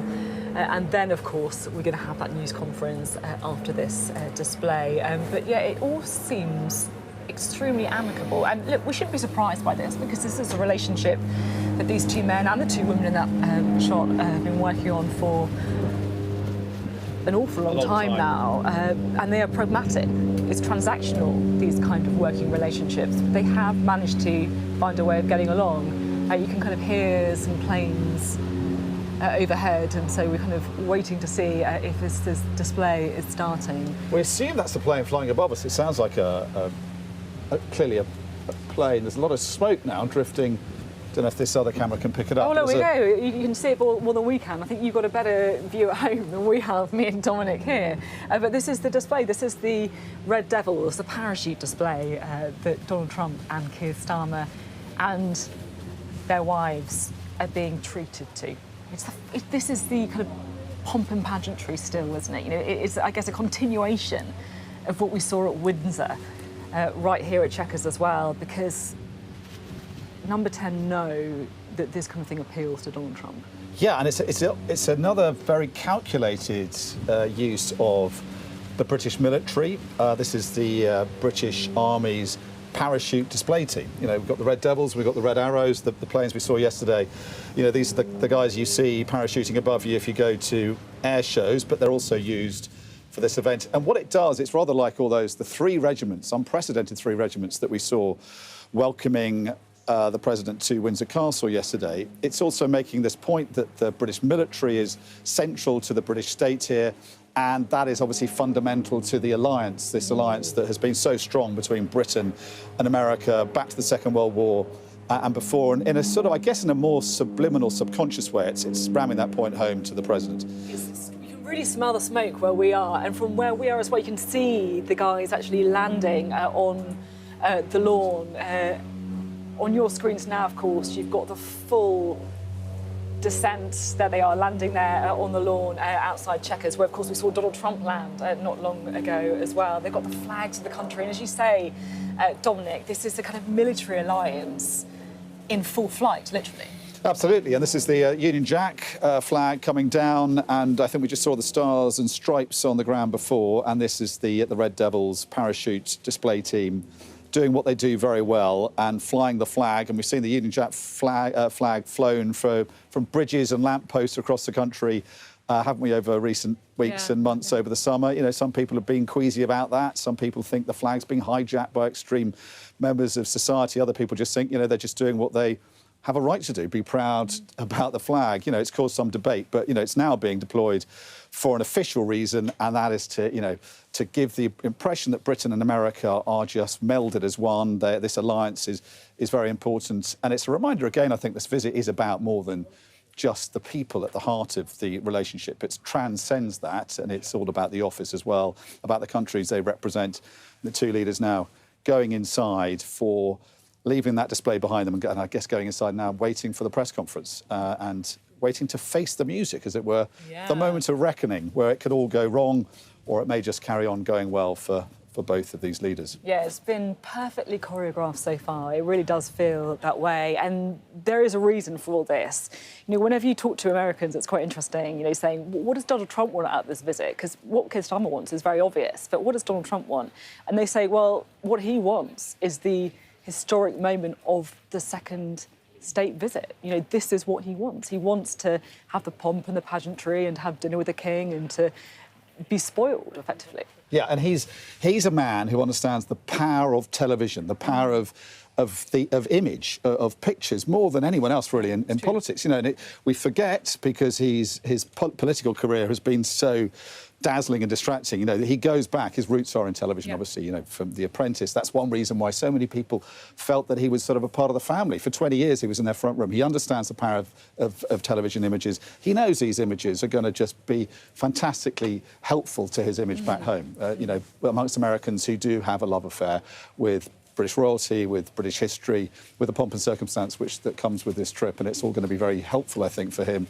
You know, and it's just something he personally loves. Yeah, it's true. It's very true. I'll be interested to see how he does in the news conference as well. You were making the point, weren't you, that, you know, we haven't really heard him speak much publicly for at least a day, which is kind of unusual. So he might take the opportunity to wax lyrical again about, well, could be anything, right? He was quite chatty, wasn't he, in the preamble to that business summit, and he was going off script a bit, saying, I hope AI is going to go well. I hope you guys know what you're doing.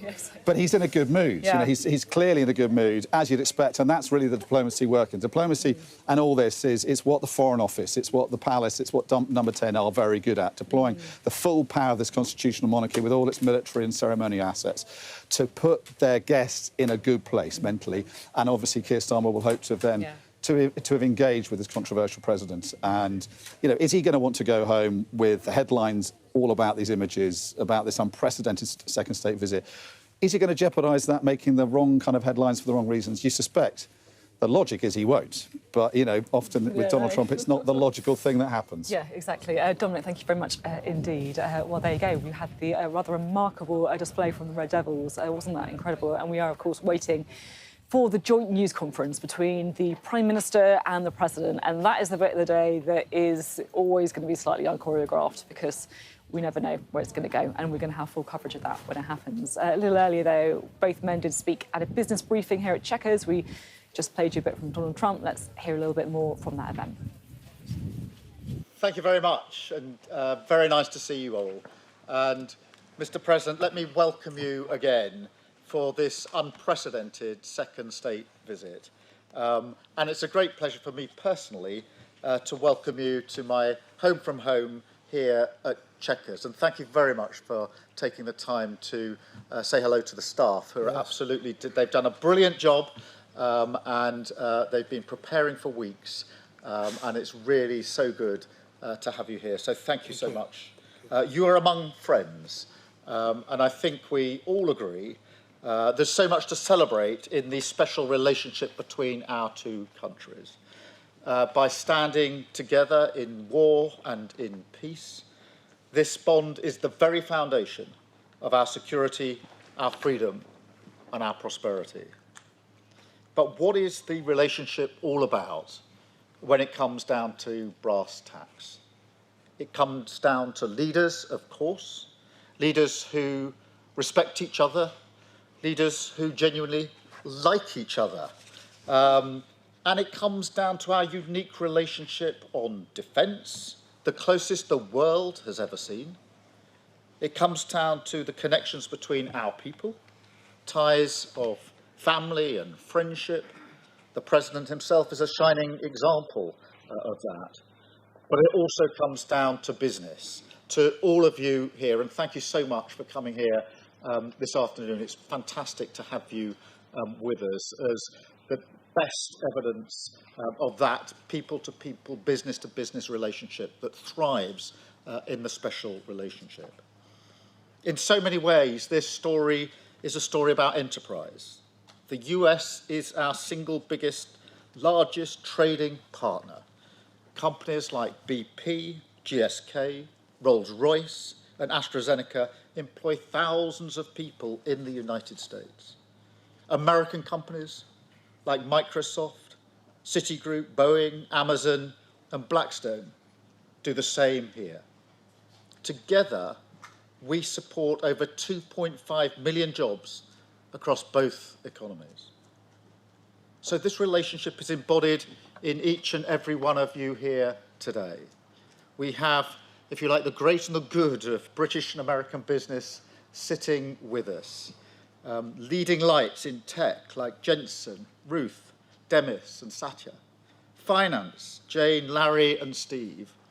And of course in pharma, in defence, energy and manufacturing. It is really great to see you all again, I should say, because of course we were together yesterday and we know each other very, very well, which is exactly as it should be. And just look at what we're achieving today together. The deals and investment that you're announcing today break all records. What a day. £250 billion flowing both ways across the Atlantic. It is the biggest investment package of its kind in British history by a country mile. So thank you so much for your contribution on your part in that as the embodiment of that special relationship. And let me spell out what that means. It means life-changing investments across the United Kingdom. It's expected to create 15,000 jobs in Belfast, in Birmingham, Hartlepool, the Humber, and well beyond. It means thousands of working people will feel and will be better off. And it shows the potency of this partnership. US capital and entrepreneurial spirit combined with British ideas and ingenuity. The UK is one of the world's largest economies. Maybe not quite on the scale of the United States, I concede, but my word, we punch above our weight. And we lead the world in expertise on quantum, on AI, life sciences, financial services, and more. We have the only trillion-dollar tech sector in the West, outside of the US, again, I caveat. We have the best investment, the best universities, the most Nobel Prizes, and we have Demis here, outside the US. That's what we bring to the table, and we are proud of it. That's why we both benefit from this incredible relationship. Look at the economic prosperity deal that we struck back in May. It was the first trade deal that the President made. And yes, it was the best deal as well. We have the lowest tariffs in the world in vital sectors, and that is some achievement. It was a tough negotiation, but we did it for a reason, because it's a win for both sides, and because we knew that by working together, we could deliver more for working people. We could help the businesses here today to thrive, and help you create good, well-paid jobs in communities up and down our country. And ultimately, that is the test of the special relationship. How much it delivers for honest, hard-working people to make them safer and better off. We've already taken a big steps forward. And we're going further today, much further. In a moment, the President and I will sign our groundbreaking new technology partnership, the Tech Prosperity Deal. It's a blueprint to win this new era together, shape it according to our shared values, and seize the incredible opportunities that are on offer. I want to thank all of you for supporting this vision. We have huge new investments from NVIDIA, Nscale, OpenAI, Google, Salesforce, and many more, backing cutting-edge British jobs for years to come. And of course, tech needs energy. So to fuel this revolution, we've struck a new deal on civil nuclear power. We discussed this, Mr. President, last time we were together, and the opportunities we had. Generating energy for millions of homes and businesses, driving down bills on both sides of the Atlantic, and driving up energy security. So I want to thank everybody here for supporting this too, with brilliant job-creating investments from Momentum and others, including building up to 12 advanced nuclear reactors in the northeast. So this is a great day for the special relationship, a celebration of what has gone before, of course, but more than that, a moment to deliver investments, jobs, and deals which will improve people's lives now and light up the special relationship for years to come. So thank you all. And now it is my pleasure to hand the floor to my friend, our friend, President Trump. Thank you very much. Thank you, and great job.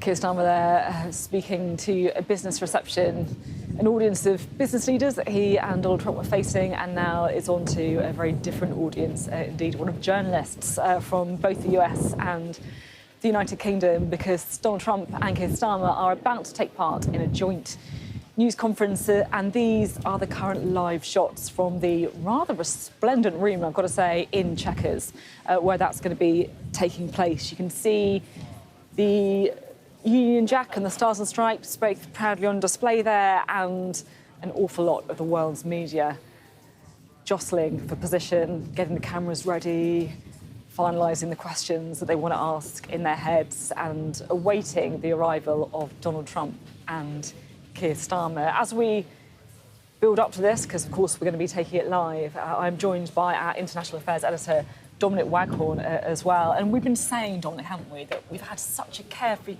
choreographed day, and yesterday as well, a day where everything's really gone smoothly. They couldn't have asked for it to have gone better.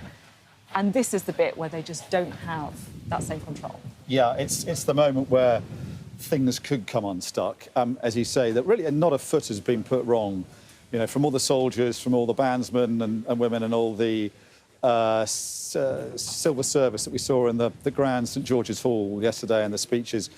It has gone really in a very TikTok fashion, and it has been a bit like the Truman Show, with hundreds of people, huge effort, huge amount of resources going into laying on a production and a spectacle for the benefit of just one man, with the public and the rest of the world kept at bay because of the fears of what controversy and protest might do to rile this thin-skinned president. But this is the moment now when the real world crowds back in on him. He's had an extraordinary day and a half of secluded opulence and grandeur laid on by the British state. But now real people like Beth Rigby and other journalists and members of the Fourth Estate are able to put their questions to him. Now, we had heard rumours that the press conference was going to be downscaled, was going to be in a smaller room and would be one of those sort of non-press conferences, if you like, where there's just one or two questions from each side. But it looks as though those rumours were unfounded, and this is clearly it's a very grand room, as you say, and we've seen the journalists going in, a huge number of them going in, and possibly it's going to be a longer format, I think, than what we thought might have been the case. And I think, you know, the suspicion was that Downing Street would try and control this press conference. There are different types of press conferences, aren't there? There's that kind of press conference that the hosts and the organisers just can't have over quickly enough, where literally, I mean, there have been some press conferences where you've had literally one question from each side, the American and the British side. The one that the trick they always do with us as well sometimes is holding the microphone, so you can't hold it yourself, which means that they can just grab it off you as soon as they want. Right. It's like the kind of control that they try to put on it. You can't follow up. Yeah, exactly. Yeah, exactly. And, you know, and so journalists who do get the one question are under huge pressure from their colleagues to ask all kinds of different questions, and sometimes come up with 4 or 5 questions wrapped into one. And which then they can choose which one they can answer, which is the danger of those ones, right? So, yeah, exactly. Yeah. And you see, that's the problem as well. If you can't follow up a question, then the politician answers the question of their own choice and not what they've just been asked. So, but, you know, I think with Donald Trump, it's unpredictable, and there is the possibility that, you know, he's in a chatty mood, as we were saying. You know, he's not spoken off the cuff, in any way that wasn't scripted. Obviously, he gave that speech last night in St George's Hall in Windsor, but he's not spoken to the cameras in an off-the-cuff way, except for that address to the business seminar we had a little earlier. And in that, he did seem to be in a good chatty mood, so he may decide to say more. But certainly from the body language, the chemistry between them, they've got on really well on this trip, it seems. Lots of sort of back-patting and smiles and talking about how close they are. So you suspect that he's not going to do anything that's going to rain on Sir Keir Starmer's parade. But, you know, these are trained agents provocateurs, aren't they, these journalists? They know exactly how to get under the skin of the politicians that they're so familiar with. And there are so many issues, particularly in America. You know, most recently, what's happened to Jimmy Kimmel, the comedian who's now been taken off air and cancelled, something that Donald Trump was posting with glee and delight, welcoming overnight. There are lots of questions that the US press are going to want to get their teeth into, and they're going to do their best, I think, to get answers out of Donald Trump. This is the interesting thing, isn't it? Because, you know, as you say, Dominic, we're quite used to, here in the United Kingdom, I think, politicians who just want to get through a press conference, or they just want to get through an interview without making news, without saying anything controversial, by basically being as boring as possible.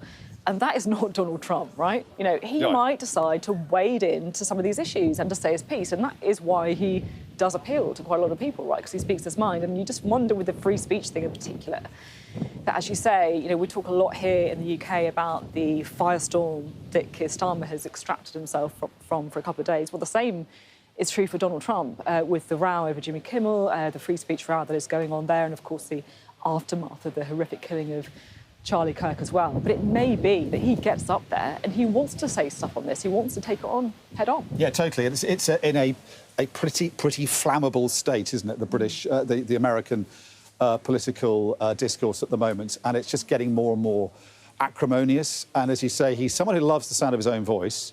He's also somebody who believes passionately that he is right, that he is always right. He never concedes that he's wrong, generally doesn't anyway. And so if he's asked questions about Jimmy Kimmel or about Charlie Kirk, he is going to feel that he's got to put his side of the story over, and he might be frustrated at the way the question's phrased, and he may want to say a lot about that. As you say, you know, there are politicians like Theresa May who would always, you know, just be desperate for it all to be over as quickly as possible. And watching her, you'd kind of want the same, because it was so excruciating watching her, you know, in that kind of position. And Jeremy Hunt was saying yesterday to Mark Austin that he was sat next to her in the gardens of Chequers 2018, where they were just wondering what on earth is going to come out of Donald Trump's mouth next. And it's a worrying situation. But I think Sir Keir Starmer is in a different position, obviously, to where Theresa May was, but he also knows that you know, he's in the lap of the gods here when it comes to whatever Trump does next. And also because we talked there about Donald Trump and how he might decide to say what he wants on free speech and really get stuck into that debate. From Keir Starmer's perspective, I feel that there are 2 issues in particular that could be difficult for him if they come up on the press conference. The first is, of course, Epstein and Mandelson, and the fact that he sacked someone for their association with a man who also had an association with the guy standing next to him, Donald Trump. And how does he navigate that if it comes up? And secondly, on Gaza as well, because, look, we know, of course, that this is an issue and such a, you know, heart-rending issue that both Donald Trump and Keir Starmer come at it from a different perspective. And I would be interested to see whether if he's asked about Gaza, whether he also takes the opportunity to set out his differences with Donald Trump, or if he just tries to kind of smooth over it and not answer it and to move on as quickly as possible. Yes, and we've heard a lot from former diplomats, veteran diplomats, sort of explaining the logic behind the state visit, and they always say, you know, you have to engage with the President of America. He's someone, in this case, who 70 million Americans voted for. Whoever's in that job, you have to engage with him, whether you like him or not.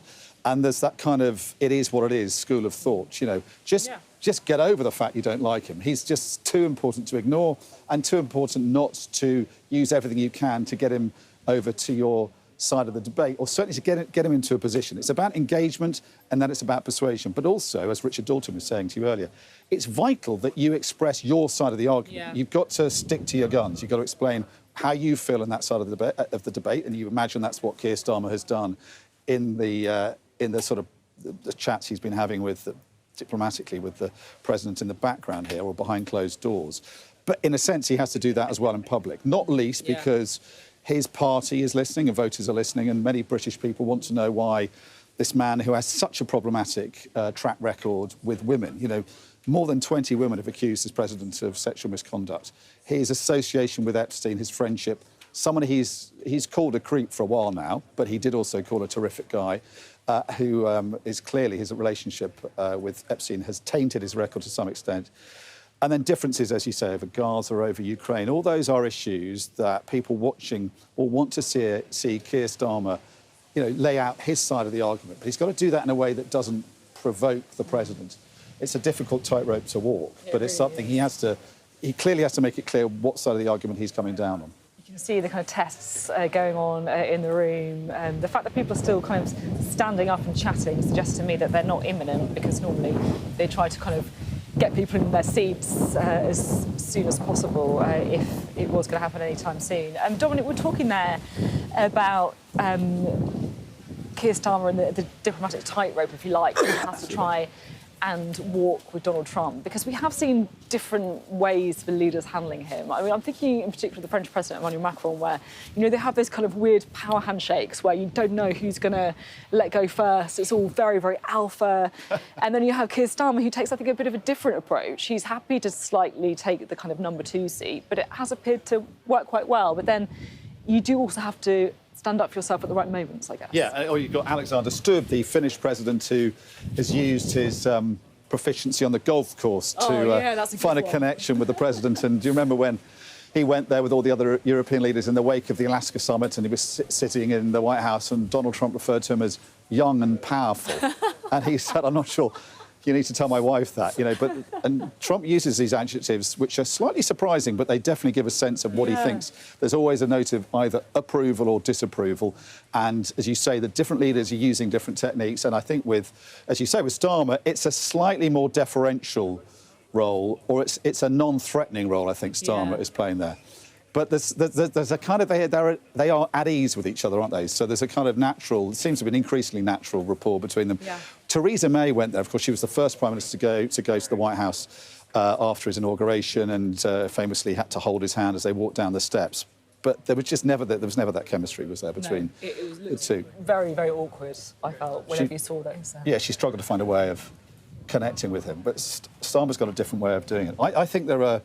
I think in terms of the issues, there are 2 names, 2 people and 3 issues. And I think the names that might come up and might cause trouble are, as you say, Jeffrey Epstein, but also Nigel Farage. Yes. And someone who's so close, the leader of the Reform Party, so close to Donald Trump, who isn't seeing him on this trip, but is often over on that side of the Atlantic, either in Florida or at the White House. And if he's asked about Nigel Farage, he may feel he has to say, if he's asked, for instance, you know, do you think he'll make a good Prime Minister when Sir Keir Starmer's gone? He might feel he has to say something. That is problematic. And I think the 3 issues are, as we were saying, Gaza, Ukraine and trade. There are other issues like migration, but those are the 3 fundamental issues that you have to hear from both of these leaders how they feel about them.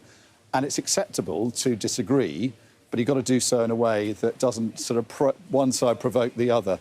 And you certainly, with this narcissistic, thin-skinned president, don't want him to get into a mood where the wheels start to come off this very well-oiled state visit machine that we've seen so far. It's really interesting, isn't it? It's almost like a masterclass in being able to have political disagreements, because look, these guys disagree on an awful lot. They come at politics from completely different starting points. And yet they're both transactional enough, I guess, and pragmatic enough to find this working relationship where they can act in each other's interests, even though at first glance those interests seem so disparate. It's really quite interesting. We're counting down and we're awaiting this news conference between Donald Trump and Keir Starmer. The journalists have assembled in the rooms. They've got their advisors in there as well. And you can see the flags behind the podiums too. What are we, 40 minutes late by now? Was it meant to start at 2:20? It was meant to start at 2:20. It's not 2:20 anymore, I think that is fair to say. In fact, it is 3 o'clock. 3 o'clock right now. You're watching Sky News. We are broadcasting to you live from Chequers, one of the most resplendent rooms in there, full of pictures and paintings and history, and also chocker full of journalists as well, all awaiting the arrival of Keir Starmer and Donald Trump, because we are expecting a pretty extensive news conference. The culmination of the two-day state visit, the second state visit, the historic state visit from Donald Trump. We've had the pomp and the pageantry at Windsor Castle. We've now got the pure politics at Chequers.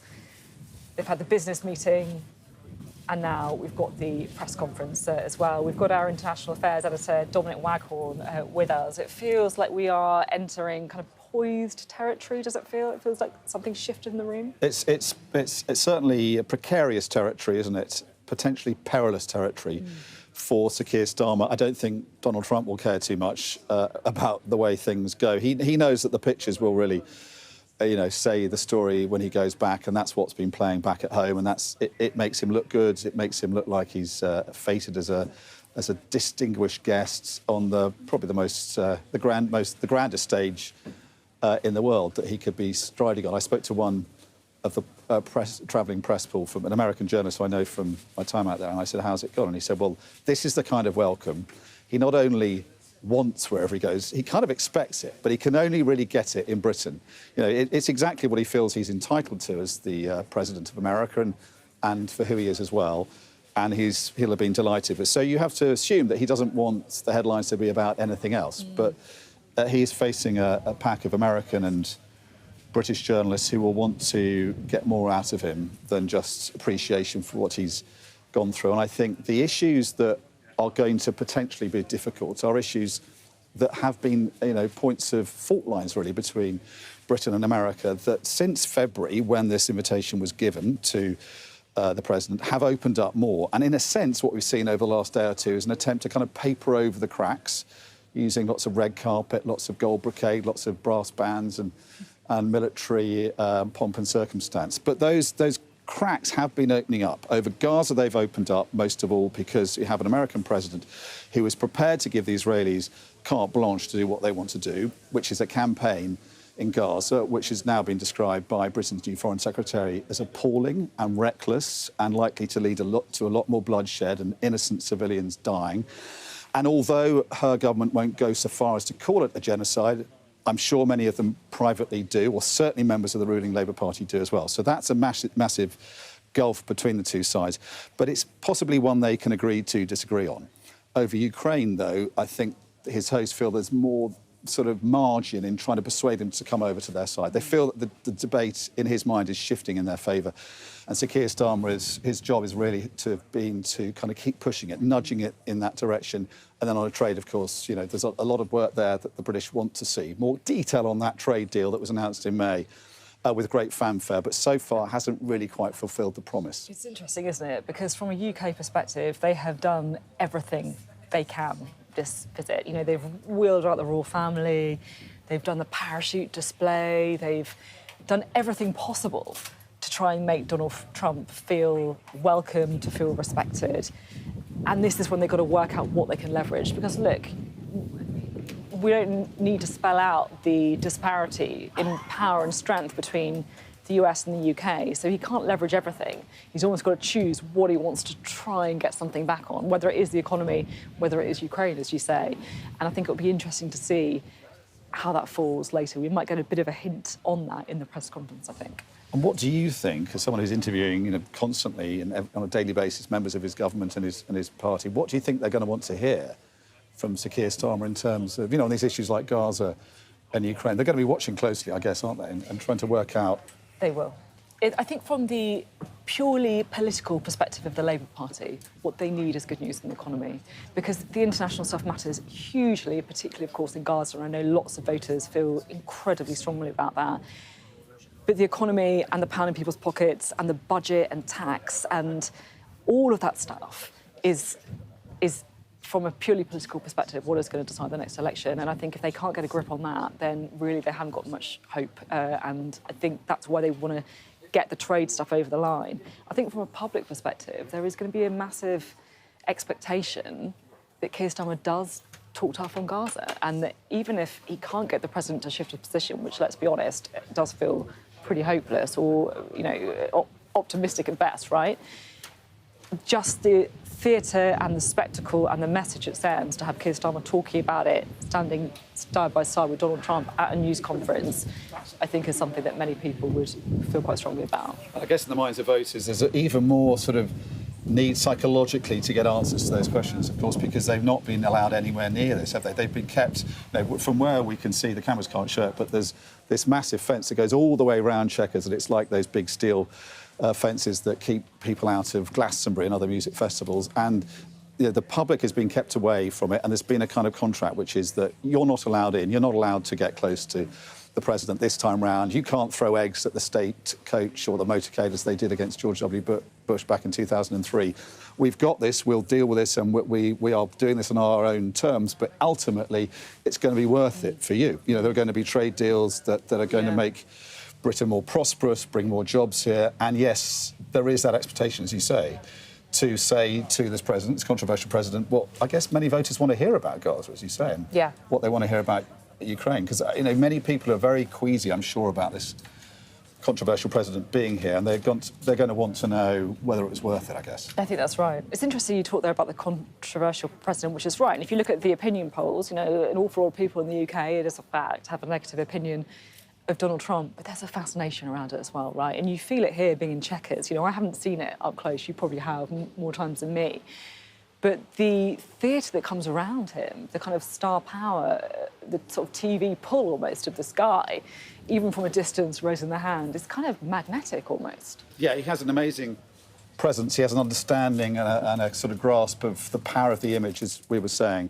And he's brought to the office that kind of power of celebrity and sort of showbiz celebrity, an almost sort of vulgar, garish celebrity appeal he brings to it. But we haven't really seen that since Ronald Reagan. That sort of, it's the combination of showbiz and Hollywood and celebrity with the power of the office of the American president. That has melded into a kind of, as you say, a fascinating combination that in some ways horrifies people, the way it's been wielded by this controversial president, in other ways fascinates, and obviously for his supporters is giving them exactly what they want. But yes, in the UK, I think the last opinion poll over the summer said that only 16% of British people actually liked him. And so for those who don't like him and aren't happy with him being here, and frankly, a huge amount of taxpayers' money, their money being spent on having him here, welcoming him here, lavishing this welcome, keeping it secure as well, they're going to want to hear answers now from the Prime Minister who's made this happen to justify that controversial decision to give him this second state visit, because it's, a first state visit is understandable. To do it twice, then you've got to explain even more so why it's happened and why you've made it happen. Yeah, it's true. It's interesting even just to keep the room in front of us. It's kind of like watching a TV show in some ways. I mean, I guess some viewers are watching a TV show literally, but what I mean is, these are the faces that have become quite familiar to us. We just see Caroline Levitt there, the press secretary for the Prime Minister, some of these members of his entourage who become very familiar to us as well. And Donald Trump himself, the kind of TV image of, he's a celebrity, isn't he? Yeah, and he brings the reality TV vibe with him wherever he goes, and whenever there's a camera, he responds to it in a very different way. I remember going to see him early on, I think in his first term, at the UN General Assembly, which is around this time of year, and you go in normally with one camera, you're given 2 minutes to film. It's called the spray, as you know, it's the photo opportunity, it's a handshake, and then you're ushered out. I threw a question at him, and he spoke for probably even longer, 5 minutes, and the people around him sort of had the British diplomats had their heads in their hands, and that was kind of breaking the mould back then. And he's done that, obviously, since multiple times. Yeah. He responds to cameras in a very different way to most politicians. He likes the sound of his voice. He starts shooting off and going on a weave. He can talk for 2.5 hours in a stadium. And so, you know, it's not just what he's going to be asked, but how he's going to respond, what kind of mood he's in, quite how chatty he's going to be. People just stood up, blocking our view slightly. But those are the wives. They are Melania Trump and Victoria Starmer coming in to take their seats. So I imagine that we are imminent. Keir Starmer walking into the room there, taking to the podium, and there's Mr. President, it's a pleasure to welcome you to Chequers. This historic second state visit is a moment to celebrate the unique bond between our two countries. But today we've gone far beyond that. We've renewed the special relationship for a new era. The United Kingdom and the United States stand together today as first partners on defence, first partners in trade, with the groundbreaking deal we struck in May, and now with the new agreement that we've just signed this afternoon. We're confirming our status as the first partners in science and technology, ready to define this century together, just as we did the last. This tech partnership has the power to change lives. It's our chance to ensure that technologies like AI, quantum, and others amplify human potential, solve problems, cure diseases, make us richer and freer, strengthen the cause of democracy, not tyranny. This is the territory on which the future will be won. So this partnership today is a signal of our determination to win this race together and to ensure it brings real benefits in jobs, in growth, in lower bills, to put more hard-earned cash in people's pockets at the end of each month. That's what we're determined to deliver. And we're bringing businesses with us. We've just come from a fantastic meeting with business leaders where we set out this vision. They have responded with new deals and investment, breaking every record that we have. £250 billion flowing both ways across the Atlantic. That is a record. Expected to create 15,000 jobs here in the United Kingdom. High-skilled jobs in cutting-edge sectors where people can build careers for the long term, changing lives in communities up and down our country. And look, while we shape this bond for a new era, the fundamentals have not changed. Security remains the cornerstone of this special relationship. We have the deepest, most advanced defence relationship in the world. Our warriors train together and they fight together. Our industries build together, everything from fast jets to the new AUKUS-class submarines. So now, as we drive up defence spending, we're going to sweep away the barriers to working together on new defence technologies so we can stay ahead of our adversaries. We're united in defence and security, yes, absolutely. But we're also united in the pursuit of peace. We are working together to end the humanitarian catastrophe in the Middle East, get the aid in, free the hostages, and ultimately bring Israel and the region back towards a comprehensive plan which can deliver peace and security for Israelis and Palestinians alike. We're also working together to end the killing in Ukraine. In recent days, Putin has shown his true face, mounting the biggest attacks since the invasion began, with yet more bloodshed, yet more innocents killed, and unprecedented violations of NATO airspace. These are not the actions of someone who wants peace. So we've discussed today how we can build our defences further, support Ukraine, and decisively increase the pressure on Putin to get him to agree a peace deal that will last. And President Trump, you have led the way here, and we will continue to stand and work together for security and for peace. Mr. President, next year we'll celebrate the 250th anniversary of the United States. We've come on a long journey together since 1776. But it's no exaggeration to say that the partnership our two nations have built has shaped the world from the beaches of Normandy to the founding of NATO, to the creation of technologies that have revolutionized our lives. Time and time again, it is British and American men and women side by side, changing the path of history and turning it towards our values, towards freedom, democracy, and the rule of law. In Britain, we take huge pride in that.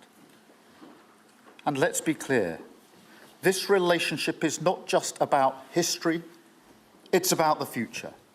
It's about the benefits it delivers now and for decades to come, to make our people safer and better off. We've shown today that we're delivering those benefits, improving people's lives. So we will go into that anniversary year more optimistic than ever and more confident than ever about our two great nations and what they can achieve side by side. Thank you. And it is now my pleasure to give the floor to Mr. President. Thank you. Thank you very much, very much. Prime Minister Starmer, Melania and I are tremendously thankful for the wonderful hospitality that you and Lady Starmer have extended today at Chequers. Quite the place, I must say, quite the place. And we're grateful beyond words for the spectacular honor of the state visit yesterday at Windsor Castle, hosted by His Majesty King Charles III and Her Majesty Queen Camilla. These are two fantastic people. We will never forget it. As I said last night, the bond between our countries is like no other anywhere in the world. The United States and the United Kingdom have done more good on this planet than any two nations in human history. That is thanks in large part to the traditions of British liberty, which grew up on these isles, these beautiful, magnificent isles, and were carried by our ancestors to the New World. We're forever joined, and we are forever friends, and we will always be friends. This enduring connection is why I was thrilled that the United Kingdom was the very first country with which we made a historic trade deal, and a very good trade deal. He's a tough negotiator. I think it was a better deal for you than us, but these are minor details. It's a very good deal for both of us. He's a great negotiator. We will extend our unparalleled security alliance into the realm of economic security for the first time, and I look forward to finalizing it very soon. We'll have it done very quickly. We have also just signed a historic technology prosperity deal, one of a kind, to ensure our countries lead the next great technological revolution side by side. In fact, we just left the business leaders, the biggest in the world. Some are in this room right now. And that was quite a meeting we had on business and trade and technology. This trip has galvanized $350 billion in deals across many sectors, and we're committed to ensuring that the UK has a secure and reliable supply of the best AI hardware and software on Earth. And we supply that, and we'll make sure we supply it in quantity to the UK. And we also are joining forces on quantum computing and nuclear power, a natural partnership for close allies. The United States, as you probably have heard, is doing better than it has ever done in terms of business and investment. The stock market has hit a new high, as you know, and that's for many, many days out of our fairly short 8 months. And we seem to be hitting new highs, and I think we're going to do much better even as time goes by. Jobs are at a record, and most importantly, we have more than $17 trillion, $17 trillion, and this is during an 8-month period being invested in the country, which is not only a record, But if you compare $17 trillion to the last year of the Biden administration, they did $250 billion. They didn't do $1 trillion for the 4-year period. We did $17 trillion of investment coming in. A lot of it's because of tariffs, and a lot of it's for a lot of other reasons, but there's never been anything like it. It's an economic superstar. That's what's become. It was mismanaged and badly handled for a long period of time, but it's not badly handled anymore. So that's a record. And remember, that's up until 8 months. We have another few months to go, and that number is going to get significantly higher, especially if we win a certain case that we're waiting to hear. That will be something like the world has never seen. I want to congratulate the United Kingdom on making the vital commitment to spend 5% of GDP on defense at the NATO summit this year. We've worked together very closely in so many ways. I'm very honored to tell you that we've solved 7 wars, wars that were unsolvable, wars that couldn't be negotiated or done. The U.S. has done 7 of them. The one that I thought would be easiest would be because of my relationship with President Putin, but he's let me down. He's really let me down. It was going to be Russia and Ukraine, but we'll see how that turns out. But that turned out to be, I thought it might be among the easiest of the group, but we had settled just about every conflict. And as you know, we're working very hard on Israel and Gaza. All that's happening over there. Complex, but it's going to get done. It'll all get done right. And likewise, Russia and Ukraine will get done. But you never know in war. You know, war is a different thing. Things happen that are very opposite of what you thought. You thought you were going to have an easy time or a hard time, and it turns out to be the reverse. As we saw in the unforgettable parade yesterday at Windsor Castle, what a place it is. The British Armed Forces carry on one of the finest military traditions in the world, one of the greatest marching bands, one of the most magnificent sights I've seen. I know that our service members look forward, and we do look so forward to working even more closely with yours as you push toward that 5% goal. And I think, Mr. Prime Minister, you're just about there. You're going to be there very quickly, along with a lot of other great countries. I want to thank NATO and our wonderful head of NATO, who's really worked very hard, Mark, for the job they've done. As you know, NATO was at 2% GDP, and they didn't pay it. Now they're at 5%, then they pay it. And we appreciate that. And we're sending a lot of weapons to NATO. NATO is paying for those weapons in full. But we're sending them, and we're doing a great job at getting them what they need. And we appreciate the fact that they're taking care of it, because the United States is into that war for $350 billion. And just really very sad. It just got out of control. They didn't know what they were doing. But over the generations, British and American warriors have shed their blood side by side in defense of liberty and freedom. And that's why it's so imperative that the United States and the United Kingdom stand together for these fundamental rights and values of the English-speaking world. And we've always stood together, and we will continue to. Just last week, a great American, Charlie Kirk, was heinously assassinated for speaking his mind. He was a great young man, incredible future. Some people said he might be president someday. I told him, I said, Charlie, I think you have a good shot someday at being president. And he just wanted to take care of youth. He loved youth. I've never seen anybody relate to youth like Charlie, and they related to him, and they're devastated.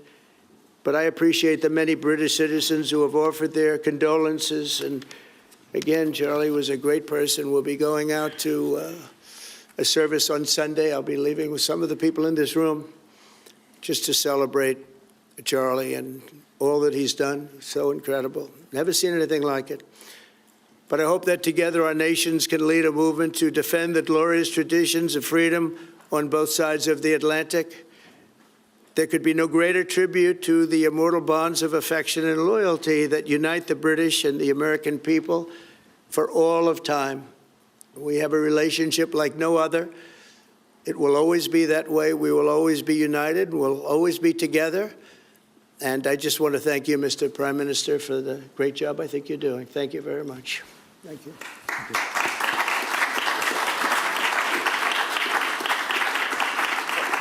Thank you very much, Mr. President. We're going to take some questions. I'll call 2 or 3 to start with, and then I'll pass over to the President. I've got Chris Mason from the BBC first. Chris. Thank you both. Chris Mason, BBC News. Mr. President, the UK is expected to recognise a Palestinian state in the coming days as the killing in Gaza continues. It often seems that you're the only person that Israel will listen to. What more can you say to them to tell them to stop? And why is the UK's position on a Palestinian state, in your view, wrong? And Prime Minister, what will the recognition of a Palestinian state actually achieve? Is it not just gesture politics to appease people in your own party? Thank you both. Well, Chris, let me just start with that, because we discussed this amongst other things. We had the best part of an hour, I think, upstairs earlier today, just one-to-one, going through a number of affairs, world affairs, in private. And we absolutely agree on the need for peace and a roadmap, because the situation in Gaza is intolerable. The hostages have been held for a very, very long time, and they must be freed. And we need aid to get into Gaza at speed. And so it's within that context of a plan for peace, which we're working hard on, which not only did we discuss this morning, but our 2 teams have been working together on, that the question of recognition needs to be seen. And so it's part of that overall package which hopefully takes us from the appalling situation we're in now to the outcome of a safe and secure Israel, which we do not have, and a viable Palestinian state. Thank you. Well, simply, I want the hostages released now, right now, not 1, 2, we'll give you 3 more tomorrow, and, you know, like it's been, but we're the ones that got all the hostages released. We got many came to the Oval Office, and I've heard stories like I've never thought even possible. There was no humanity, no anything. I said to them, I said, was there any warmth shown during this stay? Like they offered you a little extra meal, they gave you a little smile, and they said, don't worry, you'll be okay. And every one of them said, not even a little bit. Amazing, you know, to think that during this stay, long stay, in some cases, we had a man the other day, 451 days he was there. I always ask that question. And was there any warmth shown? Just a little word of, you know, encouragement. And the answer is every time, absolutely not. I'm shocked to hear it, because in the worst cases, there's always somebody that comes through. We have to remember October 7th, one of the worst, most violent days in the history of the world, not just there, the history of the world. And I got to see the tapes, and I wish I didn't see them, actually, but I got to see them.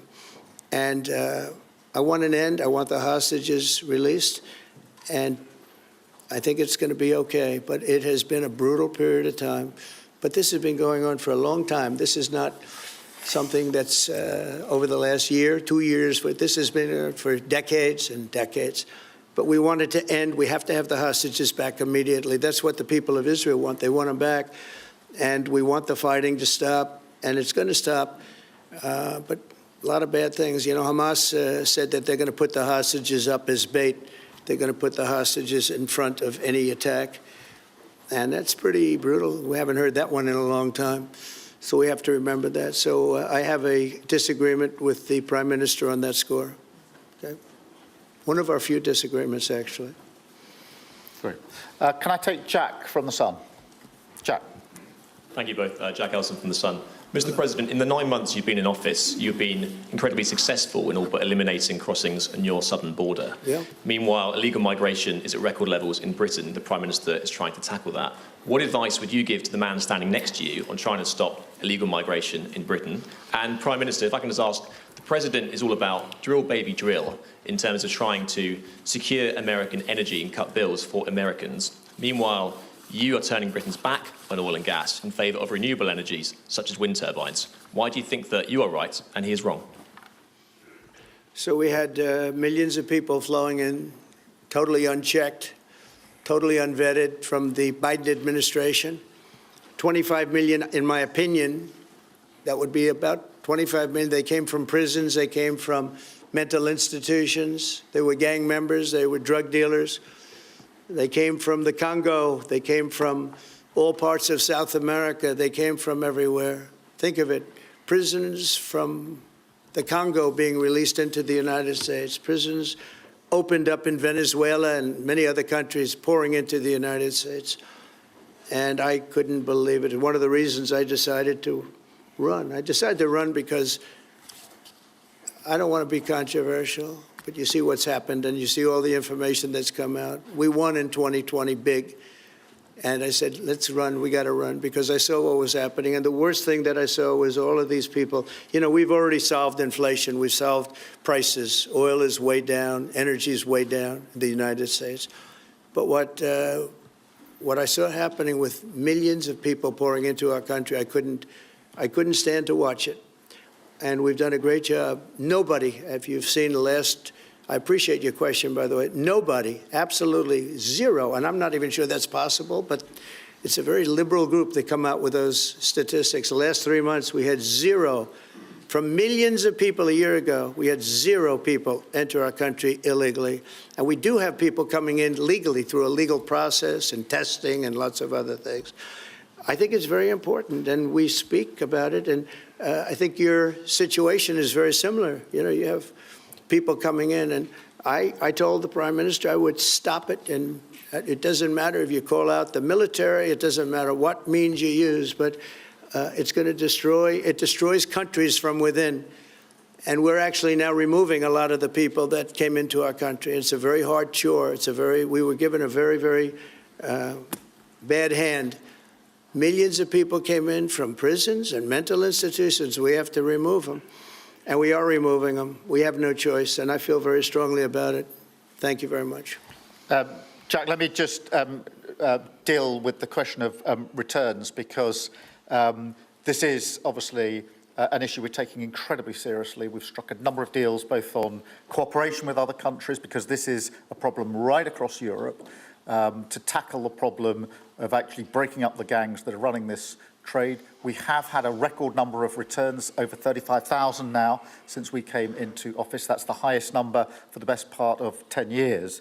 We struck the returns arrangement with France, and notwithstanding the challenges to that scheme, which you've seen in the last few days, a flight went off at 6:15 this morning, successfully returning someone under that scheme. So that is an important step forward. Obviously, there's no silver bullet here. There's a range of things that need to be done.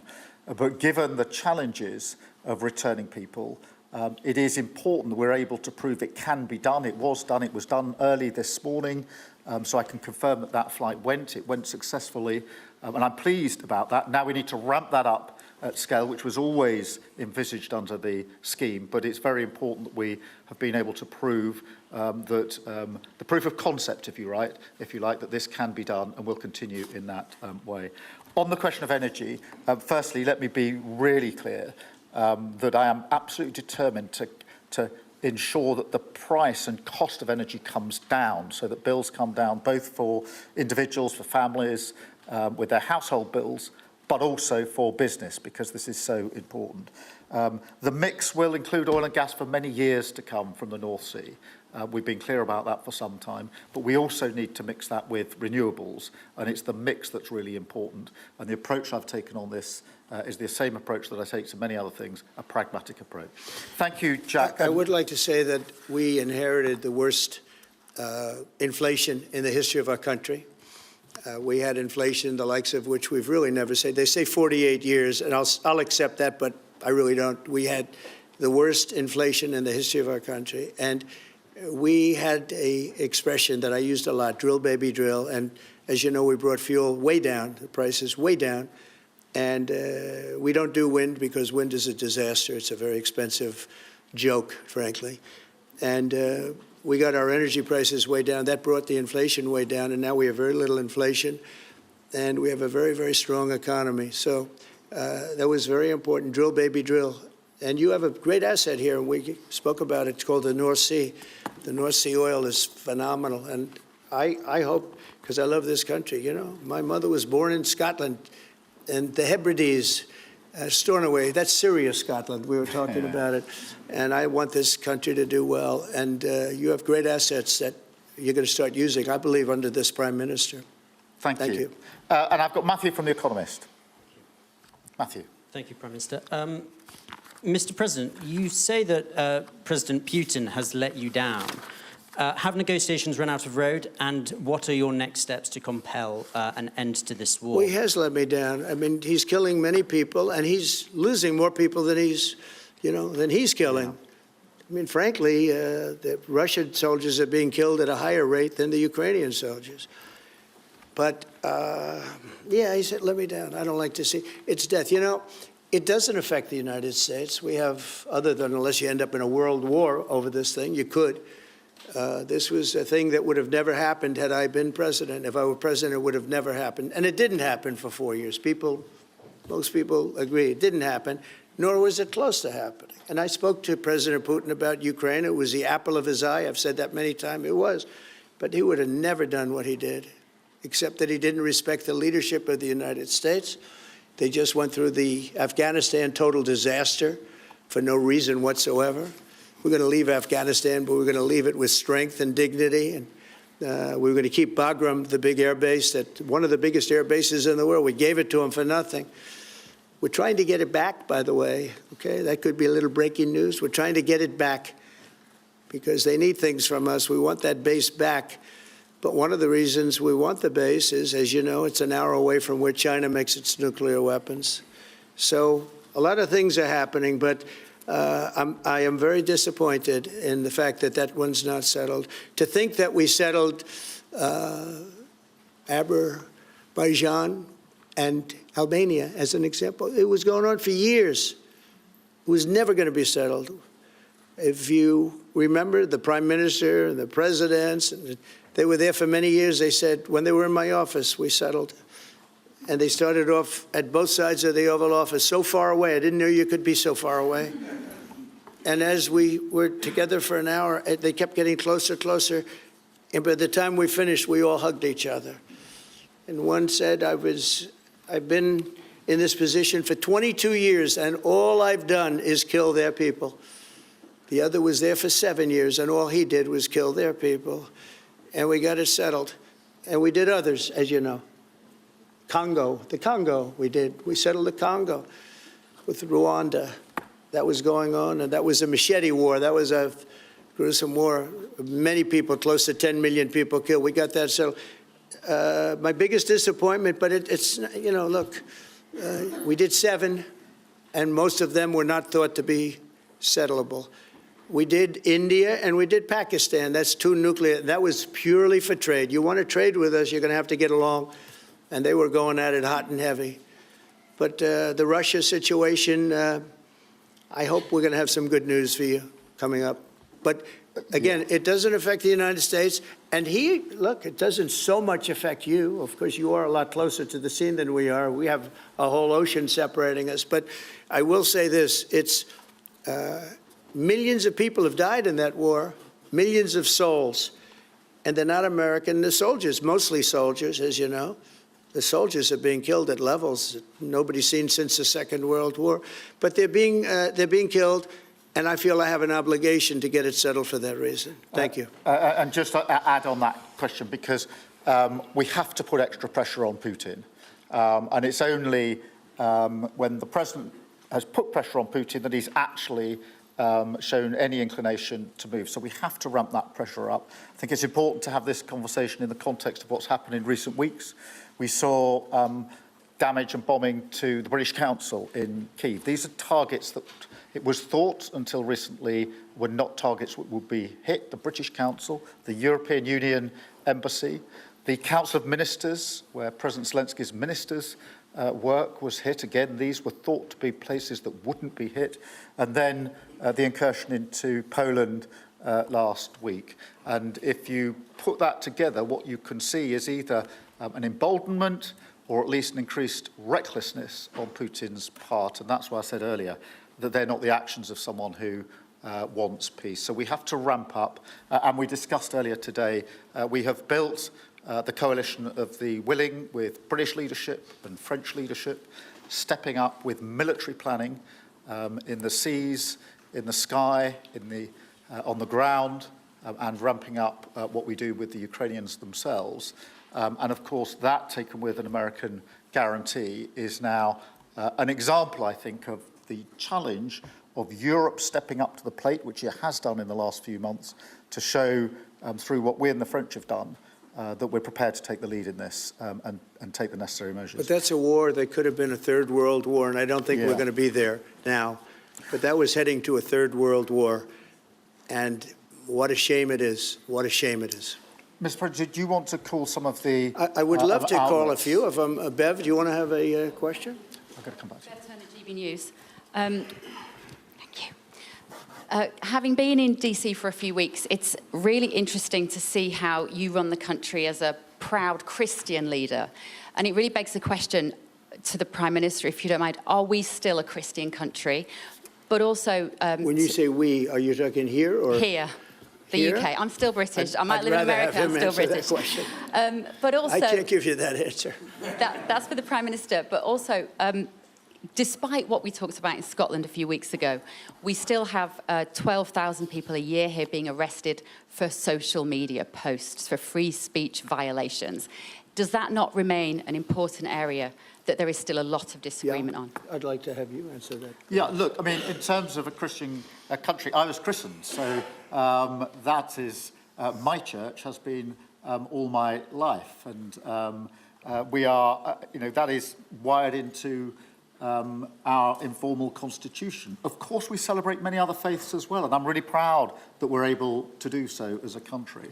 And on free speech, that has long lived in this country, free speech. It's one of the founding values of the United Kingdom, and we protect it jealously and fiercely, and always will, and we will bear down on any limits on free speech. I draw a limit between free speech and the speech of those that want to peddle paedophilia and suicide social media to children, and therefore I'm all for free speech. I'm also for protecting children from things that will harm them, paedophiles, those that peddle suicide, which has had a terrible consequence for individual, particularly teenagers. And so that's the balance we strike. But we have had freedom of speech in this country for a very long time, and we will always protect it. Thank you. Thank you very much. Brian, please. Thank you. Prime Minister, it's good to see you again. You have a beautiful country. Thanks for having us. Thank you for being Two here. questions. One, just recently, President Trump labeled Antifa domestic terrorists. Would you consider doing something like that in your country? Well, we obviously will take decisions for ourselves. I don't want to comment on the decisions of the President, but we take our decisions ourselves. And my question to you, President Trump, is there any update on the auto pen? Yeah, it's just gotten worse from their standpoint.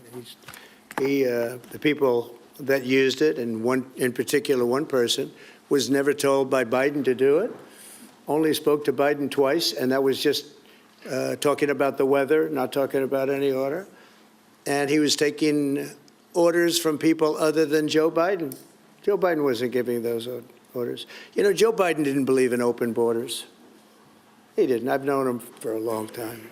He was never the brightest bulb in the ceiling, as we know. You can go back 40 years ago and you'll see that. Go back and take a look at the hearings on Justice Thomas, and you'll see that very much. But he didn't believe in open borders and all of this nonsense that they're peddling now, which is why they're not in office any longer.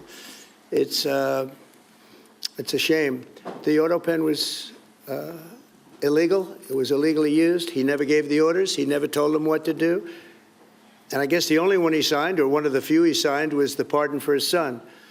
But you had the congressman who, when they got the information, they found out they were guilty, and they deleted and destroyed all information, everything. You couldn't get any of it. They found out that Nancy Pelosi actually was offered the 10,000 soldiers and she turned them down. They found out many things that were very bad. So they deleted and destroyed all information. You talk about freedom of the press and freedom of speech. How about that one? And there's not a thing. This is after a year and a half of hearings.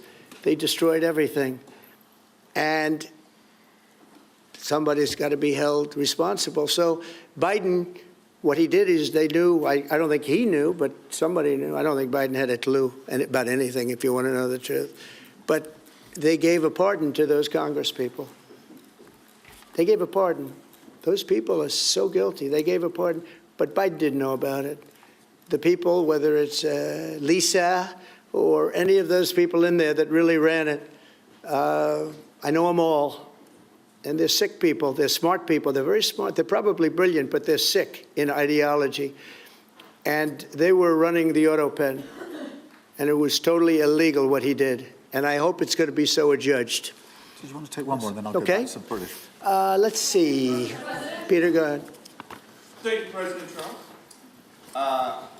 In the deal that you're working on for the Chinese to sell TikTok to an American buyer, are the Americans going to have to come up with their own algorithm, or are they going to continue to use the successful but addictive Chinese algorithm? So what we're doing, and we're speaking to President Xi on Friday to see if we can finalize something on TikTok, because there is tremendous value, and I hate to give away value, but I like TikTok. It helped get me elected. In fact, Charlie said, "Sir, you ought to get on TikTok. You'd be great." I said, "Really? Tell me about TikTok."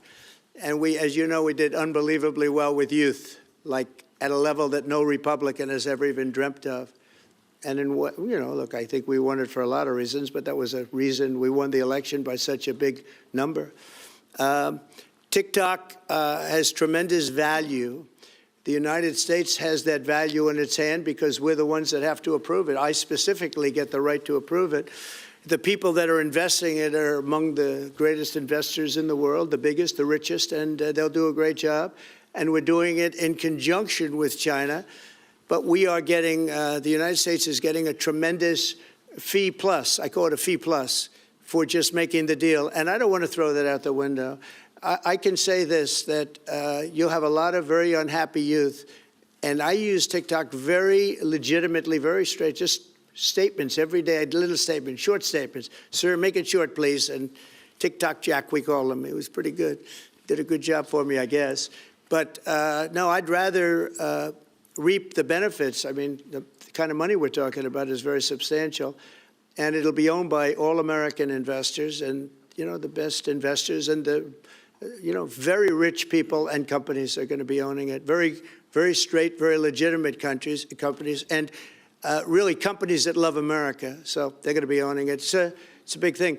And on a much bigger scale, and probably that's why we were able to get that, but on a much bigger scale, we're pretty close to a deal. We may do an extension with China, but it's an extension based on the same terms that we have right now, which are pretty good terms. And my question for Prime Minister Starmer, if you feel so strongly about officially recognizing Palestine for statehood, why are you waiting for President Trump to leave the country? Why can't you just do it right now? And isn't there a risk in rewarding Hamas with that? Well, let me be really clear about Hamas. They're a terrorist organization who can have no part in any future governance in Palestine. And what happened on October the 7th was the worst attack since the Holocaust. We have extended family in Israel. I understand firsthand the psychological impact that had across Israel. So I know exactly where I stand in relation to Hamas. Hamas, of course, don't want a two-state solution. They don't want peace. They don't want a ceasefire. So I'm very clear where I stand on Hamas. Okay. On the question of recognition, I made my position clear at the end of July as to the timing, which has got nothing to do with this state visit, and I've discussed it with the President, as you would expect amongst two leaders who respect each other and like each other and want to bring about a better solution in the best way that we can. Thank you so much. Can I go back then to Robert at ITV? Robert Person, ITV. Mr. President, you uniquely, you alone in the whole world, have the power to persuade Prime Minister Netanyahu to stop the demolition of Gaza City, to stop the starvation of Palestine, and to stop the killing of civilians. If not now, when will you exercise that power to tell him to stop? Sure. And then for both of you, But you do understand about October 7th. Of course, You I'm a do Jew, understand. so believe me, I understand One of the about it. worst days in the history of humanity. What happened, I have seen the tapes. Babies that are 4 months old and just chopped up to pieces. And you've seen the tapes and I've seen the tapes. You're a professional and so am I. And people forget about October 7th. I can't forget about it. So I want it to end, but I want the hostages back. I don't want the hostages used as human shields, which is what Hamas is threatening to do. But as soon as they're back, that's the moment you will tell Netanyahu Well, to stop. it would certainly help, but I have to have the hostages back. And I don't want them back piecemeal, as I said before. I want them back. And on a separate issue, free speech, your Vice President, Vance, said that free speech is under attack in the UK. Do you agree with him? And Prime Minister, we saw the dismissal of a very well-known chat show host in America last night, Mr. Kimmel. Is free speech more under attack in Britain or America?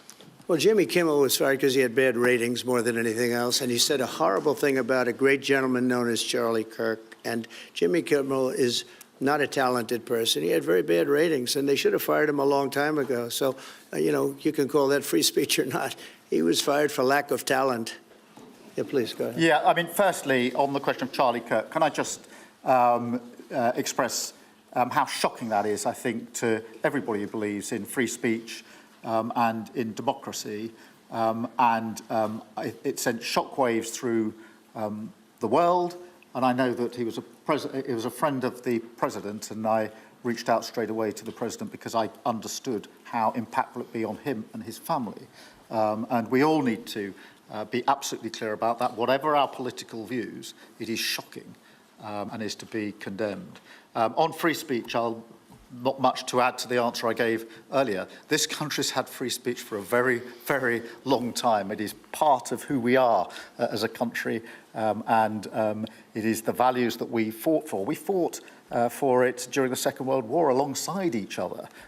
So we need no reminding of the importance of free speech in this country. Thank you, Robert. And I go to Beth for the final question, please. Beth. Thank you so much. Sky. Thank you, Beth Rigby, Sky News. Thank you, Prime Minister. If I could start with you. Prime Minister, President Trump has said he's ready to impose major sanctions on Russia if NATO countries stop purchasing Russian oil. He's got a point, hasn't he? Is that what you now believe is needed to bring Putin properly to the table? And what's your message to the President on US sanctions? And Mr. President, if I may, the King praised your personal commitment last night to finding solutions to the world's most intractable conflicts. You have invested much of your time and effort in Ukraine, but even as you seek to broker a deal, President Putin is escalating the war. He's firing drones into NATO airspace. You say he has let you down. Was it a mistake to invite him to Alaska? Do you regret it? No. And is it time to squeeze him, sir, and scare him and impose sanctions? And finally, if I may, the elephant in the room, Lord Mandelson, he is no longer the ambassador. Do you have some sympathy with him that he lost his job over historic links to Jeffrey Epstein? Thank you very much, sir. I don't know him, actually. I had heard that, and I think maybe the Prime Minister would be better speaking of that. That was a choice that he made, and I don't know. What is your answer to that? Well, I mean, it's very straightforward. Some information came to light last week which wasn't available when he was appointed, and I made a decision about it, and that's very clear. On the question of the pressure on Putin and on Russia, which is obviously really important, look, I think it is a challenge to Europe. There are a number of European countries which are too reliant on energy from Russia. The UK actually, obviously, has almost got nothing at all, but we do need to bear down and work with our European counterparts here. There are one or two countries, I think, that do need to look again at the question of energy. There's no one silver bullet here.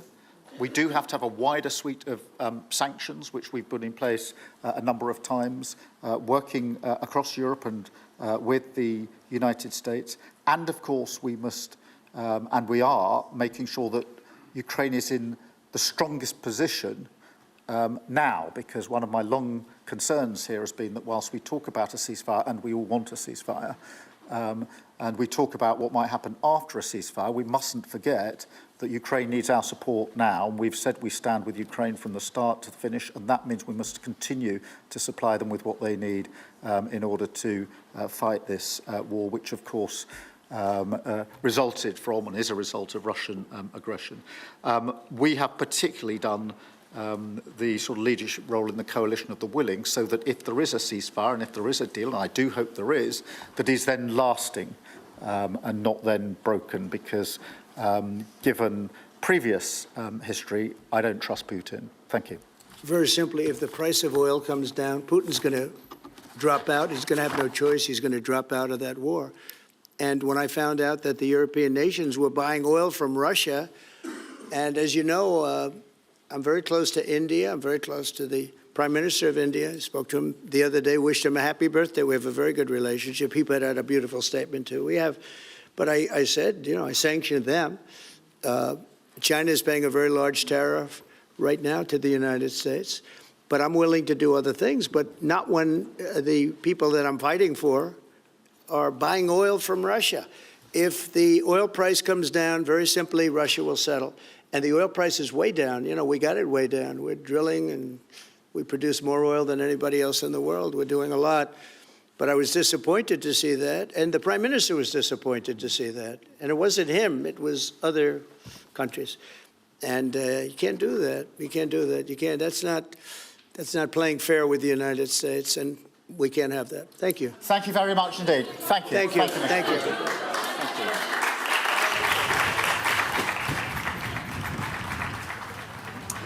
Well, there you go. Entering stage right, Donald Trump and Keir Starmer after a press conference which was, as predicted, peppered with all kinds of questions from free speech to international affairs in Gaza and Ukraine to immigration and, of course, to Mandelson and Epstein as well. My main takeaway is it was a pretty well-behaved press conference. It feels like the two men were both keen to not cause too much trouble to the other, although there were some pretty obvious splits on things, particularly over Gaza. Donald Trump saying it remains one of the few areas, he said, where there was a disagreement there, even though they had raised it in the bilateral.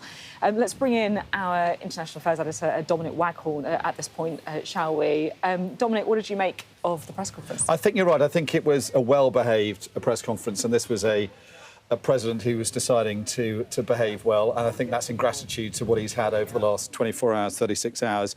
You know, I think the only real jab he really gave at Keir Starmer, and there were a number of opportunities where he could have had a bit of a poke at him, was over North Sea oil. And if, you know, that's the least that he has to worry about, then I think Keir Starmer was pretty relieved, would have been pretty relieved by this. I mean, there were areas where I think he could have actually been more critical, but they agreed to disagree over Gaza, which is kind of what we've all said probably would happen because the Gulf there is so huge. And there was an opportunity for Donald Trump to really go there on Palestine.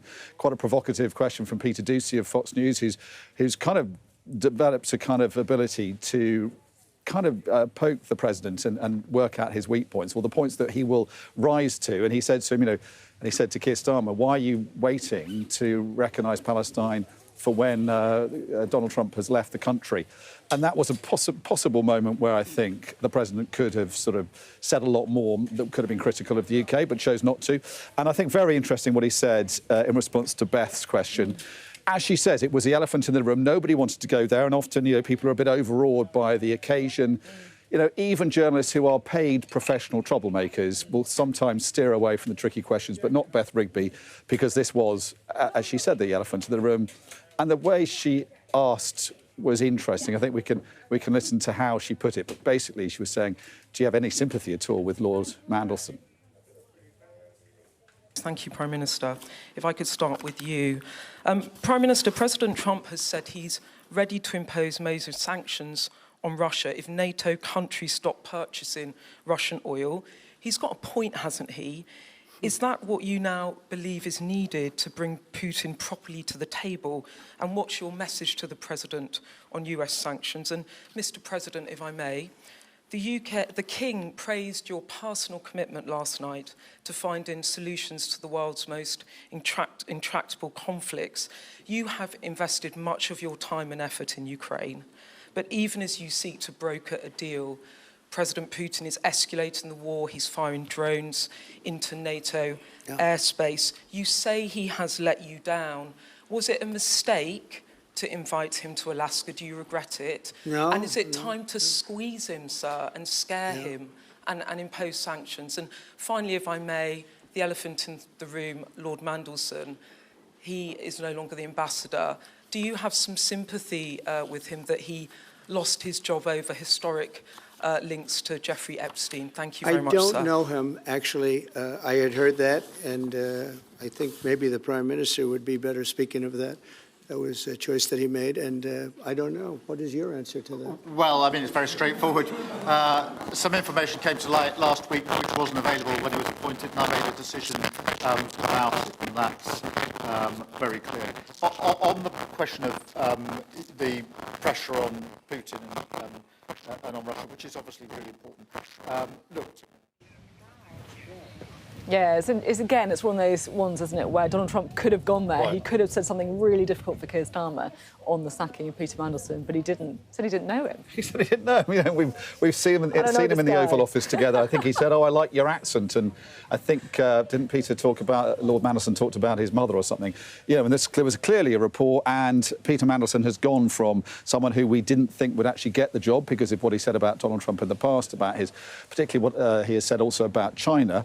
We thought that would alienate Donald Trump. He then became the ambassador, and he was described as the Trump whisperer. But he's now someone that Trump doesn't even know, even though there's plenty of pictures of them knowing each other fairly well. But as you say, it's kind of, he could have gone either way, and he chose not to. He didn't take the bait there, which was another sign, I think, that this was the president not wanting to stray into controversial territory. Yeah, and it was the same with the free speech question as well, I thought, from GB News' Bev Turner. He could have gone there, he could have criticised the UK over Chick's free speech, but he didn't. Dominic, I'm interested to get your view on what was said in the press conference over Ukraine and Putin, because I'm kind of trying to unpick it myself, and I can't work out if, there was quite a lot of strong words there from Donald Trump. He said that, Putin had let him down, and it felt like they were on the same page when it came to Ukraine. You can see everyone coming out behind us, by the way. But it's always hard to work out if there's a genuine shift here or if it's just words. So what's your sort of interpretation? Yeah, he expressed frustration. He says he's let me down, he's really let me down, and then he was given another opportunity to be critical of Putin. He said he's disappointed in him, and then he said we'll have to see. And then, as often happens with Trump, as far as he goes, he gets to this point where he might be more critical or might threaten to do more against Putin, and then he veers off on a tangent. And this time he went on about Biden and Afghanistan and the debacle of the Kabul withdrawal. And there's something that holds him back from going any further. He was given a number of opportunities there, and I thought that the Prime Minister's words about Ukraine were pretty weak as well. There's more he could say. He went through the motions of saying what the West is doing. Ukraine is in a very difficult position now, and so is Romania, so is Poland. For the first time, we've seen Russian drones menace Polish airspace, something that Donald Trump says he wasn't sure whether it was a mistake or not. You don't fly 19 drones into another country's airspace because of some navigational error. And that, that kind of laid-back response to that is causing concern across the alliance, amongst the other reasons why Trump's position on Ukraine is causing concern.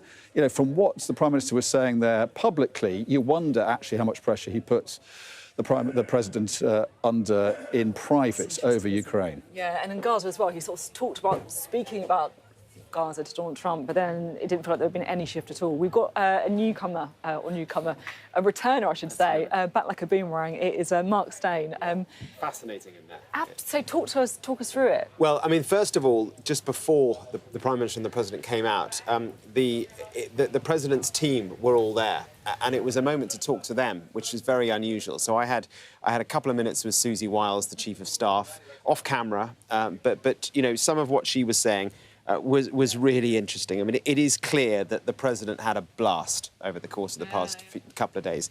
He absolutely loved it, and she was telling me that it was, where is it? Where's the bit that the whole thing has been great, she said. Every part of it. Dinner was the best bit. I asked her about how much time the President and the Prime Minister had one-on-one.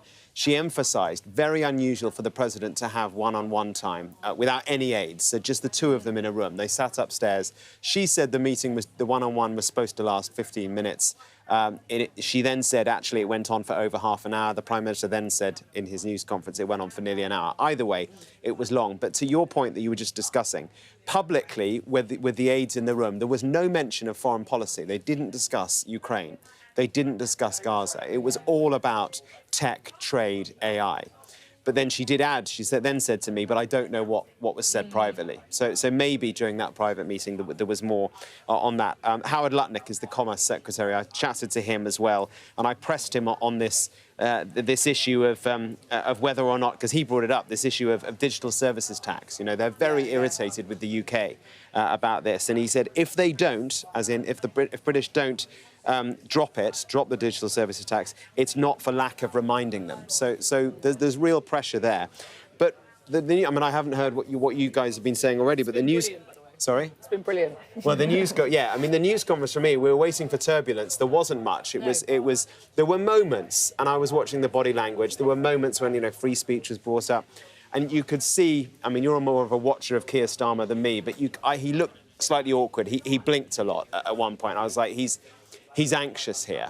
But, you know, he seemed to get away with it. And there was one point where Starmer emphasised the fact that Hamas is a terrorist organisation, and Trump patted him on the shoulder like he was his boy. That was telling, I thought. Yeah, luckily, Mark, it's been in tune with what we've been saying as well, which is, this almost feels like that was the thing to come out of the press conference, that it was remarkably well behaved. There are many things that they could have had these disagreements on, but they kind of held back slightly, apart from wind, obviously, when he said it was like a ridiculous joke and that he needs to start drilling in the North Sea. But it was very well behaved. Yeah. But the price that seems to have been paid, possibly, is that he didn't talk about Ukraine much, and he certainly doesn't seem to have put the American president under much pressure on Ukraine. And Trump said Ukraine doesn't really affect America, doesn't really affect you either, he said about the UK. Really no grasp at all of the danger of unprovoked aggressors getting away with invading neighbouring countries, flying drones into NATO airspace. No real sense of the danger there at all. And that's typical from a president who, if he isn't an isolationist, just does not want to get involved in someone else's war. It's Joe Biden's war, it's Zelensky's war. Most recently, he posted on Truth Social, it's their war. He didn't even mention Putin. So he just fundamentally cannot accept or understand what a threat the Ukrainian war is to Western security and global security.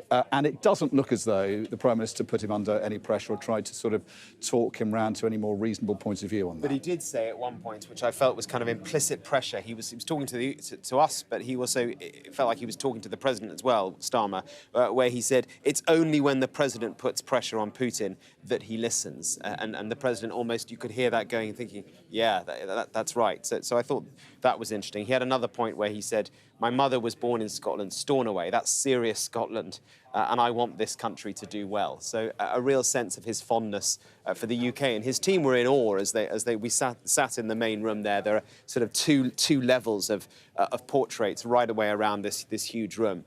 And they were all, you know, as we all were, in awe of the room, of the moment, of the setting.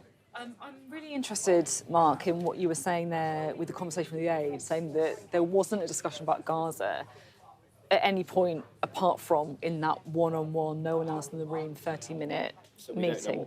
But we don't know what was said. And obviously, as expected, Keir Starmer made a point saying, I did talk about this with the President, I raised it with him. Because we know that it's important for him to say that he's at least trying to put pressure on Donald Trump over Gaza, right, for the home audience. But we don't know what was said. It could be a very, very fleeting mention. It could be that he devoted the whole of the half hour to really haul him over the coals. Or was it the kind of, you raise it in the same way as you raise human rights with the Chinese president? Because you have to, and you go through the motions. And then you can say you did in the news conference. I mean, if you're listening into this and watching this from the Labour Party, the ruling party of Britain, on Gaza, it doesn't look like there's any movement. On Ukraine, there's no movement at all, I don't think.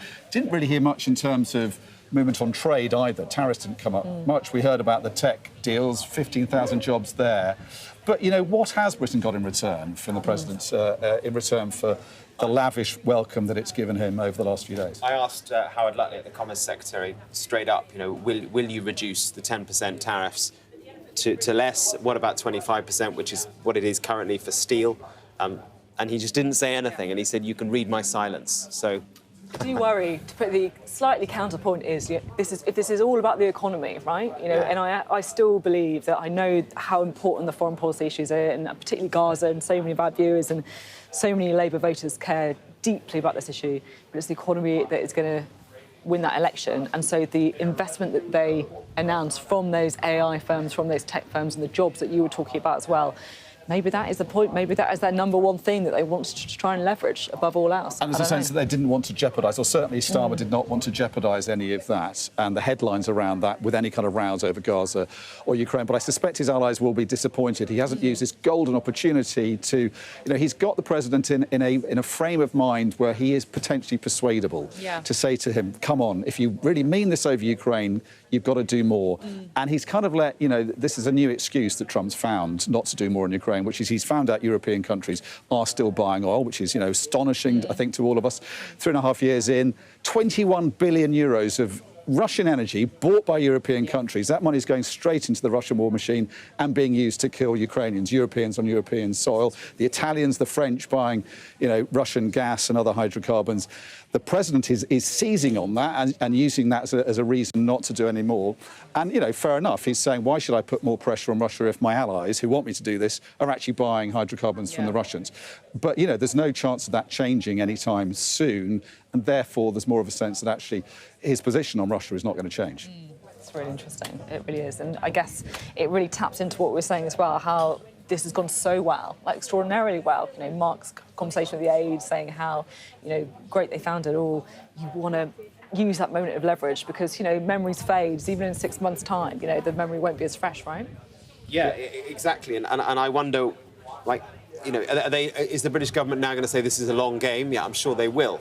But I feel like maybe there was chat before the news conference that there was going to, you know, look out for an announcement on whiskey. Well, there wasn't one. I didn't see one. Maybe there's been a press release. I don't know. But that's tariffs, reducing tariffs on Scottish whiskey. There wasn't any. There hasn't been. I mean, like obviously the investment and the AI package that they announced, that is a massive, massive deal. But on these huge issues like tariffs, there's not even been any sense of movement on that, you know. And so with Lutnick, there's no sort of sense at all he had anything to say about that. No, he wasn't staying stum because it's. I asked him 3 times, and he just didn't. He had nothing to say. He read my silence. And he's a man who likes talking. If he's got things to say, right? Yeah, absolutely. Yeah, absolutely. I mean, a couple of other things that we did learn that I think are interesting. We learnt from Marco Rubio, who Susie Wiles went to speak to when we asked her the question, that Trump and Xi Jinping, the Chinese president, are due to speak at 9 a.m. tomorrow morning. That's Eastern time, I think. That'll be a fascinating call. And also, entirely unrelated, but I found it quite interesting, the president announced that they're trying to get Bagram Air Base back. This is the massive airbase, once American, in Afghanistan. It's a very, very key logistical hub in Central East Asia. It was given up when under Biden, the Americans pulled out of Afghanistan, seen widely as a massive strategic error geopolitically to give up that base because, as Trump pointed out, it's only about an hour away from where China makes its nuclear weapons. And quite astonishingly, the president said he's in talks to get Bagram back. So that presumably means he's in talks with the Taliban about getting Bagram Air Base back. So there's something to watch. It really is. Interesting stuff. Lots more, I'm sure, to come out. Stay with us. I do just want to play a little bit about what we were hearing from the news conference. We've been discussing and analysing the words from the president on Putin on Ukraine and on Russia. Let's just listen to what he did have to say about President Putin. Mr. President, you say that President Putin has let you down. Have negotiations run out of road, and what are your next steps to compel an end to this war? Well, he has let me down. I mean, he's killing many people, and he's losing more people than he's killing. I mean, frankly, the Russian soldiers are being killed at a higher rate than the Ukrainian soldiers. But, yeah, he said, let me down. I don't like to see. It's death. You know, it doesn't affect the United States. We have, other than unless you end up in a world war over this thing, you could. This was a thing that would have never happened had I been president. If I were president, it would have never happened. And it didn't happen for 4 years. Most people agree it didn't happen, nor was it close to happening. And I spoke to President Putin about Ukraine. It was the apple of his eye. I've said that many times. It was. But he would have never done what he did, except that he didn't respect the leadership of the United States. They just went through the Afghanistan total disaster for no reason whatsoever. We're going to leave Afghanistan, but we're going to leave it with strength and dignity. And we're going to keep Bagram, the big air base, one of the biggest air bases in the world. We gave it to him for nothing. We're trying to get it back, by the way. Okay, that could be a little breaking news. We're trying to get it back because they need things from us. We want that base back. But one of the reasons we want the base is, as you know, it's an hour away from where China makes its nuclear weapons. So a lot of things are happening, but I am very disappointed in the fact that that one's not settled. To think that we settled Azerbaijan and Albania, as an example, it was going on for years. It was never going to be settled. If you remember, the prime minister and the presidents, they were there for many years. They said, when they were in my office, we settled. And they started off at both sides of the Oval Office, so far away. I didn't know you could be so far away. And as we were together for an hour, they kept getting closer, closer. And by the time we finished, we all hugged each other. And one said, I've been in this position for 22 years, and all I've done is kill their people. The other was there for 7 years, and all he did was kill their people. And we got it settled. And we did others, as you know. The Congo, we settled the Congo with Rwanda. That was going on, and that was a machete war. That was a gruesome war. Many people, close to 10 million people killed. We got that settled. My biggest disappointment, but it's, you know, look, we did 7, and most of them were not thought to be settleable. We did India and we did Pakistan. That's 2 nuclear. That was purely for trade. You want to trade with us, you're going to have to get along. And they were going at it hot and heavy. But the Russia situation, I hope we're going to have some good news for you coming up. But again, it doesn't affect the United States. And look, it doesn't so much affect you. Of course, you are a lot closer to the scene than we are. We have a whole ocean separating us. But I will say this, it's millions of people have died in that war, millions of souls. And they're not American. They're soldiers, mostly soldiers, as you know. The soldiers are being killed at levels that nobody's seen since the Second World War. But they're being killed, and I feel I have an obligation to get it settled for that reason. Donald Trump there on Ukraine. Well, Elizabeth Wrigley, she just hot-footed it out of the resplendent press room, I have to say, at Chequers. What did you make of the press conference? I thought it was a press conference in which 2 leaders were disagreeing agreeably. Yeah. There were no blow-ups. There was not really any controversy. I think some of the more interesting things that Trump said was at the top. I was struck, really struck, when he said Putin has let me down. Yeah. That was interesting. And then where does that lead vis-a-vis sanctions and so on and so forth? Because the Prime Minister had said in his opening remarks that they'd had an interesting discussion, and you can hear how noisy. So helicopters are above us, basically. They're preparing for Trump to leave, so all the helicopters are coming in. I think on Palestine and Gaza, we knew that those questions would have come up. And if I hadn't been at the very end, I would have. They were the questions I wanted to ask as well, which was why is President Trump not putting more pressure on Netanyahu.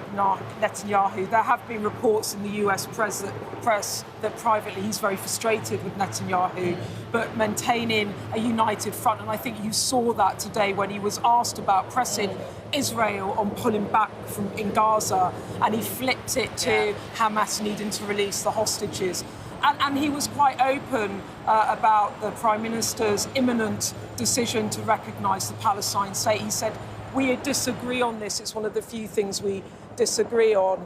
And then there was lots on Putin I asked at the end. And then the elephant in the room was Lord Mandelson. So glad and you it was asked about that. left to me to ask that question. And it was awkward because that room's really intimate. It was a very friendly, convivial atmosphere. The First Lady is sitting there with our First Lady.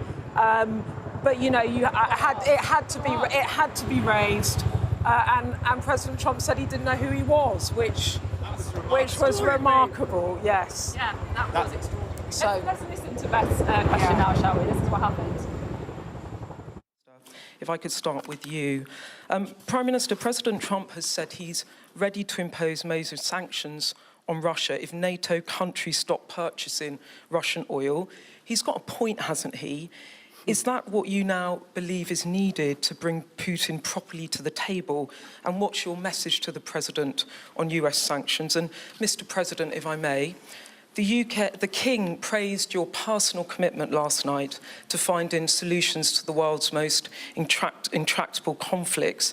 You have invested much of your time and effort in Ukraine, but even as you seek to broker a deal, President Putin is escalating the war. He's firing drones into NATO airspace. You say he has let you down.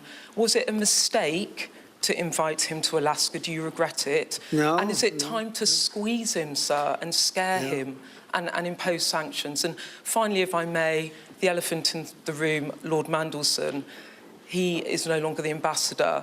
Do you have some sympathy with him that he lost his job over historic links to Jeffrey Epstein? Thank you very much, sir. I don't know him, actually. I had heard that, and I think maybe the Prime Minister would be better speaking of that.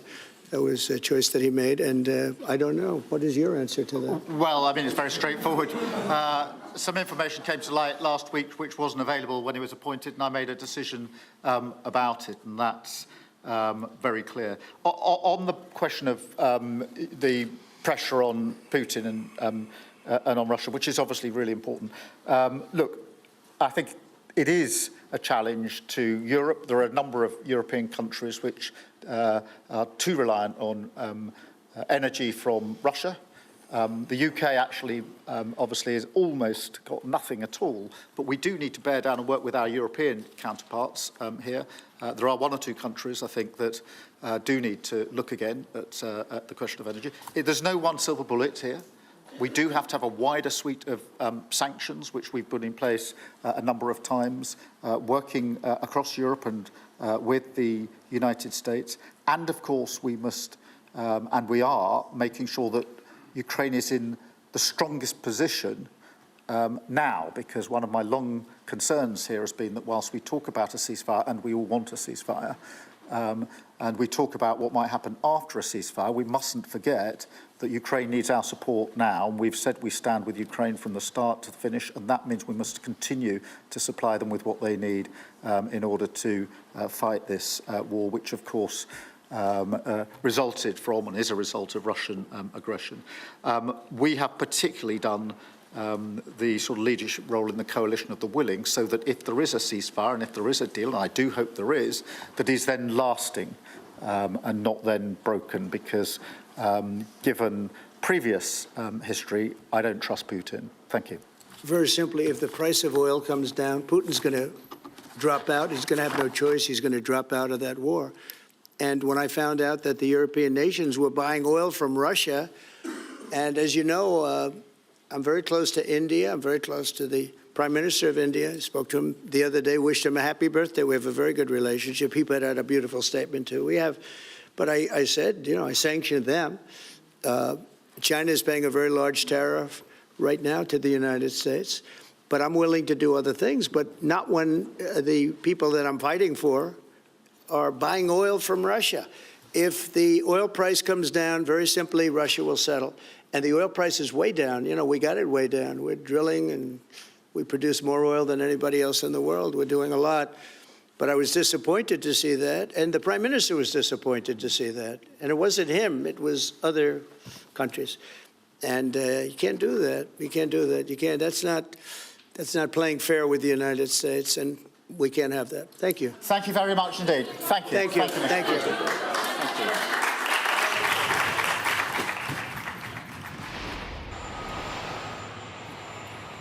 Well, the chopper is back and the world's media are gathered around there. This is just how quickly things move here. It really is a kind of flyby visit because they've almost just walked out at the press conference there, and we're now, of course, awaiting imminent departure of Donald Trump as well. Beth Rigby, I should say, has hot-footed it to that helicopter.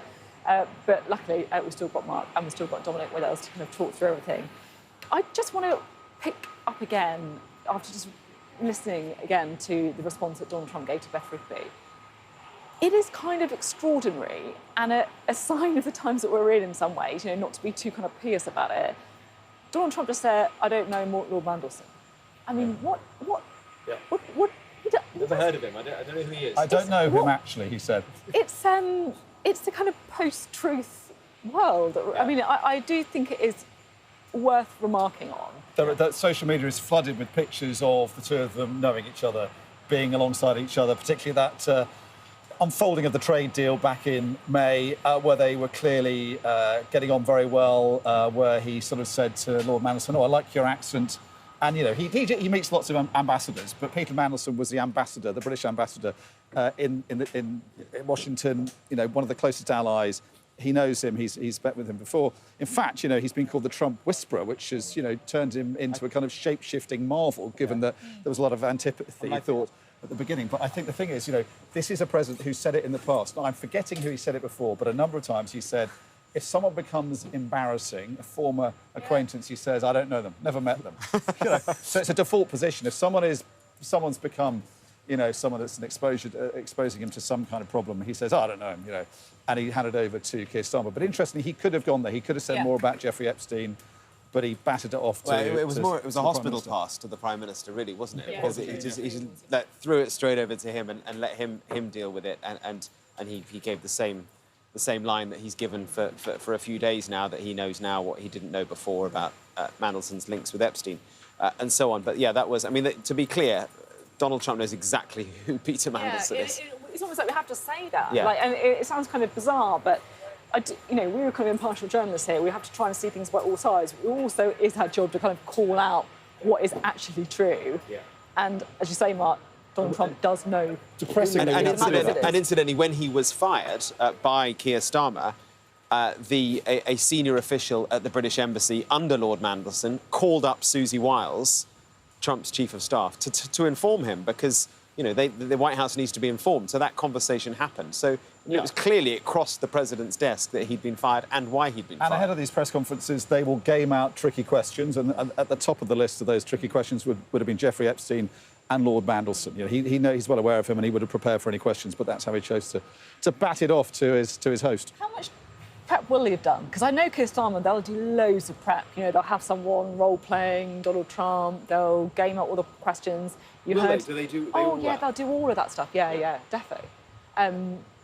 What about Donald Trump? It feels to me like he's more of a kind of freewheeler, but maybe that's wrong. He likes to roll the dice, but he likes to be prepared as well, I think. He doesn't like reading much, but he does like to be told exactly what's coming. And I think he would expect to be forewarned by his advisors as to what potential jeopardy is coming up in a press conference. I thought his speech before the questions was actually quite long. It was a lot longer than Trump's than Starmer's, and he did read it out. It was very scripted. And at one point, I got the sense after Keir Starmer did the first few questions, and then he handed it over to Donald Trump. And for a moment, I think Donald Trump forgot where he was, and he thought he was back in the Oval Office. And there was a bit of, you, and there was a bit of shouting. and then he reined it back in again. But it was a lot more of a freewheeling press conference than we thought might have happened, I think. There was a sort of talk about it being more of a shut down, closed down, smaller press conference. But actually, it was more of a, to his credit, this is a president who likes to talk to the press at any opportunity, unlike some other presidents and some other politicians. He believes in a proper press conference. He likes to take lots of questions. To an extent, but the three questions that he took were from Real America's Voice, our friend Brian Glenn, who we were talking about earlier, the one who asked Zelensky about the suit, very aligned to Trump, GB News as well, and then Fox News. So the three questions he chose at the beginning were friendly outlets. And what we don't know, there were reports before in the Financial Times that the ABC, the Australian ABC, had been barred from this press conference at Donald Trump's behest because he had had a bit of a row with the ABC correspondent in Washington. I don't know if that's true or not. If it is, it's fairly outrageous if Downing Street is banning journalists from press conferences. I don't know. I think it Just seemed to be... It was reported. It was maybe coincidental. I mean, I got an email from the White House press corps saying I hadn't been invited. That was because of space. We still went in. We still got in. There was none of that. So I don't know. Interesting stuff. Thanks both very much indeed. We're, of course, awaiting the departure of Donald Trump. If you can hear a bit of a hissing, that is the helicopter ready and waiting. Of course, everything has to be exactly to time. It is quite literally a military operation here in Chequers. Well, let's bring in one of our guests now, shall we? This is Laurel Rapp.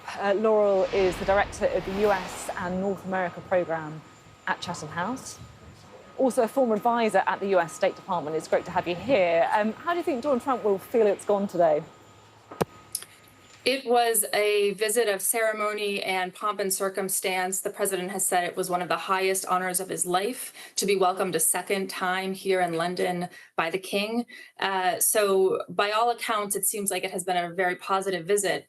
We're eager to hear more coming out of the bilateral meetings today, but the press conference itself focused on some of the economic and the trade deliverables, announcing over 250 billion pounds of new investment between the two countries. So that is a very positive figure to cite for this president. Yeah, and certainly from the UK perspective as well, I think that kind of multi-billion pounds worth of investment in tech and AI is going to be very, very well received, particularly given the economy of the UK at the minute. That said, though, if you look at some of the international issues, particularly on Gaza, it doesn't feel like there was much concession on either side. It feels quite an intractable position from both the UK and the US, do you think? That was my takeaway as well. We heard in the press conference that President Trump said this is one of the few areas of disagreement he has with this UK government. He does not support the Prime Minister's pledge to recognize the state of Palestine in the days ahead, possibly as soon as this weekend or next week when leaders go to New York for the UN meetings. What that indicated to me was that perhaps there was no clear and imminent path forward that the US shared with the UK that would have perhaps shifted the Prime Minister's view on what the best next steps were diplomatically. I don't think many believe that those details would be forthcoming in the days ahead, but there is a period over this next week going into New York for some possible diplomacy, though we did not get a clear indication of what that might look like today. I think it's fair to say there was an enormous amount of effort that the UK's poured into this two-day visit. The royal family, the military display, security arrangements, of course, an awful lot of money, an awful lot of time, an awful lot of headspace. If you look back at it in quite a transactional way, the whole reason that we lay on these state visits is to try and get something in exchange. Do you think the UK should be pleased by the end about what they managed to secure? The deals announced over the past days, and we'll see more detail as time goes on, the deals are quite significant. On the AI and emerging technology front, 31 billion pounds in new AI and tech investment here in the UK. That's a big number. It's not as big as some of the larger deals we've seen the White House and US tech companies announce over the past 6 months, totaling $500 billion, $600 billion. But it is a meaningful investment here in the UK, which I understand may bring everything from data centers to energy investments to fuel those data centers. to chip microprocessing chip relationships. So this is one of the US's huge comparative advantages right now in this AI ecosystem, and a close UK partner to help fuel this revolution together is good for both countries. Can I ask you a little bit about the relationship between Keir Starmer and Donald Trump? Because I kind of feel like I need to hold my hands up here. I never saw them as having such a positive working relationship or getting on so well, because they clearly look pretty comfortable with each other today. They're such different personalities, they have such different politics. What's going on? They do come from different political traditions and perspectives, but there are a couple things that seem to unite these men and these two countries. And we know President Trump has great reverence and respect for the UK and the royal family. We know his family history has fed into that with his mother's birth in Scotland before immigrating to New York. We understand some of those themes are on display in the state dinner last night with some of the food selections and the music selections, and paying homage to that personal tie, those personal relationships go a long way with this administration. As a former State Department official, I can tell you that those personal ties can really help unlock some harder areas in bilateral relationships. And the UK government here is clearly working to unlock that. But this is also a relationship that isn't just built on personalities and leaders. This is a long-standing relationship that has so many core interests that overlap on the economic, on the security, on the values, perspectives, and that was on display over the ceremonial aspects yesterday, as well as today in some of the bigger announcements that have been made. As Donald Trump goes back to the US, we've kind of talked an awful lot about the difficult situation that Keir Starmer faces here in the UK. It's almost like the state visit was a breathing space for him. But it feels to me that the situation in the United States is also very volatile. You obviously saw the tragic shooting of Charlie Kirk. We've got a free speech row. What is it that Donald Trump is going to be walking into when he returns to the States? The United States is going through a period of tragedy with the assassination of Charlie Kirk last week. And it has generated a lot of conversation in our country about political violence and speech. That is very much on this administration's mind, as we saw in the press conference today, and in the broader American public. And these are issues that Americans continue to discuss and to reflect on. And then just finally, I'm always trying to grapple, if you like, with myself about how Team Trump views the UK, because you obviously get this outpouring of affection from Donald Trump in the way that he talks about the royal family. He was saying that the UK and the US are two notes of the same chord. And yet at the same time, there is an awful lot of pushback that we get from Team Trump as well, who, on free speech, for example, on criticising some of the judicial decisions that have happened. What do you think is the true picture of how we're viewed? That's right. There are a number of bilateral concerns and questions that this administration has raised on the regulatory environment for technology, for example. That was probably something that was discussed today, or taxation of tech companies, right? These are perhaps issues that are being hammered out in this tech arrangement, but that remains to be seen. There are differences, too, on the best step forward for Ukraine and for Russia, with the president calling for NATO member states to step up on economic pressure on Russia. And then this president may consider doing the same. So there are by no means consensus on all matters, especially on matters of European security. Those continue to be questions as well. But I think coming away from this visit, both countries can feel confident that there is going to be a constructive and productive relationship in the months and years ahead. Thank you very much. Great to get your perspective today. Well, we're here in Chequers, the historic 16th century country retreat of the Prime Minister, which has been host to Donald Trump, the most powerful man in the world. They've had that business reception. They enjoyed the parachute display. You can see some of the kind of military presence here just walking behind me, because it really has been one of those days where they've laid absolutely everything on when it comes to welcoming the president and also his wife, Melania Trump, here to Chequers. The news conference has happened as well, of course, and it felt to me like it was two men who were on their best behaviour.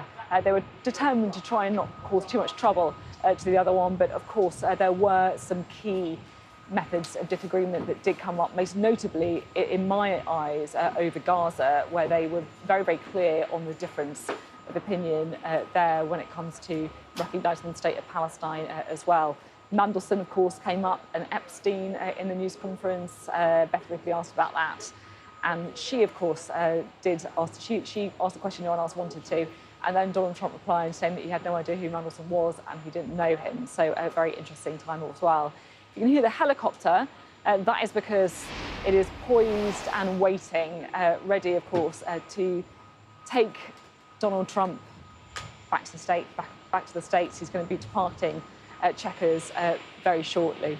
We've got our international affairs editor, Dominic Waghorn, here with us. So how do you think, we're about to see the departure shot, everything is poised and ready to go. How do you think Donald Trump will have thought it's all gone?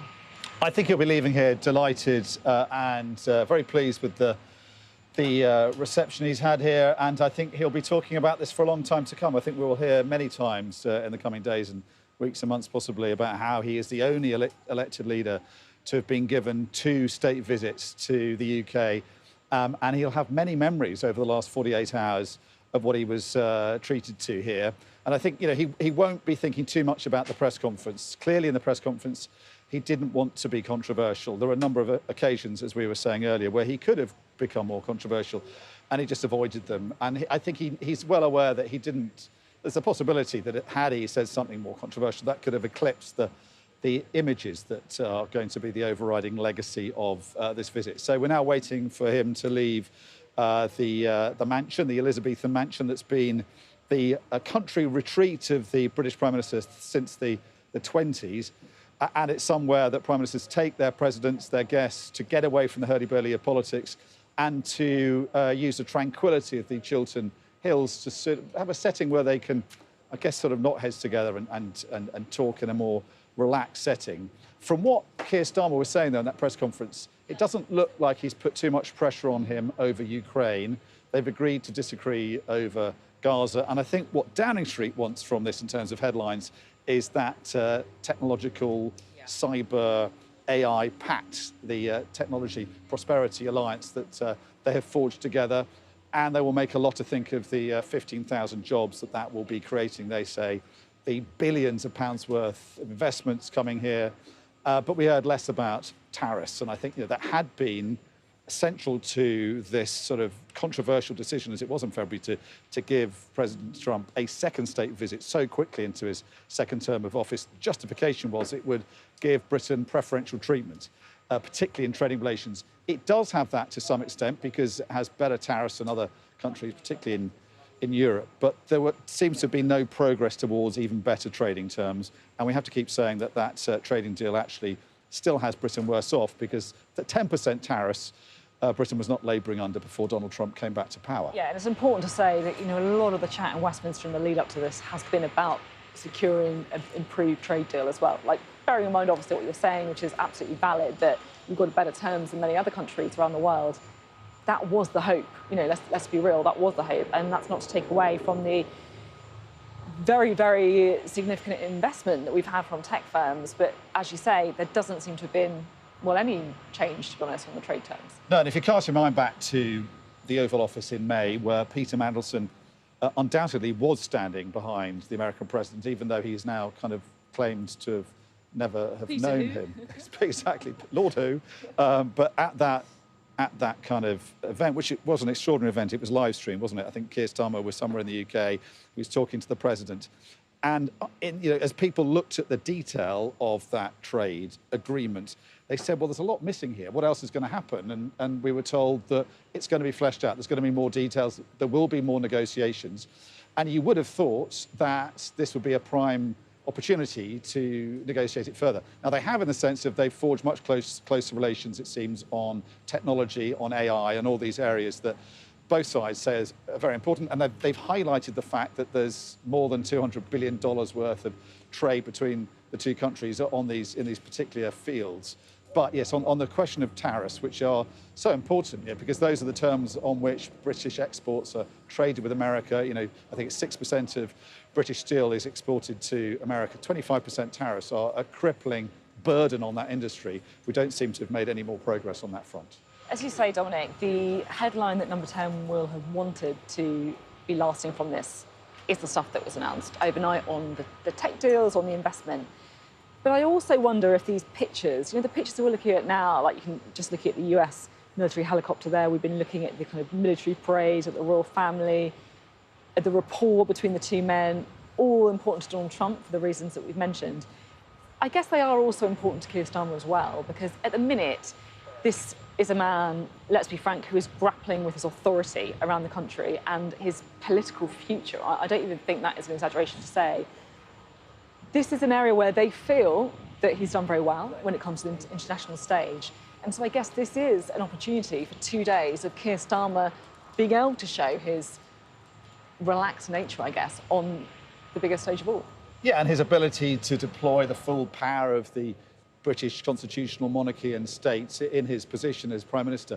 I guess he's less exposed on his right flank than his left, isn't he? Because if you're on the right end of British politics, you're proud of this, you are more happy with Donald Trump as a politician, you feel that the British government should be doing more on immigration, on other issues, in the same way as Donald Trump is. And on the left, though, if you're looking in at this is a president who's potentially kryptonite for a Labour Prime Minister. And if you're looking in at this, and as, we have to keep saying this, that the public is peering in at this, they've not been allowed to come anywhere close to this. On that flank, I guess the Prime Minister is more exposed because people who care passionately about Gaza, particularly in the Labour Party, are going to just hear them agreeing to disagree. Yes, we've heard the same talking points. We've heard Keir Starmer lay out pretty passionately how he feels about Gaza. We've heard from his Foreign Secretary, Yvette Cooper, saying that, what's happening there, what Israel is doing is appalling and reckless, will lead to the bloodshed of innocent civilians. But we didn't really see much in terms of pressure from the Prime Minister on the President to come round to their side of the argument. This is still a President who still fundamentally believes that Israel should be given carte blanche to do what it's doing in Gaza, and that the bottom line for him is all the hostages have to come home first before this offensive is over, while the rest of the world is now coming around to more of a consensus that, I think Yvette Cooper is espousing, which is this is a campaign that is reckless, it's counterproductive, it's just going to kill a lot more civilians. And there are many, of course, in the Labour Party who believe it is actually genocidal. Now, that word didn't come up, but, it was a potential source of great friction between these two leaders. They've chosen to agree to disagree, but I don't think that will be that satisfying, particularly on Keir Starmer's sort of the left flank, if you like, of voters who are very worried about this and would like to have seen a Labour Prime Minister do more to confront a Republican president on this issue. And talking about that left flank, which is a deal, I'll be honest, the very sign of seeing Keir Starmer describing Donald Trump as his friend, when I think the opinion polls that you were suggesting said that like 16% of the British public see him in a favourable way. I mean, is that necessarily a great bit of politics? You already can see that parties on the left, the Lib Dems, the re-energised Green Party under new leadership of Zach Palansky, they aren't going around saying those things about Donald Trump. They're saying that he shouldn't be here, that it's not right to have a second state visit. And so I think that's quite interesting. And I think perhaps there is a bit of exposure there. I think you're right. And I think, for Starmer, the jeopardy as we go forward from this is he's going to have to say that, yes, he's got the ear of the president. He's got a special understanding with him. He's got a rapport. Clearly, they have a better chemistry. They do seem to have formed a relationship. And, that is fundamental to what we call the special relationship. And it's pragmatic and all those good things as well. But, yeah. Right. And he's got to show that it's got to work in Britain's favour. And this is a president who seems fairly unpersuadable on Gaza, keeps reverting to this sort of more pro-Kremlin position over Ukraine. I think what he'll say on that is actually there is a trajectory here within the American president's mind that eventually will bring him round to the right side of the argument over Ukraine. But he's really so far not proven that's the case. So, you know, he's definitely the Prime Minister. He said that this was worth it. I think he's still got to prove it, particularly to those on his side of the party. We can hear the bagpipes, and now we can see Donald Trump himself. The four of them, in fact, Donald and Melania Trump, and of course Keir Starmer and his wife Victoria there, standing at the steps of this rather resplendent country retreat here at Chequers.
Well, there we go. Donald Trump's now left the building, ready to jump back in that military helicopter.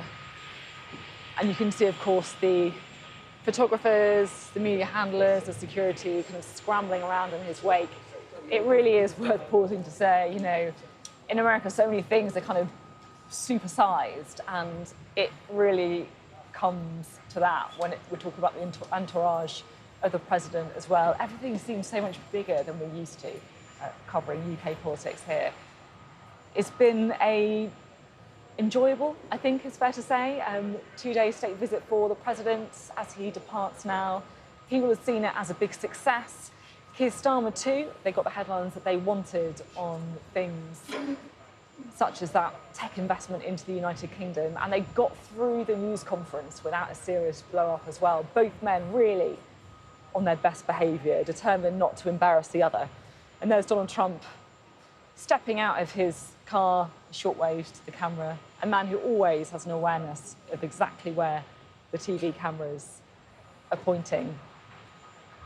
But it is worth saying too that despite the pomp and the pageantry, despite the enormous amount of effort that was put into making sure this man was happy, you have to take a step back and just think about how and where the UK has used its leverage and to what extent it's been successful. Certainly on Gaza, there's been absolutely no shift of position at all. The two men remain as far apart as ever. On Ukraine and with President Putin, yes, there were strong words about being let down by the Russian president, but again, no clear policy shift. And on the trade deal as well, despite the huge amount of investment that we saw that is absolutely welcome, no material shift on that trade deal and the tariffs imposed from the United States either. Donald Trump there getting back on the helicopter, leaving Chequers to Stansted Airport.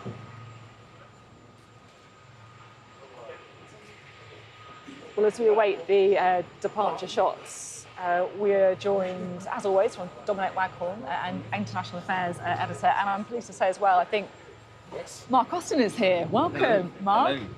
Hello. How are you doing? I'm good. It's all go here. Well, it's all gone. You've just missed it. It's all gone. He's just left. Yeah. What did you make of it all? Well, I was just asked by some American network correspondents, what will Keir Starmer be thinking tonight? And I said, I think he'll be breathing a huge sigh of relief, because there are so many things that could have gone wrong today that in fact didn't really. I mean, I've never seen Donald Trump so well behaved so restrained in a news conference. He normally, I mean, there are a couple of times when he did. I mean, on energy, I thought it was a bit of a side swipe. on immigration, when he talked about even if you have to use the army or the military, you've got to remove them. I think Starmer sort of raised an eyebrow at that. But on the kind of big issues, on the Gaza, I thought it was very interesting the way Starmer phrased it. He said the recognition of a Palestinian state is all in the context of a comprehensive peace plan for Gaza. Absolutely no suggestion what that comprehensive peace plan is really going to look like.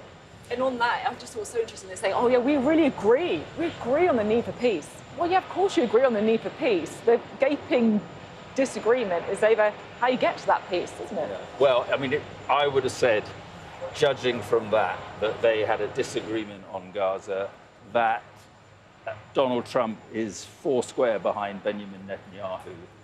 And when asked about it, he just kept going back to October the 7th, which he does, and which, of course, is a completely valid point. And, you know, then on Ukraine, it was interesting. He said, Putin let me down. Yeah.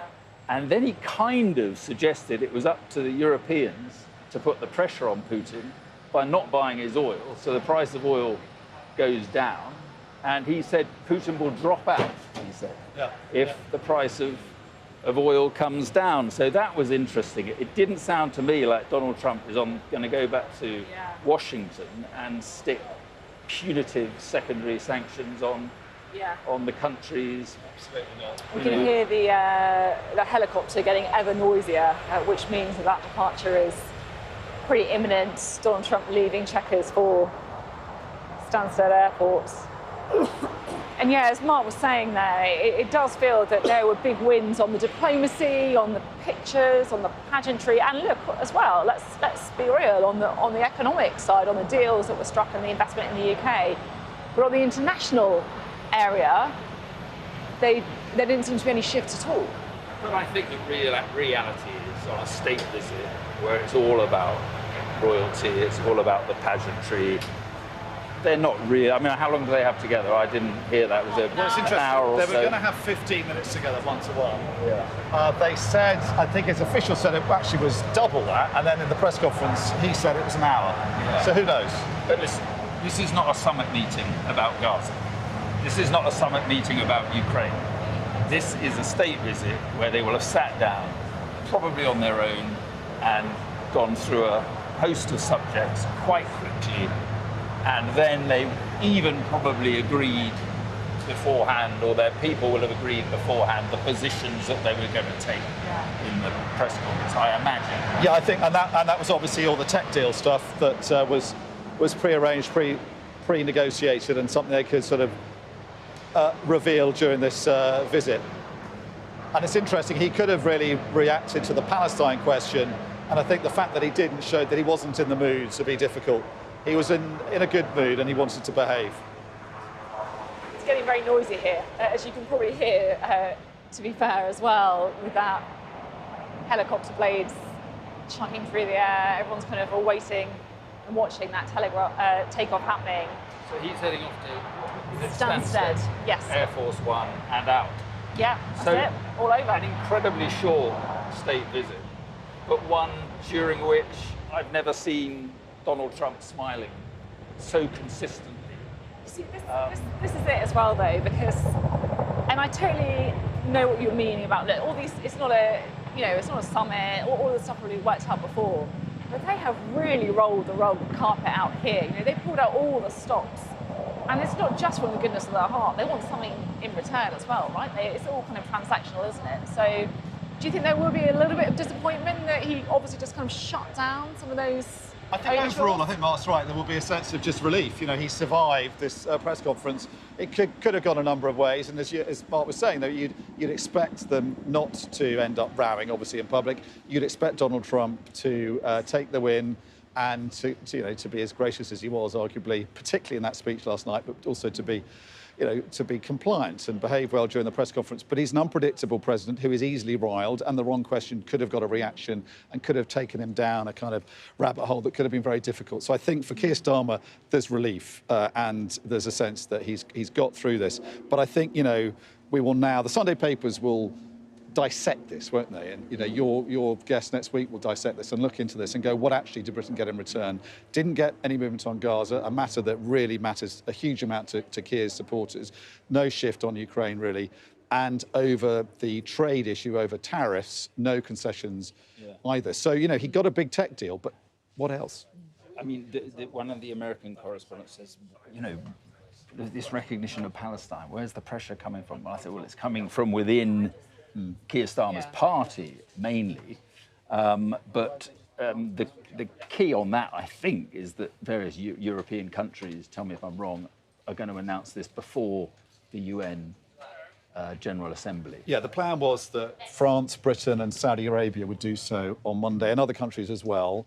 And then it looked like the French were going to jump the gun. So it's possible Britain will do it as soon as Saturday. And I think there was some speculation that if the wheels had come off during this press conference, then the government, number 10, would have wanted to sort of seize control back again of the news agenda, get a headline out there that could eclipse whatever happened here, the fallout from this visit, and possibly announce the recognition of Palestine earlier than expected. I think we're probably back to a schedule that's either Sunday or Monday.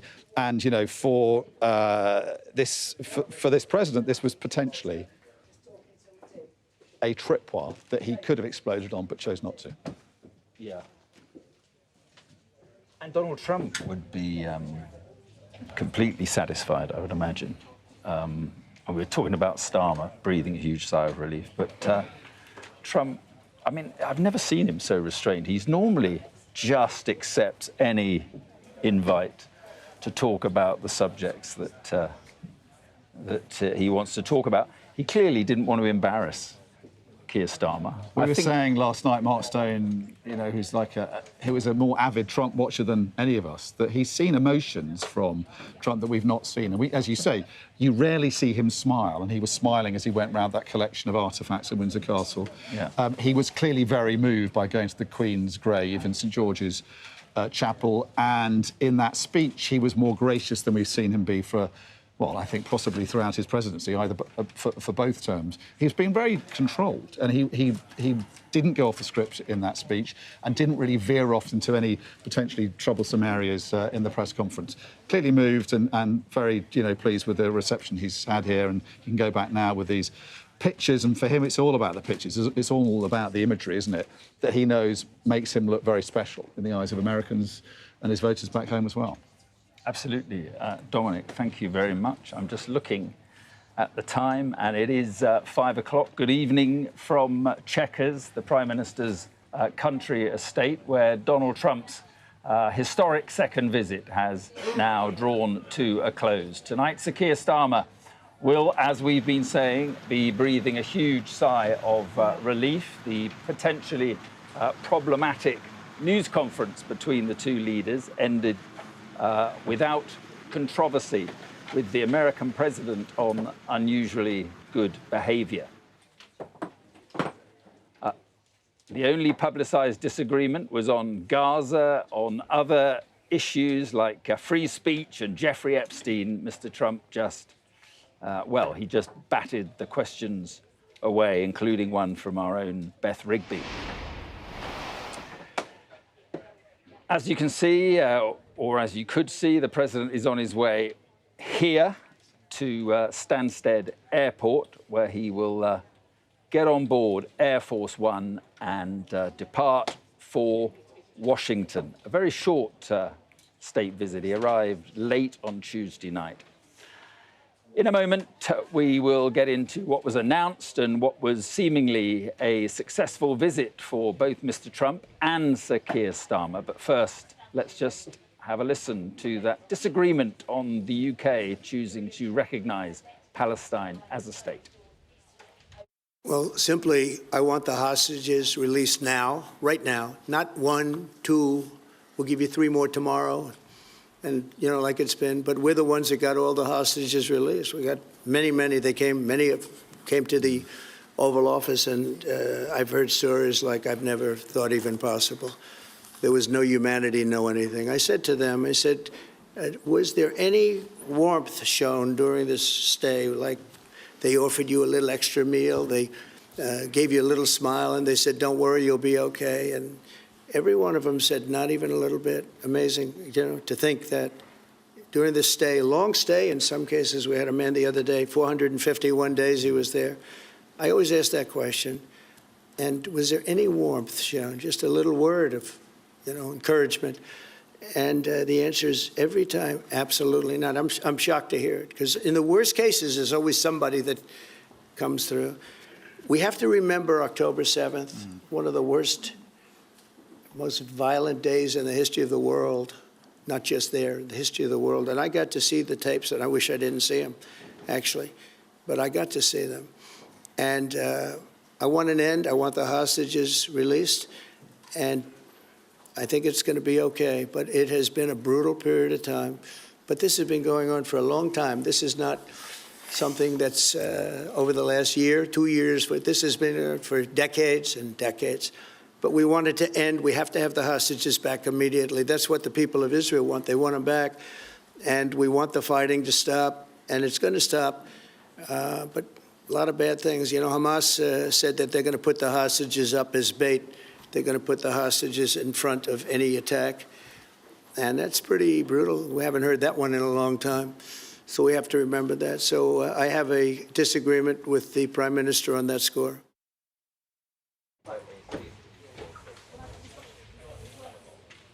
Well, on the issue of Ukraine, President Trump said Vladimir Putin had let him down. Our political editor, Beth Rigby, asked him questions about that and also about the sacking of the former ambassador to Washington, Lord Mandelson.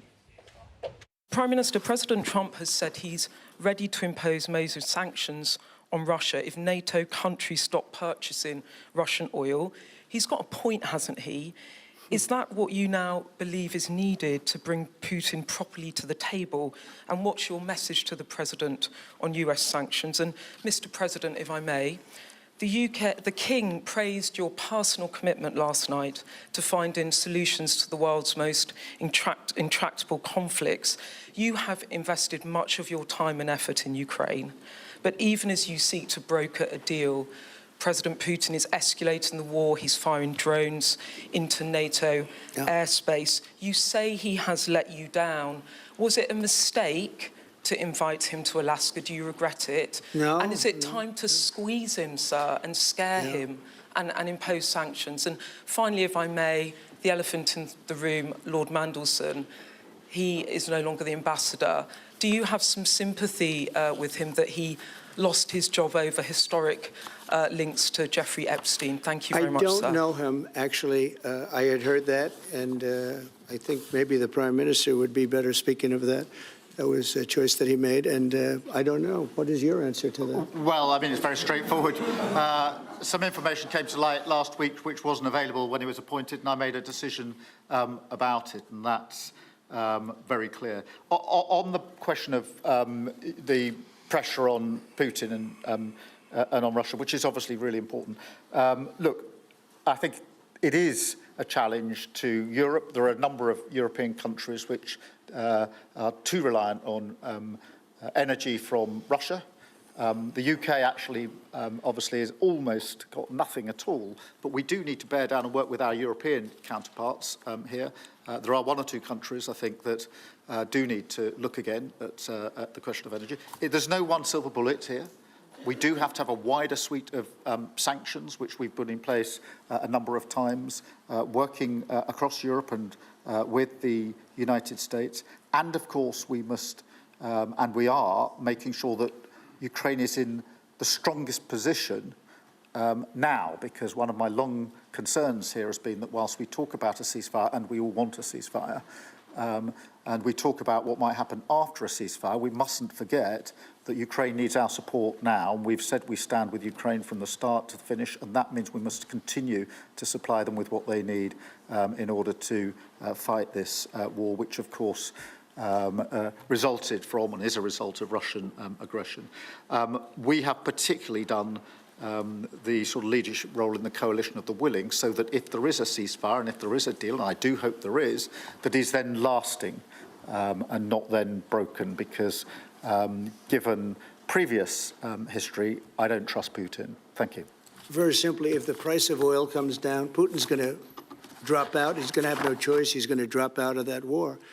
And when I found out that the European nations were buying oil from Russia, and as you know, I'm very close to India. I'm very close to the Prime Minister of India. I spoke to him the other day, wished him a happy birthday. We have a very good relationship. He put out a beautiful statement, too. We have, but I said, I sanctioned them. China is paying a very large tariff right now to the United States. But I'm willing to do other things, but not when the people that I'm fighting for are buying oil from Russia. If the oil price comes down, very simply, Russia will settle. And the oil price is way down. We got it way down. We're drilling and we produce more oil than anybody else in the world. We're doing a lot. But I was disappointed to see that. And the Prime Minister was disappointed to see that. And it wasn't him. It was other countries. And you can't do that. You can't do that. You can't. That's not playing fair with the United States. And we can't have that. And this is the scene at Stansted Airport as the UK prepares to say goodbye to President Trump and his entourage. And it was quite an entourage, Dominic, wasn't it? Not only key members of administration, but these tech billionaires. And, of course, a big part of this, from Starmer's point of view, would have been the deal on tech and AI and AI infrastructure. And it is always a huge retinue, isn't it, that follows an American president around the world wherever he goes on these kinds of visits. This is Air Force one plane, but there's a whole fleet of other planes carrying, I think, around 500 people this time, but also the big transporter planes that will carry Marine 1 and 2 and other assets back to America. And amongst those 500 were some extremely wealthy people. Earlier on, we had Jensen Huang, who's the founder and chief exec of NVIDIA, that makes the chips that are going in to power the AI revolution. Now, his net worth is $150 billion. So that's sort of the GDP of Morocco, a bit less than the oil-producing country of Kuwait. $7 billion is the net worth of another man who was being interviewed next to us because he runs another cloud computing company. And the hope for Downing Street was that this president bringing these kinds of very powerful tech titans will bring a lot of wealth. So yes, investments, billions of dollars worth of investments, particularly in tech and in AI. And what the government is saying is that will be the beginning of a relationship, an alliance, a tech alliance that will be, paying dividends for both sides. And this is a president who doesn't normally believe you can have win-win in a trading deal, but in this case, he does seem to think that. More disappointing, though, there wasn't, it seems, any progress in better tariffs, particularly for steel and aluminium. Yeah. We were told that was the case before, but it certainly has, I think, would have caused a lot of disappointment, that. And I think it rather undermines this idea that this trade agreement would lead to greater things later on. If they didn't during this state visit, when are we going to hear about the kind of progress that was the initial promise behind that deal? Right, let's go through a few of the things that came up in that news conference. And interesting stuff on immigration, first of all. And Trump was asked what his advice was to Starmer on tackling illegal immigration. He said, it doesn't matter whether you have to bring in the military, you have to remove them. That would have, slightly alarmed Keir Starmer. Yes, and I think, we heard a lot from President Trump about how his immigration policy of basically cutting off the southern border completely and deporting anybody who comes into America has led to 0 people crossing the southern border, and that's something he's very proud of. And he's trying to encourage Keir Starmer to do something similar there, as you say, possibly bringing in the military to deal with the small boats crisis. Now, I think that was potentially one fault line that could have led to more friction between these two leaders. It didn't, because they decided to sort of just move on from that. And I think that was the kind of tone, wasn't it? They agreed to disagree on those areas that they disagree on, find common ground on others. But there wasn't really any particular tension over those potential fault lines, despite the best efforts of the journalists to try and exploit the differences between them. Let's just have a listen to the exchange in that news conference on immigration. We had millions of people flowing in, totally unchecked, totally unvetted from the Biden administration. 25 million, in my opinion, that would be about 25 million. They came from prisons, they came from mental institutions, they were gang members, they were drug dealers. They came from the Congo. They came from all parts of South America. They came from everywhere. Think of it, prisoners from the Congo being released into the United States, prisons opened up in Venezuela and many other countries pouring into the United States. Pressure up. I think it's important. Believe it. One of the reasons I decided to run. I decided to run because I don't want to be controversial, but you see what's happened and you see all the information that's come out. We won in 2020 big. And I said, let's run, we got to run, because I saw what was happening. And the worst thing that I saw was all of these people. You know, we've already solved inflation. We've solved prices. Oil is way down. Energy is way down in the United States. But what I saw happening with millions of people pouring into our country, I couldn't stand to watch it. And we've done a great job. Nobody, if you've seen the last, I appreciate your question, by the way. Nobody, absolutely zero, and I'm not even sure that's possible, but it's a very liberal group that come out with those statistics. The last 3 months, we had zero. From millions of people a year ago, we had zero people enter our country illegally. And we do have people coming in legally through a legal process and testing and lots of other things. I think it's very important, and we speak about it. And I think your situation is very similar. You know, you have people coming in, and I told the Prime Minister I would stop it, and it doesn't matter if you call out the military, it doesn't matter what means you use, but it's going to destroys countries from within. And we're actually now removing a lot of the people that came into our country. It's a very hard chore. We were given a very, very bad hand. Millions of people came in from prisons and mental institutions. We have to remove them. And we are removing them. We have no choice, and I feel very strongly about it. We've struck a number of deals, both on cooperation with other countries, because this is a problem right across Europe, to tackle the problem of actually breaking up the gangs that are running this trade. We have had a record number of returns, over 35,000 now, since we came into office. That's the highest number for the best part of 10 years.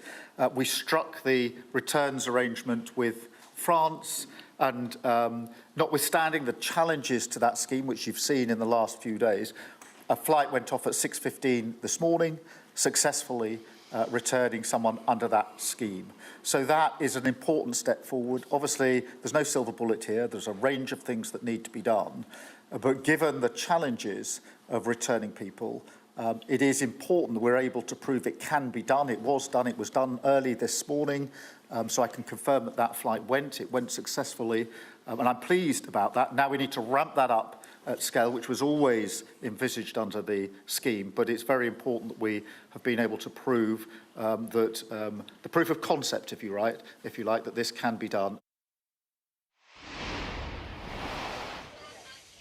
Let's pop back to Stansted, where the helicopters are approaching the Chinook, which seems to have arrived at all these places first, and the Chinook just hovering, waiting to land at Stansted, where, as we know, Air Force One is waiting. Let's bring in our chief political correspondent, John Craig.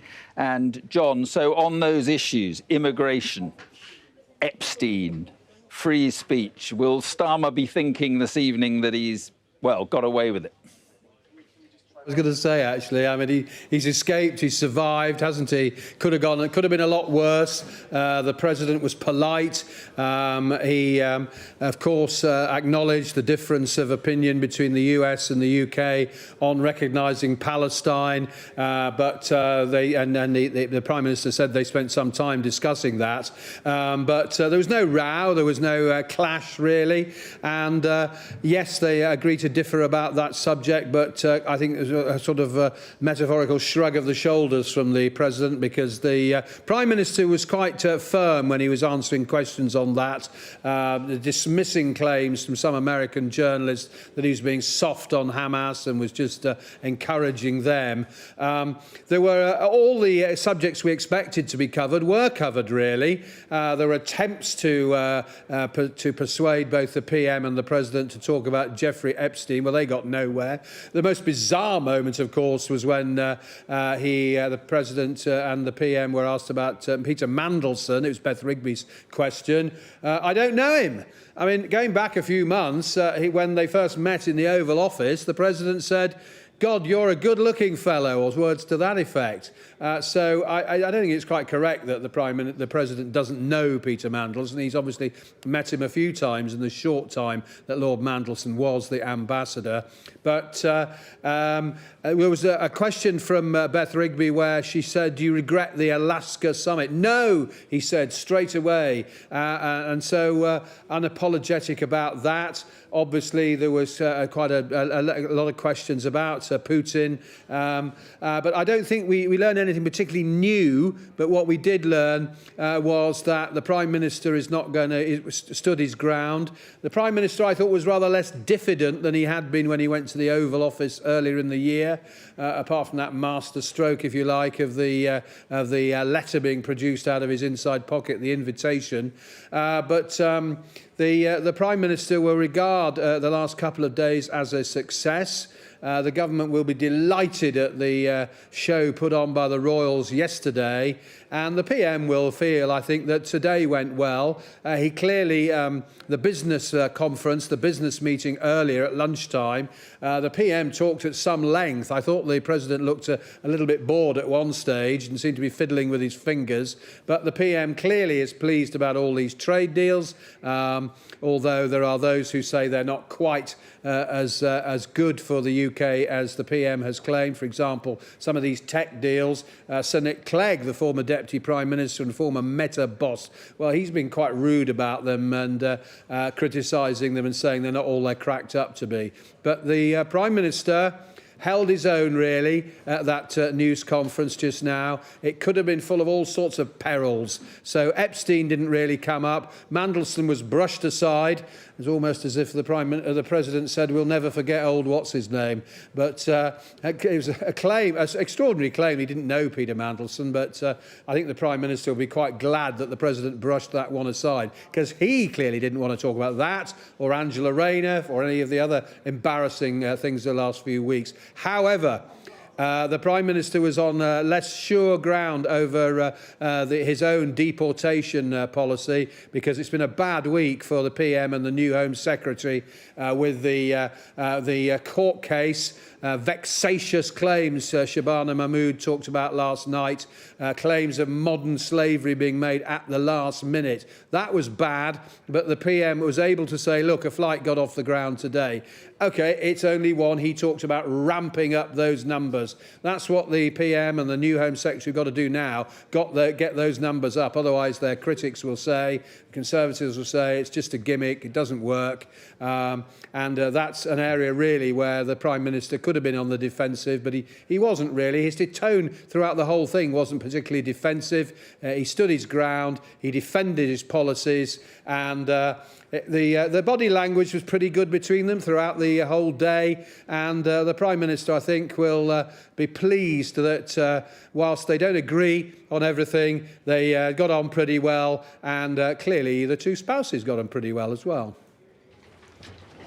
Absolutely. John, just stay with us for a moment or two. I just want to talk to Dominic Waghorn, who's here. So this fairly restrained president in that news conference, do you think that is payback for yesterday, in a sense? I think so. You know, unusually well-behaved Donald Trump. I think it's payback. I think it's also a sense that if he said the wrong thing and created the wrong headlines out of that press conference, then the headlines tomorrow would be all about that, falling out with the British Prime Minister, and not about all these amazing pictures he can now go back to America and enjoy. And I think for this president, he's a TV man, he knows the power of the image, and he wants the legacy of this state visit, this unprecedented second state visit, to be all about him being the centre of attention, having the full might of the British ceremonial military arrayed in front of him, and him being lavished this welcome. So I think, you know, he was aware of the pitfalls in this press conference, but he just wasn't, you know, there were attempts to kind of trip him up, and he wasn't even going to go there. And it's, as John was saying there, you know, what he said about Lord Mandelson was astonishing. And he has said it before about people who previous acquaintances who've turned out to be liabilities. Denial. Never heard of him, you know. And he actually, at the time when he saw Lord Mandelson in the Oval Office, when he announced the trade deal back in in May, he looked at him and he said, God, you're a good-looking fellow, aren't you? Well, he can't remember him now, it seems. Yes. And one assumes that, Donald Trump, he said that, or Hillary Rosen, the Democratic strategist, said last night that it's very interesting because in Trump's first term, he made it clear that he wanted respect as president, and he didn't get it. People kept leaving his administration. He was mocked to a great extent in the media for things he said and things he did, she said. She said this time, it's a very different Trump. It's a very different administration.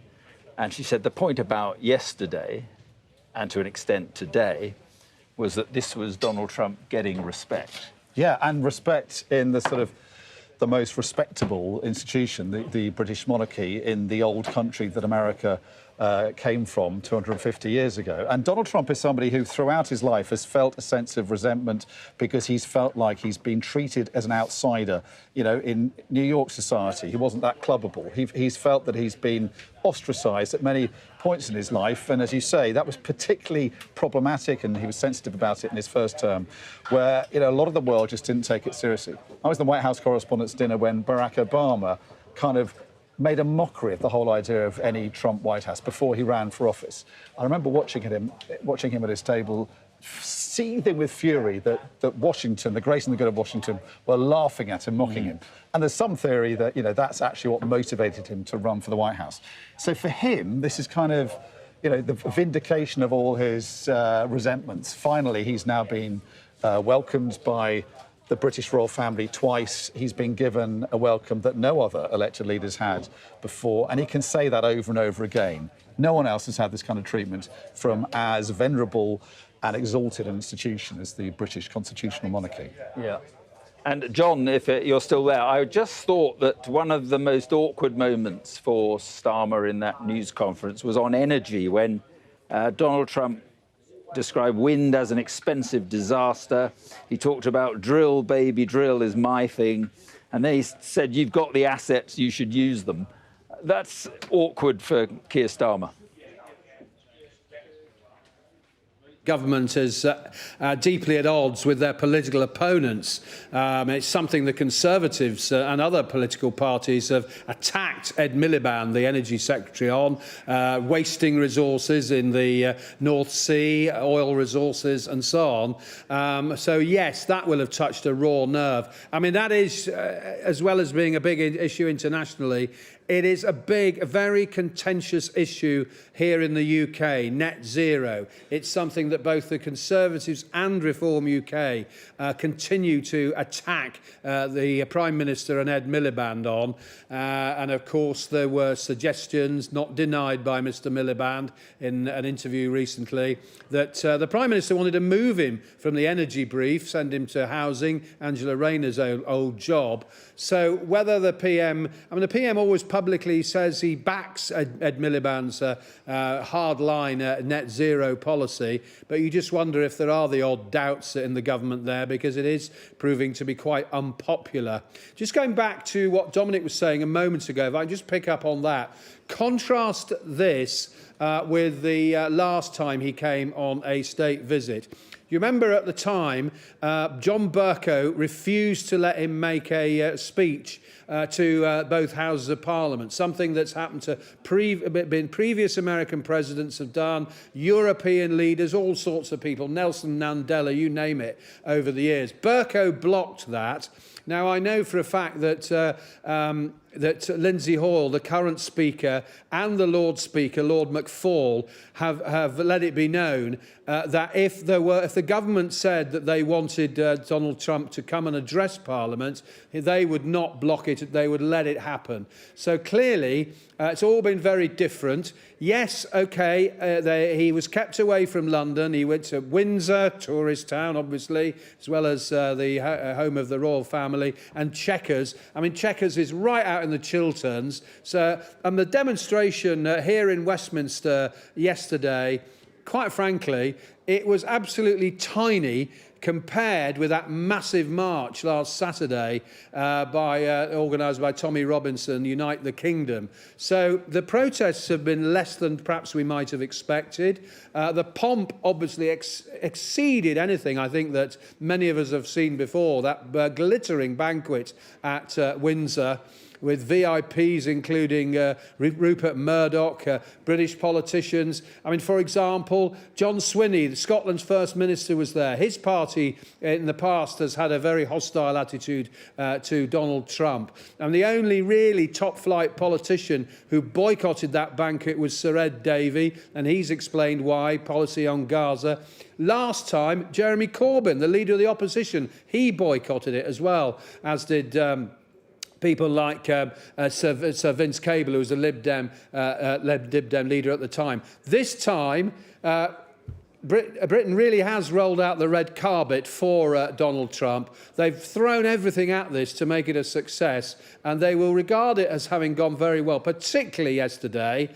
Today, yes, there were those difficult questions on everything from immigration policy to net zero and energy and so on, and attempts to goad the Prime Minister and the President to talking about Epstein and Mandelson. But clearly, that very brusque I don't know him from the President was clearly saying, I don't want to talk about Epstein, I don't want to talk about Mandelson.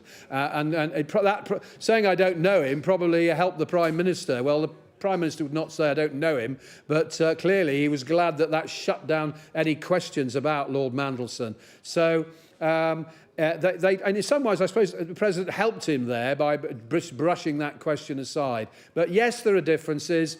Gaza, remember, that's going to flare up again in the next few days, because we're all expecting the government to make that announcement confirming the recognition of the Palestinian state. I wouldn't say quite, as soon as Mr. President Trump's plane takes off, but we are expecting in the next day or so. That could reopen transatlantic wounds potentially, because the Americans don't like that. But the UK's got some cover, because there are other major nations doing the same thing. France, some other European nations, Australia, and so on. The Prime Minister is adamant that it's right, but of course there are those, as we heard from one question from an American journalist, who believe it's giving an advantage to Hamas. The Prime Minister, though, was pretty robust in defending his policy on that. Yeah, OK, John, thank you very much. And you can see specks in the sky there, the two American helicopters, presidential helicopters, coming towards Stansted. And Dominic, I spoke to a diplomat last night, a Foreign Office diplomat, who said that it became a shorter visit almost by the week as the White House started shortening it. They were due, I think, to come on Wednesday morning, stay till Friday afternoon or Friday evening. And they said it was the White House that was shortening it. And I think, in the end, he came Tuesday night and left quite early today. Maybe because of Charlie Kirk's funeral, I suppose. But I think there were these suggestions that Donald Trump was unhappy about not addressing Parliament. I'm not sure about that, but I think if it came from that side of the Atlantic, I think that would have been treated with relief by the Starmer government. I think the idea was that for this to happen fairly quickly. It was truncated in terms of the length of the trip, but also in the kind of geography. We didn't have Donald Trump going out onto the streets in a state coach. Because there was the risk of protest. He was kept at arm's length, or a lot more than arm's length from the public. And I think the idea was, to concentrate this and make it as an intense, a kind of marinading in sort of pomp and circumstance and British military ceremonial power, soft power, if you like, make that effective. But then the longer it goes on, the more jeopardy. So, yeah, I think they would have been happy with it. The idea it was only 2 or 3 days. It reduced the risk of anything going wrong. The other thing he said was it's mainly about trying to nudge Trump on these crucial issues. Do you get a sense that Trump was nudged and has reacted or not? Well, I think on difficult issues diplomatically, there are a couple of ways of going about them. One is the way that British Prime Ministers have dealt with China, for instance, on human rights, which is literally a sort of box-ticking exercise. You say, yes, you raised it, yes, they listened, but nothing's going to really change. With this kind of diplomacy, which is much more involved, the idea is that you engage with a leader. You may not see eye to eye on a whole range of issues with him.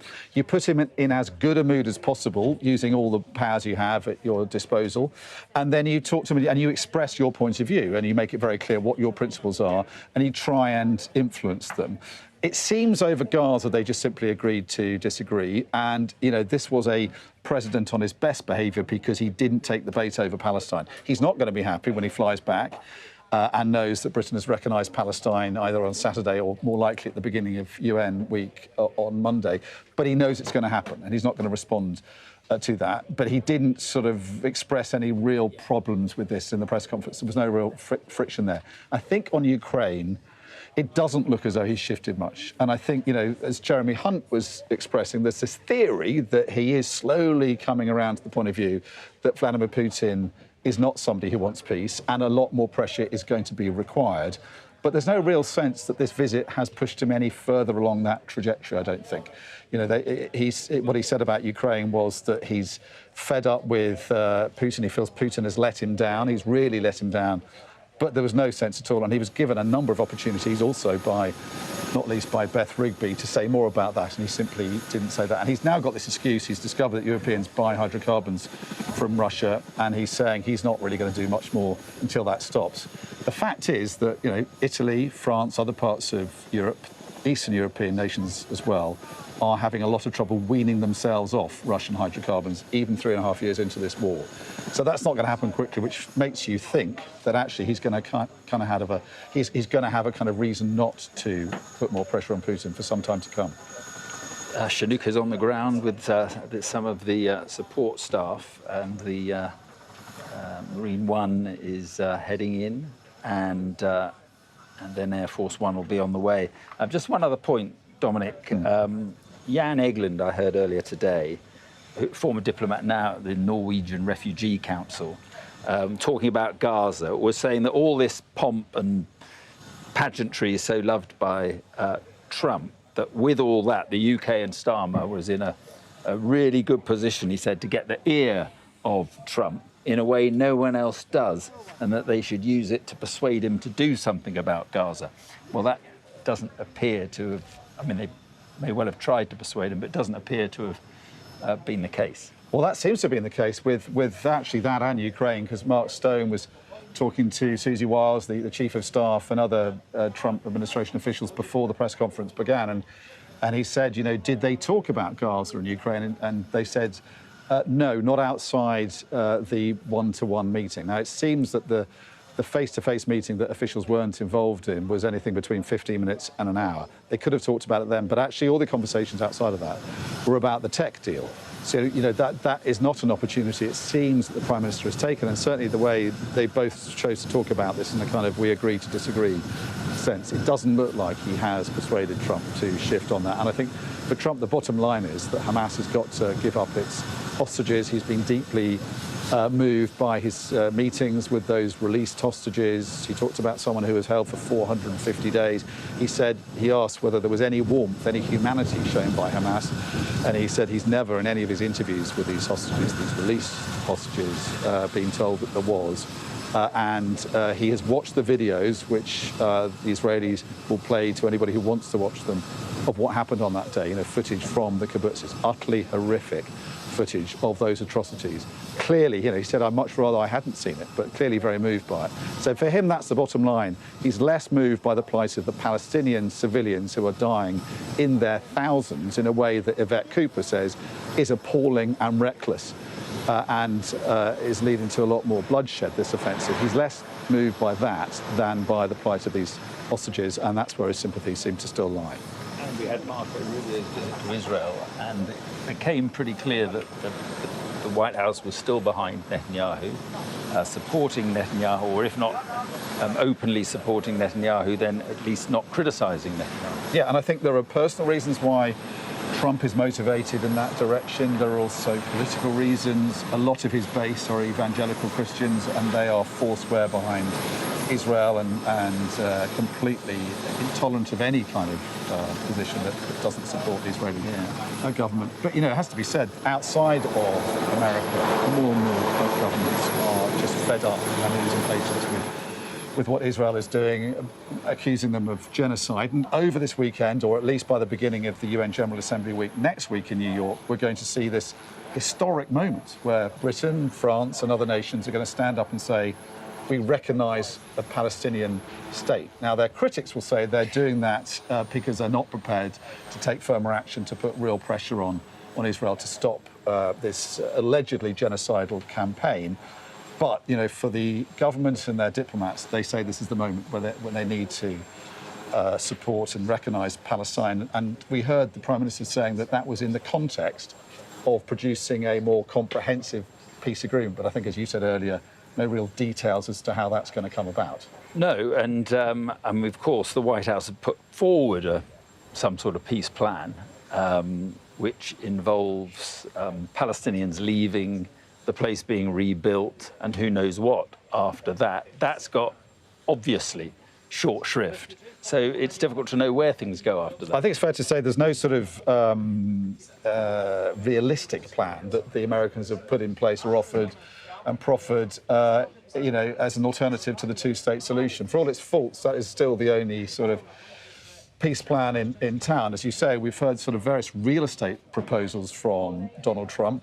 We've seen weird videos he's actually endorsed of him lounging on sun loungers with Benjamin Netanyahu and suggesting that Gaza could be turned into some kind of seaside resort. Obviously deeply offensive to the people of Gaza and others who support them. But yeah, no real workable solution yet to how you end this terrible war. And if you talk to Israeli officials as well, they still do not have a plan for how the war comes to an end and what happens the day after. And for Netanyahu, the belief is still in this idea of total victory, which he is still pursuing through the ruins of Gaza City, and that's going to cost thousands, potentially, of more innocent civilian lives. Yeah. I mean, this has really been 48 hours of Donald Trump getting on and off helicopters. One helicopter, and getting into very big cars and driving very short distances. But the beast came as well, the that vast armoured car. Yeah, and that was presumably just to, well, in case the weather closed in or something like that. But basically, it just sort of ferried him around the Windsor Castle estate.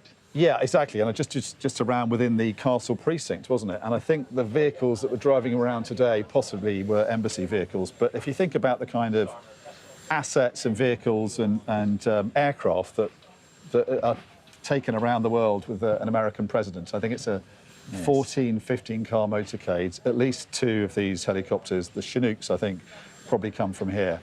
And most of the aircraft, the Beast 1 and Beast 2, are put into a transporter plane.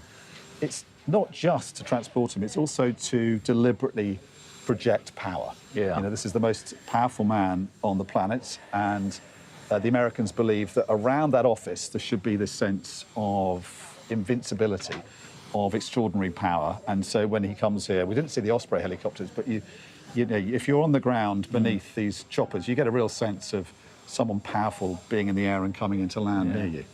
Donald Trump, always aware of where the cameras are. He will be on board Air Force One in a moment and on his way. And I'm just trying to see who that is, but it will be normally, I'm told, and I know this actually because Alistair Bruce has just he says it's Lord Benyon. Right, well, that's interesting. So that's the Lord Chamberlain. See, Alistair Bruce tells us everything. And Alistair Bruce sent me a text saying it's going to be Lord Hood, Lord in Waiting. And he's updated. He won't be happy with you that he's revealed on air he gave you the wrong name initially. He said he's updated, and it is Lord Benyon is going to be the person who says goodbye to the President at the steps of Air Force One on behalf of the King and bid farewell on behalf of His Majesty. Yeah, he's texted me as well to say, Alistair Bruce is present even when he's not around. Yes. Did an amazing job yesterday, all the way through the day, saying what exactly every piece of gold brocade on every uniform signified. But he's saying in protocol, lords in waiting are expected to do what departing heads of state might do after state visits. Right. So there it is. Donald Trump back on Air Force One. Job done for both, well, the royal family, for Keir Starmer, and of course for the White House, who I'm sure, as Mark Stone was suggesting, are absolutely delighted with the way it's gone. And then Donald Trump now flies back to the raw politics in America, and the distraction is over for Keir Starmer, and he gets back to politics on this side of the Atlantic. I'm joined now by the executive editor of Politico, Anne McElvoy, and also by the political editor of The Observer, Rachel Sylvester. Good evening to you both. We're going to just keep an eye on these pictures as Donald Trump and the First Lady leave the UK. And first of all, just your thoughts at the end of the trip, about the trip as a whole. Well, it could certainly have gone a lot worse. I was just thinking that when those wheels go up that we're seeing there and Air Force One is off the ground, there will be, metaphorically or otherwise, I think, double gin and tonics around on Team Keir Starmer after a bruising few weeks. It's just reflecting also that pretty much everything has been going wrong that can go wrong inside and around Labour, in government and in the party. And the only thing that's gone relatively smoothly, with very few bumps and bruises, has been this high-stakes meeting with the ideological foe of everything that the centre-left really stands for. That's ironic, but that is a tribute to the way that Keir Starmer has been able to forge that relationship with Donald Trump. He didn't get everything he wanted at all out of this visit, but he certainly did not receive any damage from it, and he will be quite happy with that. And he got one or two things as well. And Rachel, what are your reflections on this state visit, second state visit? I think Anne's absolutely right. There'll be a huge sense of relief, actually, which is a strange thing to say at the end of all this pomp and ceremony and flummery, that actually relief is the ultimate mood. I was just watching Keir Starmer's face during that press conference where he was standing next to Donald Trump, and there was all the sort of backslapping and everything. But Keir Starmer's face, whenever Trump opened his mouth, there was this look of sort of terror. What's he going to say? The eyes slightly darting around the room, slightly nervous swallowing of the throat. And I just thought he had this sense of any moment, this very unpredictable man could go off-piste and say something that completely blew everything up. But actually, he was very well behaved, Donald Trump, in the press conference. They both sort of agreed to disagree, if you like. There were obviously areas where they hadn't been completely aligned, for example, on Palestinian statehood and the environment, wind farms, etc. But there was a sense of, look, this is a very strong partnership, special relationship. They found every kind of word they could use for that concept. So I think there will be a sense that Britain put on a good show and the president was impressed and it went as well as it could. And were you surprised at the news conference that he batted away issues like free speech? Not surprising, he didn't want to engage with the Epstein question from Beth Rigby, but he was very restrained. Well, good on Beth for having a go, but there were two people, I think, who wanted to hear nothing at all about the words Epstein, Jeffrey Epstein. And one is Keir Starmer, of course, having that bruising experience of having lost Peter Mandelson, the ambassador that he insisted on pushing into post in Washington over Peter Mandelson's, Lord Mandelson's association with Epstein. And also President Trump, who clearly has had a past association with Epstein, but who vehemently denies it and simply said, I don't know him or didn't know him. So in a sense, that was kind of out of the way. There wasn't much for follow-up that you could do there. I think when it comes to the other areas of difference, I was really intrigued. When you say surprised, I think it was very much at the positive end of expectation, let's put it that way, that things were just sort of brushed aside. It was, you can with Trump, you can just put a finger on a trigger and off you go, and you just, even in Scotland on the last visit, he did that a bit. Free speech is a good example, and sort of deriding the UK or giving us sort of lessons on how we ought to run Britain. Clearly the relationship now, the working relationship, is so functional that he doesn't do that. He's going to leave that to J.D. Vance and others who feel strongly about these things. Elon Musk, you clearly can't stop. No one can stop Elon Musk being Elon Musk. But President Trump did not lean into that. And I think there's just, in some sense, people often say, is he an intelligent man or not? And it's a quite complex question about Trump's intelligence, but sometimes he has a kind of gut feeling about when to lean into things and when to push and when to let them be. And on this occasion, he just decided, I think, to give the UK a bit of a pass and not go down that particularly ideological rabbit hole. Rachel, we know the pressures that Keir Starmer is under. In fact, we've just seen him leave here. He's just left Chequers, presumably on the way back to Downing Street. Well, we know the pressures he's under. Do you think this has been good for Keir Starmer, this state visit? Well, bear in mind that the British public really doesn't like Donald Trump. So the Prime Minister standing next to a very unpopular president won't have been a huge boost to his popularity. But I think there will be a sense that, Britain put on a good show. He didn't let the country down. It's something that Starmer is respected for, even amongst his critics on the Labour benches and elsewhere. He has been seen to have done a good job on the international stage. So I think it won't enhance his reputation, but it could have dramatically undermined it still further, and it didn't. So I think there'll be a sense in Downing Street that they'll take that as a win. And he did have a dig on immigration about even if you have to use the military or bring the military in, you've got to remove them, he said. And then on energy also, he talked about an expensive disaster on wind and baby drill, I think he said, and you've got the assets, you should use them. That's quite awkward for Starmer. I thought when Rachel was talking about you could watch Keir Starmer sort of waiting for the ball to land. Was it going to be in or out at the baseline when Donald Trump was thumping some of them across the net? They were both good examples exactly of that. You could see his watchfulness. Now on immigration, I think that was probably the bigger risk for him. I think on energy, a subject does divide people very strongly. Clearly there are two different views of all of this, and Keir Starmer and Donald Trump are definitely on the other side of this, and it goes back to fundamentally different assessments of the importance of addressing climate harm and climate change, the damage from that. But that wasn't really sort of lent into very much. It was into sort of agree to differ. I thought on the border there was definitely a sense that this could go the wrong way. And when Donald Trump started talking about using the military, Keir Starmer would have been quite tempted to say, well, I'm sorry, Mr. President, but the military are rather engaged at the moment helping Ukraine. Why don't you come along and give more of a hand?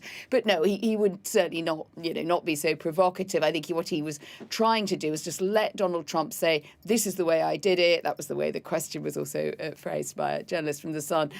This is how we've done it at the southern border. Of course, Keir Starmer doesn't want to get into the fact that the way removals are being handled in the US is very controversial, very brutal, and at times, completely is riding a coach and horses through any legal process or natural justice. He doesn't want to go down the lawyer route on this. So I think he just took the view in the moment. It will have been rehearsed about 10 times, if not more, that he would let President Trump sort of do his boast and then sort of signal, well, things are a bit different here and I'm trying to get a grip on it without leaning into those dividing lines about using the military or anything, which would clearly, obviously, be, not be something he wants to do. And also would have just been a headline for Trump in the end. It would not have benefited him.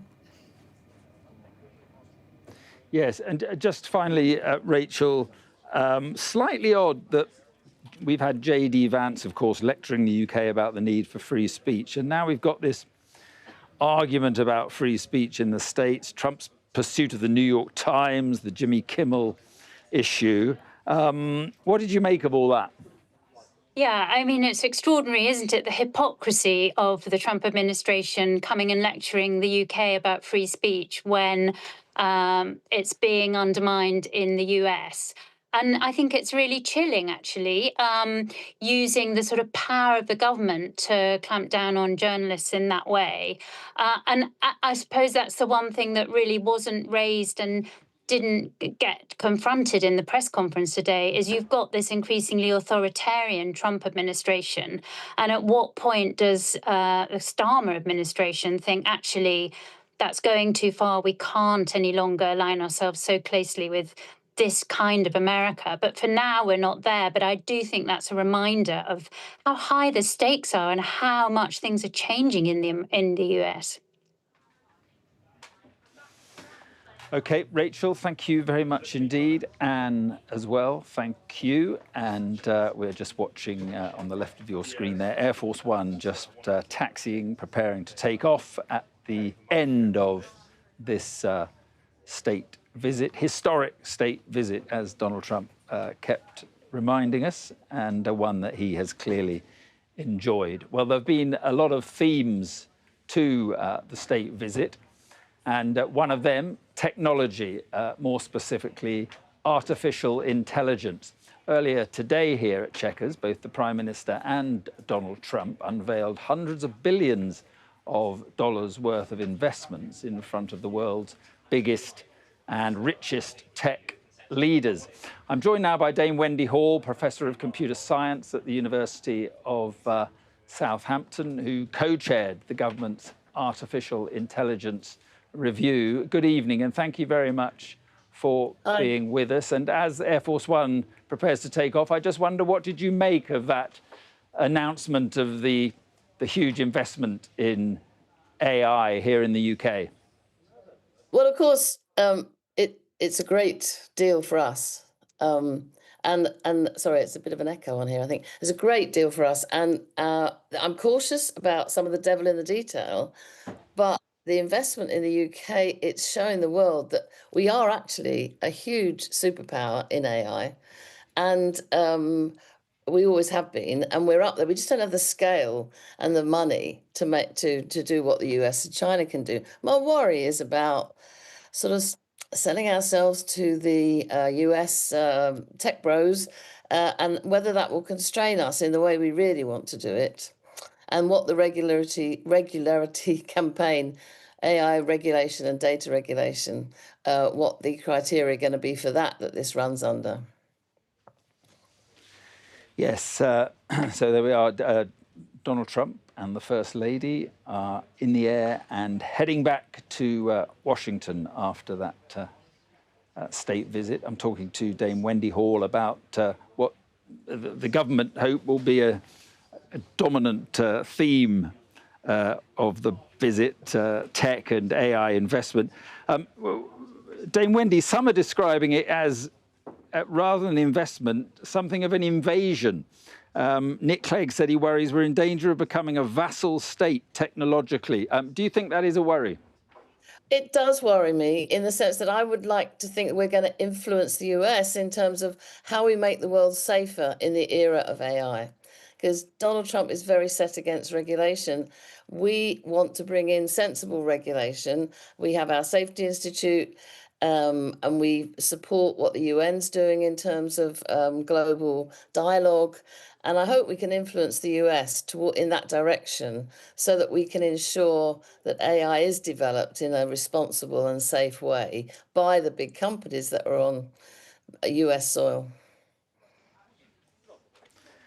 But do you think that the UK is, in a sense, giving up its tech sovereignty? Or do you think there could be, as Keir Starmer says and as Donald Trump says, a huge sort of AI growth boost sometime in the future?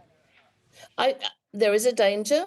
And the devil is always in the detail, and it depends on the balance of power. You know, these are on our soil, US data on UK soil. I mean, what does that mean? But there will be a boost for economic growth just in terms of building these data centers, and the developments around the data centers in energy I find so exciting as well. The emphasis on the small modular reactors, the small nuclear reactors to almost make the data centers into heat generators, as well as to support the local region. I think this is fascinating. The potential for economic growth is huge, but we have got to stay, in some sense, in control of what happens on our island, and not be seen to be just the vassal state that Nick Clegg's talking about. And there's a lot of talk about the new jobs that will come from the investment. But, I mean, are these jobs that will eventually be taken over by AI? No, I don't think so. I think the rhetoric about everybody losing their jobs is a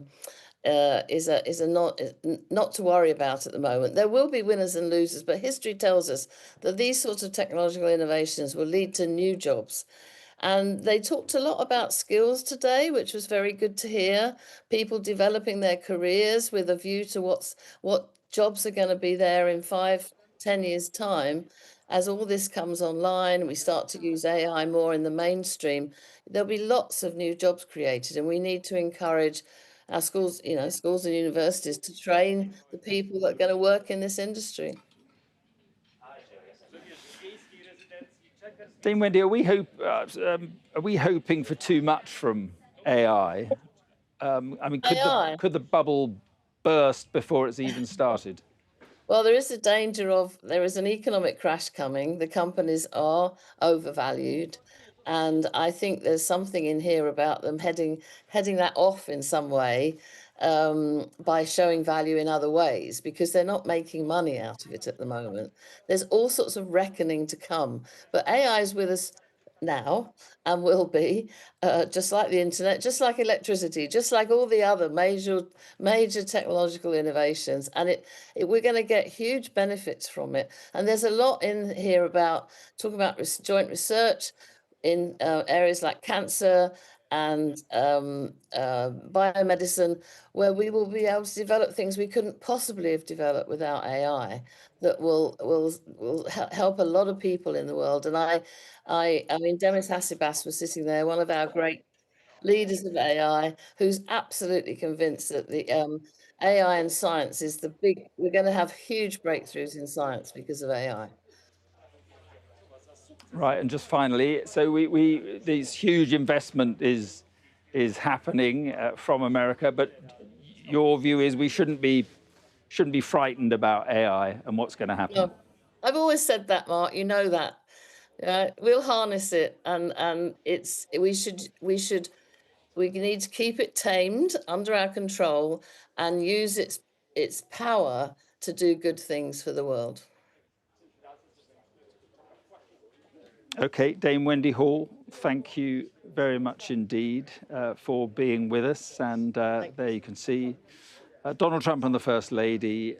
These are pictures from a few moments ago. They're now in the air, and the second state visit of the American president is done and dusted. And as we've been saying, Donald Trump has clearly enjoyed himself, and Keir Starmer has, well, he got away with it, I suppose we could say, at the news conference, and he and his staff will be breathing a huge sigh of relief at the end of this visit this evening. So it's 6 o'clock. You're watching the NewsHour live this evening from Chequers, the Prime Minister's country estate, where Donald Trump's historic second state visit has now drawn to a close. Tonight, Sir Keir Starmer will be, as I've just said, breathing a huge sigh of relief. The potentially problematic news conference between the two leaders ended without real controversy, with the American president on unusually good behavior. The only publicized disagreement was on the issue of Gaza. On other issues like free speech and Jeffrey Epstein, Mr. Trump just batted the questions away. The President has now departed for Washington, and Air Force One is in the air. It's a journey of about 7 or 8 hours, and they will be back in Washington and then back to the White House after what has been a relatively short state visit, but nevertheless, both sides will be considering it a success. No real progress on the issues that Keir Starmer hoped to make progress on, which would have been Gaza and certainly Ukraine. Donald Trump did suggest that, or hint that now it looks like there are going to have to be more pressures put on Putin. He said Putin has let us down and let him down personally, he said, and then he suggested that it would be up to the Europeans to stop buying so much Russian oil. Now, in a moment, we'll cross to Lancaster House in central London, where the new Business and Trade Secretary, Peter Kyle, is hosting a reception following those big investment announcements made today by both the President and the Prime Minister. But first, let's have a listen to that disagreement earlier on the UK choosing to recognise Palestine as a state. Well, simply, I want the hostages released now, right now, not 1, 2, we'll give you 3 more tomorrow, and, you know, like it's been, but we're the ones that got all the hostages released. We got many, many came to the Oval Office, and I've heard stories like I've never thought even possible. There was no humanity, no anything. I said to them, I said, was there any warmth shown during this stay? Like they offered you a little extra meal, they gave you a little smile, and they said, don't worry, you'll be okay. And every one of them said, not even a little bit. Amazing, you know, to think that during this stay, long stay in some cases. We had a man the other day, 451 days he was there. I always ask that question. And was there any warmth shown? Just a little word of, you know, encouragement. And the answer is every time, absolutely not. I'm shocked to hear it, because in the worst cases, there's always somebody that comes through. We have to remember October 7th, one of the worst, most violent days in the history of the world, not just there, the history of the world. And I got to see the tapes, and I wish I didn't see them, actually, but I got to see them. And I want an end. I want the hostages released. And I think it's going to be okay. But it has been a brutal period of time. But this has been going on for a long time. This is not something that's over the last year, 2 years. But this has been for decades and decades. But we want it to end. We have to have the hostages back immediately. That's what the people of Israel want. They want them back. And we want the fighting to stop. And it's going to stop. But a lot of bad things. You know, Hamas said that they're going to put the hostages up as bait. They're going to put the hostages in front of any attack. And that's pretty brutal. We haven't heard that one in a long time. So we have to remember that. So I have a disagreement with the Prime Minister on that score. Well, on the issue of Ukraine, President Trump and Vladimir Putin, had let him down. Our political editor, Beth Rigby, asked him questions about that and the sacking of the former ambassador to Washington, Lord Mandelson. Prime Minister, President Trump has said he's ready to impose major sanctions on Russia if NATO countries stop purchasing Russian oil. He's got a point, hasn't he? Is that what you now believe is needed to bring Putin properly to the table? And what's your message to the President on US sanctions? And Mr. President, if I may, the King praised your personal commitment last night to finding solutions to the world's most intractable conflicts. You have invested much of your time and effort in Ukraine. But even as you seek to broker a deal, President Putin is escalating the war. He's firing drones into NATO airspace. You say he has let you down.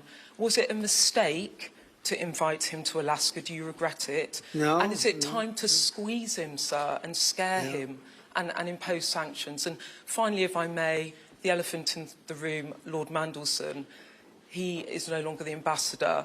Do you have some sympathy with him that he lost his job over historic links to Jeffrey Epstein? Thank you very much, sir. I don't know him, actually. I had heard that, and I think maybe the Prime Minister would be better speaking of that. That was a choice that he made, and I don't know. What is your answer to that? Well, I mean, it's very straightforward. Some information came to light last week which wasn't available when he was appointed, and I made a decision about it, and that's very clear. On the question of the pressure on Putin and on Russia, which is obviously really important, look, I think it is a challenge to Europe. There are a number of European countries which are too reliant on energy from Russia. The UK actually obviously has almost got nothing at all, but we do need to bear down and work with our European counterparts here. There are one or two countries, I think, that do need to look again at the question of energy. There's no one silver bullet here. We do have to have a wider suite of sanctions, which we've put in place a number of times, working across Europe and with the United States. And, of course, we must, and we are, making sure that Ukraine is in the strongest position now, because one of my long concerns here has been that whilst we talk about a ceasefire, and we all want a ceasefire, and we talk about what might happen after a ceasefire, we mustn't forget that Ukraine needs our support now. And we've said we stand with Ukraine from the start to finish, and that means we must continue to supply them with what they need in order to fight this war, which, of course, resulted from and is a result of Russian aggression. We have particularly done the sort of leadership role in the coalition of the willing, so that if there is a ceasefire and if there is a deal, and I do hope there is, that is then lasting and not then broken, because given previous history, I don't trust Putin. Thank you. Very simply, if the price of oil comes down, Putin's going to drop out. He's going to have no choice. He's going to drop out of that war. And when I found out that the European nations were buying oil from Russia, and as you know, I'm very close to India. I'm very close to the Prime Minister of India. I spoke to him the other day, wished him a happy birthday. We have a very good relationship. He put out a beautiful statement, too. We have, but I said, you know, I sanctioned them. China is paying a very large tariff right now to the United States.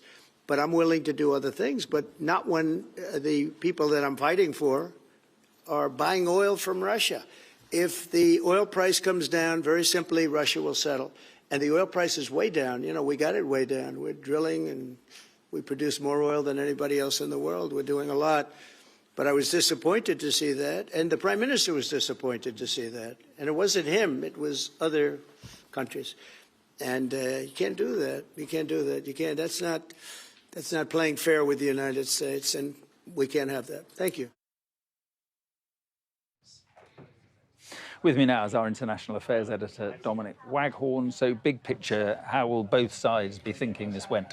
Well, I think they'll both be very happy with it, because I think they from the British point of view, they've avoided any of the potential bear traps of any of the faux pas. They have managed to paper over the sort of widening gulfs and cracks in the transatlantic relationship, agree to disagree on certain things, to find common ground and to make progress towards greater prosperity on the tech front. On the American side, of course, they'll be delighted that they've got all these pictures, that their president's very happy. Donald Trump, of course, obviously extremely happy with what's gone on here. And in a sense, I guess it was payback. You know, he, as you were saying earlier, he was not in the mood to be difficult in this press conference. There was no real sign of any of these potential fault lines leading to tensions and frictions. But if you are someone looking in from Ukraine or Gaza, you're going to be a lot less happy with this. You know, a friend of mine, a contact who runs an NGO helping the victims of war in Ukraine, put it this way, he said the selfish grandiosity of that opulent dinner is tone deaf to the times. I think if you're in Gaza or Ukraine, you look at this president who is not doing enough to help you, in their minds at least, being treated like this, fated as such a dignified, a distinguished guest. And you might say that in return, Starmer did not really get any movement on those crucial issues, Gaza and Ukraine, in a way that will make a meaningful difference to either conflict. No, well, let's take them one at a time. And on Gaza, Keir Starmer frame this whole idea of recognizing a Palestinian state within the context of what he called a comprehensive plan for peace in Gaza, which he said twice, I think, that the White House and Downing Street are working on. But there's no indication at all what that plan could really be that would satisfy both sides. Yeah, and I think the fact that Britain and other allies are going to recognise a Palestinian state at some point over the weekend or the beginning of next week, that was a potential kind of tripwire for the president here to trip on. He was asked about it and he chose not to really go there. He won't be happy with it, but he knows it's going to happen, and he stands more with on Israel's side of the argument. For the president, his sympathies lie with the hostages being still held in Gaza and with the Israeli point of view. From Starmer's point of view, the sympathy is more with the Palestinians. Certainly the sympathies of those within his party, an increasing number of them will see this as a genocide, as an increasing number of governments do as well. Yeah, they will be encouraged, his supporters, by what he's doing with Palestine, but I think they would like to have seen Keir Starmer stand up to this president more. He doesn't seem to have done much of that and tried to persuade him to move in their direction over this very sort of inflammatory issue. And no real sign of Donald Trump getting seriously tough on Putin. We've got to just break in. We've got to go to Lancaster House, where the business secretary, Peter Kyle, is talking about some of the deals that have been done during the trip. It is the beating heart of his presidency. It is a vindication of the cool-headed approach adopted by both nations and advocated for by our Prime Minister, Keir Starmer, right from the very start.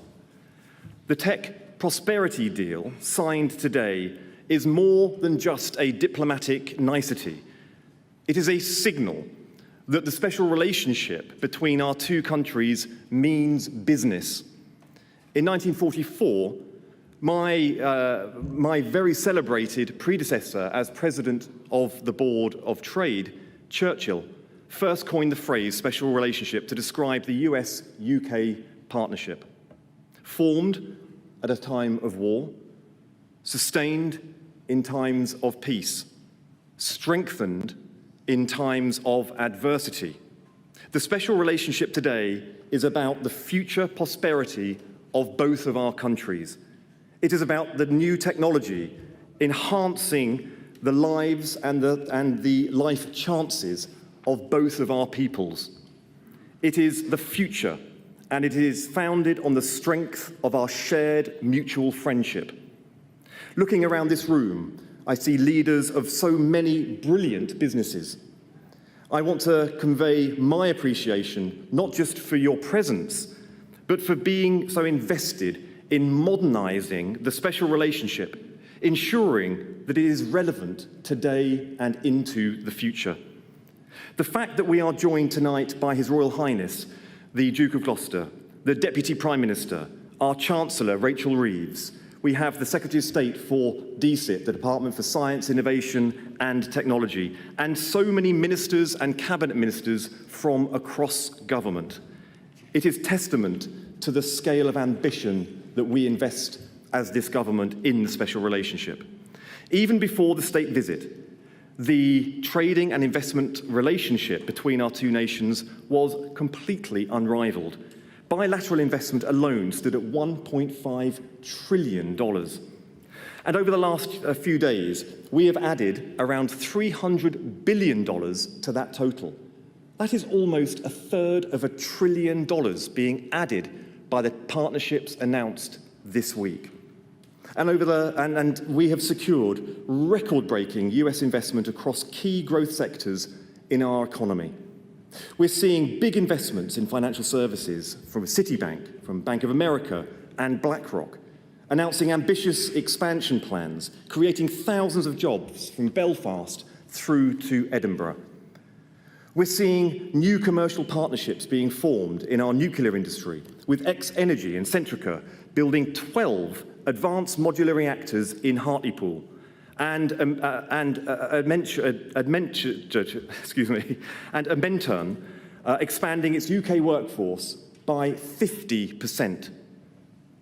Prologue are ploughing £3 billion into state-of-the-art biometric and campuses in Cambridge. It is a massive win for our life sciences sector. During the state visit, big-hitting British businesses like GSK have announced an extra $30 billion of investment into the development of and manufacturing in the United States. And that will happen over the course of the next 5 years. And the National Grid has affirmed billions of dollars worth of investment into American businesses over the same period of time. They are working with Emerald AI, Conductor Platforms, NVIDIA, to drive super efficient energy consumption right through the economy. Sage, one of the UK's major listed companies, are making significant long-term investments into the US market, $2.3 billion in spending over the next 3 years. So, translating trade is good for America and it is good for Britain. It is the lifeblood of the special relationship. The latest iteration, the Tech Prosperity Deal, unlocks growth for the very best of companies. It will endure and it will ensure that technologies will be defining the next 100 years, from AI to quantum computing, and build out our special relationships commitment to democracy and liberty, enhanced by our close security, regulatory, and commercial cooperations.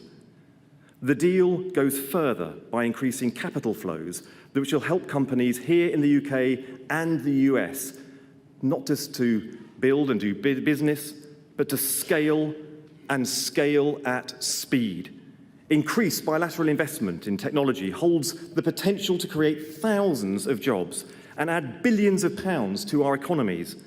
That's why, when I moved to the business and trade job, the very first thing I did was to fly to Washington to close the deal for the technology partnership. And I want to share and thank the many, many people across businesses and across government here who informed these discussions. Months of determined work have paid off for UK and the USA. Together, with our economies, the economic prosperity deal, this partnership will secure success for our trillion-dollar tech sectors in the 21st century. My focus now is on ensuring that we build on that momentum. I want us to dive into the delivery of this partnership with even greater determination than its design and its deployment. By doing so, we will be writing the next exciting chapter in our special relationship, where we make it easier than ever before for Britain and America to do business and to make, sell, invest, and to grow. Our history shows. So that's Peter Kyle talking up the agreements that have been done during this state visit. I'm joined now by our business and economics correspondent, Gurpreet Narwan. Good evening, Gurpreet. First of all, how significant are the deals that have been done? Well, I mean, it's the largest package of investment associated with the state visit, eclipsing the state visit by the Chinese back in 2023, £150 billion of investment coming into the UK. That is a considerable amount of money. What you saw there was Peter Kyle, the business secretary, as you said, talking up those investments, talking up those deals. The Americans were treated to another resplendent venue today, Lancaster House, a former royal residence next to Clarence House in central London.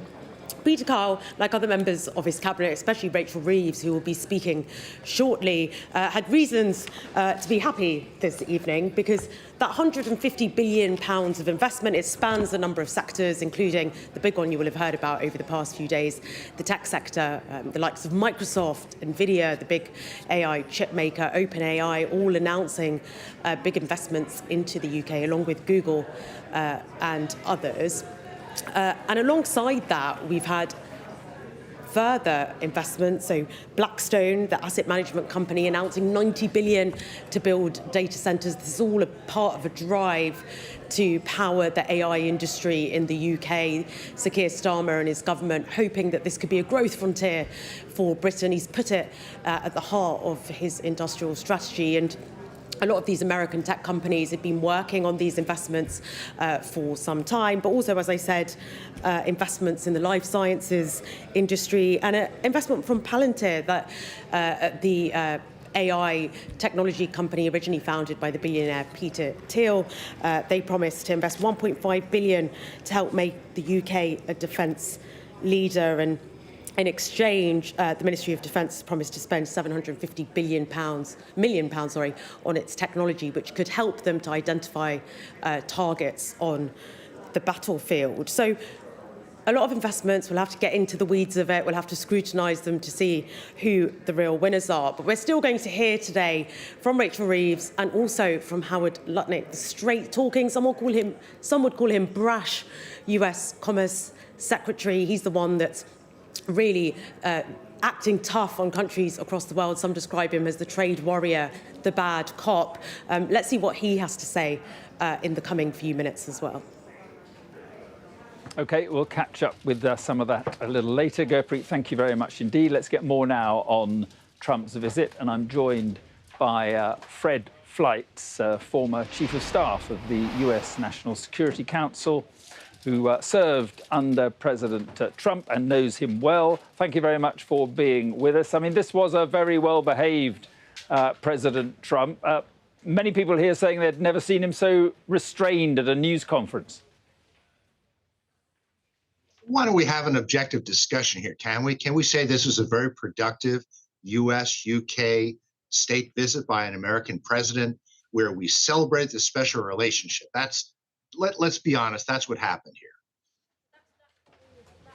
He did seem to like this country. He smiled his way through the pageantry and the ceremonial. Is it a genuine like he has for Britain? I mean, it's been well known that Trump is an Anglophile. He's spoken warmly about Britain in the past. And I think that this shows that this special relationship is so powerful, so enduring. It doesn't matter what party or person is the American president or the British prime minister. This relationship will endure. And I think Trump believes that. On some of the issues, it was we didn't get much further.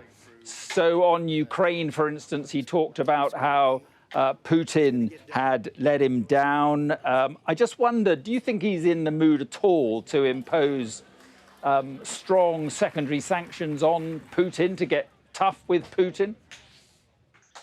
I think Trump is pretty angry with Putin. Putin has disrespected him by not ending the war, despite Trump's substantial diplomatic efforts to get him to do that. I think Trump is moving in the direction of tough sanctions, tough secondary sanctions, but he wants Europe's help. He wants Europe to stop buying Russian energy and to join him in sanctioning Russia.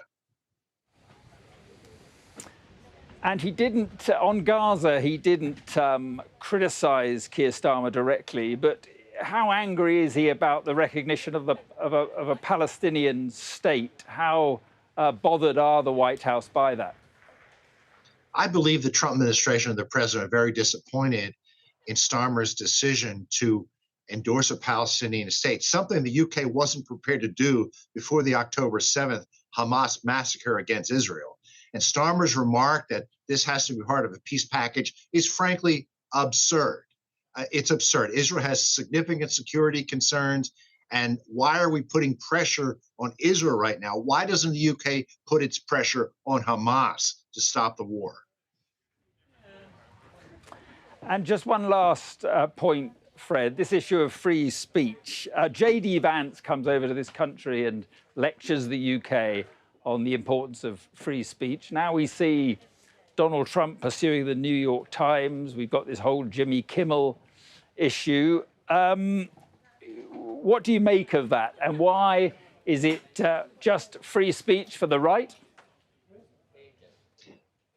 I don't think so, but I believe in the U.S. right now, you should recognize that people are pretty angry about the assassination of Charlie Kirk. We will sort out what the proper rules and regulations are, if there have to be any changes on free speech after the Kirk killing. We value free speech. It's important not to overreact, but in the heat of the moment, we may have some officials who say things that will not ultimately be U.S. policy. Fred Flight, sorry it's so brief, but I appreciate you coming on the programme. Thank you. Good to be here. Well, as we were saying, part of the news conference here at Chequers earlier today, Donald Trump elaborated on his approach to conflicts around the world and his disappointment in not having yet agreed a deal between Russia and Ukraine. I'm very honored to tell you that we've solved 7 wars, wars that were unsolvable, wars that couldn't be negotiated or done. The U.S. has done 7 of them. The one that I thought would be easiest would be because of my relationship with President Putin, but he's let me down. He's really let me down. It was going to be Russia and Ukraine, but we'll see how that turns out. But that turned out to be, I thought it might be among the easiest of the group. But we had settled just about every conflict, and as you know, we're working very hard on Israel and Gaza. All that's happening over there, complex, but it's going to get done. It'll all get done right, and likewise, Russia and Ukraine will get done. Well, I'm joined now by the former Ukrainian ambassador to the UK, Vadim Pristaiko. Thank you very much for being with us. And we've heard Donald Trump there say that Putin has let him down. But do you think he is in the mood to get tough now with Putin? This is generally a change of mood, which is quite welcome in Ukraine. You can imagine that Ukrainians found that finally, the president of the United States is saying what we've been trying to hand over to him, that Putin will not just let you down. He will sort of build upon this, and he will go and threaten the whole alliance with an indecisive president of the United States. We just hope that the whole government structures, both of the NATO and US itself, receive this message, which is very important, that the allies are not on their own in their peace sort of building measures, and this coalition is will have the United States backing. He made something clear. He said that he thought that if the price of oil falls, then Putin would, in his words, drop out of the war. Do you think that's enough to rely on the price of oil to deal with Putin? No, I don't believe personally. What I believe that this sale of oil is what allowing Putin's regime to survive, to keep it on the surface. But not much can be done when the biggest other economies in the world, like Chinese and Indian, are taking advantage of the lower prices, knowing that Putin will have to sacrifice much to still be able to fuel his own military machine. And not much can be done, seeing how the leaders rather got to China to stay together, to sort of oppose together to the high tariffs, especially the Indian ones. So this path is important to cut down on the supplies to Russian war machine, but it's nearly not enough. So let's talk more about that. What would you like to see the White House do? What would you like to see President Trump do now with Putin? What is needed is support us, because we need simple stuff like that. I mean, sorry for using the word simple. It's not quite sophisticated, like anti-air missiles. We've been bombarded by whatever the Russian can bring to us, all this hypersonic and the rest of them. The only market where we can have access to is the American producers. And this is one part, supplying Ukraine, allowing us to stay at war and defend our own land. The other part is support the partners and the initiatives to bring peace. And the third one is somehow persuade the rest of the globe that we cannot live up with the wars around the globe, and partially because the big economies like India and China are still in support of Putin's efforts in Ukraine. So resolving all 3 issues at once will be difficult, but I guess that we are finally gradually coming to this sort of right point in the history when we will be able to resolve all 3 issues. In an interview with Sky News earlier this week, President Zelensky said that, in his view, Putin was tricking Trump. In other words, that Putin was playing Trump. Do you think that's true?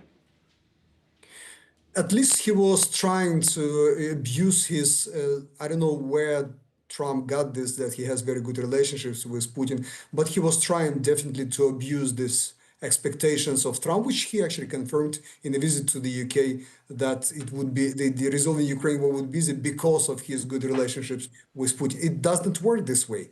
Even economy, even a sanction, it also is not an immediate resolution. We still have to understand how Putin himself sees the balance between success of his own nation, of his own people, and fighting Ukraine. His economy can be crumbling, but he will be still pursuing his strategic objectives in Ukraine. Before Trump understands that, not much can be done, and I'm very, very happy that the European leaders, knowing that this war is so much closer to them, to the United States, are sort of, bringing this to the table and sitting around and trying to find a solution, but they need the United States and Trump at the same table, on their side. Yeah, just finally, actually, Mr. Presteico, if you don't mind, we're going to leave it there because we're going to listen to the Chancellor here speaking about the deals that have been done. But I appreciate you coming on to talk about Ukraine. Thank you very much. On the last couple of days. So let's go then to Lancaster House, and Rachel Reeves is speaking. Yesterday was the most amazing of days. The honour bestowed on President Trump, the only president ever to have received a second full state visit in the UK, was very important for the King and also for our Prime Minister. We are the closest of allies and friends, and as such, we wanted to extend that invitation not just to President Trump, but to your team to spend time with us here in the UK. And the pageantry yesterday, I think President Trump said he'd seen every picture and every monument he could ever possibly see when we were together at lunchtime today. But we wanted to show off everything that our great country has to offer, not just in England, but also in the summer in Scotland, that, of course, the President knows so well. And yesterday culminated in a phenomenal state dinner. Some of you were there yesterday evening. The most beautiful of rooms, with a ceiling even higher than this one, and a table I think the longest Donald Trump said he'd ever seen, and with beautiful flowers, beautiful food, and amazing speeches, both from His Majesty the King, who spoke about his personal commitment to that special relationship, and then also from President Trump, who said that the word special underplayed the significance of our relationship. And I certainly feel, after the last 2 days, that that is very much true. Then today at Chequers, where again many of you and many businesses in this room were represented, where we were able to announce a number of significant investments in life sciences, in defence, in financial services, in AI and tech, and so much more. And I think what those investments signify is that relationship, which of course is about defence and security, of course it's about history and culture, but also it's about commerce and our economic interdependence. The fact that the US chooses the UK as the place outside of your great nation to invest means a huge amount to us, but also I think reflects everything that our great country has to offer. Our brilliant universities, our research and our science, the rule of law, the great entrepreneurs and businesses that your capital helps to scale up and to grow and to make some of the world leaders that we have. And it was great to have Demis Hassabis from Google DeepMind there today, who really embodies that partnership between the UK and the US, a UK and a US a scientist and engineer sharing that Nobel Prize for the work that they've done, not just in AI, but in life sciences as well. And then the press conference at the end of today, which not only spoke about the relationship and the announcements today, but I think again showed the closeness of the relationship between two people, between President Trump and our Prime Minister Keir Starmer.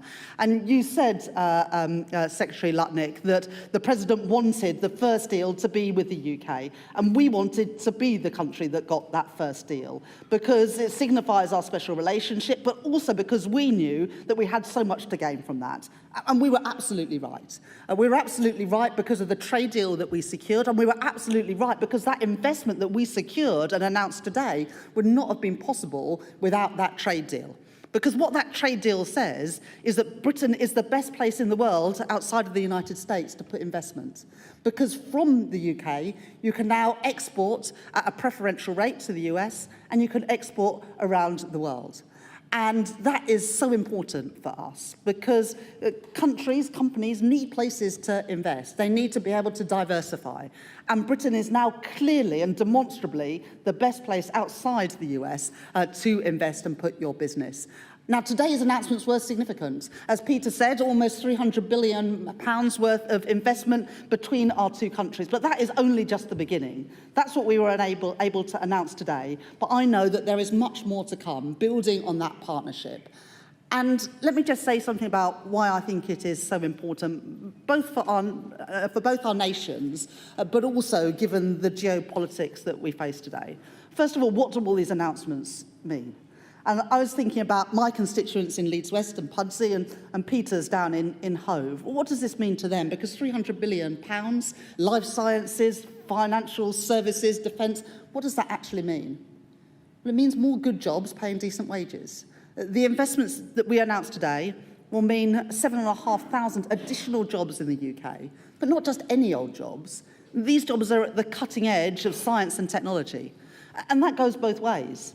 The GSK investment, the Centrica investment, other investments that we announced going to the United States means more good jobs in the US, in some of the places that I know, Howard, that you care hugely about, some of those places that have been left behind and forgotten for too long. And that's the same in our country as well. And that's why we were so pleased, as Peter says, that those investments weren't just in London and the South East, but they were in Belfast and in Edinburgh, in Teesside, in the North East, and parts of our country that desperately need investment. And I know that's the same too, and that's something that you and the President care hugely about. So it means good jobs paying decent wages. But it means something more than that in terms of the geopolitics. Because, as you said, and you put it very eloquently, Howard, if America wasn't there in the world, what would the world look like today? If you were not the global superpower and it was another nation instead, would we sleep more easily in our beds tonight or not? And I think we all know the answer to that. We rely on the security that the United States provides, but even being the greatest country in the world, you can't do that on your own. Allies are so important. Allies are so important in the world which we face today, where other countries that don't share the values of the United Kingdom and the United States want to challenge us and want to impose a different world order. And so this trade deal, I think, signifies something much more than just trade and investment. It signifies who we are as countries and the values that we share. And so this isn't just about doing great deals for each other because we like each other, or because our economies have got great things to offer. This is a great deal for both of our countries and for the world because it shows two countries more closely aligned, that won't be torn apart, that cannot be divided. And I think that is incredibly important with all the challenges that we face. So I want to thank all of you because it's not just Howard and Peter or even Donald and Keir that got this deal and got these investments, it's all of you. And I know that there's no policy that government can devise, no deals that government create that can't be improved upon with interaction from business. No policies, whether it's on regulation or planning or capital markets reform or on trade and investment, that we can deliver without the support of business. And so businesses in this room, big and small, United States, United Kingdom, whichever parts of the country, thank you for your participation and your part in making today possible. Because this is not just a political deal, this is an economic deal, and the economy is business, and business is the economy. So thank you to all of you for your leadership, for your support. Howard, thank you for being here these last few days. I know that the negotiations have been intense and they are ongoing, but we thank you for the service that you give to the American people, but also what you have done for the United Kingdom. We are very grateful. We are the greatest of friends, a special relationship, and the one that this week has gone to new levels. Thank you very much. Thank you.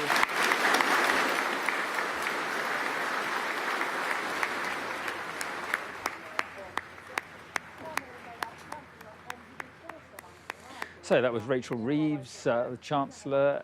Earlier, of course, it was Peter Kyle, Business Secretary, both of them bigging up these agreements that have emerged from this state visit. And there's Rachel Reeves just shaking hands with Howard Lutnick, who has been on the American side of these agreements. Let's return to the events here at Chequers today. One of the few disagreements, Ed, between the two leaders in their news conference was over the war in Gaza and the question of recognising Palestine as a state. Sir Keir Starmer stood by his decision, but have a listen to what Mr. Trump made of it.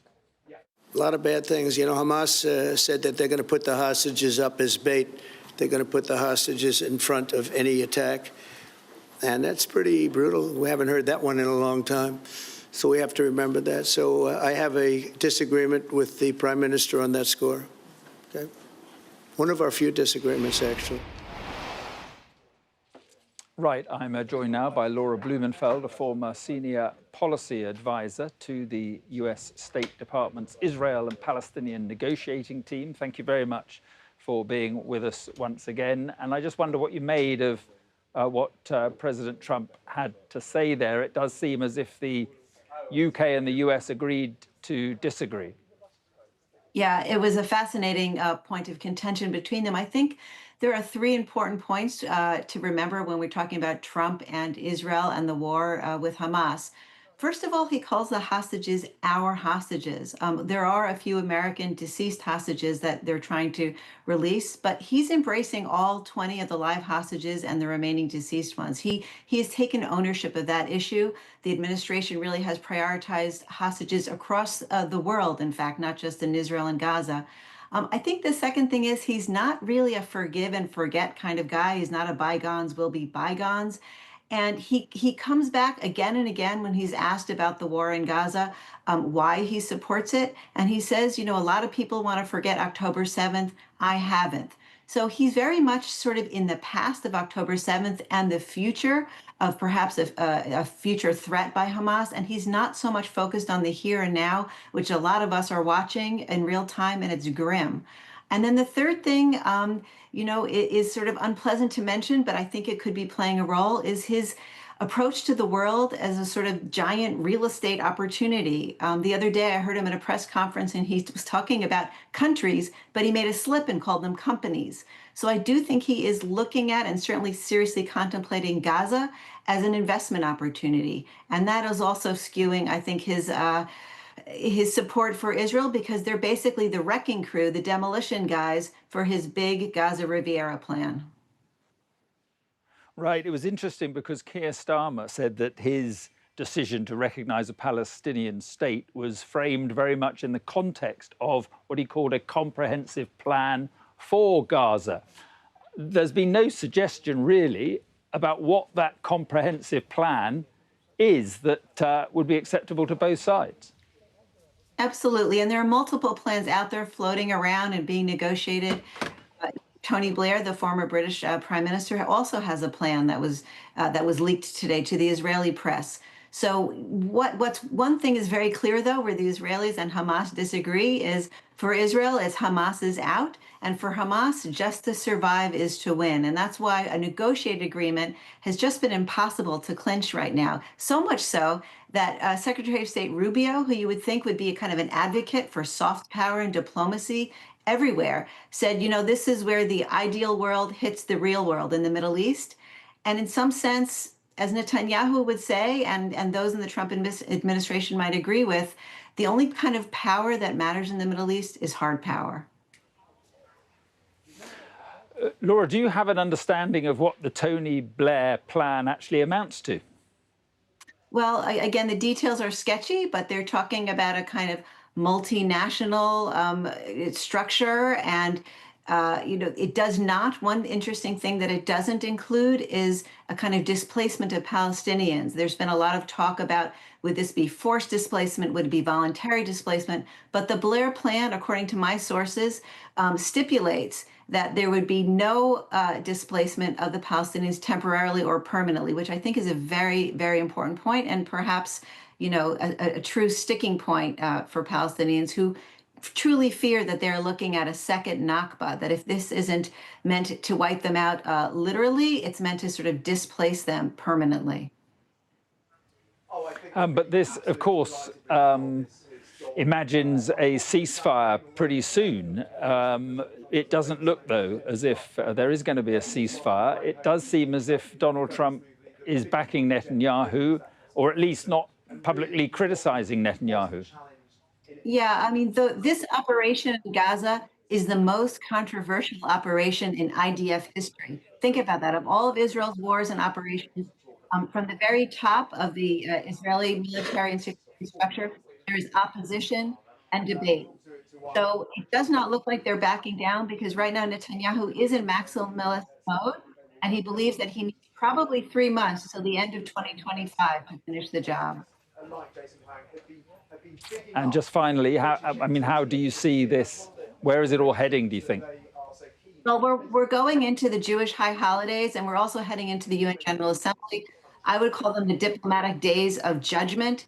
You've got France and Saudi Arabia about to put forward a recognition of the Palestinian state, and many of Israel's traditional allies are going to follow suit. Whether Israel kind of ups the ante in a kind of diplomatic arms race and tries to annex part of the West Bank, that's only going to escalate things further.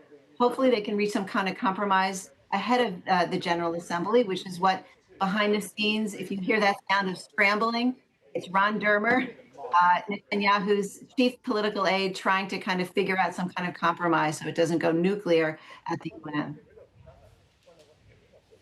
Laura Blumenfeld, thank you very much for coming on the programme. Thank you. Thank you. Now, the US talk show host Jimmy Kimmel has had his late-night chat show suspended after comments he made about the death of Charlie Kirk. In a news conference earlier today, President Trump was asked about the decision to pull Kimmel's program and the impact on free speech in America. Well, Jimmy Kimmel was fired because he had bad ratings more than anything else, and he said a horrible thing about a great gentleman known as Charlie Kirk. And Jimmy Kimmel is not a talented person. He had very bad ratings, and they should have fired him a long time ago. So, you can call that free speech or not. He was fired for lack of talent. Well, I'm joined now by Professor of First Amendment Law at Harvard University, Rebecca Tushnet. Thank you very much indeed for being with us. First of all, what do you make of this effectively cancellation of the Jimmy Kimmel show? It's a terrible sign for freedom of speech in the United States. It was at the behest of the FCC, and that's really bad. It indicates that our media is far too concentrated, and it needs too many favors from the administration. I don't really know what to say except really bad sign. Yeah, but the companies are saying that this is simply a question of Jimmy Kimmel saying something that was unacceptable to them, that the suspect in the Charlie Kirk case was a MAGA supporter, that they found that so distasteful they are going to fire him. Is that really a free speech issue? True, though, right? That's not true about what he said, and that's not true about it being an internal decision. In fact, it's very clear. Brendan Carr said they need to do something. We can do it the easy way or the hard way. They chose the easy way. They are awaiting regulatory approval from his FCC, and it is simply not credible and to say either that he was fired for saying something bad about Charlie Kirk, which he did not, right? Or that he was fired for internal reasons. It was very clearly external.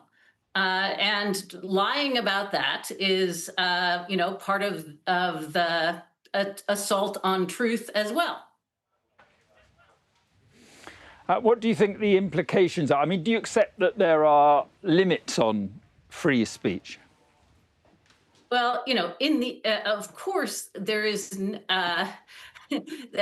stated that way, but that's kind of irrelevant to the question, which is, should the federal government be able to pressure private institutions to fire someone who says something they don't like? Should it be able to hold, their license above their heads to get them to do things that the regime wants? Once you ask that, I think the answer is no, not in any healthy society. Just on another point, what do you make of Donald Trump's pursuit of the New York Times, his suing of other broadcasters and other newspaper organizations? What do you make of that? It's consistent with his lifetime of, lying and threatening people who talk about the fact that he's lying. So far, courts themselves have not been receptive to this. We've seen institutions fold and settle with him, but the New York Times doesn't actually have a bunch of stuff awaiting regulatory approval. So I hope that they will fight this completely meritless, frankly, insulting lawsuit. You see, it's interesting here because the Americans, the Trump administration has criticized the UK over free speech. We had J.D. Vance come to Europe and he criticized the UK over free speech. But now you have what's going on, particularly since the death of Charlie Kirk. What do you think that's about? Well, obviously, they don't believe in free speech. They believe that they should get to say whatever they want and everybody else should shut up about it. Whether that means, inciting racial violence or lying about the state of the economy, they just don't want to be challenged on that. It's, perfectly understandable exercise of power, but to call themselves defenders of free speech is a little bit risible. OK, Professor, thank you very much indeed for being on the programme. I appreciate it. Thank you.